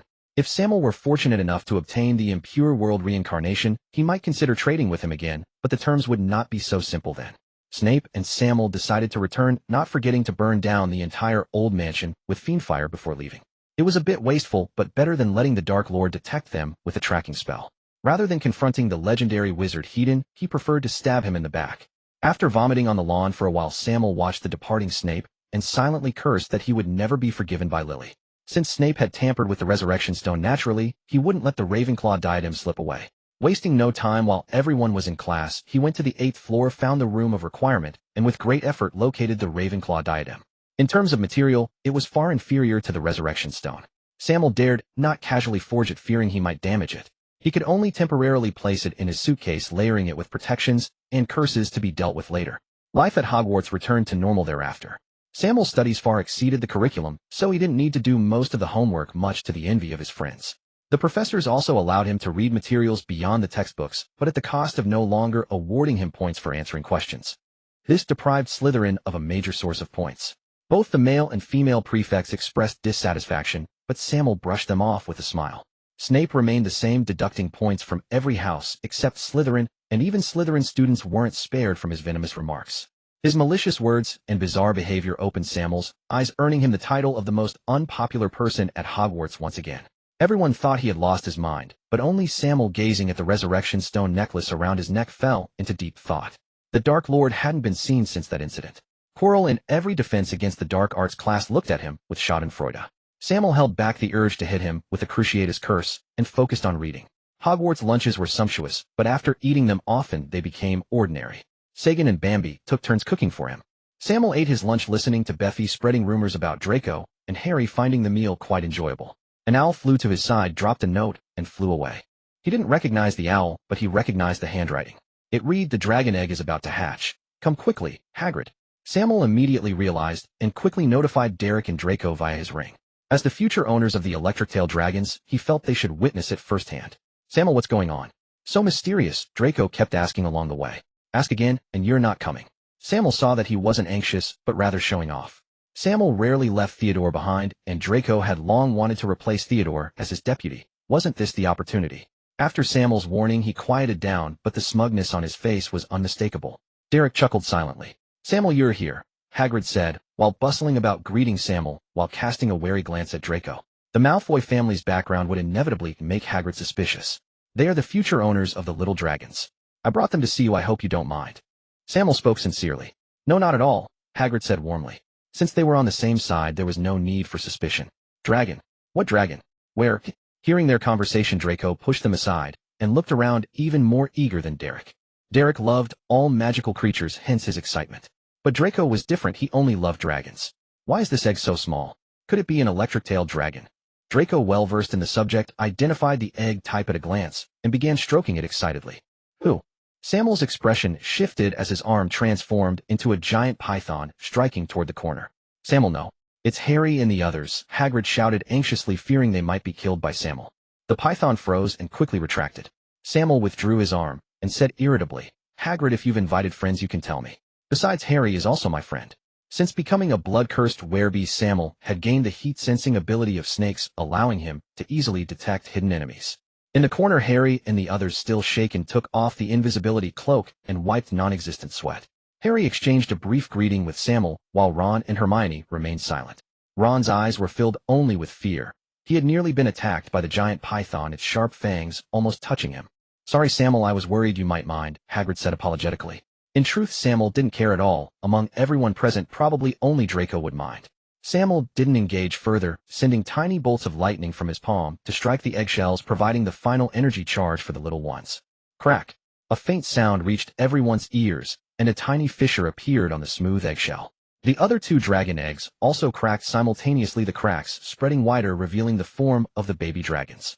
The group curiously leaned in, seeing the newborn dragons wrinkled and covered in blood-red scales, as if forged from coagulated blood, with two adorable spiral horns on their heads. How can this be? Hagrid and Derek exclaimed. These were not electric tail dragons at all. They looked similar, but the fiery red scales and sharp dragon horns were jarring. Electric tail dragons were never so beautiful. Could they have mutated? Both thought the same. Oh my, is that Fiendfire? Draco, who had been teasing the baby dragon's tail to make it discharge electricity, suddenly saw it spit a burst of fire at him. Though fleeting, he recognized it from his father's description of Fiendfire. Thanks to someone's heroic deeds, he wasn't mistaken. The group observed closely and confirmed it. Tails discharging electricity, mouths spewing Fiendfire. This was defying heaven. Sammael hesitated. He wouldn't care about giving away ordinary electric tail dragons. But these dragons that could breathe Fiendfire, could they truly control them? Who would take responsibility if something went wrong? Seeing Sammael's expression, the others understood his thoughts and looked at him pitifully. Helpless Sammael could only repeatedly stress the precautions. The group happily cradled their dragons, leaving the three bitter-hearted little ones uncertain whether to stay or leave, watching the others with envy. As exams approached, students of all grades at Hogwarts threw themselves into intense revision. Of course, there were always exceptions, namely the members of the Dream Fulfillment Organization, led by Sammael. Through Sammael's rigorous practical training, the organization's members had become the most adept in their respective years at spellcasting and combat timing. In terms of magical theory, with Percy and Cedric's study notes at their disposal, they had it all under control. After all, Hogwarts' curriculum was not particularly demanding, leaving ample free time. While others indulged in leisure, this group dedicated themselves to relentless study and training, swiftly widening the gap, especially given that they were already the cream of their respective years. At the Ravenclaw table, watching Derek feed the dragon, the others showed no surprise. Learning that the hatchlings had already been distributed, they felt little beyond envy. Sammael stroked the gradually expanding scales of the little dragon, deeply fond of these tiny creatures. Whether because he had once scorched them with Fiendfire or later struck them with lightning, the little ones were exceptionally close to him. Much to the chagrin of the four founders and the little spicy strip. Branson cast a wistful glance at Sammael. He too adored such ferocious beasts. Had he known just a few days earlier, Draco would never have had a chance. He had heard that these creatures could breathe Fiendfire. Proficient in weather charms, thunder and lightning were his specialties, and such a battle companion would be a formidable asset. Unable to bear Branson's gaze, Sammael quickly changed the subject. Where's Draco? Ever since acquiring the dragon, Draco had shown rare cleverness, having his father procure a breeding license for the Opali that very night. Thus he took the dragon everywhere. Sammael wondered why Draco would miss such a prime opportunity for display as the Great Hall. I bet he's gone to provoke the Savior. If not, he'll eat this table, Branson declared between bites. Even in Ravenclaw, he had heard tales of Draco and the Savior's romance. Theodore rolled his eyes. He strongly suspected the man was just angling for free food. Was there any need for such speculation? Before they had gotten to know him, he was the aloof heartthrob of Ravenclaw. Now he seemed increasingly foolish. Good news, good news. Just as they were digging into their meal, Blaise materialized among them, nearly getting blasted by curses. Their recent training had been so intense that it had become almost instinctual. Sudden appearances were the last thing they could tolerate. Sammael noticed the others discreetly stowing their wands, and said gently, "Let's hear the good news first." "Weasley, what are you doing here?" Blaise asked, puzzled upon spotting Percy. "Get to the point." Sammael fixed his gaze on him. Since becoming a blood-cursed beast, he exuded a feral ferocity that made Blaise's skin crawl. Draco's been hurt. He's in the hospital wing now. Blaze felt a secret satisfaction ever since Sammael had forgiven him. Draco had been giving him odd looks, and his instincts told him Draco was up to no good. Hospitalized. Who did it? How is that good news? Though Draco had his flaws, he was good to his own. The expressions around the table hardened, eyes turning hostile. He's not badly hurt. He just went to provoke his boyfriend, and Ron Weasley's in far worse shape. Seeing the mood, Blaze dared not prolong the suspense, and quickly explained. Ron's hurt. Except for Percy, who was concerned for his brother, everyone's mind conjured the same drama, the rightful spouse, catching infidelity, savagely beating the mistress, then the scumbag, tearing apart the spouse. What exactly happened? Now everyone was intrigued. Bifur elbowed her way to the front. She was wide awake when it came to gossip. I don't know the details. Basically, Draco was provoking Potter as usual, and Ron Weasley couldn't take it anymore. They got into a scuffle without magic. Oddly, Draco didn't dodge Potter's punches, but Weasley ended up seriously injured, howling like a banshee. Blaze had a knack for storytelling, complete with vivid gestures. Lifelink. Substitute puppet. Derek and Theodore exchanged glances, both arriving at the same conclusion. Having been trained alongside Sammael, they knew exactly what Draco was capable of. He had clearly improved his puppet charm, deliberately provoking Potter, and using Ron as a proxy. The harder Potter struck, the more Ron suffered, while Draco remained unscathed. And then, Bifur was impatient for more. That's it. Professor Snape showed up and docked Gryffindor 20 points. Dissatisfied with this anticlimax, Bifur scurried to the Slytherin table to spread her own version of events. The others had no interest in visiting Draco. With his cunning nature, he wouldn't have come out on the losing end. Even Percy sat back down. It was just a childish brawl without magic, nothing serious. He was more upset about the lost points. You were surprised to see Percy here earlier. Why? Sammael recalled Blaze's reaction. He knew Percy was one of their group. There had to be a reason. Oh right, I almost forgot. Your paper got published in Spell Innovation, and I heard the editor Ephias is considering recommending you for a third-class Merlin medal. Blaze slapped his forehead and excitedly informed Percy. Percy was stunned. A third-class Merlin medal? That seems excessive. Sammael had read Percy's paper. It was of high caliber and bound to be published, but if it could earn a Merlin medal, the award's prestige would be somewhat diminished. Apparently, editor Ephias praised it as a milestone in replicating ancient magic with modern spells. I don't really understand it myself. Blaze shrugged, recalling what he had heard. Sammael's eyes lit up. Indeed, that was true. Ancient magic was powerful but uncontrollable, with rituals so intricate they were almost tedious. Percy's paper analyzed the levitation charm, a spell even first years could master, revealing its remarkable defensive and reflective capabilities and even a versatile telekinetic-like ability. In that light, the editor wasn't wrong. Using modern spells to replicate the power of ancient magic was a groundbreaking leap in magical academia. Given Ephias' influence in the Wisengamot, the medal was practically guaranteed. Congratulations, Percy. If you get that medal, you'll have to treat us all. Sammael was genuinely happy for him.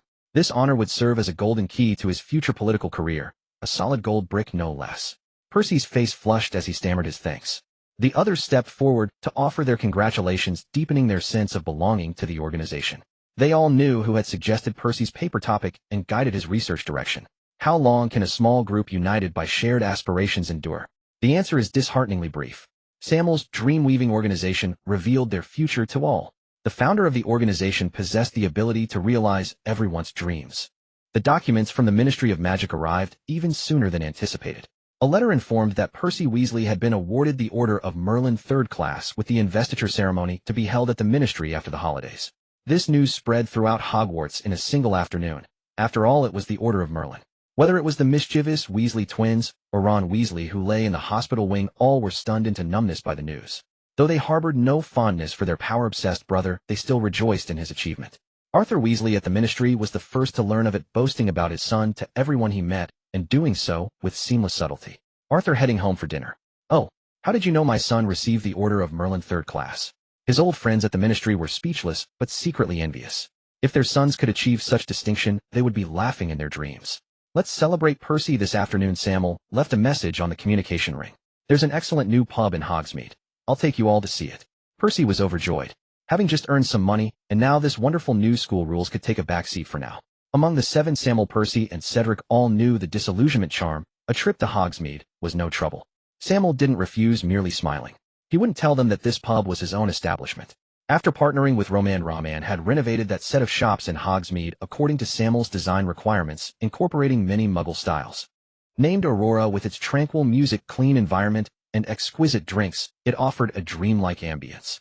Sammael hadn't expected that in just 2 days since opening its reputation would already spread. The group set off together, and for once Percy brought along his troublesome twin brothers who knew many secret passages, so they had no concerns. Draco dragged his ailing body along with the group. If not for the celebration, he might have lain in the hospital wing all night, for opportunities to taunt the Weasleys were rare. Though it was their first time in Hogsmeade, they didn't gawk about. A mere village formed by wizards was nothing new to them. It was still early, and Aurora hadn't opened yet, but as the owner Sammael had certain privileges, he pushed the door straight open. The others marveled at his audacity, but Theodore looked thoughtful. "Isn't this?" Theodore realized, and was about to speak, but Sammael stopped him with a glance. Others might not know, but Theodore certainly did. He had handed the deed to Sammael himself. "What would you like to drink, Mr. Gaunt?" Carl asked with a smile. He was Roman's right-hand man, and quite familiar with Sammael. "A cup of hot chocolate." Sammael ordered a drink that left Carl utterly bewildered. "I must remind you that even in the wizarding world, letting young wizards drink alcohol is highly unethical." Seeing Carl's flustered expression, Sammael gave a slight smile. Aurora's drink menu, he dared claim, was the most comprehensive in Britain, featuring various milk teas, coffees, wines, spirits, and even cola. "Let them sample all the Muggle beverages, keep an eye on them, and deduct the cost from my dividends. I'll go upstairs to see Roman." After arranging everything, Sammael went upstairs alone. The environment, the music, and the drinks here were all top-notch, and naturally the prices were steep. Given Percy's finances, letting everyone have a wild time would likely leave his wallet considerably thinner. Today was a day worth celebrating. There was no need to make anyone unhappy. Besides, these people lacked nothing in status and identity. A bit of promotion back at Hogwarts would easily recoup this expense. "Roman, seems like you're living well." As soon as Sammael reached the upstairs, he saw Roman sitting on the sofa, lost in thought. Roman wasn't surprised to see Sammael. Someone downstairs had already alerted him. He tugged at his hair in frustration. "You're here. I'm nearly at my wit's end. Care to talk?" Sammael sat down leisurely beside him. "The last shipment is stuck at the American Ministry of Magic. Their laws are strict. It'll take at least a month to clear the process. The auction starts in just half a month. There's no time." The pub downstairs was mere child's play in their eyes. The real focus was the monthly auction. Sammael picked up the auction list. All items from Roman's old stock. Though decent, they still lacked something to make a grand first impression. "I've got venom and shed skin from a runespore and acromantula venom. That should help bolster your offerings. Oh, and some unicorn blood too." Sammael pulled out various bottles and jars from his bag, dazzling Roman. Enough. This is more than enough to make a name." Roman gazed at the items in delight. "This is blood orchid, a brand new magical plant. It can extend the lifespan of serpents. If a potion's master can overcome its flaws, it might lead to a life-extending potion. How you auction it is up to your discretion." Sammael produced 2 more blood orchids. He hadn't lied. Snape's Christmas gift had been one of these, and he had later asked for a few more, claiming it was possible. Roman was at a loss for words. Even though he had already held this young man in high regard, Sammael still surprised him immensely. After discussing some details, Sammael asked Roman to keep an eye out for protective gear and to consider bartering if necessary. Then he went downstairs. Truth be told, he was worried about the group. And sure enough, trouble came as expected. The lot of them were practically a riot of chaos, dancing wildly to the most explosive music. The usually composed Cedric and Percy were embracing each other, swaying madly on the dance floor. Theodore staggered and stepped on Derek's foot, who shouted that he would feed him to his swooping evil. Draco pulled out his puppet and threatened to stab it with a needle, yelling about taking down the fat cats. Only Branson remained sober, holding Draco back. He had to. If that needle actually went in, Draco would surely end up in the hospital wing for a good long while. "Carl, I told you to watch them. How did they get this drunk?" Sammael looked at Carl in exasperation. "You told me to watch them, but you didn't say not to let them drink." "And it was the twins who spiked their drinks," Carl said innocently. "The Weasley twins. Where are they?" Sammael massaged his forehead. He should have seen this coming. "They're asleep in the restroom. Ian's keeping an eye on them." Carl smirked. There was nothing Sammael could do now but haul them back. Fortunately, Branson was still sober. A werewolf's constitution wouldn't let him get drunk. Otherwise, Sammael wouldn't know how to get this bunch back. One of the greatest advantages of Hogwarts was that it never conducted bed checks. Otherwise, every head of house would have gone mad the previous night. The reason was that the most outstanding students from the 1st, 2nd, 3rd, and 5th years had all vanished. Sammael had no choice. These individuals hailed from different houses, and sending them back one by one was both impractical and impossible, as he did not know the passwords to their common rooms. Placing them in Slytherin was even less suitable, as Slytherin was exclusionary, especially with a Gryffindor who had stolen the spotlight among them. Sammael, left with no alternative, brought them to the secret chamber of the Dream Fulfillment Organization. The space was ample enough. He conjured a large bed, laid them upon it, and settled himself on the sofa to rest. He possessed a fixed internal clock, waking exceptionally early each day. Upon opening his eyes, he was greeted by a most unsightly scene, accompanied by a pungent odor. Percy and Cedric were locked in a tight embrace, their robes stained with grime. Clearly the remnants of last night's vomiting, though whether they had soiled themselves or each other remained uncertain. Derek, whether due to the night's heat or some other reason, had stripped down to his underwear, cradling the coy and delicate Draco in his arms. Most crucially, he was interlocking fingers with Theodore beside him. At a glance, Sammael could only remark that their circle was truly chaotic. Fred and George's sleeping posture was even less mentionable. They lay head to foot, clutching each other's thighs, slumbering most contentedly. Sammael produced a crystal ball to record the scene before him. This crystal ball had been taken from Carl the previous night. That fellow, finding the youngsters amusing, had documented their disheveled states for future enjoyment. Sammael, unwilling to let him have his way, decisively robbed him. The runespore on the rafters took turns breathing with its 3 heads, for the room's atmosphere was truly overwhelming. Observing Sammael's actions, it deemed his heart utterly black, and silently resolved never to cross him. Aunt! Aunt! Aunt! Several piercing screams rose and fell in succession. Draco glared at Derek with fury blazing in his eyes. Derek's commander, you'd better pray you did nothing to me last night. Draco's expression was one of extreme shame and indignation. I did nothing at all. Derek sounded deeply aggrieved, yet his words carried no conviction.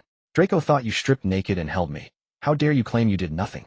Even Theodore looked at him with displeasure, for the fellow still held his hand, gripping it painfully.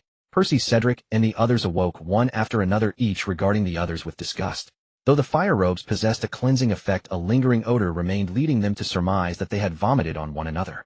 The Weasley twins, however, showed no panic. They glanced left and right, poised to flee at any moment. Sammael would not let them have their way. With a single incarcerous spell, he bound them both. The wrath of so many required an outlet. Paying no heed to their antics, Sammael waved his hand over the crystal ball, conjuring a massive luminous screen that drew everyone's attention. It replayed the previous night's disgraceful behavior. They witnessed firsthand how the Weasley twins had spiked their drinks with alcohol. One after another, they nearly ground their molars to dust. Getting drunk was not the terror. It was having someone help you remember. Seeing their own shameful antics, they wished they could burrow into the earth, especially the Weasley twins. They had been cheerfully commenting on the other states until they saw themselves. The twins kissing a toilet lid fervently, utterly mortifying. Then Sammael showed them the morning's sleeping postures, and promptly departed, leaving the group to begin their quarrels. Sammael surmised that George and Fred were bound to receive a beating. With Percy present, the others would likely not go too far, but punishment was inevitable. Even Percy would probably land a few kicks. In truth, the twins' suffering far exceeded his expectations.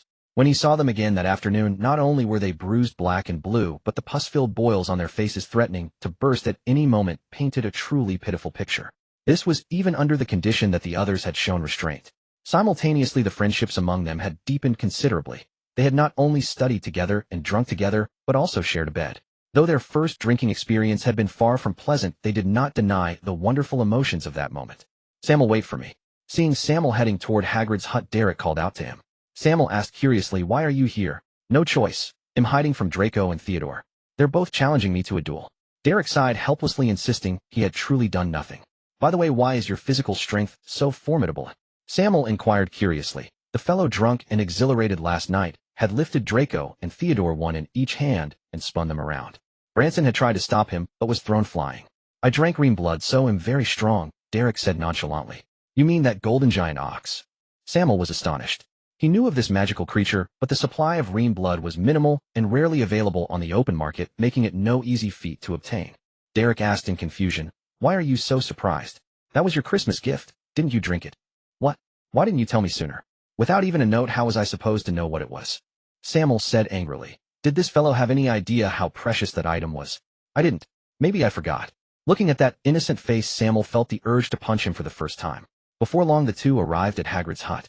The Opali had been affectionately named Mimi by Hagrid, a name she found disgraceful and constantly protested against bickering with Hagrid. But Hagrid always believed Mimi was playing with him and reveled in it. Catching a glimpse of the fleeting fiendfire, Sammael couldn't help but frown, fearing she might harm Hagrid. Mimi landed on Sammael's shoulder, extending her slender neck, showing him complete trust. Sammael gently stroked her scales, observing the magical circuit patterns within her body. This skill of spewing fiendfire he termed fiendfire flicker, for it lasted but an instant. It reduced the risk of fiendfire going out of control while making the flame intensely condensed. Fortunately, she had the sense not to set the hut ablaze. Hagrid greeted Sammael warmly. His task was to cast a daily incendio on the Norwegian Ridgeback egg. The birth of the Opali had provided Hagrid with a shortcut, and he readily agreed to Sammael's request. Sammael was most serious and made no mention of fiendfire. A single success was enough to make him secretly rejoice. Had he actually cooked the dragon egg, he would have had no idea how to compensate Hagrid. Consoling others was the thing he was least skilled at. Sammael's roasting of the dragon egg is undoubtedly effective as the changes in the egg have become increasingly apparent over the recent period. Although he can always smell the delectable aroma of fried eggs, he can still feel the overwhelming vitality within. He always tucks the egg into his arms right after Sammael finishes roasting it, claiming that it allows the dragon baby to feel the love of Mommy Hagrid. Even though he has Mimi, her size is quite limited, reaching only about 1 meter at most. The fearsome and massive appearance of the Norwegian Ridgeback is his favorite. Sammael and Draco silently watched Hagrid's series of mysterious actions, wanting to say something, but ultimately refraining. Today is supposed to be the dragon baby's hatching day, and they want to witness this ferocious dragon. Several youthful voices came from outside the door, indicating that Hagrid had invited more than just them. Harry, do you think Hagrid invited Malfoy and the others? The speaker was Ron, who clearly lacked any sense of restraint. He probably did. That guy knows a lot about dragon breeding, and is on good terms with Hagrid, plus Sammael is their friend, so they should come. Those who know you better than friends are definitely your enemies, Harry analyzed seriously. If you really care about Hagrid, you should persuade him to give up this dragon egg. This is a Norwegian Ridgeback, not a cute little electric-tailed dragon. If the Ministry of Magic finds out, Hagrid will be in big trouble. This meticulous tone can only belong to Hermione. Lecturing the two young ones naturally understood this principle, but Gryffindor's courage wouldn't let them compromise, so they pretended not to hear. As the approaching voices grew closer, Draco exhibited great excitement, gesturing wildly to Sammael like a monkey dancing. Sammael guessed his intentions and gave Hagrid a knowing glance. With a light tap of his wand, the two vanished in a twist of light. Ron pushed the door open and looked around, not finding Sammael's figure, and secretly breathed a sigh of relief. He didn't know why, but even though Sammael had never attacked him, he felt his legs tense every time he saw him. Especially after Sammael changed his look. The way he looked at him was like a predator eyeing its prey, ready to pounce at any moment. Good afternoon, Hagrid. After exchanging greetings, they walked directly towards Hagrid, looking at the dragon egg in his arms.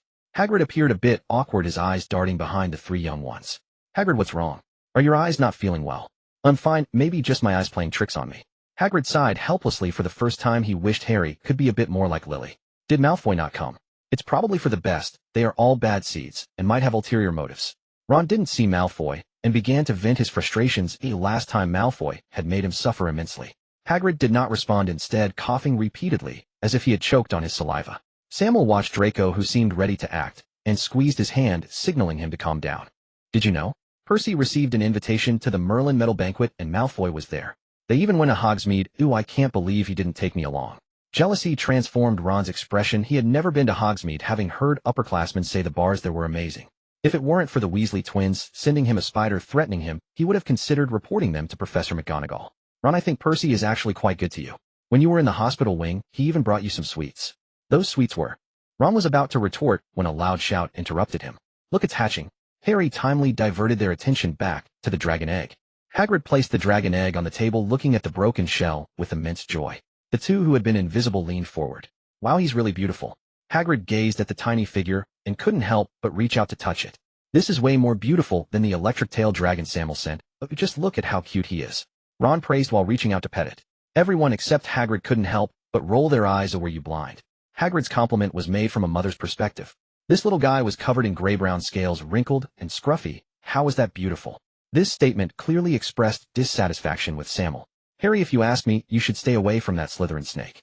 If he truly considered you a friend, he would have given you a dragon, not to Malfoy. Ron became more animated as he spoke, unconsciously increasing the pressure of his petting on the little dragon. He felt that as a friend of the Savior, it was his responsibility and duty to make Harry see the true nature of some people. The others frowned. Harry wanted to retort, but said nothing. I think Harry should know what kind of friends to choose for himself. And speaking ill of others behind their backs will get you struck by lightning, you know. Sammael's sudden appearance startled them. Ron even jumped several meters back, and as he leapt, his finger was bitten hard by the little dragon. Little dragon, what a dish, daring to provoke a great dragon. If meat is delivered to my door, I won't refuse it. Sammael smiled as he held the gritting Draco's hand, quietly observing them. Sammael, Ron didn't mean it. Harry stammered. After all, he felt a bit awkward getting caught speaking out. It's fine, but the Norwegian Ridgeback's teeth should be venomous. You should take your friend to see. Sammael maintained his smile, while watching the hurried figures of the others, leaving his smile fading as he bid farewell to Hagrid. Hagrid was completely focused on the little dragon and did not notice their dispute.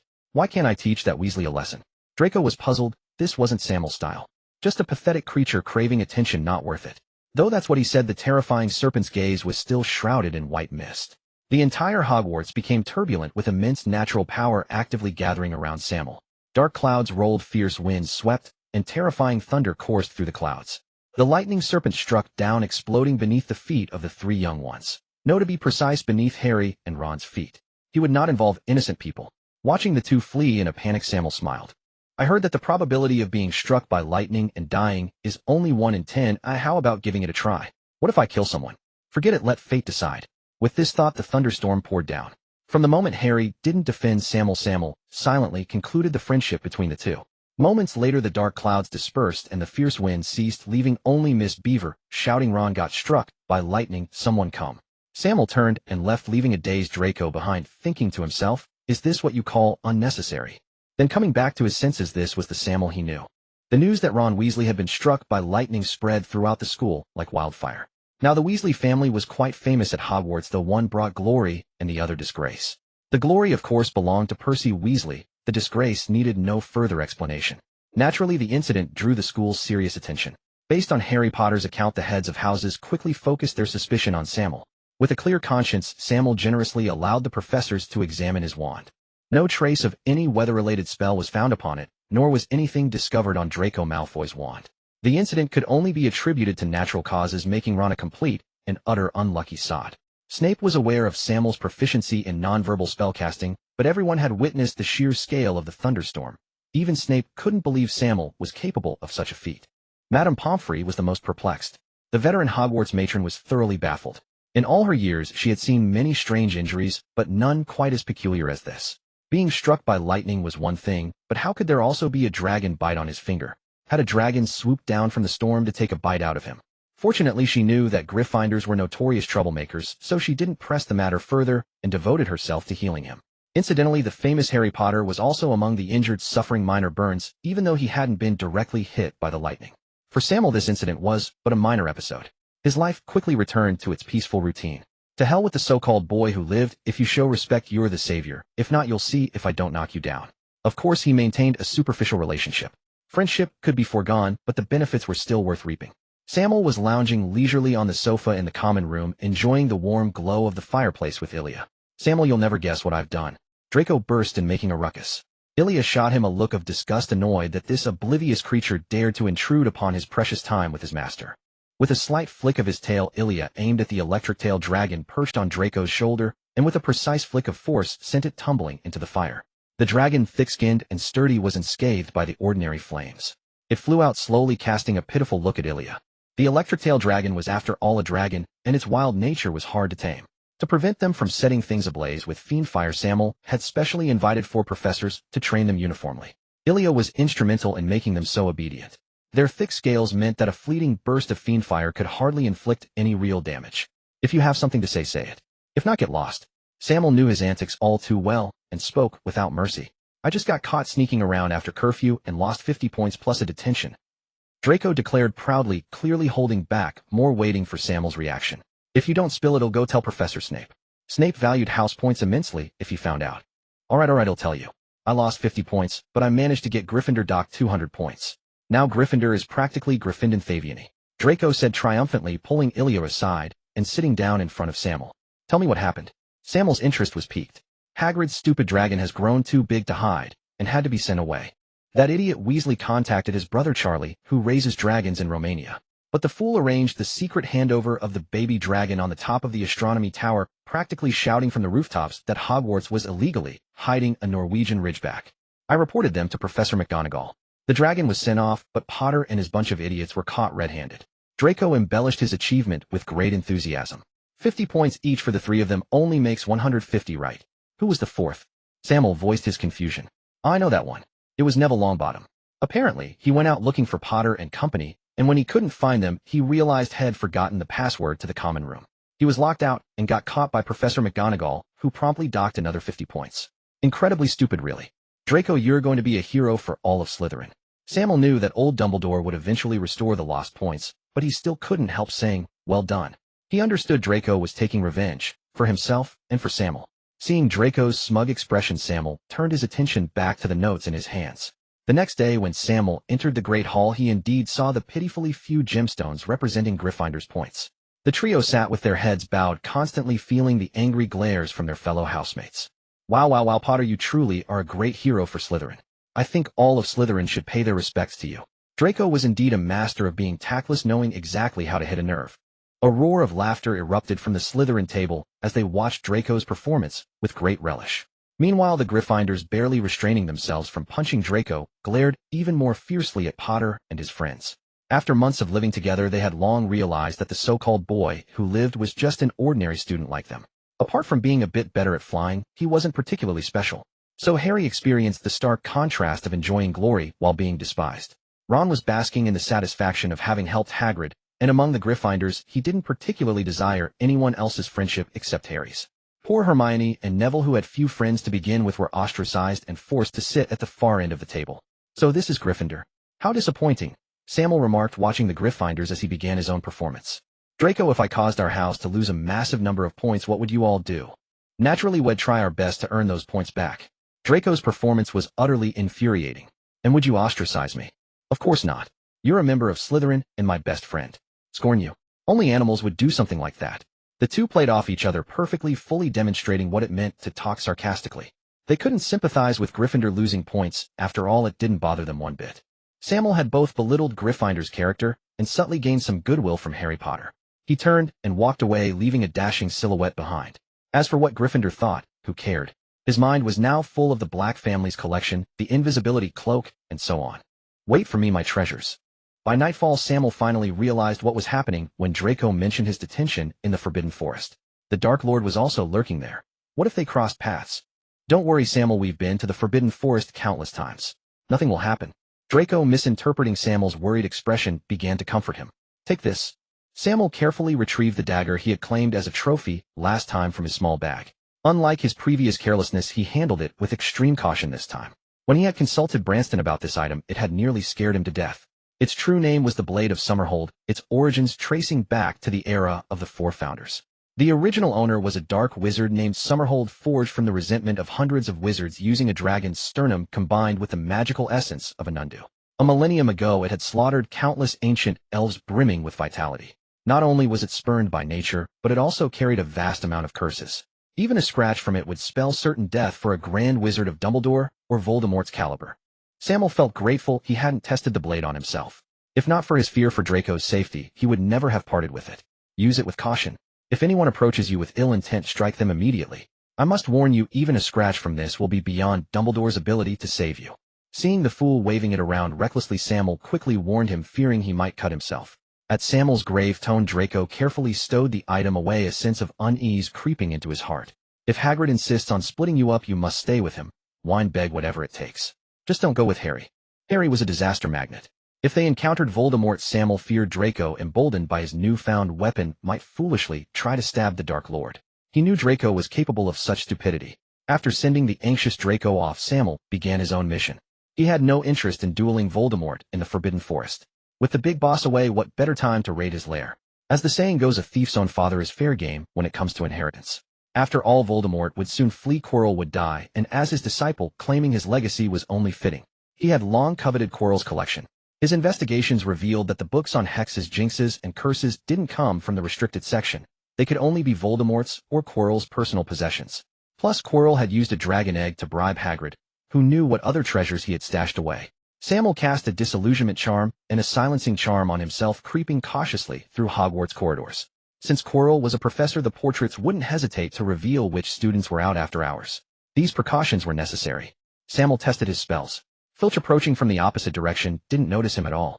Even Mrs. Norris only caught a familiar scent, unable to detect his presence. He navigated to Quirrell's office with practiced ease, everything inside as familiar as ever. He almost felt nostalgic for the days he studied the dark arts with Voldemort. Sammael headed straight for the innermost room and cast a detection spell. Spotting the area Quirrell frequented, he moved toward a chest in the corner. An undetectable extension charm chest.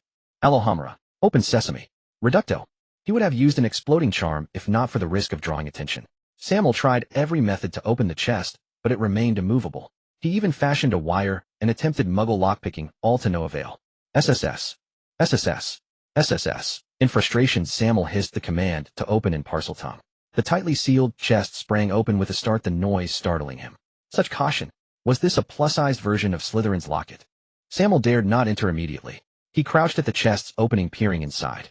Bookshelves of magical research lab bones of unknown creatures, magical beast eggs, enchanted artifacts, all scattered haphazardly. The layout resembled his own trunk, but on a much grander scale. The magical training area alone was 5 times larger than his own. Dear teacher, let your student inherit your fortune. A good day begins with thievery. Smiling Sammael used a levitation charm to carry the chest away.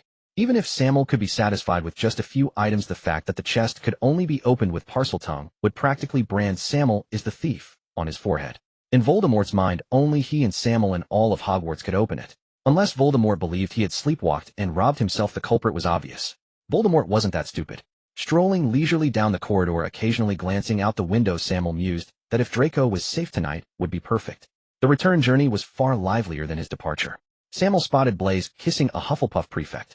Watching them scrape each other's tongues, Sammael felt exasperated. Even though Blaise had doused himself in cologne, Sammael could still smell the scoundrel on him. That kid was undeniably handsome, but equally fickle. This was his 4th girlfriend this term. While they were all the same age, still immature sprouts, Blaise already had a rich romantic history. Strangely, Sammael had heard no rumors of any ex-girlfriends causing trouble. Clearly, Blaise was remarkably adept at handling relationships. After a silent scoff, Sammael soon spotted the 2 senior students he had seen ice skating arm in arm. They were using an imperfect disillusionment charm, kissing passionately. Both appeared to be Hufflepuffs. Sammael recognized them by their silhouettes alone. Seeing their intertwined mouths, their dazed gazes, and the imminent prospect of adult content, Sammael felt a wave of revulsion. He quickly shoved the suit of armor beside him, sending a loud crash echoing through the corridor. The 2 sprang apart, looking around frantically before fleeing hand in hand toward the Hufflepuff common room. Sammael had no idea how many other secret couples his action had startled. He just wanted to go back and wash his eyes. Those images were truly horrifying. Welcome to gay England. Unable to bear it any longer, he passed through a mirror in the bathroom, returning to his own common room. He left the chest inside the mirror. Until Voldemort was dead, it remained stolen goods. Sammael shuddered, unsure whether it was from stealing the chest or from what he had witnessed. In all of Hogwarts, no one was as tenacious as Malfoy aside from the Chosen One himself. That night, aside from Sammael's annoyance at having his dagger stolen, the brat emerged unscathed. After Draco's cajoling and persistent wheedling, Sammael had no choice but to give it to him. As Draco put it, he could stab anyone who displeased him right in the kidney. Looking at his smug expression, Sammael admitted he was rather curious to see it happen. That dagger was never convenient for Sammael anyway. What great wizard would stand still and let him stab them? Even using a summoning charm might not bring him close enough. Most crucially, such an item was not suitable for carrying around lest he accidentally stab himself. Once Draco took it back, Daniel's father would surely find it. If something went wrong, then he wouldn't even have a place to cry. Since Draco liked it, he might as well give it to him. Better than letting it gather dust. Sammael had always been generous to those he trusted. Percy's thesis topic, Cedric's forest, Derek, and Hagrid's dragon. He had given them all away. A mere dagger was nothing. However, Sammael repeatedly stressed that it must not be used within the school except in unavoidable circumstances. He believed that if he didn't warn him, Draco would definitely use it to poke Harry. Fortunately, Draco took his words seriously, otherwise he wouldn't have felt comfortable giving it to him. Afterward, Sammael entered a tense exam preparation period. Even he needed to review diligently, extracting chakra daily, practicing magic, honing various abilities, and visiting Snape in the evening for blood tests and research on the bloodline curse. His days became remarkably routine until the terrifying final exams ended, allowing him a moment to slack off. "Sammael, how did you do?" Branson asked, seeing only Sammael at the long table. What difficulty could first-year courses possibly have? Sammael shot him a glare. Everyone in this group knew his true level. Branson was clearly asking knowingly. Aside from flying lessons, everything else was a breeze for him, both theory and practice. Professor McGonagall and Professor Flitwick had awarded him an O on the spot. Even in astronomy, which he rarely attended, he achieved decent results thanks to the basic astronomical knowledge he had learned at Muggle school. A perfect score was impossible, but an O was well within reach. But seeing Branson's expression that screamed, "Ask me how I did," he reluctantly obliged. If he didn't let him show off, Branson would pester him with chatter until the topic came up again. Sammael couldn't understand how such a brilliant technical talent could be such a chatterbox. Shouldn't researchers be like Snape during his school days, holed up in a corner improving potion recipes, isolated and taciturn? Why was this guy so scatterbrained? Leaving him aside, all members of the Dream Fulfillment Organization were confident in their grades. Even a slightly weaker subject didn't overshadow their strengths. Take for example Sammael's own flying class, Theodore's potions, Draco's history of magic. Listening to Branson's lengthy boasts about his own brilliance, Sammael was utterly speechless, only hoping he wouldn't truly lose his hair from it. "Fuck, what's up with your eyes?"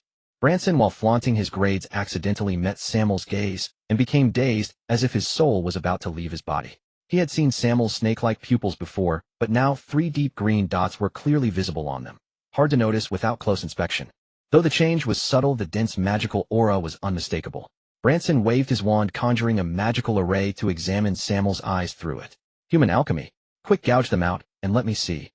Branson excitedly lunged to pluck out Sammael's eyes. Sammael kicked him away and rolled his eyes. Are you blind? What human alchemy rubbish? These are my original eyes. How is that possible? How can a wizard's body have magical circuits? Branson, puzzled, crawled over to Sammael and began prying open his eyelids.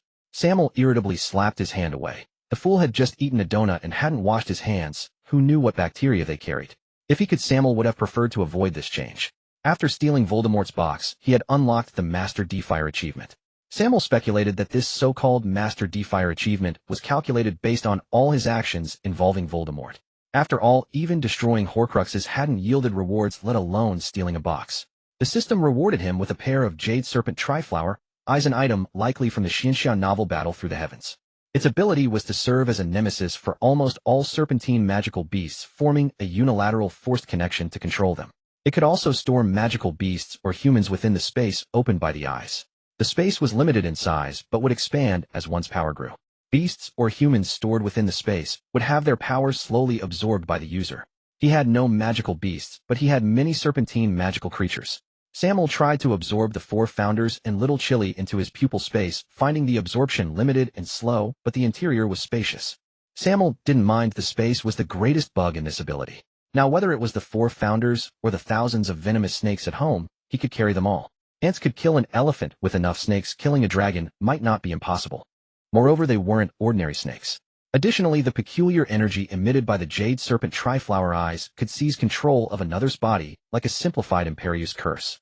Last night, Sammael had controlled Crabbe and Goyle to exercise in the common room all night. Push-ups, duck-walk, sit-ups, everything was arranged. Draco's definition for these 2 gluttons was meat shields. Without a sturdy body, what kind of meat shield were they? The 2 fat boys were miserable. Even with an unlimited supply of stamina potions, their bodies still trembled in the morning, looking at Sammael as if he were a monster. These abilities were incredibly powerful, and he was satisfied with them. But the problem lay here. His serpentine body had grown even larger under the stimulation of this energy, reaching a full 20 feet, about 6 meters. He had to maintain his snake form for at least 3 hours daily, or the trend of his Botus serpentization would accelerate. Moreover, both his venom and physical defense had been greatly enhanced, and even his human form had undergone irreversible changes. Faint, dense snake scales were visible through his pale skin. According to Snape's analysis, by the time he came of age, he would completely transform into a snake. The most direct evidence was the blood orchid in his common room. It bloomed far more brilliantly than the one guarded by the Rinspore. This indicated that Sammael's serpentine aura was far stronger than that of the Rinspore. After the exams, Hogwarts was filled with an atmosphere of relaxation and joy. Though none of the students knew their results, yet they had gleaned some information through various small channels. The members of the Dream Fulfillment Organization were not worried. The gap between them and the ordinary students was indeed too vast, keeping them consistently on an excellent starting line. Several of them gathered at the Ravenclaw table, discussing the upcoming holidays. Sammael and Branson had received an invitation from Percy to attend his ceremony of honor. It was known that each honoree could bring 11 companions, be they close friends or family. Given the size of the Weasley family, these slots were exceedingly precious. As for the Slytherins, they came from influential families with their own connections. Cedric's father was a department head at the Ministry of Magic, making it easy for him to enter and exit the ministry. Derek was even more fortunate. The Scamander family also held considerable influence within the ministry. Only Branson, who came from America, and Sammael, who currently lacked a solid foundation, faced relative difficulty. Percy, taking their circumstances into account, personally delivered the invitations to their hands, hoping they would attend. Sammael looked at the boy who lived and his friends sneaking around. What do you think they're up to? Branson spotted Harry and Ron's figures and looked at Sammael curiously.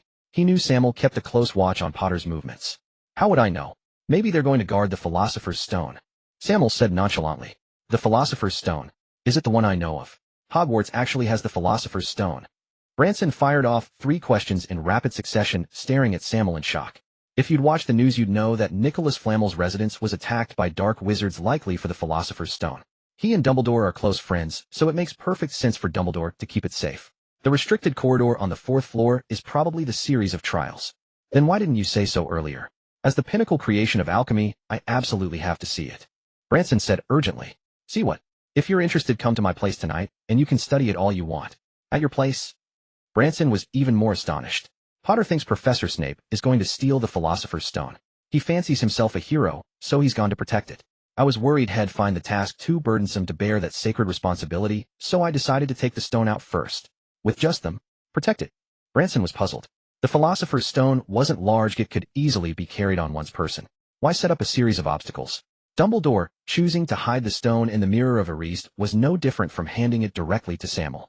Ever since his mirror shifting ability had reached level 3, he could even shift through mirrors within a certain range without leaving any trace. If it weren't for the fear of arousing Dumbledore's suspicion about this power, he would have replaced every mirror in Hogwarts with ones as tall as a person. Don't worry about them. Branson, you and Cedric will come with me to a place later, Sammael said mysteriously. Where to now? Branson was a bit reluctant. Whenever Sammael sought him out, it usually meant physical labor. Suit yourself. No, it'll go all right. Sammael had already become quite proficient in his newly acquired Jade Serpent 3-Flower Eye ability. If he didn't take this chance to stir up trouble for the next semester's big boss, he would be doing a disservice to this power. However, the Jade Serpent 3-Flower Eye required his pupils to meet the eyes of a serpent. The basilisk's gaze carried the power of instant death, and Sammael didn't dare gamble on which ability was stronger. So he decided to bring Branson and Cedric along. One specializing in offense, the other in control, with Sammael providing harassment from the sidelines. Even if it was a basilisk possibly contracted with Voldemort, or even an avatar of the Dark Lord himself, it would have to submit before this lineup. After securing their agreement, Sammael immediately set off for the second-floor girls' lavatory. Whether Dumbledore was truly absent or merely pretending with Harry Potter as a distraction, no one would notice the three of them. Sammael, why are we in the girls' lavatory? You don't actually have some strange fetish, do you? Branson and Cedric looked at him with disdain. Sammael couldn't be bothered to respond. He simply let out a hissing sound in Parseltongue, and a massive passageway appeared before them. Ignoring their astonishment, Sammael took the lead into the deep underground chamber. Only Sammael could wake the basilisk without meeting its gaze. The three of them looked at the foul cavern littered with the bones of various creatures and felt a deep sense of revulsion. Before coming, Sammael had already told them what they were up against. Out of the corner of his eye, he saw Branson, that sly fox, roll up a large piece of shed snakeskin and stuff it into his bag. Even Cedric looked like he was on a treasure hunt, as if they had come for sightseeing. There it is, Cedric whispered softly, pointing at the sleeping creature by the pool, careful not to wake it. Gazing at its massive, bulky body, Sammael couldn't help but reach out and touch it. Despite its bloated and ugly form, Sammael felt an inexplicable thrill, like a hunter spotting rare game. A series of detection spells were cast upon the basilisk's body, their magic gentle enough not to wake it. But when he saw the golden patterns entwined around its magical core, Sammael's heart sank. He knew the basilisk had already been bound by a contract. The familiar essence of that magical power came from none other than his dear professor. Sammael gave the other two a look. They raised their wands. Cedric scattered numerous seeds around the basilisk. They broke through the floor, sprouted rapidly, and tightly bound the creature. Branson gathered lightning in his palm, unleashing its full force from a spot the basilisk couldn't see. Overcome with agony, the serpent awoke with a start. Just as it turned to glare at them, it heard Sammael's commanding, irresistible voice in Parseltongue. Though he couldn't fully control the basilisk, he could still command it to close its eyes. The basilisk's eyelids instantly grew heavy, and despite its fierce resistance, they sealed shut over its deadly pupils. Sammael cast a blasting curse with all his might, but the basilisk's robust magical resistance absorbed the blow. It left only a minor wound, yet that tiny crack proved to be the turning point of its defeat. Cedric waved his wand, and the tough vines covering the basilisk blossomed into enormous flowers. Their pollen seeped directly into the creature's flesh, turning its blood and tissue into nourishment for the magical creepers. The basilisk writhed in agony, struggling more violently, but Branson was no slouch. He unleashed the full power of the lightning in his hands, numbing the serpent's entire body and robbing it of its strength. The basilisk let out a mournful hiss and collapsed weakly to the ground. Sammael's eyes widened. His immense spiritual force pierced through the serpent's closed eyelids to meet its gaze, and a wave of stiffness washed over his body. The green dots in Sammael's pupils began to spin rapidly, and a surging tide of magical energy instantly dispelled the rigidity. The basilisk's massive form was instantly sucked into the pupil space of his eye, where it writhed and wailed pitifully. Sammael watched the dissolving contract array and breathed a quiet sigh of relief. He held the basilisk species in low regard. No matter how powerful it was, its weaknesses were too glaring. The crow of a rooster was lethal to a young basilisk, and even one that had lived for 1,000 years would flee in terror upon hearing it. But now, with the blood orchid, a divine artifact capable of remedying a creature's flaws, he had developed an interest in cultivating it. After all, the ability to kill with a glance was far too tempting. All three of them breathed a sigh of relief. Sammael summoned the basilisk again and began to heal its wound. As the holiday approached, the atmosphere at Hogwarts reached its peak. After the last boring Quidditch match, the academic journey of the semester would come to a complete end. Listening to the raucous shouts from the Slytherin students on the playground, Sammael couldn't understand why this game, which showcased personal heroism so vividly, was so popular. "Professor, you enjoy watching Quidditch matches too?" Sammael said, deliberately glancing at the dark-faced Snape beside him. "Has Mr. Gunter begun to manage your personal life? Even a troll wouldn't be so unreasonable." Snape did not look at Sammael, who was purposely teasing him, and replied coolly, "Did you steal the Philosopher's Stone from the mirror of Erist?" He wanted to avoid seeing the face he found so distasteful and got straight to the point. "The word steal is a bit too strong, it's a serious accusation. If you have no evidence, I could sue you for defamation," Sammael said with a feigned seriousness, looking quite earnest, then quickly added, "However, the Philosopher's Stone is indeed in my possession, though it was not stolen, but rather protected. If someone as reckless and weak as Potter can be involved in its protection as Hogwarts' finest student, I simply couldn't bear to see the Academy suffer such a great loss, and had to take it upon myself to safeguard it first." Sammael intentionally reminded Snape not to be biased, questioning why Potter could do it while Sammael could not. "Mr.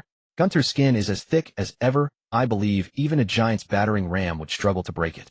State your terms." Snape was quite pleased with Sammael's description of Potter as reckless and weak, though he did not show it. "Protecting valuable assets for the Academy is what an exceptional student should do, but I am particularly interested in the Mirror of Erist." Sammael genuinely didn't know what kind of terms to propose. Something too precious would be unrealistic, while something too ordinary would be useless. The mirror happened to align with his aesthetic.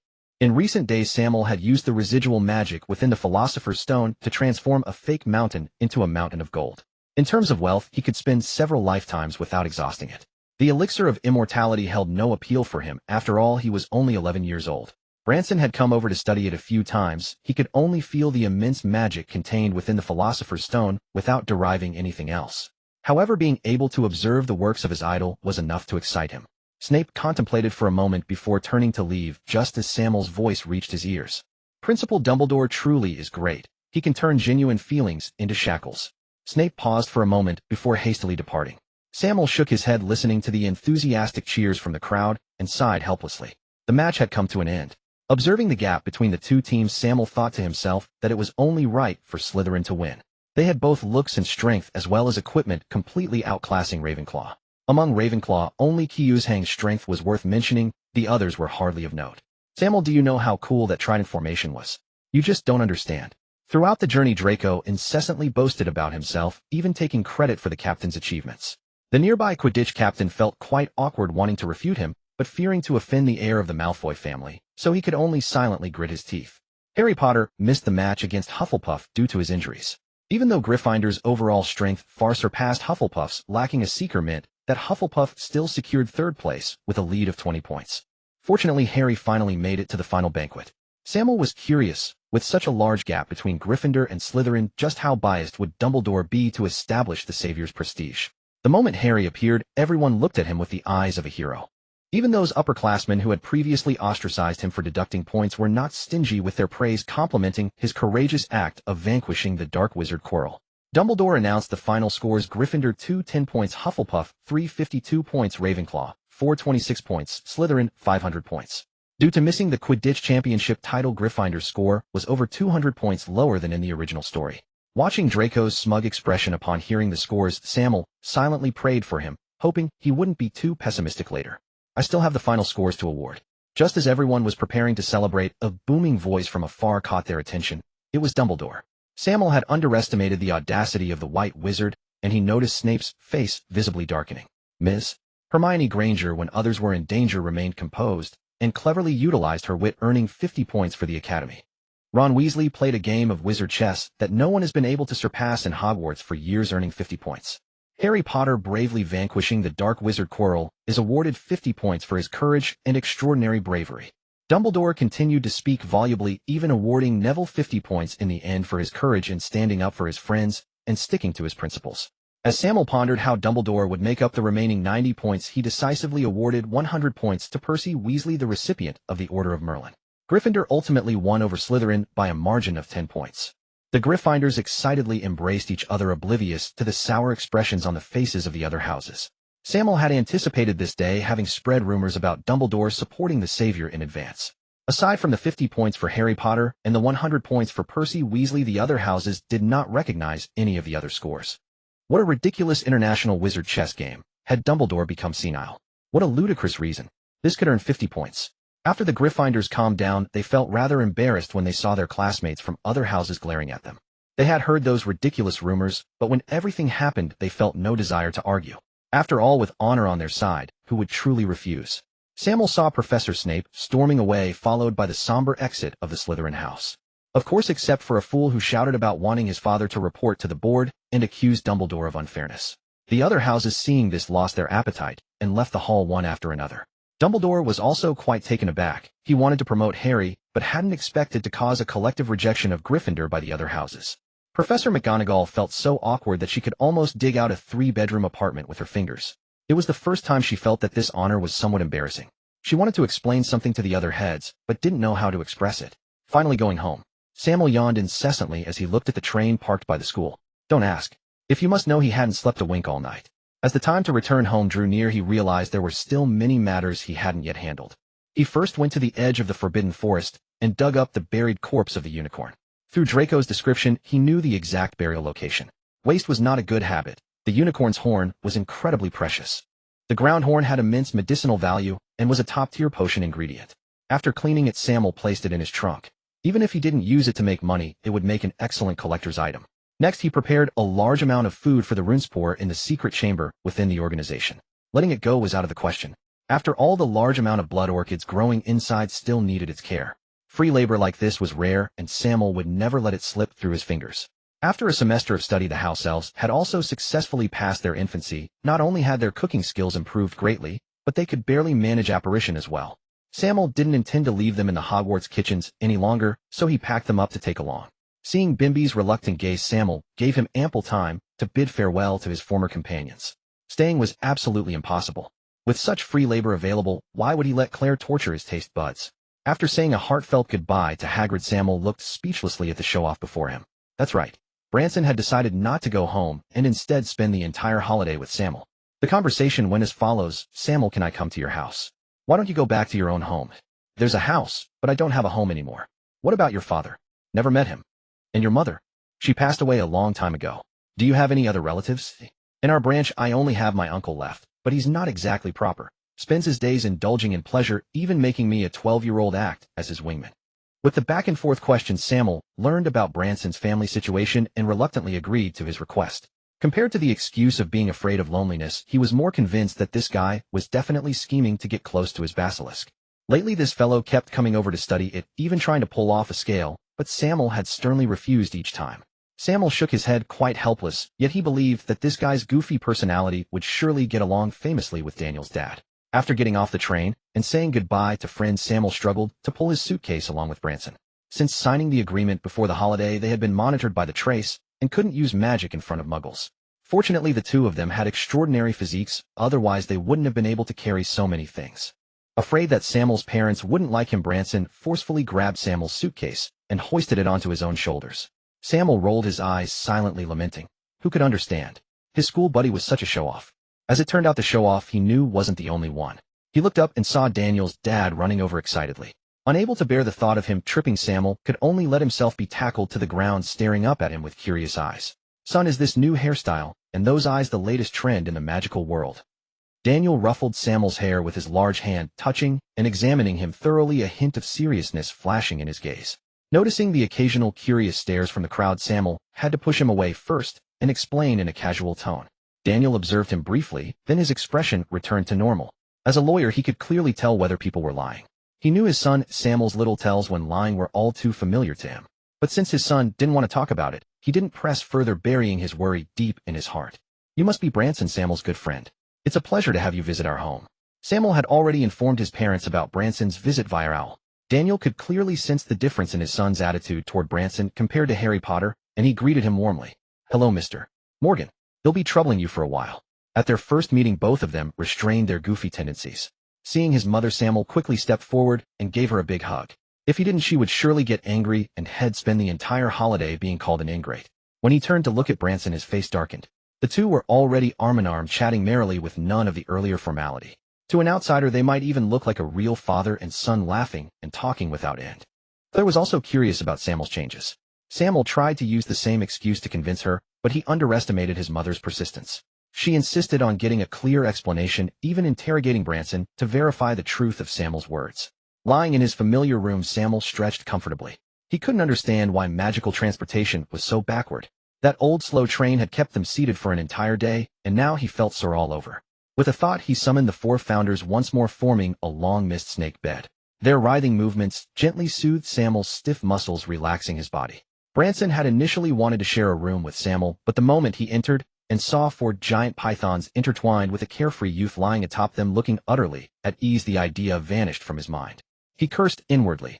Who wouldn't be scared by this? If it were Draco, he might not find it strange, but this scene was creepy even for a werewolf like him. Seeing Branson flee in panic, Daniel curiously peeked in and was equally unnerved by the sight. But his trust in Sammael was unwavering. He knew these giant pythons wouldn't harm him, and among them was even a familiar figure. Daniel forced a smile and greeted Cole. Cole even nodded back excitedly, as if offering encouragement. Daniel truly was a bit dim-witted. Encouraged, he sat down boldly and found it surprisingly comfortable. After enjoying it for a moment, he let out a long, relaxed sigh and eventually asked Sammael to make room so he could lie down fully and experience the ultimate snakebed massage. Branson shivered at the sight of this eccentric father-and-son duo, turned around, and ran off. Sammael comfortably lay on his bed, slowly opening his drowsy eyes, feeling utterly relaxed from his slumber. No golden or silver nest could compare to his own cozy den. He had been lying on this bed for several years, and the last time it was disturbed was by the Travers family. In his haste to comfort his worried parents, he forgot to bid farewell to his beloved bed. He absent-mindedly reached out beside him, sighing in resignation. As expected, his magic wand had disappeared again. Despite being unable to cast spells, his father still had a peculiar fondness for it. He had even stuffed the wand into Cole's mouth. That it could still be lost impressed him. Cole too felt wronged. One was the master's father, the other was the master's friend, and under circumstances where he couldn't bite back, he could only allow them to fumble all over him in the middle of the night, not even sparing his mouth. After inquiring about their specific situation, Sammael was quite speechless, and it was no surprise that Branson was involved. After all, that fellow's personality was just like that. One would owe favors when accepting gifts. This guy carried a plethora of alchemical products with him, and a dry finger was enough to sway Sammael. That thing could completely shield magical fluctuations within a kilometer centered around his home. This meant that the Ministry of Magic's monitoring of traces was ineffective against him, allowing him to practice spells at home without worry. Observing the just-awoken Sammael, Branson was somewhat exasperated. "Can't you put on some clothes? Why are you naked?" Yesterday he had endured fear while stealing the wand, nearly touching something he shouldn't have. Sammael shot him a glance. "Are you blind? How am I naked? Don't I have underwear on?" He then ignored him and simply put on his clothes. With his parents gone to work, there were no adults around. Branson appeared quite relaxed, which was typical of his personality. Sammael even feared that Daniel would want to be sworn brothers with him. "Do you have any plans for today?" Branson asked casually. Sammael remained silent, his pupils swirling with white mist. Branson looked up towards the window and saw the thin fog rolling through the trees outside, as if draped in a sheer veil, appearing mysterious and unfathomable. "Let me show you my collection and broaden your horizons," Sammael said mysteriously. A twisted space appeared in his snake-like eyes, and a giant python suddenly materialized before them. It was the serpent he had tamed not long ago. This fellow, despite having lived for 1,000 years, had long since stagnated in ability and physique. Before leaving school, Sammael had given it a large amount of nutrient liquid and blood orchids, essentially reopening the door to its evolution. However, this creature had physical defects, and Sammael planned to remedy this flaw. In Sammael's eyes, the original serpent was only about 17 meters long. Although it wasn't considered small among many mythical serpents, the title of Serpent King was undeserved. In terms of size, Sammael's four-headed giant could easily overpower this so-called Serpent King. After the catalysis of the blood orchid, Sammael now looked at the serpent before him with an indescribable sense of accomplishment. It was still as ugly as ever, with dark green scales and cold, poisonous fangs. It was clear it was the stereotypical villain. As handsome as Sammael was, he would not admit to being a villain. At this moment, the serpent's bloated body seemed to vanish, and its overall appearance became much slimmer and proportionate. Its total length had surprisingly reached a terrifying 25 to 6 meters. Through communication, Sammael learned that the serpent spent most of its time in slumber. Even when awake, it could only devour weak creatures in the pipes. Thus, it had always been in a state of malnutrition. With a large amount of nutrient liquid poured in, it would be abnormal if the serpent didn't grow. As Branson looked at the serpent with its eyes tightly shut, he suddenly became interested. He couldn't help but stroke its dark green scales repeatedly, almost wanting to pick a few off. This was a serpent that had grown for 1,000 years. Its value was immeasurable, and each scale could serve as an excellent alchemical medium. If he could manage to pluck out its eyes, it would certainly Thinking of this, he wondered if the serpent sensed this malicious intent as it uneasily twisted its body. The serpent's tail flicked, directly tripping Branson. He looked at Sammael with a strange expression, feeling a bit guilty. Magical creatures had a much stronger perception of malicious thoughts than humans. Even Sammael had nearly been overwhelmed by that thick malevolence, let alone the serpent. "I'm telling you, Buck is now my family, so don't get any wrong ideas." Sammael knew Branson wouldn't act against the serpent without his consent, but he still offered a reminder. "Of course not, I just thought it was cute and wanted to touch it." Branson mumbled. He knew that this 1,000-year-old serpent could understand human speech if he actually said something. Who knew when it would lock eyes with him and send him off to meet his maker? Oh no, he meant Merlin. Sammael recognized that Branson understood the gravity of the situation, so he didn't say much more, emitting a low hiss as he gradually walked into the forest. The snakes in the forest were intimidated by the colossal aura of the serpent. Following Sammael's command, they crawled towards the center of the lake. A swarm of snakes gathered, their rustling sounds combined with the dim forest, creating an eerie and terrifying atmosphere. Branson followed closely behind, his scalp prickling. Even though he had strong resistance to toxins, it didn't guarantee he could walk out of this forest unscathed.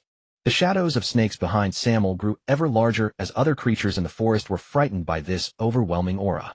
Some fled for their lives while others stood frozen. As the snake swarm passed, they showed no signs of stopping, as if disinterested in their prey, simply moving forward following their king's silhouette. Sammael first collected the thousands of black mambas that had been soaked in blood orchids into the space of the green snake's 3 flower eyes, then dispersed some rare and precious snake species. The remaining snakes under his command entwined and bit at each other, gradually forming a massive snake ball. Buck swallowed them. How could the birth of the Serpent King lack the baptism of blood? The sacrifice of the swarm was the most crucial part of this ritual. It was an extremely ancient and bloody ceremony. However, since he learned the illusion body spell, he had studied the forbidden books on the breeding of magical serpents. This method could greatly enhance Buck's Serpent King aura. Herding the snake swarm was a plan Sammael had long held. The overpopulation of snakes in this forest severely impacted the survival of other creatures. Some snakes had even disturbed the nearby residents, forcing Sammael to make the painful decision. Watching the frenzied and roaring serpent struggling in the blood and flesh mire, Branson felt a chill. He had never witnessed such a bloody scene. This was a far cry from their primal raw werewolf brawls. Simultaneously, he was also shocked by the gruesome slaughter, a hint of crimson flashing in his eyes. Since the serpent sacrificed, the kingly aura of the snake monster had grown increasingly potent and intense, exerting a tremendous bloodline suppression over ordinary serpents. Even little Spicy Strip trembled in fear before the snake monster. The 4 titans were an exception, of course. Those 4 rascals continued eating and drinking as usual. There was no abnormal reaction at all. As long as the snake monster kept its eyes closed, the 4 titans could utterly defeat it in battle. The effects of blood orchid had become increasingly evident in recent days. The dark green scales on the snake monster's body were now veiled with a faint gray hue. The scales had grown soft, even somewhat wrinkled. Sammael clearly knew that Buck was about to shed its skin. Life remained unchanged for Sammael and Branson. The holiday assignments from each teacher were not few, but posed no difficulty for the 2 of them. They finished them in just a week, spending the remaining time immersed in extensive magical practice and contemplation. After Branson learned of Sammael's prowess in meteorological magic, the 2 shifted their discussions toward this domain. After Daniel and Claire returned, they often witnessed dark clouds gathering in the living room, gales sweeping through, or hailstorms and blizzards. The 2 children bearing thunder and lightning on their bodies and hands, causing them great anxiety. At the same time, they marveled deeply at how wizards could simulate the might of nature, a truly terrifying existence. Daniel was excited, eager to join in, but weather magic was immensely complex and difficult to master. Even with their confidence, they dared not let Daniel casually wander into the magical range. Daniel's father was quite sulky, refusing to speak with them for 2 days, until the 3rd day, when the wand went missing. Sammael knew his father was no longer so angry. He timely offered a carefully prepared gift to cheer him up, pulling from the box a statue of a dog-headed humanoid. This item was a magical artifact Rahman had acquired from an auction. When it sensed a malicious magical intrusion, it could instantly transform into a hound and lunge at the enemy. After Branson's modifications, Sammael removed its original teeth and replaced them with the snake monster's shed fangs, ensuring that whoever was bitten would die. This was a defensive artifact prepared for the Morgan couple, capable of providing effective defense even against wizards. Daniel adored the statue. Not only did he paint it with warm colors, but he also dressed it in his own suit. From afar, it looked like a butler with a dog's head. The snake monster's shedding was within their expectations, so no disturbances arose. This millennium-old monster had no so-called period of weakness. It was as simple as shedding a layer of clothing. Under Sammael's stern gaze, Branson reluctantly split half of the snake's skin. Giving it all away was impossible. He would never give it all away, even if beaten to death. After Buck finished shedding, Sammael noticed an uncanny similarity between his own condition and Buck's. Upon waking, his eyelids were blurred, and rubbing his eyes vigorously only brought pain. He had no choice but to transform into the form of the white phosphor python. He rubbed his scales against the corner of the box, blood seeping from the scales, yet bringing him a strange comfort. Intense pain constantly tormented Sammael, forcing him to hiss and writhe.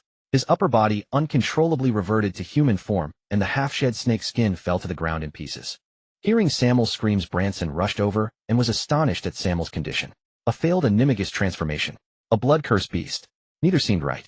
His family background was rich with secrets of the magical world, but he had never seen anything like this. Sammael couldn't be bothered with him. At that moment he felt every bone in his body shattering, more painful than his first transformation into a snake. Seeing Branson actually touching his scales, Sammael gritted his teeth and lashed him away with his tail. Suddenly the snake scales on his lower body burst open, blood gushing forth, shattering the remaining snake skin.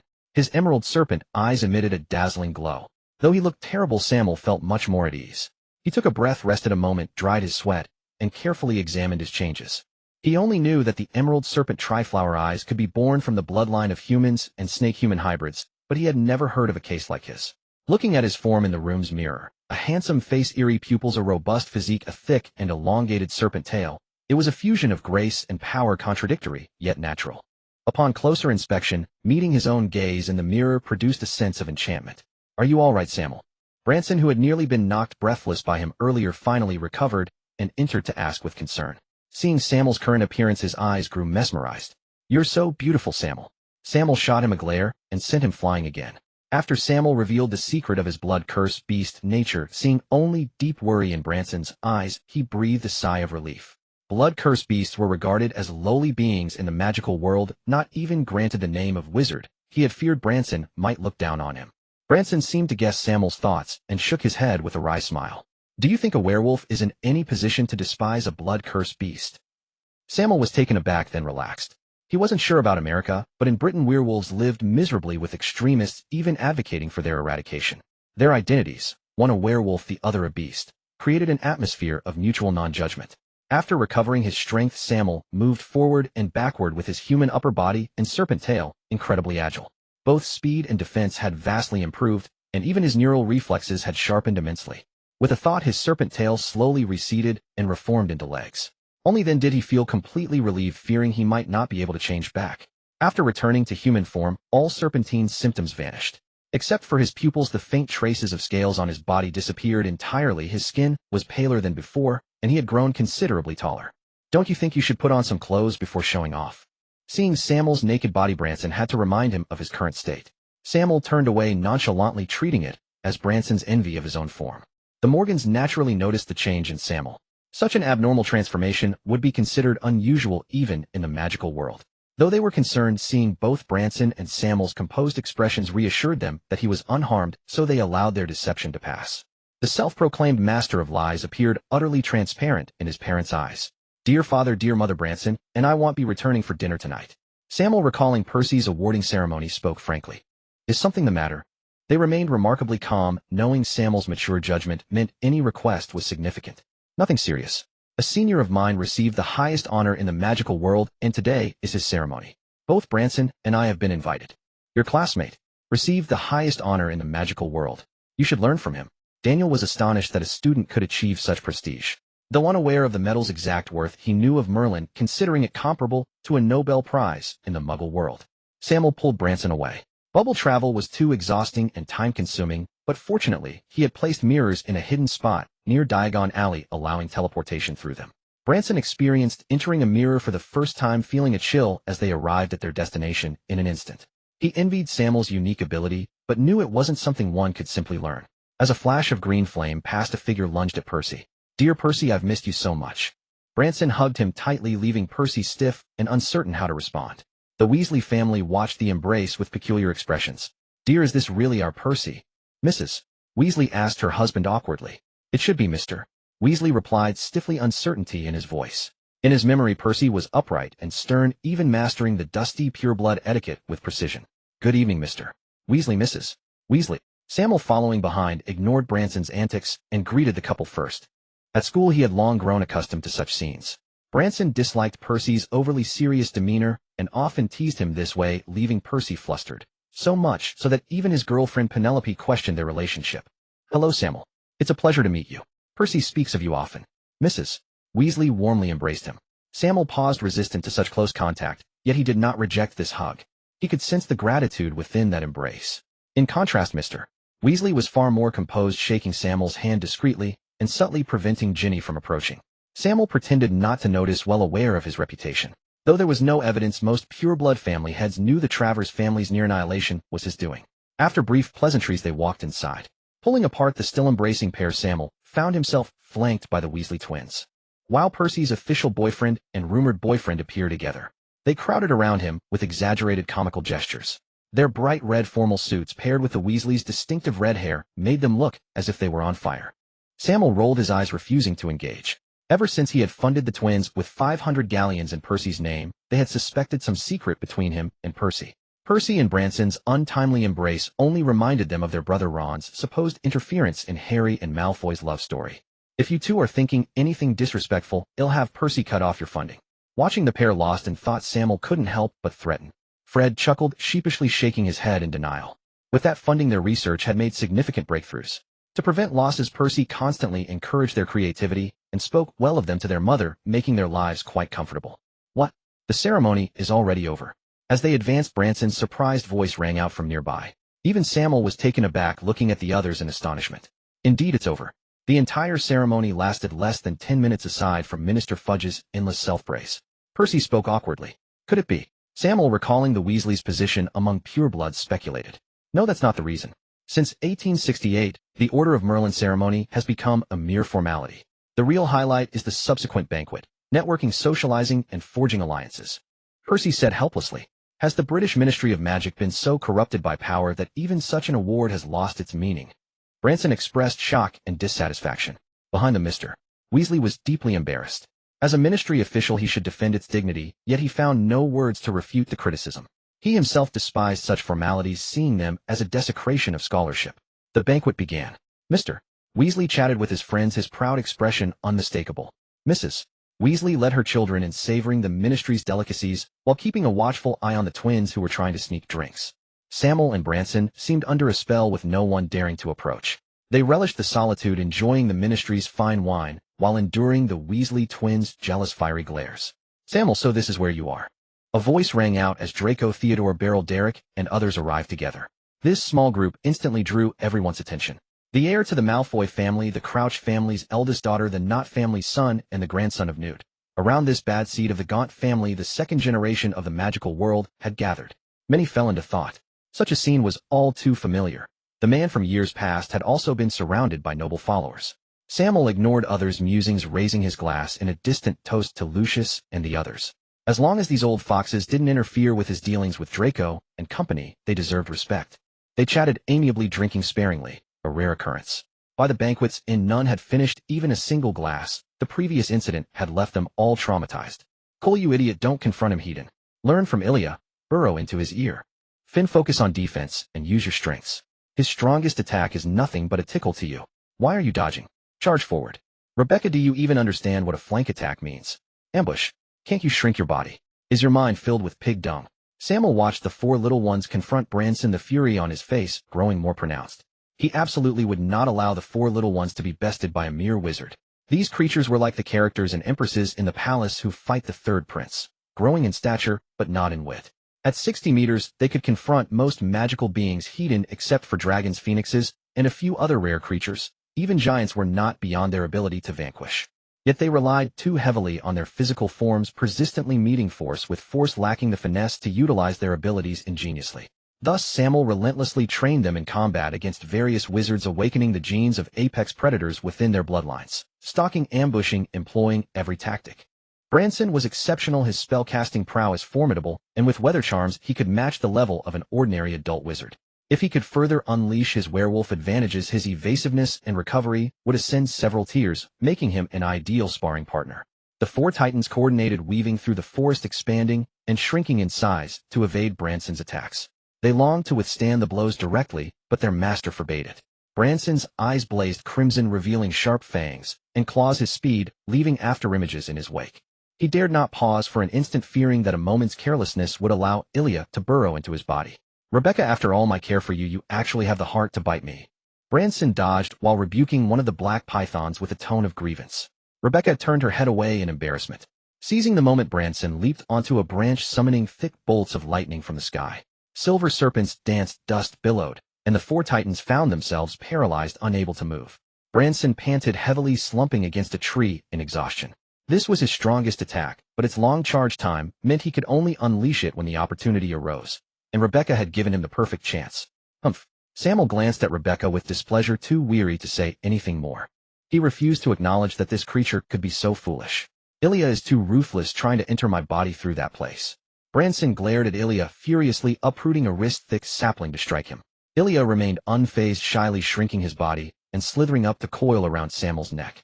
Sammael merely smiled in silence, deeply satisfied with Ilya's sly and cunning demeanor, which pleased him greatly. He genuinely did not wish to lose them in future battles, hoping they would develop sufficient tactics to face wizards. It's almost time. Should we head straight to Diagon Alley, or wait for the others? With the school term approaching, and their supplies still unprepared, Branson grew impatient. Had he not ventured out, the owl delivering letters would have been devoured by the snake. No need to wait. Let's set off now. Sammael decided against bringing them along. The scrutiny on him was increasing, and it was imperative to minimize his parents' exposure. Moreover, Diagon Alley would not be peaceful today, and Daniel's father might well be involved. Sammael, do you think the defense against the dark arts professor this year is insane? How are the book lists all novels? Break with a banshee. Can we actually learn anything from it? Branson complained, glancing at his book list. Mine is Travels with Trolls. I suspect this year's professor is none other than Gilderoy Lockhart. Sammael naturally knew that this professor was a fraud, but he didn't mind. These books would serve as light reading. Their writing was quite decent. Headmaster Dumbledore is truly getting old. Branson sighed and shook his head. Sammael wondered whether Dumbledore genuinely didn't know Lockhart was a fraud, or if he intended to use this opportunity to teach Harry a lesson about not being consumed by the Chosen One fame. The centenarian series of actions left him baffled. This year he planned not to disrupt the original plot. He could even release Buck to aid little Voldemort. Remaining behind the scenes, pulling the strings, was an intriguing prospect. The immediate priority was to assist Snape in resolving the blood-cursed Beastman issue, though everything else was insignificant. Just as they were about to head to the bookstore, a commotion reached their ears. A fight. Lucius Malfoy and Arthur Weasley. Branson, using his exceptional hearing, grasped the situation first and pulled Sammael to the front row. Dad, kick his arse. Dad, listen to me. Gouge his eyes. The Weasley twins, ignoring Mrs. Weasley's warning glares, cheered their father on. Arthur heard them, but paid no heed, landing a heavy punch to Lucius' abdomen and closing in. Lucius doubled over in pain, but as Arthur approached, he struck with a low blow. Mr. Weasley's face contorted in agony as they exchanged blows, fists and feet flying in a lively brawl. No wonder Draco is so sly. He takes after his father. Sammael murmured, and Branson beside him nodded in agreement, wincing at the low blow on Mr. Weasley's behalf. The two men tacitly refrained from using magic. From the bystanders' chatter, this was not their first fight, and neither the Weasley nor the Malfoy family seemed inclined to intervene. Mrs. Weasley merely urged Arthur from the edge of the battlefield, hoping he would preserve some dignity before their children. Mrs. Malfoy elegantly tucked her hair behind her ear and vanished from the scene. The crowd enjoyed the fierce clash. Ron suddenly appeared from nowhere, charging at Draco and landing a punch that stunned him. Draco's eye instantly turned black and blue, a testament to the force of the blow. He reacted swiftly, Sammael's rigorous combat training proving its worth. His agility and footwork exceeded Ron's expectations. A left leg whip, a right front kick. A combination that sent Ron crashing to the ground. You think you can ambush me? No honor. Draco, unsatisfied, mounted Ron and continued pummeling him, leaving him with two black eyes. The Weasley twins finally stepped in to separate them. They considered ambushing Draco, but thought better of it when he reached for his wand. Click! The sound of a camera shutter rang out. The fighters quickly rose, restoring their composure as if nothing had happened except for the bruises on their faces. The onlookers wisely began to disperse. On the Hogwarts Express, September 1st, Sammael held a newspaper admiring the imposing figures of Mr. Weasley and Mr. Malfoy. Draco, I must say your father truly has a knack for it, Theo remarked, clicking his tongue in admiration. Indeed, it is a signature art of the Malfoy family, Draco replied, shamelessly preening, much to the amusement of the others. He then began boasting about his glorious image when he thrashed Ron. The group stifled their laughter at the sight of his still unfaded black eye. Percy, having become a prefect this year, was outside summoning the other prefects for a meeting. If he were here, he would surely give Draco a beating. No matter how little favor a younger brother found, he was still a brother. A sharp tapping on the glass startled the group, and they looked up curiously. This compartment was practically their exclusive territory, avoided even by other Slytherins except for the oblivious Blaise Zabini. "Come in, Miss Granger," Sammael said. Seeing the anxious Hermione at the door, Sammael waved his hand, and the glass door slid open. Hermione's hair was as unruly as ever, though her features had softened slightly compared to last term. Ilia stretched and coiled around Sammael's neck, its head raised as it fixed its gaze on the girl. Even the little snake stirred from Sammael's arm, curiously peering at her. "Harry and Ron didn't get on the train. Can you help me find them?" Hermione asked, nervously, unnerved by the two serpents despite their beauty. "Apologies, I have no idea either. But it's not a major issue. If they missed the train, a professor will likely retrieve them," Sammael said nonchalantly. "All right, thank you, Mr. Gaunt." Hermione left hastily, finding the atmosphere far from pleasant. Sammael Potter didn't board the train.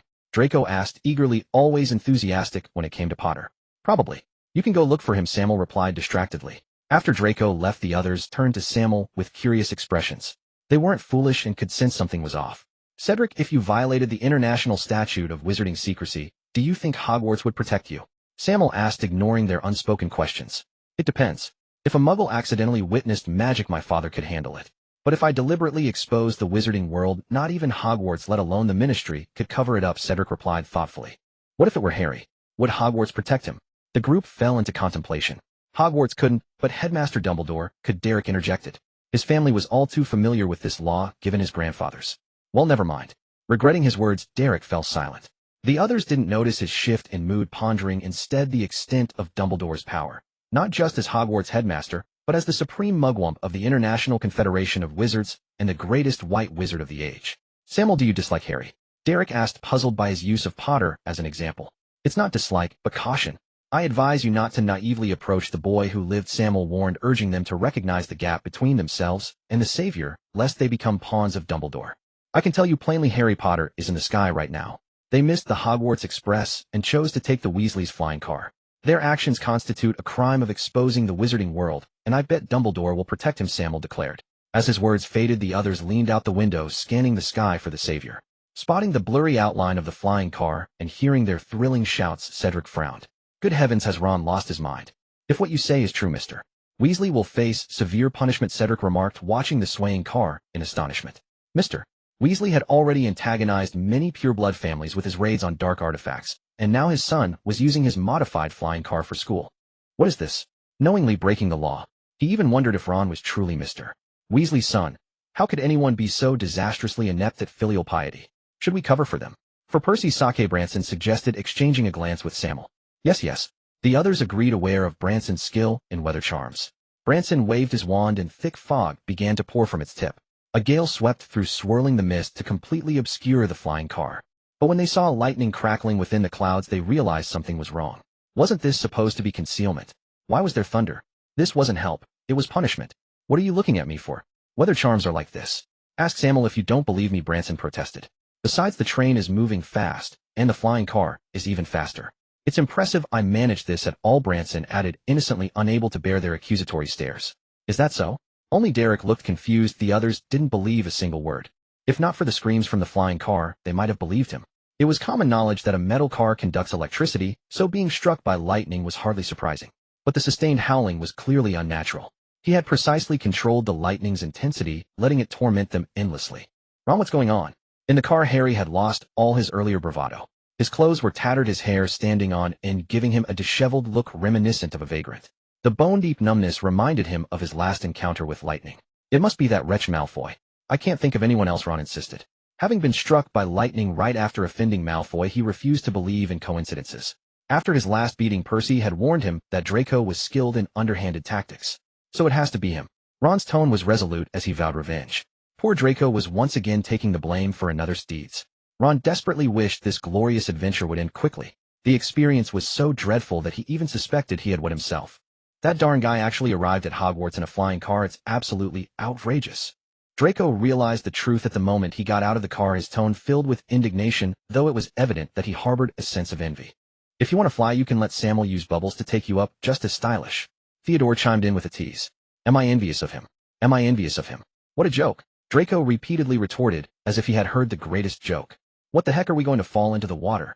Sammael stared at the swaying car, just about to catch a glimpse of the Whomping Willow's form, when the flying car suddenly plunged straight toward the Black Lake at an unimaginable speed.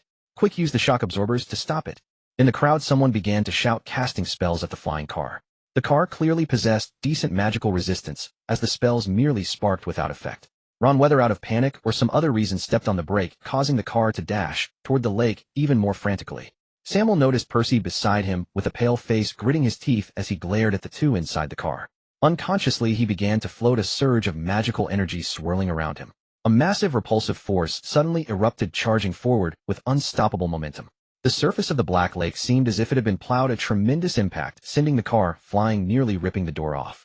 Sammael vaguely saw the car crash into Professor Sprout's beloved Whomping Willow.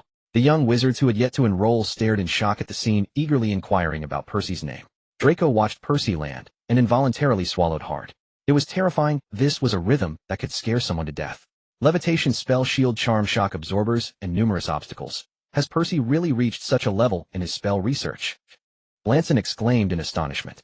This was not simply a patchwork of spells, but required a complete understanding of a spell, breaking it down and reforming it within the magical circuit. Percy is a genius in his own right, and now in a phase of rapid magical growth, it's no wonder he possesses such power. Sammael remained calm. He had explained the concept of gravity reversal to Percy, and he never expected it to be developed to this extent. In the banquet hall after Percy's display, everyone turned their attention to Harry except for the newly enrolled young wizards. The latest news from the Daily Prophet reported that a flying magical car was exposed to the gaze of dozens of Muggles, and the magical world would be publicly revealed. How could these two not be expelled for such a huge incident? Everyone found it hard to believe. Derek and the others, recalling Sammael's words, decided to keep their distance from the savior. No one wanted to get into trouble.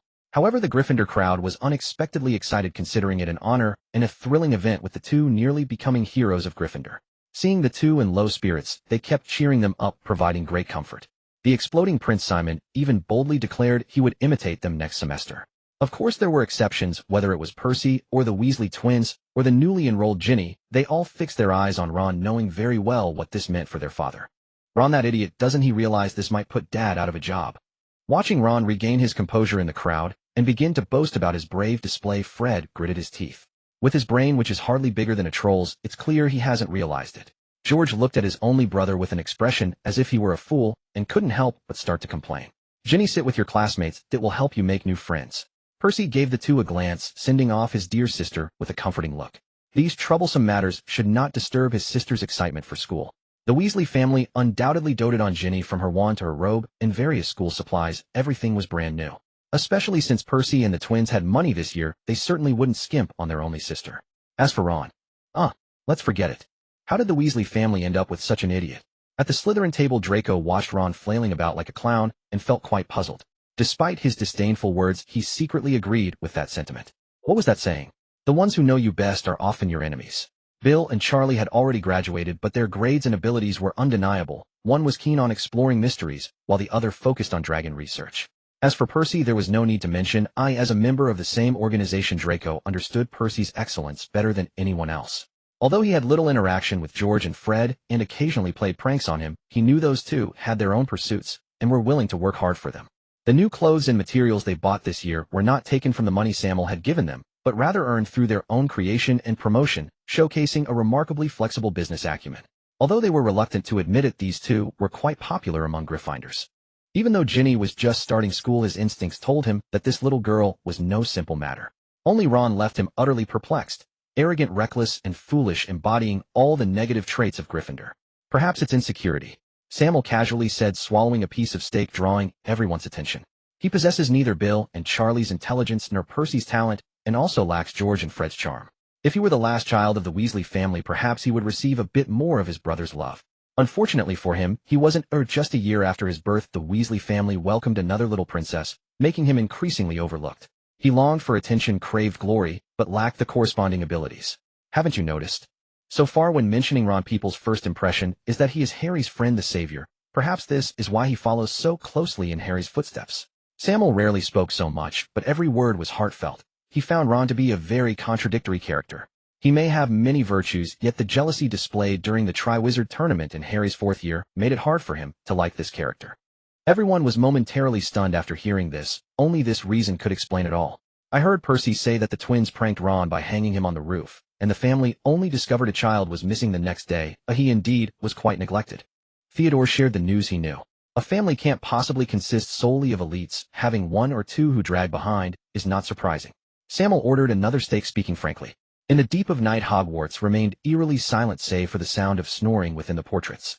Sammael walked down the desolate corridor, his green serpent-like eyes emitting a strange glow. Behind him, 4 colossal serpents slithered, occasionally raising their heads to report, creating an undeniably bizarre scene. What could be more exhilarating than herding a pack of snakes at Hogwarts? If it weren't for the fear of startling the wild lovebirds in their clandestine meetings, he would have unleashed the thousands of black mambas swirling in his serpent eyes. Sammael's acute hearing picked up noises ahead, causing the serpent eyes to distort space and retract them. A rather peculiar-looking cat appeared within his line of sight. "Long time no see, Madame Loris." Sammael was not intimidated by her emaciated form and naturally scooped her into his arms. Madame Loris struggled symbolically for a moment before succumbing to his skilled handling, rolling onto her back. Sammael's hands were gentle as he sat on the steps, meticulously untangling her knotted fur. With each stroke, she transformed before his eyes. "Has Mr. Filch not taken good care of you? Here, have a little of this." Sammael pulled a tube of nutritional serum from his bag and poured it into her mouth. Madame Loris sensed no malice and did not struggle. After nuzzling against Sammael's chin affectionately, she vanished in a flash, her fluffy form reminiscent of a small lion. Sammael shook his head and continued on, though he refrained from releasing the little cuties again. Bang! A loud noise erupted as Professor Snape's lounge door was suddenly kicked open, the force nearly startling Filch, who was still patrolling. "Good evening, dear Professor." Sammael bowed politely, the moonlight casting a soft glow on his white tousled hair, enhancing his refined demeanor. His charming smile and graceful gestures were also natural. Snape's expression darkened. Clad in a black nightgown, he waved a hand to close the door again. "Put away your disgusting tones." Snape gritted his teeth. Sammael smiled, his form starting to warp, a look of pain flashing across his face, as a snow-white poisonous python abruptly materialized on the spot, glaring menacingly at Snape, its sharp fangs glistening ominously. The poisonous python coiled around Snape, its scales scraping against the ground. The rustling sound combined with its cruel gaze made Snape tighten his grip on his wand. The python twisted violently, its scales spreading open and shattering its upper half, transforming back into Sammael. "Professor, good evening." Sammael maintained a hybrid form of human and serpent tail, greeting Snape weakly. His skin and scales glimmered with a soft sheen, muscular abdomen, and elongated serpent tail, embodying both femininity and masculinity. Snape observed for a moment, his expression grave as he asked, "When did this happen?" "During the holidays I began shedding my skin, and after one shedding I became like this," Sammael replied earnestly. "Professor, does this mean that if I shed a few more times I could break this curse?" A hint of hope laced Sammael's voice. "What foolish talk is this? Has an owl flown into your brain?" Snape mercilessly extinguished Sammael's hopes. With a flick of his wand, Sammael felt weightless, as if struck by the disarming charm. Sammael observed his ethereal body, glancing back to see Snape casting various spells on his corporeal form. Just as he was about to say something, he felt a terrifying pull from within his body, drawing him back. "Are you researching the taboo?" Sammael gasped in fear. In the entire magical world, the realms of soul and time were forbidden, and no one except for a few silent individuals within the Ministry of Magic was permitted to engage in such studies. If your brain hasn't been eaten by a dog, you should remember that your headmaster is a contemporary master of potions and the youngest recipient of the second-class Merlin Award, capable of applying to the Ministry of Magic for such topics. Snape glared at Sammael, frustrated that while other students took pride in their professors, his own student was oblivious to his accomplishments. Please continue, Professor," Sammael chuckled sheepishly, having genuinely forgotten that point. "The blood curse of the Beastmen first appeared in the dark magic of Africa. It seems to stem from bloodlines, but actually exerts a direct influence on your soul. Your soul will manifest a serpent soul, and when the serpent soul completely devours your transformation into serpent form will become irreversible, at which point you will become a beast possessing human intellect." Snape, unwilling to bicker, patiently explained. "Initially my plan was to extract the serpent soul through soul severing, but an unknown force has greatly magnified your soul. Now it is your instinct that is consuming the serpent. When you fully devour the serpent soul, you will completely transform into a creature with a human torso and serpent tail." Snape spoke gravely, seeing Sammael in deep thought. He pulled out a syringe and began to draw his blood. Sammael realized that this force must originate from the spiritual energy granted by the Bai Shi Sanhua Tong, and he couldn't help but smile wryly. This unsolicited power had not only failed to solve his immediate predicament, but had further worsened his condition.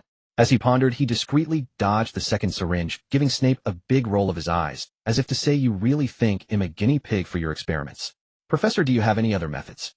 "No, you have already begun to merge with the serpent soul," Snape replied helplessly. "Professor, does the transformation of an animagus involve the soul?" Sammael contemplated for a moment before speaking. His current soul was akin to having developed a serpent-shaped tumor. If an animagus extends a new body from within, he could potentially place the soul tumor into an entirely new body. It would be equivalent to birthing a controllable doppelganger within his own body. Snape's eyes lit up, pulling Sammael in for another round of blood drawing, and even requested a portion of Sammael's serpent skin, diving into experiments. If this succeeds, it will undoubtedly shock the entire magical world. Snape wiped the sweat from his brow, arranging the bottles and jars neatly as he sighed. Sammael couldn't hide his smile. This situation had potential. Just as he was about to say something, a tremendous force struck, and Sammael felt all space retreating. When he came to his senses, he found himself thrown out of the lounge. Sammael shook his head helplessly, leaving with no other choice. Since acquiring a clear direction, Sammael had devoted himself even more earnestly to the study of transfiguration. The second-year transfiguration curriculum was not particularly challenging, focusing entirely on transforming living creatures into inanimate objects, converting magical properties, and performing secondary magical transformations. Sammael had already mastered these lessons the previous year. Stroking the pitiful, whining Ilya, his expression remained utterly unchanged. This honor had belonged to Cole last year, and this year it was his turn. With a mere snap of his fingers, Ilya transformed into a crystal goblet radiating a faint azure luster. The entire process was fluid and seamless, leaving no trace of the serpent on the cup. "Sammael, how did you do that? Why doesn't my method work anymore?" Draco asked pitifully from the side. "Young master, do you truly believe the Malfoy family are gods of the magical world? The method Sammael taught you last year was meant to help you solidify your resolve for the transfiguration target. It does not mean you can neglect magical theory and blindly cast spells with that arrogant mindset." Beverly looked at Draco, speechlessly, speaking without mercy. The others nodded in agreement. Transfiguration was a highly rigorous discipline. Last year's lessons were relatively simple, and Draco had managed to scrape through the entire term with a mindset of, "I am the great heir of the Malfoy family, who I command you to transform." This year was different. Whether it was material analysis or magical transformation, the subjects were exceedingly tedious. He could no longer bluff his way through. An exquisite transfiguration, Mr. Gaunt. 5 points for Slytherin. Professor McGonagall exclaimed excitedly as she observed Sammael's transfiguration result, unable to contain her admiration.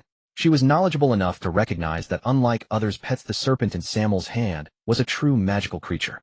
The transformation of biological magical substances involved within was content typically covered in the 4th year. "Sammael, you never cease to amaze me. However, if you wish to be exempted from your homework, you will need to do even better." Professor McGonagall uncharacteristically did not address him by his surname, but instead used this peculiar method to encourage him.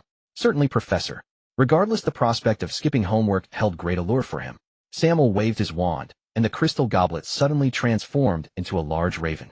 Its feathers were jet black, and its eyes were lively as it curiously examined Professor McGonagall. Sammael gave a subtle signal. The raven took flight, emitting a harsh, grating cry. It crashed into the wall, merged into the stone, and reappeared in an instant at the corner, having transformed into a hideous lizard. The lizard wiggled its body comically, attempting to dispel the lingering traces of Sammael's magic. "Have you already learned elemental transfiguration?" Professor McGonagall appeared startled. This student's talent in transfiguration was exceptionally formidable, far surpassing any student she had ever taught. Merely a preliminary exploration, not an in-depth study. Sammael replied modestly, discreetly accepting the invitation slip Professor McGonagall had stealthily handed him. He had long known about the study clubs formed by the Hogwarts professors. They functioned as an advanced preparatory course covering material far beyond the current curriculum, delving into profoundly esoteric topics. Perfectly suited for him. Sammael had been anticipating this since last year. This was his first invitation. Professor McGonagall was an exceptionally upright professor who ensured fair attention to all in class. No matter how well Sammael performed, she had to circulate and monitor the progress of other students. Sammael carefully put away the invitation and began earnestly instructing Draco in transfiguration. Among this group, Draco was undoubtedly the weakest. Fortunately, the other members of the small circle were not slow learners. Under Sammael's guidance, they successively succeeded in their transformations. Professor McGonagall was not stingy with points, adding some for each of them. Though the amounts were modest, it was enough to make the Gryffindor students envious. "Harry, aren't you and Sammael friends? Why not ask him for advice?" On the Gryffindor side, Hermione looked speechlessly at the two goofballs and couldn't help but ask. As a top student, she had naturally succeeded. But the two before her were simply devoid of talent. Despite her meticulous guidance, they had made no progress whatsoever. Ron was somewhat better. Though his blanket was still struggling, it at least vaguely resembled a cup. But what was wrong with Harry? His owl hadn't changed at all. She had heard that Harry's father had excellent transfiguration talent. How could Harry have inherited none of it? Hermione couldn't fathom it. "Actually, we haven't spoken for a while now. Harry waved his wand, while casting a sidelong glance at Sammael, speaking dejectedly. The effortless, masterful display he had just witnessed made him intensely envious. They were the same age, and he was the famous boy who lived. Even if there was a gap, it shouldn't be this vast. Why? Ron, waving his wand, earnestly blurted out, without thinking. He regretted it the moment he asked. Harry looked at him oddly. Didn't you know the reason? Throughout the previous year, Ron had spared no effort in vilifying Slytherin. He held no goodwill towards Sammael, constantly suggesting that Sammael would become a dark wizard and urging Harry to keep his distance. Initially, Harry felt somewhat uncomfortable, as if he were Ron's plaything. But as he heard it more and more, certain ideas subtly influenced him. Go and try. Didn't you stay at his place last year? He won't ignore you. Seeing Slytherin earn points, Hermione felt a twinge of envy. She encouraged Harry to go ask for advice. Perhaps Sammael had some convenient method. Harry hesitated, but eventually stepped forward. He was the savior. He needed to win glory for Gryffindor. Sammael, could you guide me? Harry glanced at the hostile-looking Malfoy and asked softly. Sammael looked at Professor McGonagall, who was correcting Seamus wand movements, and could only reluctantly say, of course. Draco was nearly furious. He had come first, and he was the only one in the group who still hadn't succeeded. Already irritable, he was now seething with rage. Fortunately, Theodore was firmly holding him back. Harry demonstrated his casting process in front of Sammael. If not for the faint glimmer of magic, Sammael would have thought Harry was joking. Hedwig hadn't changed at all. Even Draco could achieve a transformation that was almost accurate. How could Harry be so far behind? Draco mercilessly taunted, Potter, are you demonstrating how to kill an owl with the Lumos charm? Harry wanted to lash out, but forced himself to hold back. He furrowed his brow and looked at Sammael expectantly. Harry, your transfiguration talent isn't bad, but your fundamentals are lacking. I suggest you carefully review chapters 3, 9, and 10 of A Beginner's Guide to Transfiguration. The transfiguration at this stage is a bit too complex for you. Sammael shook his head helplessly. He hadn't expected Harry to have fallen so far behind. Throughout the previous year, Harry had mostly fooled around, devoting most of his energy to Quidditch matches. But that was no excuse. Draco also had Quidditch training, yet he would work even harder afterward to practice magic, fearing he might be left behind by the others. Harry returned to his seat, feeling somewhat dejected. He couldn't bear to be outdone by anyone, least of all Draco. He resolved to work harder. However, how long that determination would last remained to be seen. At noon in Hogwarts, Sammael and his companions sat, as usual, at the Ravenclaw table, which had become their base. I never thought you could still buy howlers these days, Theo remarked, removing the protective cover from his ears, as he watched Ron being tormented by a howler, a puzzled look on his face, as he turned to Sammael. Since the near extinction of the Travers family, such items had become non-tradable goods. Perhaps it's a family heirloom, Sammael said casually, unable to bear the strange looks from the others. By the way, Sammael, how many invitations have you received? Seeing that Sammael was reluctant to elaborate, Theo changed the subject. 2, 1 from the Transfiguration Club, and 1 from the Charms Club, Sammael replied nonchalantly, having expected invitations from both courses. How many did you get? Only 1. Theo felt somewhat dejected. His transfiguration skills were merely adequate, far from the level required for advanced classes. I can't believe Beffrey also got 2, including an invitation to the Potions Club. Blaise, the gossip king of Slytherin, approached with a look of astonishment. The Potions Club? Even Sammael was perplexed. He hadn't noticed that silly girl had any talent in that area. Snape was extremely strict in selecting club members, and Sammael had thought no one would join this year. I know about this. I heard she's been secretly brewing Wolfsbane potion in the dormitory, Theo said eagerly, as if seeking approval. Sammael was puzzled. Was the competition really that fierce? Brewing Wolfsbane potion in second year? And more importantly, how did you find out? Were boys allowed into the girls' dormitory? Sammael was baffled. By the way, where's Draco? He looked around, but found no trace of Draco, feeling a bit unaccustomed to his absence. He's been given detention, Blaise said with malicious glee.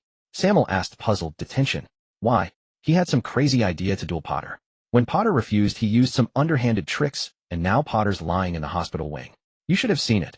His face covered in boils matching his emerald eyes made him look just like a toad. It was quite a spectacle. Blaise was delighted. He couldn't stand seeing Draco do well, but he disliked Potter even more. Who cared about some so-called savior? The others glanced at Sammael and silently began their meal, having a pretty good idea of the reason. I can't believe this guy is our defense against the dark arts professor, Draco complained as he ate, gesturing at the self-portraits covering the entire wall. Having missed lunch due to detention, he was grateful for the food Sammael had saved for him. The defense against the dark arts classroom was now a riot of bright garish colors, making it look more like a theatrical stage. The others nodded in agreement, sharing a dislike for the new professor. Beffrey glared at them, accusing them of being jealous of Professor Lockhart's intellect and looks. She had berated them multiple times for their lack of taste. Arguing with someone so infatuated was pointless. The group, led by Sammael, collectively rolled their eyes at her. I, Gilderoy Lockhart, Order of Merlin, 3rd class, honorary member of the Anti-Dark Magic League. Blah blah blah. Lockhart launched into a flamboyant speech as soon as he entered. Was there really a most charming smile award in the magical world?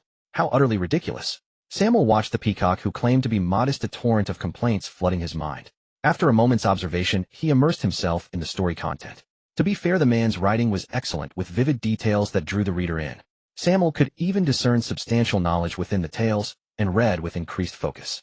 He only looked up when the peacock mentioned extremely dangerous magical creatures. Cornish pixies. That was hardly a threat. These creatures spent most of their time playing pranks. They weren't strong, but were quite irritable. Watching the peacock's panicked expression as the little creatures escaped their cage, Sammael couldn't be bothered to comment. Who cares about your hairstyle in a fight? And where's your wand? Could he be any more useless? Sammael wasn't surprised when the professor fled in disgrace. The pixies fluttered their agile wings, darting around the room, wreaking havoc on the classroom's furnishings, even pouncing on young wizards to tear at their clothes. Truly malicious. On the Slytherin side, thanks to the fierce aura of Ilya coiled around Sammael's arm, they remained unbothered for the time being. Gryffindor, however, was in chaos. Books were torn apart, and Neville Longbottom was even hoisted into the air. The room was filled with running and shouting. Wands were useless in their hands. The pixies, growing bored, gradually turned their attention to Slytherin. Though the aura intimidated them, they grew bolder after testing it, and finding no reaction. Unfortunately, they had chosen the wrong opponents. The Slytherin group, having undergone Sammael's loving training, had lightning-fast reflexes. Protego. Draco conjured an oval shield to protect the group, casting a smug glance at the Gryffindor students. These blue creatures, like ill-behaved children, relentlessly battered the shield, even scratching it with their sharp claws, producing a grating noise. Sammael frowned, feeling irritated. Beside him, Theo waved his wand, and a thick thorny vine sprouted from behind him. The thorns intertwined, forming a menacing thorn tree whose massive canopy enveloped the Slytherin group, shattering Draco's fragile shield. As the pixies prepared to exploit the gap and ambush them, blue flames began to burn on the thorn tree. Though it was fire, it gave off no heat. If not for the sight of the pixies turning to ash in the flames, no one would have sensed the danger. The black trunk, sharp thorns, and eerie blue flames created a surreal scene. Compressed flames. Cold fire. Is this your summer project? Sammael pressed his palm against the tree's trunk, sensing the magical flow within, his voice filled with surprise. Seeing Sammael's reaction, Theo nodded with immense pride. He swung his wand with even more vigor, the blue flame-covered thorns growing wildly, wiping out all the pixies. With the lesson clearly ruined, Sammael had no choice but to lead the Slytherin students out, not forgetting to remove the fiery thorns to avoid harming the young wizards, leaving the Gryffindor students staring at each other in bewilderment. In that moment, they understood the true meaning of the gap between them. Sammael sat alone in the meeting room, observing the growth of the blood orchids. As he gazed upon the dense flame-like wall of vibrant blossoms, he was overjoyed and lavished praise upon the runspore. Then, taking 2 intact deer carcasses from his pocket, he granted the creature a week-long holiday. Having spent the entire break cooped up in the cramped secret chamber subsisting solely on nutrient potions, it was high time to grant it a respite. So he sent it back to the forbidden forest through the mirror. Watching its hasty, scrambling retreat, Sammael felt he was an impeccable capitalist. However, he would need to expand the smaller chamber later, as it could barely accommodate the rapidly growing runspore. Once everyone had assembled, the meeting officially commenced. Without the runspore, the room felt particularly vast and empty. Observing the others lounging sideways, lying prone, or covertly plucking flowers, Sammael found himself utterly drained. He fixed his gaze intently on Derek. After class, the lad had mysteriously whispered that he had a surprise in store. Save the surprise for later, let me show you my achievement first. Feeling uneasy under Sammael's stare, Derek retrieved a suitcase from behind him. As several enormous spider legs emerged from the case, Sammael tensed up, and the drowsy Branson instantly broke out in goosebumps. Acromantulas. Are they mature? Gazing at the massive spiders occupying the entire room, Draco and the others tightened their grips on their wands. Regardless of their abilities, the creatures were truly spine-chilling, though Derek cherished them like treasures. Tada! Aren't they beautiful? Derek proudly showed them off. You've mastered their soul sigils. Sammael asked in astonishment. A soul sigil, akin to soul enslavement in fantasy tales, involved extracting a portion of a soul to gain absolute control over magical creatures. Otherwise, even domesticated acromantulas would not remain indifferent to young wizards. After all, this species' favorite prey was wizards. This is the result of my holiday's work, but since it involves souls, please keep it a secret for me. Derek introduced it blithely. So what's the real surprise? The success of the soul sigil had already exceeded his expectations. He was curious about the true surprise. Tada! The familiar tone rang out again, but this time the group was far beyond mere goosebumps. Each wielded their wand, and even Sammael assumed a defensive stance. The temperature plummeted, and the entire lounge was instantly plunged into an icy state. A visible layer of frost coated the blood orchids. Derek! Cedric's roar snapped the entranced Derek back to reality, and he hastily shoved the thing back into the case. You're playing with a Dementor. You brought that into the school. Percy was utterly shocked. Was this still a normal second-year student? State your intentions. Sammael breathed a sigh of relief as well. The sudden scare had been terrifying. He himself didn't know the Patronus charm, and a surprise attack from such a creature would overwhelm even him. Sorry. Aside from charms, my other subjects are merely average. I want to become the beast master you described. The one who commands a stampede of thousands with a wave of the hand. This is my choice. Derek's declaration was unequivocal. Watching his peers make rapid progress, he couldn't deny his envy. He aimed to amplify his achievements in magical creatures to the fullest. Dementors and Acromantulas were his initial choices. High damage, easy breeding, and rapid reproduction, making them ideal for him. Moreover, his father was developing a special mental potion to serve as food for the Dementors, ensuring he wouldn't need to worry about their daily feeding or breeding. Since you've decided, I'll fully support you. Make any request you need, but prioritize your safety. Sammael could already envision Derek raising his hand, unleashing a sky-darkening swarm of Dementors and Acromantulas. Isn't this too dangerous? Cedric hesitated, and the others nodded in agreement. They all knew Sammael indulged Derek, but they hadn't expected it to go this far. Those were Dementors. One slip could kill a crowd. I believe Derek made this decision with ample assurance.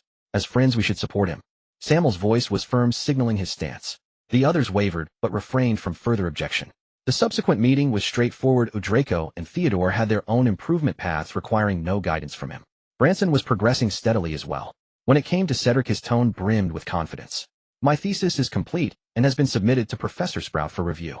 Cedric was likely the most promising candidate for a second Merlin medal, as his research focused on replicating ancient natural magic through the growth charm. The Eye of the Forest had granted him the full inheritance of natural magic, effectively giving him a reference answer complete with steps. Why replicate it when the original was already in hand? When it was Percy's turn, he appeared lost. Earning the Merlin medal has propelled me a giant step toward success, but now I'm unsure what to do. Don't confine your achievements to a single position. You should continue building your network, and academia offers the fastest shortcut. Sammael spoke with an air of mystery. What should I do? Percy asked urgently. The Merlin medal has merely opened a door for you. Your advantage is that you're still a student at Hogwarts. No parent could resist the temptation of their child becoming the next you. Imagine compiling your study notes into a book, gathering this year's exam papers, and marking key points with correct answers. Trust me, it will be the best-selling supplementary material this year. As Sammael spoke eloquently, a glimmer of light appeared in Percy's eyes. He was no fool, and quickly grasped Sammael's intent. Winning the Merlin medal alone might not help him break the Weasley family predicament in his political career. This approach could both amass public acclaim and yield substantial profit. Sammael said no more. They were all sharp enough not to need repeated emphasis. Cedric's eyes also lit up. Though he wasn't on a political path, this method could similarly advance his achievements in herbology. He couldn't help but remark, Sammael, it's a pity you're not a politician. Sammael shook his head with a smile. Being a ruler was far less liberating than controlling those in power. As days slipped by, aside from the occasional commotion stirred by Slytherin and Gryffindor, Hogwarts was a rather pleasant place. Sammael spent his days either practicing magic or delving into various theoretical knowledge, leading a leisurely existence. He had no intention of meddling in the conflicts between the two houses, but he relished the spectacle, content to be a front-row spectator. Among it all, the most captivating was the romance between Harry and Draco, a tale of love turned to hatred. One day a curse was cast, the next a bag was thrown over a head. Their skirmishes were lively, though the two houses' points plummeted relentlessly. Sammael neither favored Draco nor antagonized Harry, maintaining a friendship that was merely cordial. The afternoon sun was so warm it seemed to reach into one's heart. Sammael lounged lazily on the Quidditch pitch. Grass beneath him was coiled into a serpentine bed, writhing gently. When it came to massage techniques, none surpassed little Cole's skill. His pressure was perfect, neither too firm nor too light. The students of Hogwarts had grown accustomed to this bizarre sight. Some daring senior girls would even sneak a touch of Cole while Sammael slept. His smooth scales, cool texture, and undeniably appealing appearance were quite alluring. Of course, whether it was truly to pet Cole or to catch a glimpse of the younger student's peerless visage remained open to debate. Sammael opened his drowsy eyes and faintly heard the quarrel between Slytherin's troll-like captain and the Gryffindor team, with Draco's arrogant voice mixed in. Allowing a filth-blooded creature like you to study at Hogwarts is already an immense honor, and you dare to. Seeing Draco's arrogant expression and a distressed Hermione, Ron couldn't hold back any longer. He raised his wand to cast a vicious spell, but his broken wand caused the spell to backfire. A thick beam of magical light struck him instead, sending him flying backward. Slimy, viscous slugs poured from his mouth.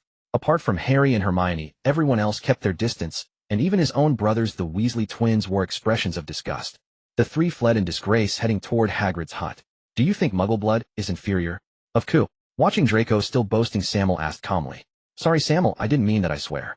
About to answer, Draco saw Sammael and quickly apologized, a flicker of panic in his eyes. Everyone in Slytherin knew Sammael had been raised by a Muggle couple. Even those who believed in blood purity would never speak of it in his presence. Come on, defeat me, and they'll let bygones be bygones. Sammael's face was calm as he walked toward the Forbidden Forest without looking back. Sammael, Draco really didn't mean it. Theodore, who had been watching, interjected anxiously. He enjoyed seeing Draco embarrassed, but not at the cost of their rift. You come too.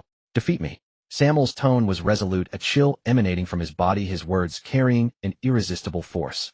Theodore had no choice but to follow nervously behind Sammael. In truth, Sammael wasn't that angry. Draco's verbal blood prejudice struck him as an extremely dangerous signal.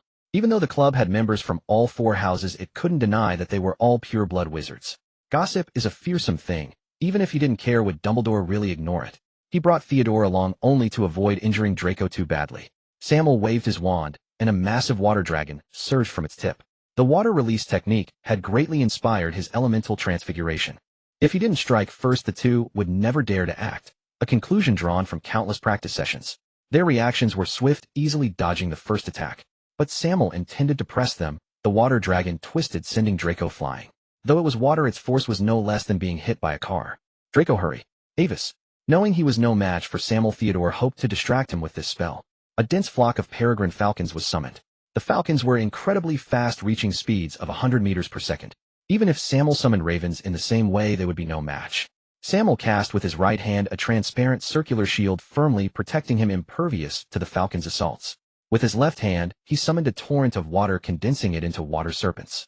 Dragons and serpents danced together to intercept Theodore. Draco frowned deeply. The initial blow had likely broken two of his ribs. Cold sweat poured uncontrollably. This was far harsher than their training sessions. Life drain.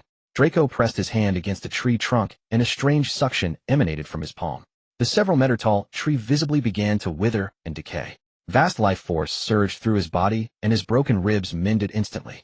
A bizarre puppet appeared beside him, and Draco spoke gravely. Sammael, I'm getting serious. Sammael ignored him, focusing on Theodore. Eerie thorny trees pierced the water curtain, rushing toward him, while faint blue flames flickered on the water's surface. Draco stared intently at Sammael, chanting a strange incantation. The puppet's likeness grew increasingly similar to Sammael. Draco waved his wand, and a blade of light struck the puppet's arm. A deep gash instantly opened on Sammael's arm, blood spurting, the pain nearly making him drop his wand. Murloss voodoo. Draco, I must say you've given me quite a surprise. Draco didn't relent, waving his wand even more frantically. Sammael's face lit up with delight. He released his wand with his left hand, reaching toward a nearby tree, and drained its life force in the same manner. The process was even more violent. The tree crumbled to dust in the breeze, and each wound that appeared on his body was instantly healed. Sammael raised his left hand slightly, and a terrifying blasting curse shattered Theodore's thorny trees into splinters. A massive surge of water formed a devastating shockwave, extinguishing all the flames. Under this overwhelming force, Theodore was the first to lose consciousness. Theodore was eliminated instantly. Using my own art against me. I must say you're quite naive. Sammael's smile was wild, a brilliant light radiating from his body as he chanted the same syllables as Draco. The blade of light Draco wielded could never land on the puppet. A flicker of panic seized Draco as he watched Theodore's swift defeat, a profound sense of helplessness welling up within him. The light around Sammael faded. A fierce curse backlash struck Draco. His body was riddled with countless wounds, the gash on his arm particularly severe. Blood splattered, and Draco was gravely injured and eliminated. He sat weakly on the grass. Sammael, could you help me with this? In the Forbidden Forest, Draco clung tightly to his shirt. Trailing behind him was the unconscious Theodore. The sight of him covered in blood had a somewhat pitiful air about it. Sammael had no choice but to take out the healing potion and the white herb that he always carried. While it couldn't fully restore Theodore, at least it stopped the bleeding. Madame Pomfrey also has it tough. Could you help me heal her? Draco pleaded again, looking at the gruesome bloodstains on his body. What nonsense are you talking about? The curse rebound requires a lengthy treatment, let alone your kind of curse backlash. I haven't even researched the counter curse yet. Just obediently go to the hospital wing and get treated. Sammael looked at him speechlessly, having clearly forbidden Draco from studying that magic, yet he still couldn't prevent it. However, judging by the situation, this group was using their skills quite well, showing no signs of being corrupted by dark magic. It was time to learn the Patronus charm, whether to face the Dementors next semester or to strengthen everyone's righteous thoughts. Otherwise, with this group's nature, they would sooner or later end up in Azkaban for further education. Today's events serve as a lesson. Do not let me hear such remarks again. Sammael's expression was serious. Do I need to apologize to Granger? Draco was baffled. He excelled at fighting and causing trouble, but had little experience with apologies, especially towards girls. You can decide for yourself. You may not care about others, but don't you care about Hagrid? They all knew that the trio had eventually gone to Hagrid's hut, meaning he was already aware of Draco's remarks. After spending a semester together last year, they often exchanged experiences in dragon rearing. Hagrid would send Draco any cool materials he found in the Forbidden Forest, and the two had established a deep friendship. So I guess I should go and explain things to Hagrid. Draco for the first time felt a bit of hatred towards his own mouth. At night, Sammael was taking his usual strolls, stepping on the shadows cast by the moonlight, feeling quite cheerful with Rebecca closely following behind. The little spicy strip was also hiding behind his neck, constantly flicking its tongue. Hurting snakes had now become one of his few pleasures. Tear apart. I will kill you. I will kill you. Time is up. The hoarse voice intermittently emanated from behind the wall, and a strange smile crept onto Sammael's lips. Has it finally begun? Little Voldemort, I've been waiting for you for a long time. Since returning to Hogwarts, Sammael had placed Buck back into the Slytherin chamber. He had long severed the contract with Voldemort, though the weakened Voldemort might not have realized it. Although Buck was forced to follow Voldemort's orders due to the power of Parseltongue, Sammael could easily make him turn against Voldemort whenever he wished. Master, is it Buck? What happened to him? Rebecca, also hearing the hissing sounds, asked in confusion. It's Buck. He has been temporarily controlled by someone. Sammael replied calmly. Who is it? Let me kill him. Rebecca's serpent head rose, and a murderous aura instantly erupted. Although they had only known each other for a little over a month, that ugly snake had already become one of them in her mind. Whoever dared to control her companion would have to pay dearly. Calm down. As long as I want, I can instantly free your master from control. Now let me take you to see the good show, Sammael said confidently. After he finished speaking, Rebecca shrank her body and hid in Sammael's hair. Sammael stepped on the slippery floor, and upon turning a corner saw Harry and his friends staring at a cat that had been petrified, none other than Mrs. Norris. Sammael couldn't help but marvel at how, as expected of the main characters, they always seemed to find themselves in dangerous places. Sammael, let me explain. It wasn't me. Harry explained hurriedly as he noticed Sammael looking at him oddly. Before Sammael could respond, students from Gryffindor and Slytherin rushed in, including Draco, whose hand was wrapped in bandages. Only then did Sammael realize that he had skipped his astronomy class again. Everyone gasped as they looked at the blood-written message on the wall. The Chamber of Secrets has been opened. Beware of the heir's enemies. Seeing Harry's panic and then looking at Sammael's composed demeanor, their gazes gradually cleared. Everyone step aside. What happened? Potter, what did you do? Filch struggled to squeeze into the crowd, eager to question Harry, but upon seeing the scene before him, he instantly froze. Mrs. Norris, you killed my cat. I will kill you. Seeing Mrs. Norris' tragic state, Filch rushed towards Harry, his fierce demeanor startling everyone. Mr. Filch, I believe it was Mr. Gunter who killed your cat. Dean Thomas from Gryffindor whispered. Even though his voice was very low in this quiet environment, it was no different from shouting through a loudspeaker. Instantly, several icy glares locked onto him. Everyone felt they had unraveled the truth. Indeed, there were only two groups of people present when they arrived. One was the renowned savior of the magical world, and the other was the notorious heir of the Gunter family. It was clear who was responsible. Ron from the trio sighed in relief, unable to bear the scrutinizing gazes of the crowd. In fact, when I arrived, Mrs. Norris was already like this, and Harry and the others got here before me. Sammael said, feeling speechless. He never expected to be caught up in this. I heard he is also Potter's friend. How could he slander his own friend? Truly disgusting. Whispers of such sentiments spread through the crowd. Sammael's gaze sharpened, emanating a chilling aura. Theodore and Draco cast unfriendly looks at the speaker. This voice had come from the Slytherin ranks. The words on the wall indeed sounded like something a madman like Gunter would say, but they could never believe Sammael would say such things. They knew Sammael had a friendship with Filch and often brought Mrs. Norris some treats. Most importantly, Draco's injured arm was the price of his bloodline discrimination, and it still hurt now. Everyone maintain order and return to your dormitories. Just as the atmosphere grew increasingly tense, Dumbledore arrived with Professors McGonagall and Snape, much like the police of the Eagle Country. He even brought along a useless baggage. Throughout the journey, Sammael gazed speechlessly at his own head of house. What kind of look was that? Just look at Professor McGonagall, then look at yourself. Where is the basic trust between people? Filch was even more anxious than Harry along the way. Ever since he heard Dumbledore say that the cat wasn't dead, only petrified, he had been wearing that ghastly expression. Yet deep down he still believed Potter was responsible, as he had no reason to suspect Sammael. Though they had little interaction, his affection for Mrs. Norris was undeniably genuine. Filch insisted Harry was the culprit, and the two argued incessantly. Ron, red-faced and thick-necked, debated heatedly, his comical appearance resembling someone who had eaten too many pig's tails. If only you had met me earlier, I happen to know the solution to such incidents.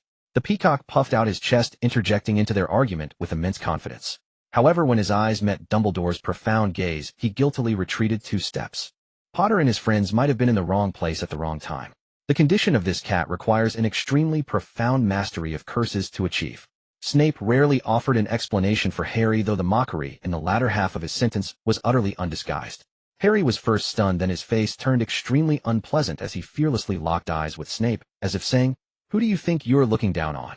"Idiot," Sammael muttered inwardly, staring boldly at a master of legilimency. Truly one wonders if you are brave or simply foolish. When Sammael came to his senses, he found everyone staring at him in unison. Clearly Snape's words had redirected suspicion onto him. "Why are you all looking at me? I don't know any dark arts," Sammael said innocently, his expression as pitiful as could be. The professors were utterly speechless. "Shouldn't you take a look in the mirror? Those pale locks, those eerie pupils." The light of a curse radiating from them was practically blinding. Snape seemed to have something caught in his throat, unable to speak. He couldn't well say that there wasn't a single Slytherin who didn't know dark arts. That would be no different from slapping his own face. Moreover, before they had tampered with the resurrection stone, the vicious curse in the agreement they had struck was enough to chill even Snape's blood. And now you're playing innocent. Seeing their disbelief, Sammael sincerely pointed to his own mind, gesturing as if to say, "Help yourselves," inviting Dumbledore and Snape to probe freely. Sammael thought to himself, come on, let's see who dares to look. I'd welcome it." Snape had already been tormented twice by the Banshee's wail. Even now, he could hear the sound of death in his sleep. If not for his strong mental fortitude, he would have long since taken his own life. Ultimately, with Dumbledore smoothing things over, the group returned to their dormitories. Of course, Sammael also promised Filch a Mandrake, 1 to thank him for his trust, and 2 because he genuinely liked Mrs. Norris. After dismissing the concerned Theodore and the others, sleepiness overcame Sammael, and he fell into a peaceful slumber, never once considering what awaited him the next day. Upon waking, Sammael once again experienced the treatment he had received upon first arriving at school. Not only did the pure-blood wizards of Slytherin avoid him, but even students from other houses gave him a wide berth. The eyes of everyone were filled with fear, especially those of Muggle-born witches and wizards. Wherever he passed, it was as if a vacuum zone formed. Even the students at the Ravenclaw table where he often dined kept their distance, terrified of being targeted by him. Fortunately, the members of the Dream Fulfillment Organization still trusted him as before. The reason was simple: Sammael hadn't even hidden his practice of dark arts from them, let alone the matter of killing a cat, especially since the cat wasn't even dead. They openly stated that only a fool would doubt their friends, which brought Sammael great comfort. Just as he thought the younger students would soon forget about this incident, he was immediately proven wrong. During the afternoon's Transfiguration class, after Hermione mentioned the word chamber, Professor McGonagall's mention of the heir of Slytherin and the monster of the chamber instantly elevated suspicion of Sammael to its peak. Wasn't this the perfect heir of Slytherin? What was there to doubt? Was there a more pure-blooded heir than a descendant of Slytherin? Consequently, no younger student was willing to approach him in any class. A peculiar phenomenon occurred in every lesson. A vacuum zone formed around Sammael, with no one willing to come near except Theodore and Draco. Even the older students looked at him with wary eyes, except for the Dream Fulfillment Organization members. Fortunately, Sammael's formidable strength and past terrifying feats prevented anyone from daring to throw rotten eggs at him. By evening, Sammael had heard countless versions of the cat abuse story, 2 of which were spread by Ron. Vividly told, and highly realistic, almost convincing even Sammael that he had done it. "I bared my heart to the bright moon, but the moon shines upon the ditch." Sammael pondered under the moonlight. He had never been a magnanimous person, always adhering to the principle of an eye for an eye. So the next day, Dean and Ron became notorious. "Come quick." Dean Thomas fell up the stairs and knocked himself out. Oh, Dean slipped in the bathroom and landed headfirst in the toilet. My goodness. Ron Weasley got struck by lightning again. According to Seamus, there are some unspeakable things between Ron and Dean. Shocking. Ron Weasley and Dean Thomas from the same dormitory have an ambiguous relationship. One explosive piece of news after another reached everyone's ears. Some watched the spectacle while others pondered. How could this be such a coincidence? Consequently, a portion of the students looked at Sammael with even more dread. Sammael was telling everyone, "Go ahead and spread rumors if you dare. If you spread rumors, I will retaliate." Deny the rumors. No interest. Spread rumors. Just try it. Just imagining using the 3-tongued serpent eye to make Ron and Dean kiss in public was thrilling enough. He even had Beverly take photos, almost ready to publicize them widely. For the first time, he felt that being the school bully was wonderful. But for the protagonists of the story, it was unbearable. Both mentally and physically, they suffered indelible damage and had no choice but to report it to Professor McGonagall. Sammael remained remarkably calm. Any evidence? Without evidence, that's called slander. Sammael even offered to let the professors use prior incantato on his wand, but what good would that do? Everyone knew Sammael could perform wandless magic. The result was no result. Of course, Sammael didn't go too far. Under the professor's stern warnings, he merely made them constantly unlucky, constantly falling. As for the one within Slytherin, he had already identified them. He would still have to wait until he had the time to deal with them. Simple wandless magic might not work on that person. Moreover, people only learn their lesson when they feel the pain. After Samuel's revenge, the following days suddenly fell into a calm, and Samuel successfully enjoyed the treatment of a school bully. Wherever he went, crowds parted, and a group of sycophants, members of his organization, closely followed in his footsteps, amplifying his presence. Family who wouldn't be afraid of such a lineup, especially with the student council president among them. However, everyone's attention was quickly drawn to the upcoming Quidditch match. Draco also immersed himself in the intense Quidditch training, getting up earlier than the roosters and going to bed later than the dogs. He effortlessly executed various high-difficulty flying techniques. Watching Draco soar freely in the sky, a throng of Slytherin fans cheered wildly behind him. In the crowd, Samuel also spotted Lucius, naturally concerned, as the team's biggest investor, about his son's performance. In contrast, Harry's momentum was rather dismal. He felt constrained throughout his flight, and Draco's occasional provocations made him quite irritable. The Slytherin team outclassed Gryffindor in both skills and equipment. Even if their tactics were a bit underhanded, they remained within the bounds of the rules. The biggest variable was Harry, so Draco's task was to focus on taking him out at all costs. The golden snitch was insignificant, and as long as they could widen the gap, who cared about that? Listening to the sound of Slytherin gaining points, it was impossible for Harry to claim he wasn't anxious. At this rate, even if he caught the golden snitch, victory would elude him.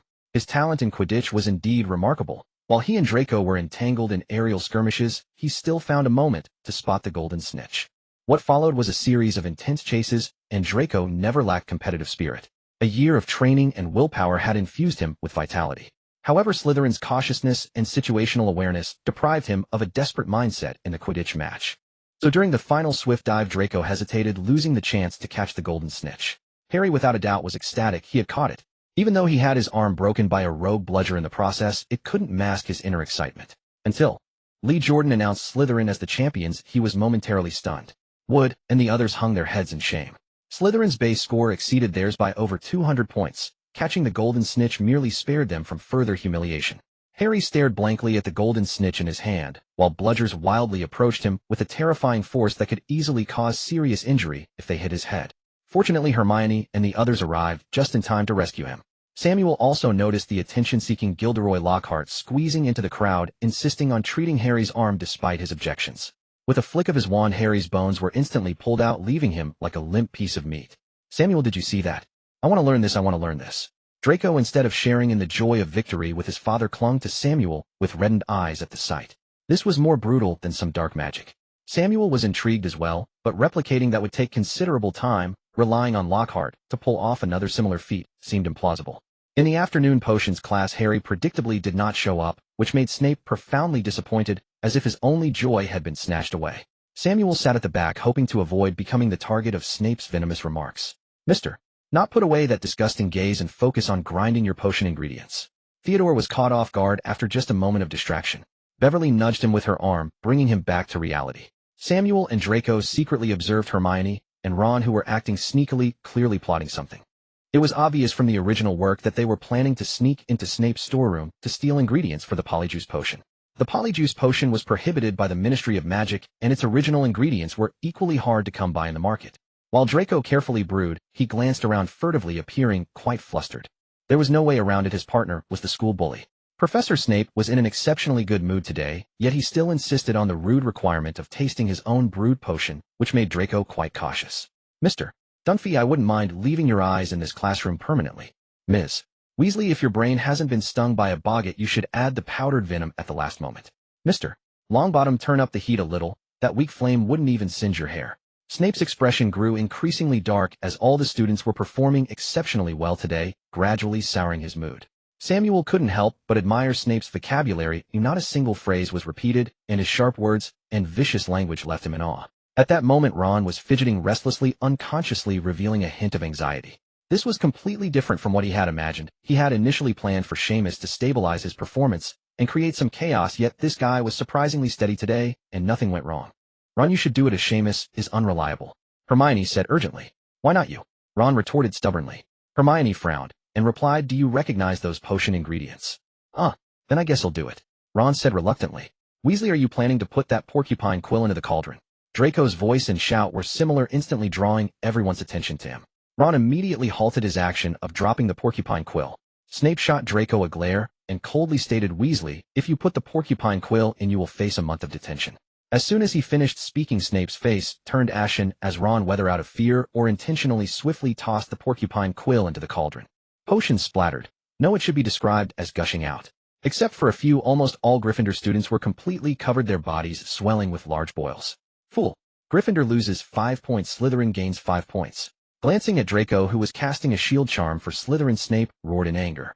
He took several students and headed to the infirmary, while Sammael noticed Hermione, seizing the chaos to sneak into Snape's storeroom, and hurriedly followed. He couldn't miss this chance to backstab Snape, while someone else took the blame. The forest under the moonlight was eerily quiet, with trees intertwining as light filtered through the gaps, casting tiny specks of starlight. Occasionally distant calls echoed, and pairs of eerie green eyes lurked in the shadows. Sammael knew these were nocturnal predators. With white hair and snake-like pupils, Sammael quietly savored the tranquility of the forest, accompanied by swirling mist and a hint of strange sweetness. The little spicy stick tightly coiled around Sammael's arm, its scales contracting, its tongue flicking nervously, diligently performing its first protective duty. This level of toxic mist had little effect on Sammael, but could obscure the presence of smaller predators to some extent. Sammael's mind stirred slightly, and he sidestepped to avoid a pitch-black spider spear which was covered in sharp barbs. An eight-eyed giant spider. Sammael snapped his fingers, observing the colossal creature before him. The toxic mist from the little spicy stick evidently had no effect on such inherently venomous beings.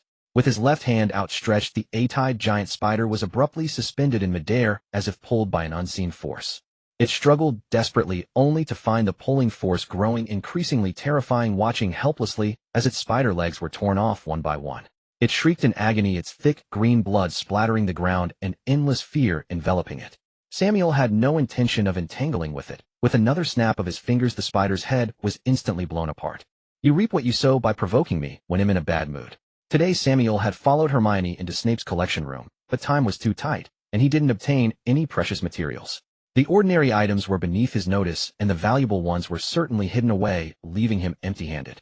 "Carlos, long time no see." Sammael greeted the wary centaur outside the mist warmly. He remembered him as the first centaur he had encountered, and at that time Sammael had affectionately snapped his wrist. Carlos' hooves trembled slightly. He was unsure whether to raise his weapon or lower it. The aura emanating from this little brat was even more terrifying, now having even injured their leader last time. "Don't worry, I won't harm you. You just need to tell me where the eight-eyed giant spider's lair is. As far as I know, you should be enemies." Sammael's voice was soft, his demeanor graceful, which eased some of Carlos' fear. Silently, Carlos led Sammael until they reached a world covered in white spider silk, after which he quickly departed. For a newly adult centaur, the aura emanating from Sammael was truly terrifying. Sammael paid no mind to his departure. Instead, he engraved this important information onto his ring, then took out a mirror that stood as tall as a person from his bag. In a moment, Sammael's arms transformed into several pythons that surged into the mirror, pulling out several disheveled figures. "Sammael, are you going to let anyone sleep?" Branson rubbed his eyes and grumbled angrily, while the other figures glared at him with displeasure. "Where's this?" Draco mumbled vaguely, seeing several dark shapes rushing towards them. Sammael was speechless. Draco was a typical case of not being able to see beyond his eyebrows. He couldn't even see such a large, eight-eyed giant spider. Practical lesson: eliminate all the eight-eyed giant spiders inside. Sammael was too lazy to say more, his feet leaving the ground as he conjured a circular shield around himself for comprehensive protection. The others quickly entered battle mode upon seeing this. Percy's state was similar to Sammael's. At first he protected himself from all angles, then with a grip of his right hand, a giant spider that charged at him was swiftly crushed into a pulp by terrifying gravity, bloody and brutal, yet maintaining its elegance. Countless plants bloomed around Cedric, their eyes of the forest radiating brilliant light. Whenever a spider approached, numerous blood-colored flowers would instantly sprout from the body of the eight-eyed giant spider, both eerie and natural. Every flower surrounding him released countless pollen particles. Silently consumed by the giant spider, once close to Cedric, they would instantly absorb its flesh and blood to nurture themselves, blooming in mere seconds. Having spent much time with Sammael, the elegance of combat had formed muscle memory. Branson naturally wouldn't let his companions take the spotlight. Just as he was about to cast a weather spell, Sammael interrupted him. "Don't use weather spells, the noise will attract attention." Branson shot Sammael a glare, his eyes instantly turning crimson as he transformed into a blur attacking the eight-eyed giant spider. Wherever he passed, spider spears shattered, and the giant spider's massive eyes were torn apart, juices splattering everywhere. A violent aura surrounded him, quite terrifying. His other abilities were still somewhat explainable, but his terrifying recovery had long aroused suspicion among his companions, leading to the early exposure of his werewolf identity. Everyone was already aware, yet it was the first time they witnessed him revealing his werewolf form. Branson was fiercely engaged in battle, his figure shifting again, the upper half of his body fully displaying werewolf characteristics. His claws elongated, his head transformed into a terrifying wolf's head, and silver-white fur stood like steel needles. Whether it was his recovery or speed and strength, he had elevated to another level. Except for Sammael, it became increasingly difficult for others to perceive his figure. Sammael turned his head, and upon seeing Theodore sighed with a headache. "Theodore, I know you've learned the Fiery Blaze spell, but this isn't the right place." Then he waved his wand, and a water dragon surged forth, extinguishing the flames burning on the thorns. One after another, they were giving him no respite, hadn't they heard? Setting fire to a mountain leads to imprisonment. If the Fiery Blaze went out of control, Azkaban's solid brick house would certainly keep him comfortable for a while. Theodore's desire to show off was extinguished by Sammael's water dragon. Reluctantly, he could only stand back to back with Draco and Derek, using basic spells to fend off the spiders. One was not good at group battles while the other excelled, but hadn't unlocked any units yet. They could only hone their basic spells. Luckily, their foundations were solid. As the spells fired increased, their understanding of spell principles deepened, and all spells began to lean towards silent casting. The three worked in perfect harmony, preventing the spiders from closing in. "Little wizard, I can sense Hagrid's aura from you. I am also his friend. Oh, why do you attack my children?" An ancient voice emerged from the spider cave, revealing an elderly giant spider. Sammael did not respond. A massive explosion spell erupted from the old spider, instantly tearing this old friend of Hagrid apart. Following that was the even more intense slaughter of the others. To be honest, slaughtering over 1,000 eight-eyed giant spiders was quite exhausting. Everyone was panting heavily, even the elegant Cedric and Percy. The ground was littered with the shattered remains of Acromantulas. Derek, having collected the surviving spider eggs, stood behind Sammael with a pleased expression. Sammael nodded without a word, a strange light flickering in his emerald serpentine pupils. Space began to warp, and countless black mambas materialized on the empty ground ahead. "Devour my children." After the term began, blood orchids became abundant, and Sammael fed most of them to the black mambas within his pupils. The black mambas were now about 7 meters long, bearing silver-gray scales, their speed quintupled, and their venomous fangs constantly exuded a terrifying toxic mist. They were still one magical ritual away from becoming magical creatures, but Sammael lacked the time. However, devouring a large number of magical beings could bypass this step, and now was the opportune moment. The black mambas obeyed Sammael's command, each feeding frenziedly, a sight that made everyone's scalp tingle. Thousands of venomous snakes writhed before them, opening gaping maws like abysses, continuously devouring flesh and blood. Even Derek found it unnerving. Some in their haste even had spider legs pierce their own bodies, yet they still strictly followed Sammael's orders. The serpent's combat prowess was terrifying. The scene was cleared in less than a quarter of an hour. Sammael absorbed them all back into his jade serpent three-flower pupils, quietly awaiting their transformation. Before leaving, he did not forget to have Theodore set the spider nest ablaze to eliminate any traces, and casually tossed a gem-encrusted necklace to Branston, who looked on in astonishment. The group then returned wearily to their respective dormitories. The next day, when everyone learned that Colin, Harry Potter's little fanboy, had been petrified, all knew that Hogwarts was no longer safe. Apart from the members of the Dream Fulfillment Organization, everyone else seemed to have confirmed that Sammael was the culprit. Previously, they had only dared not meet his eyes or subconsciously kept their distance. Now it had escalated to the point where they fled at the sight of him, much to Sammael's exasperation. "Have you heard the news? The school is reopening the dueling club, claiming it will enhance our ability to resist danger," Draco said, excitedly fantasizing about defeating Scarhead again. "I bet Professor Flitwick organized it. He was a dueling champion in his youth," said Theodore, a member of the Charm Club, well aware of Flitwick's formidable skill. Sammael smiled, saying nothing, anticipating their expressions upon discovering the truth. Sure enough, when they saw the peacock on the dueling platform, their faces looked as if they had swallowed something foul. Lockhart, flamboyantly draped in a gorgeous cloak, rambled on about how he had calmly protected himself in dangerous situations, while also plugging his latest book. At the height of his speech, he even tossed his cloak into the group of girls, sparking a scramble, including Beverly. What's wrong with Beverly? Didn't she recently sense something off about this buffoon? Sammael wondered. Can't blame her. I smelled perfume laced with amor tincture on the cloak, Branston said spiritedly to Sammael, his keen werewolf senses alert. The ostentatious gem necklace was visible on his chest. Despicable. Shameless. The entire group's faces darkened, their gazes toward Lockhart, turning hostile. "Sammael, thank you for the necklace. Branston said, puffing out his chest, seemingly addressing Sammael, but actually seeking everyone's attention. Sammael, that's so unfair. Why didn't you give me one? Draco, unwilling to engage with the pretentious Branston, turned to Sammael with a pleading tone. Sammael's skin crawled. Then give me back the Summerhall blade. Sammael said flatly, and Draco instantly deflated. He had seen plenty of gems. The Malfoy family lacked nothing of the sort. When he had brought the Summerhall blade home, last time his father treasured it so much he nearly confiscated it. How could a mere necklace compare? Sammael couldn't be bothered with them. The necklace he had given Branston yesterday, called Wings of Heaven, was part of a set with the Eye of the Forest he had given Cedric, capable of amplifying weather-based spells. It was a reward from the system for achieving the Spider Slayer feat while slaughtering the Acromantulas. Sammael possessed the ability to control weather. Pushed to its limits, it could even cause solar storms. The item was tasteless to him, neither here nor there, so it was better to give it to Branston and stop his constant complaints of favoritism. Now let's welcome my assistant, Professor Snape. He has generously agreed to help me with the demonstration. But don't worry, after the demonstration I'll return your potions, master, in one piece. The peacock spoke passionately, drawing everyone's attention back to the stage. How could the professor agree to this? Draco shouted, inwardly stunned, looking at the figure on stage. Then his expression shifted to one of anticipation. The two drew their wands and bowed to each other, or rather performed a semblance of a bow. To Sammael, Snape's nod was barely distinguishable from a twitch. Expelliarmus. Snape's movement was precise, his incantation clear. Such a spell attack was so basic that even Draco could dodge it with a sidestep. Just as everyone thought it was a joke, Lockhart was unexpectedly sent flying. Yes, flying. Everyone except the girls burst into laughter. Lockhart struggled to his feet, maintaining a stiff smile. Excellent demonstration, Professor Snape. But if I may say so, your intention was too obvious.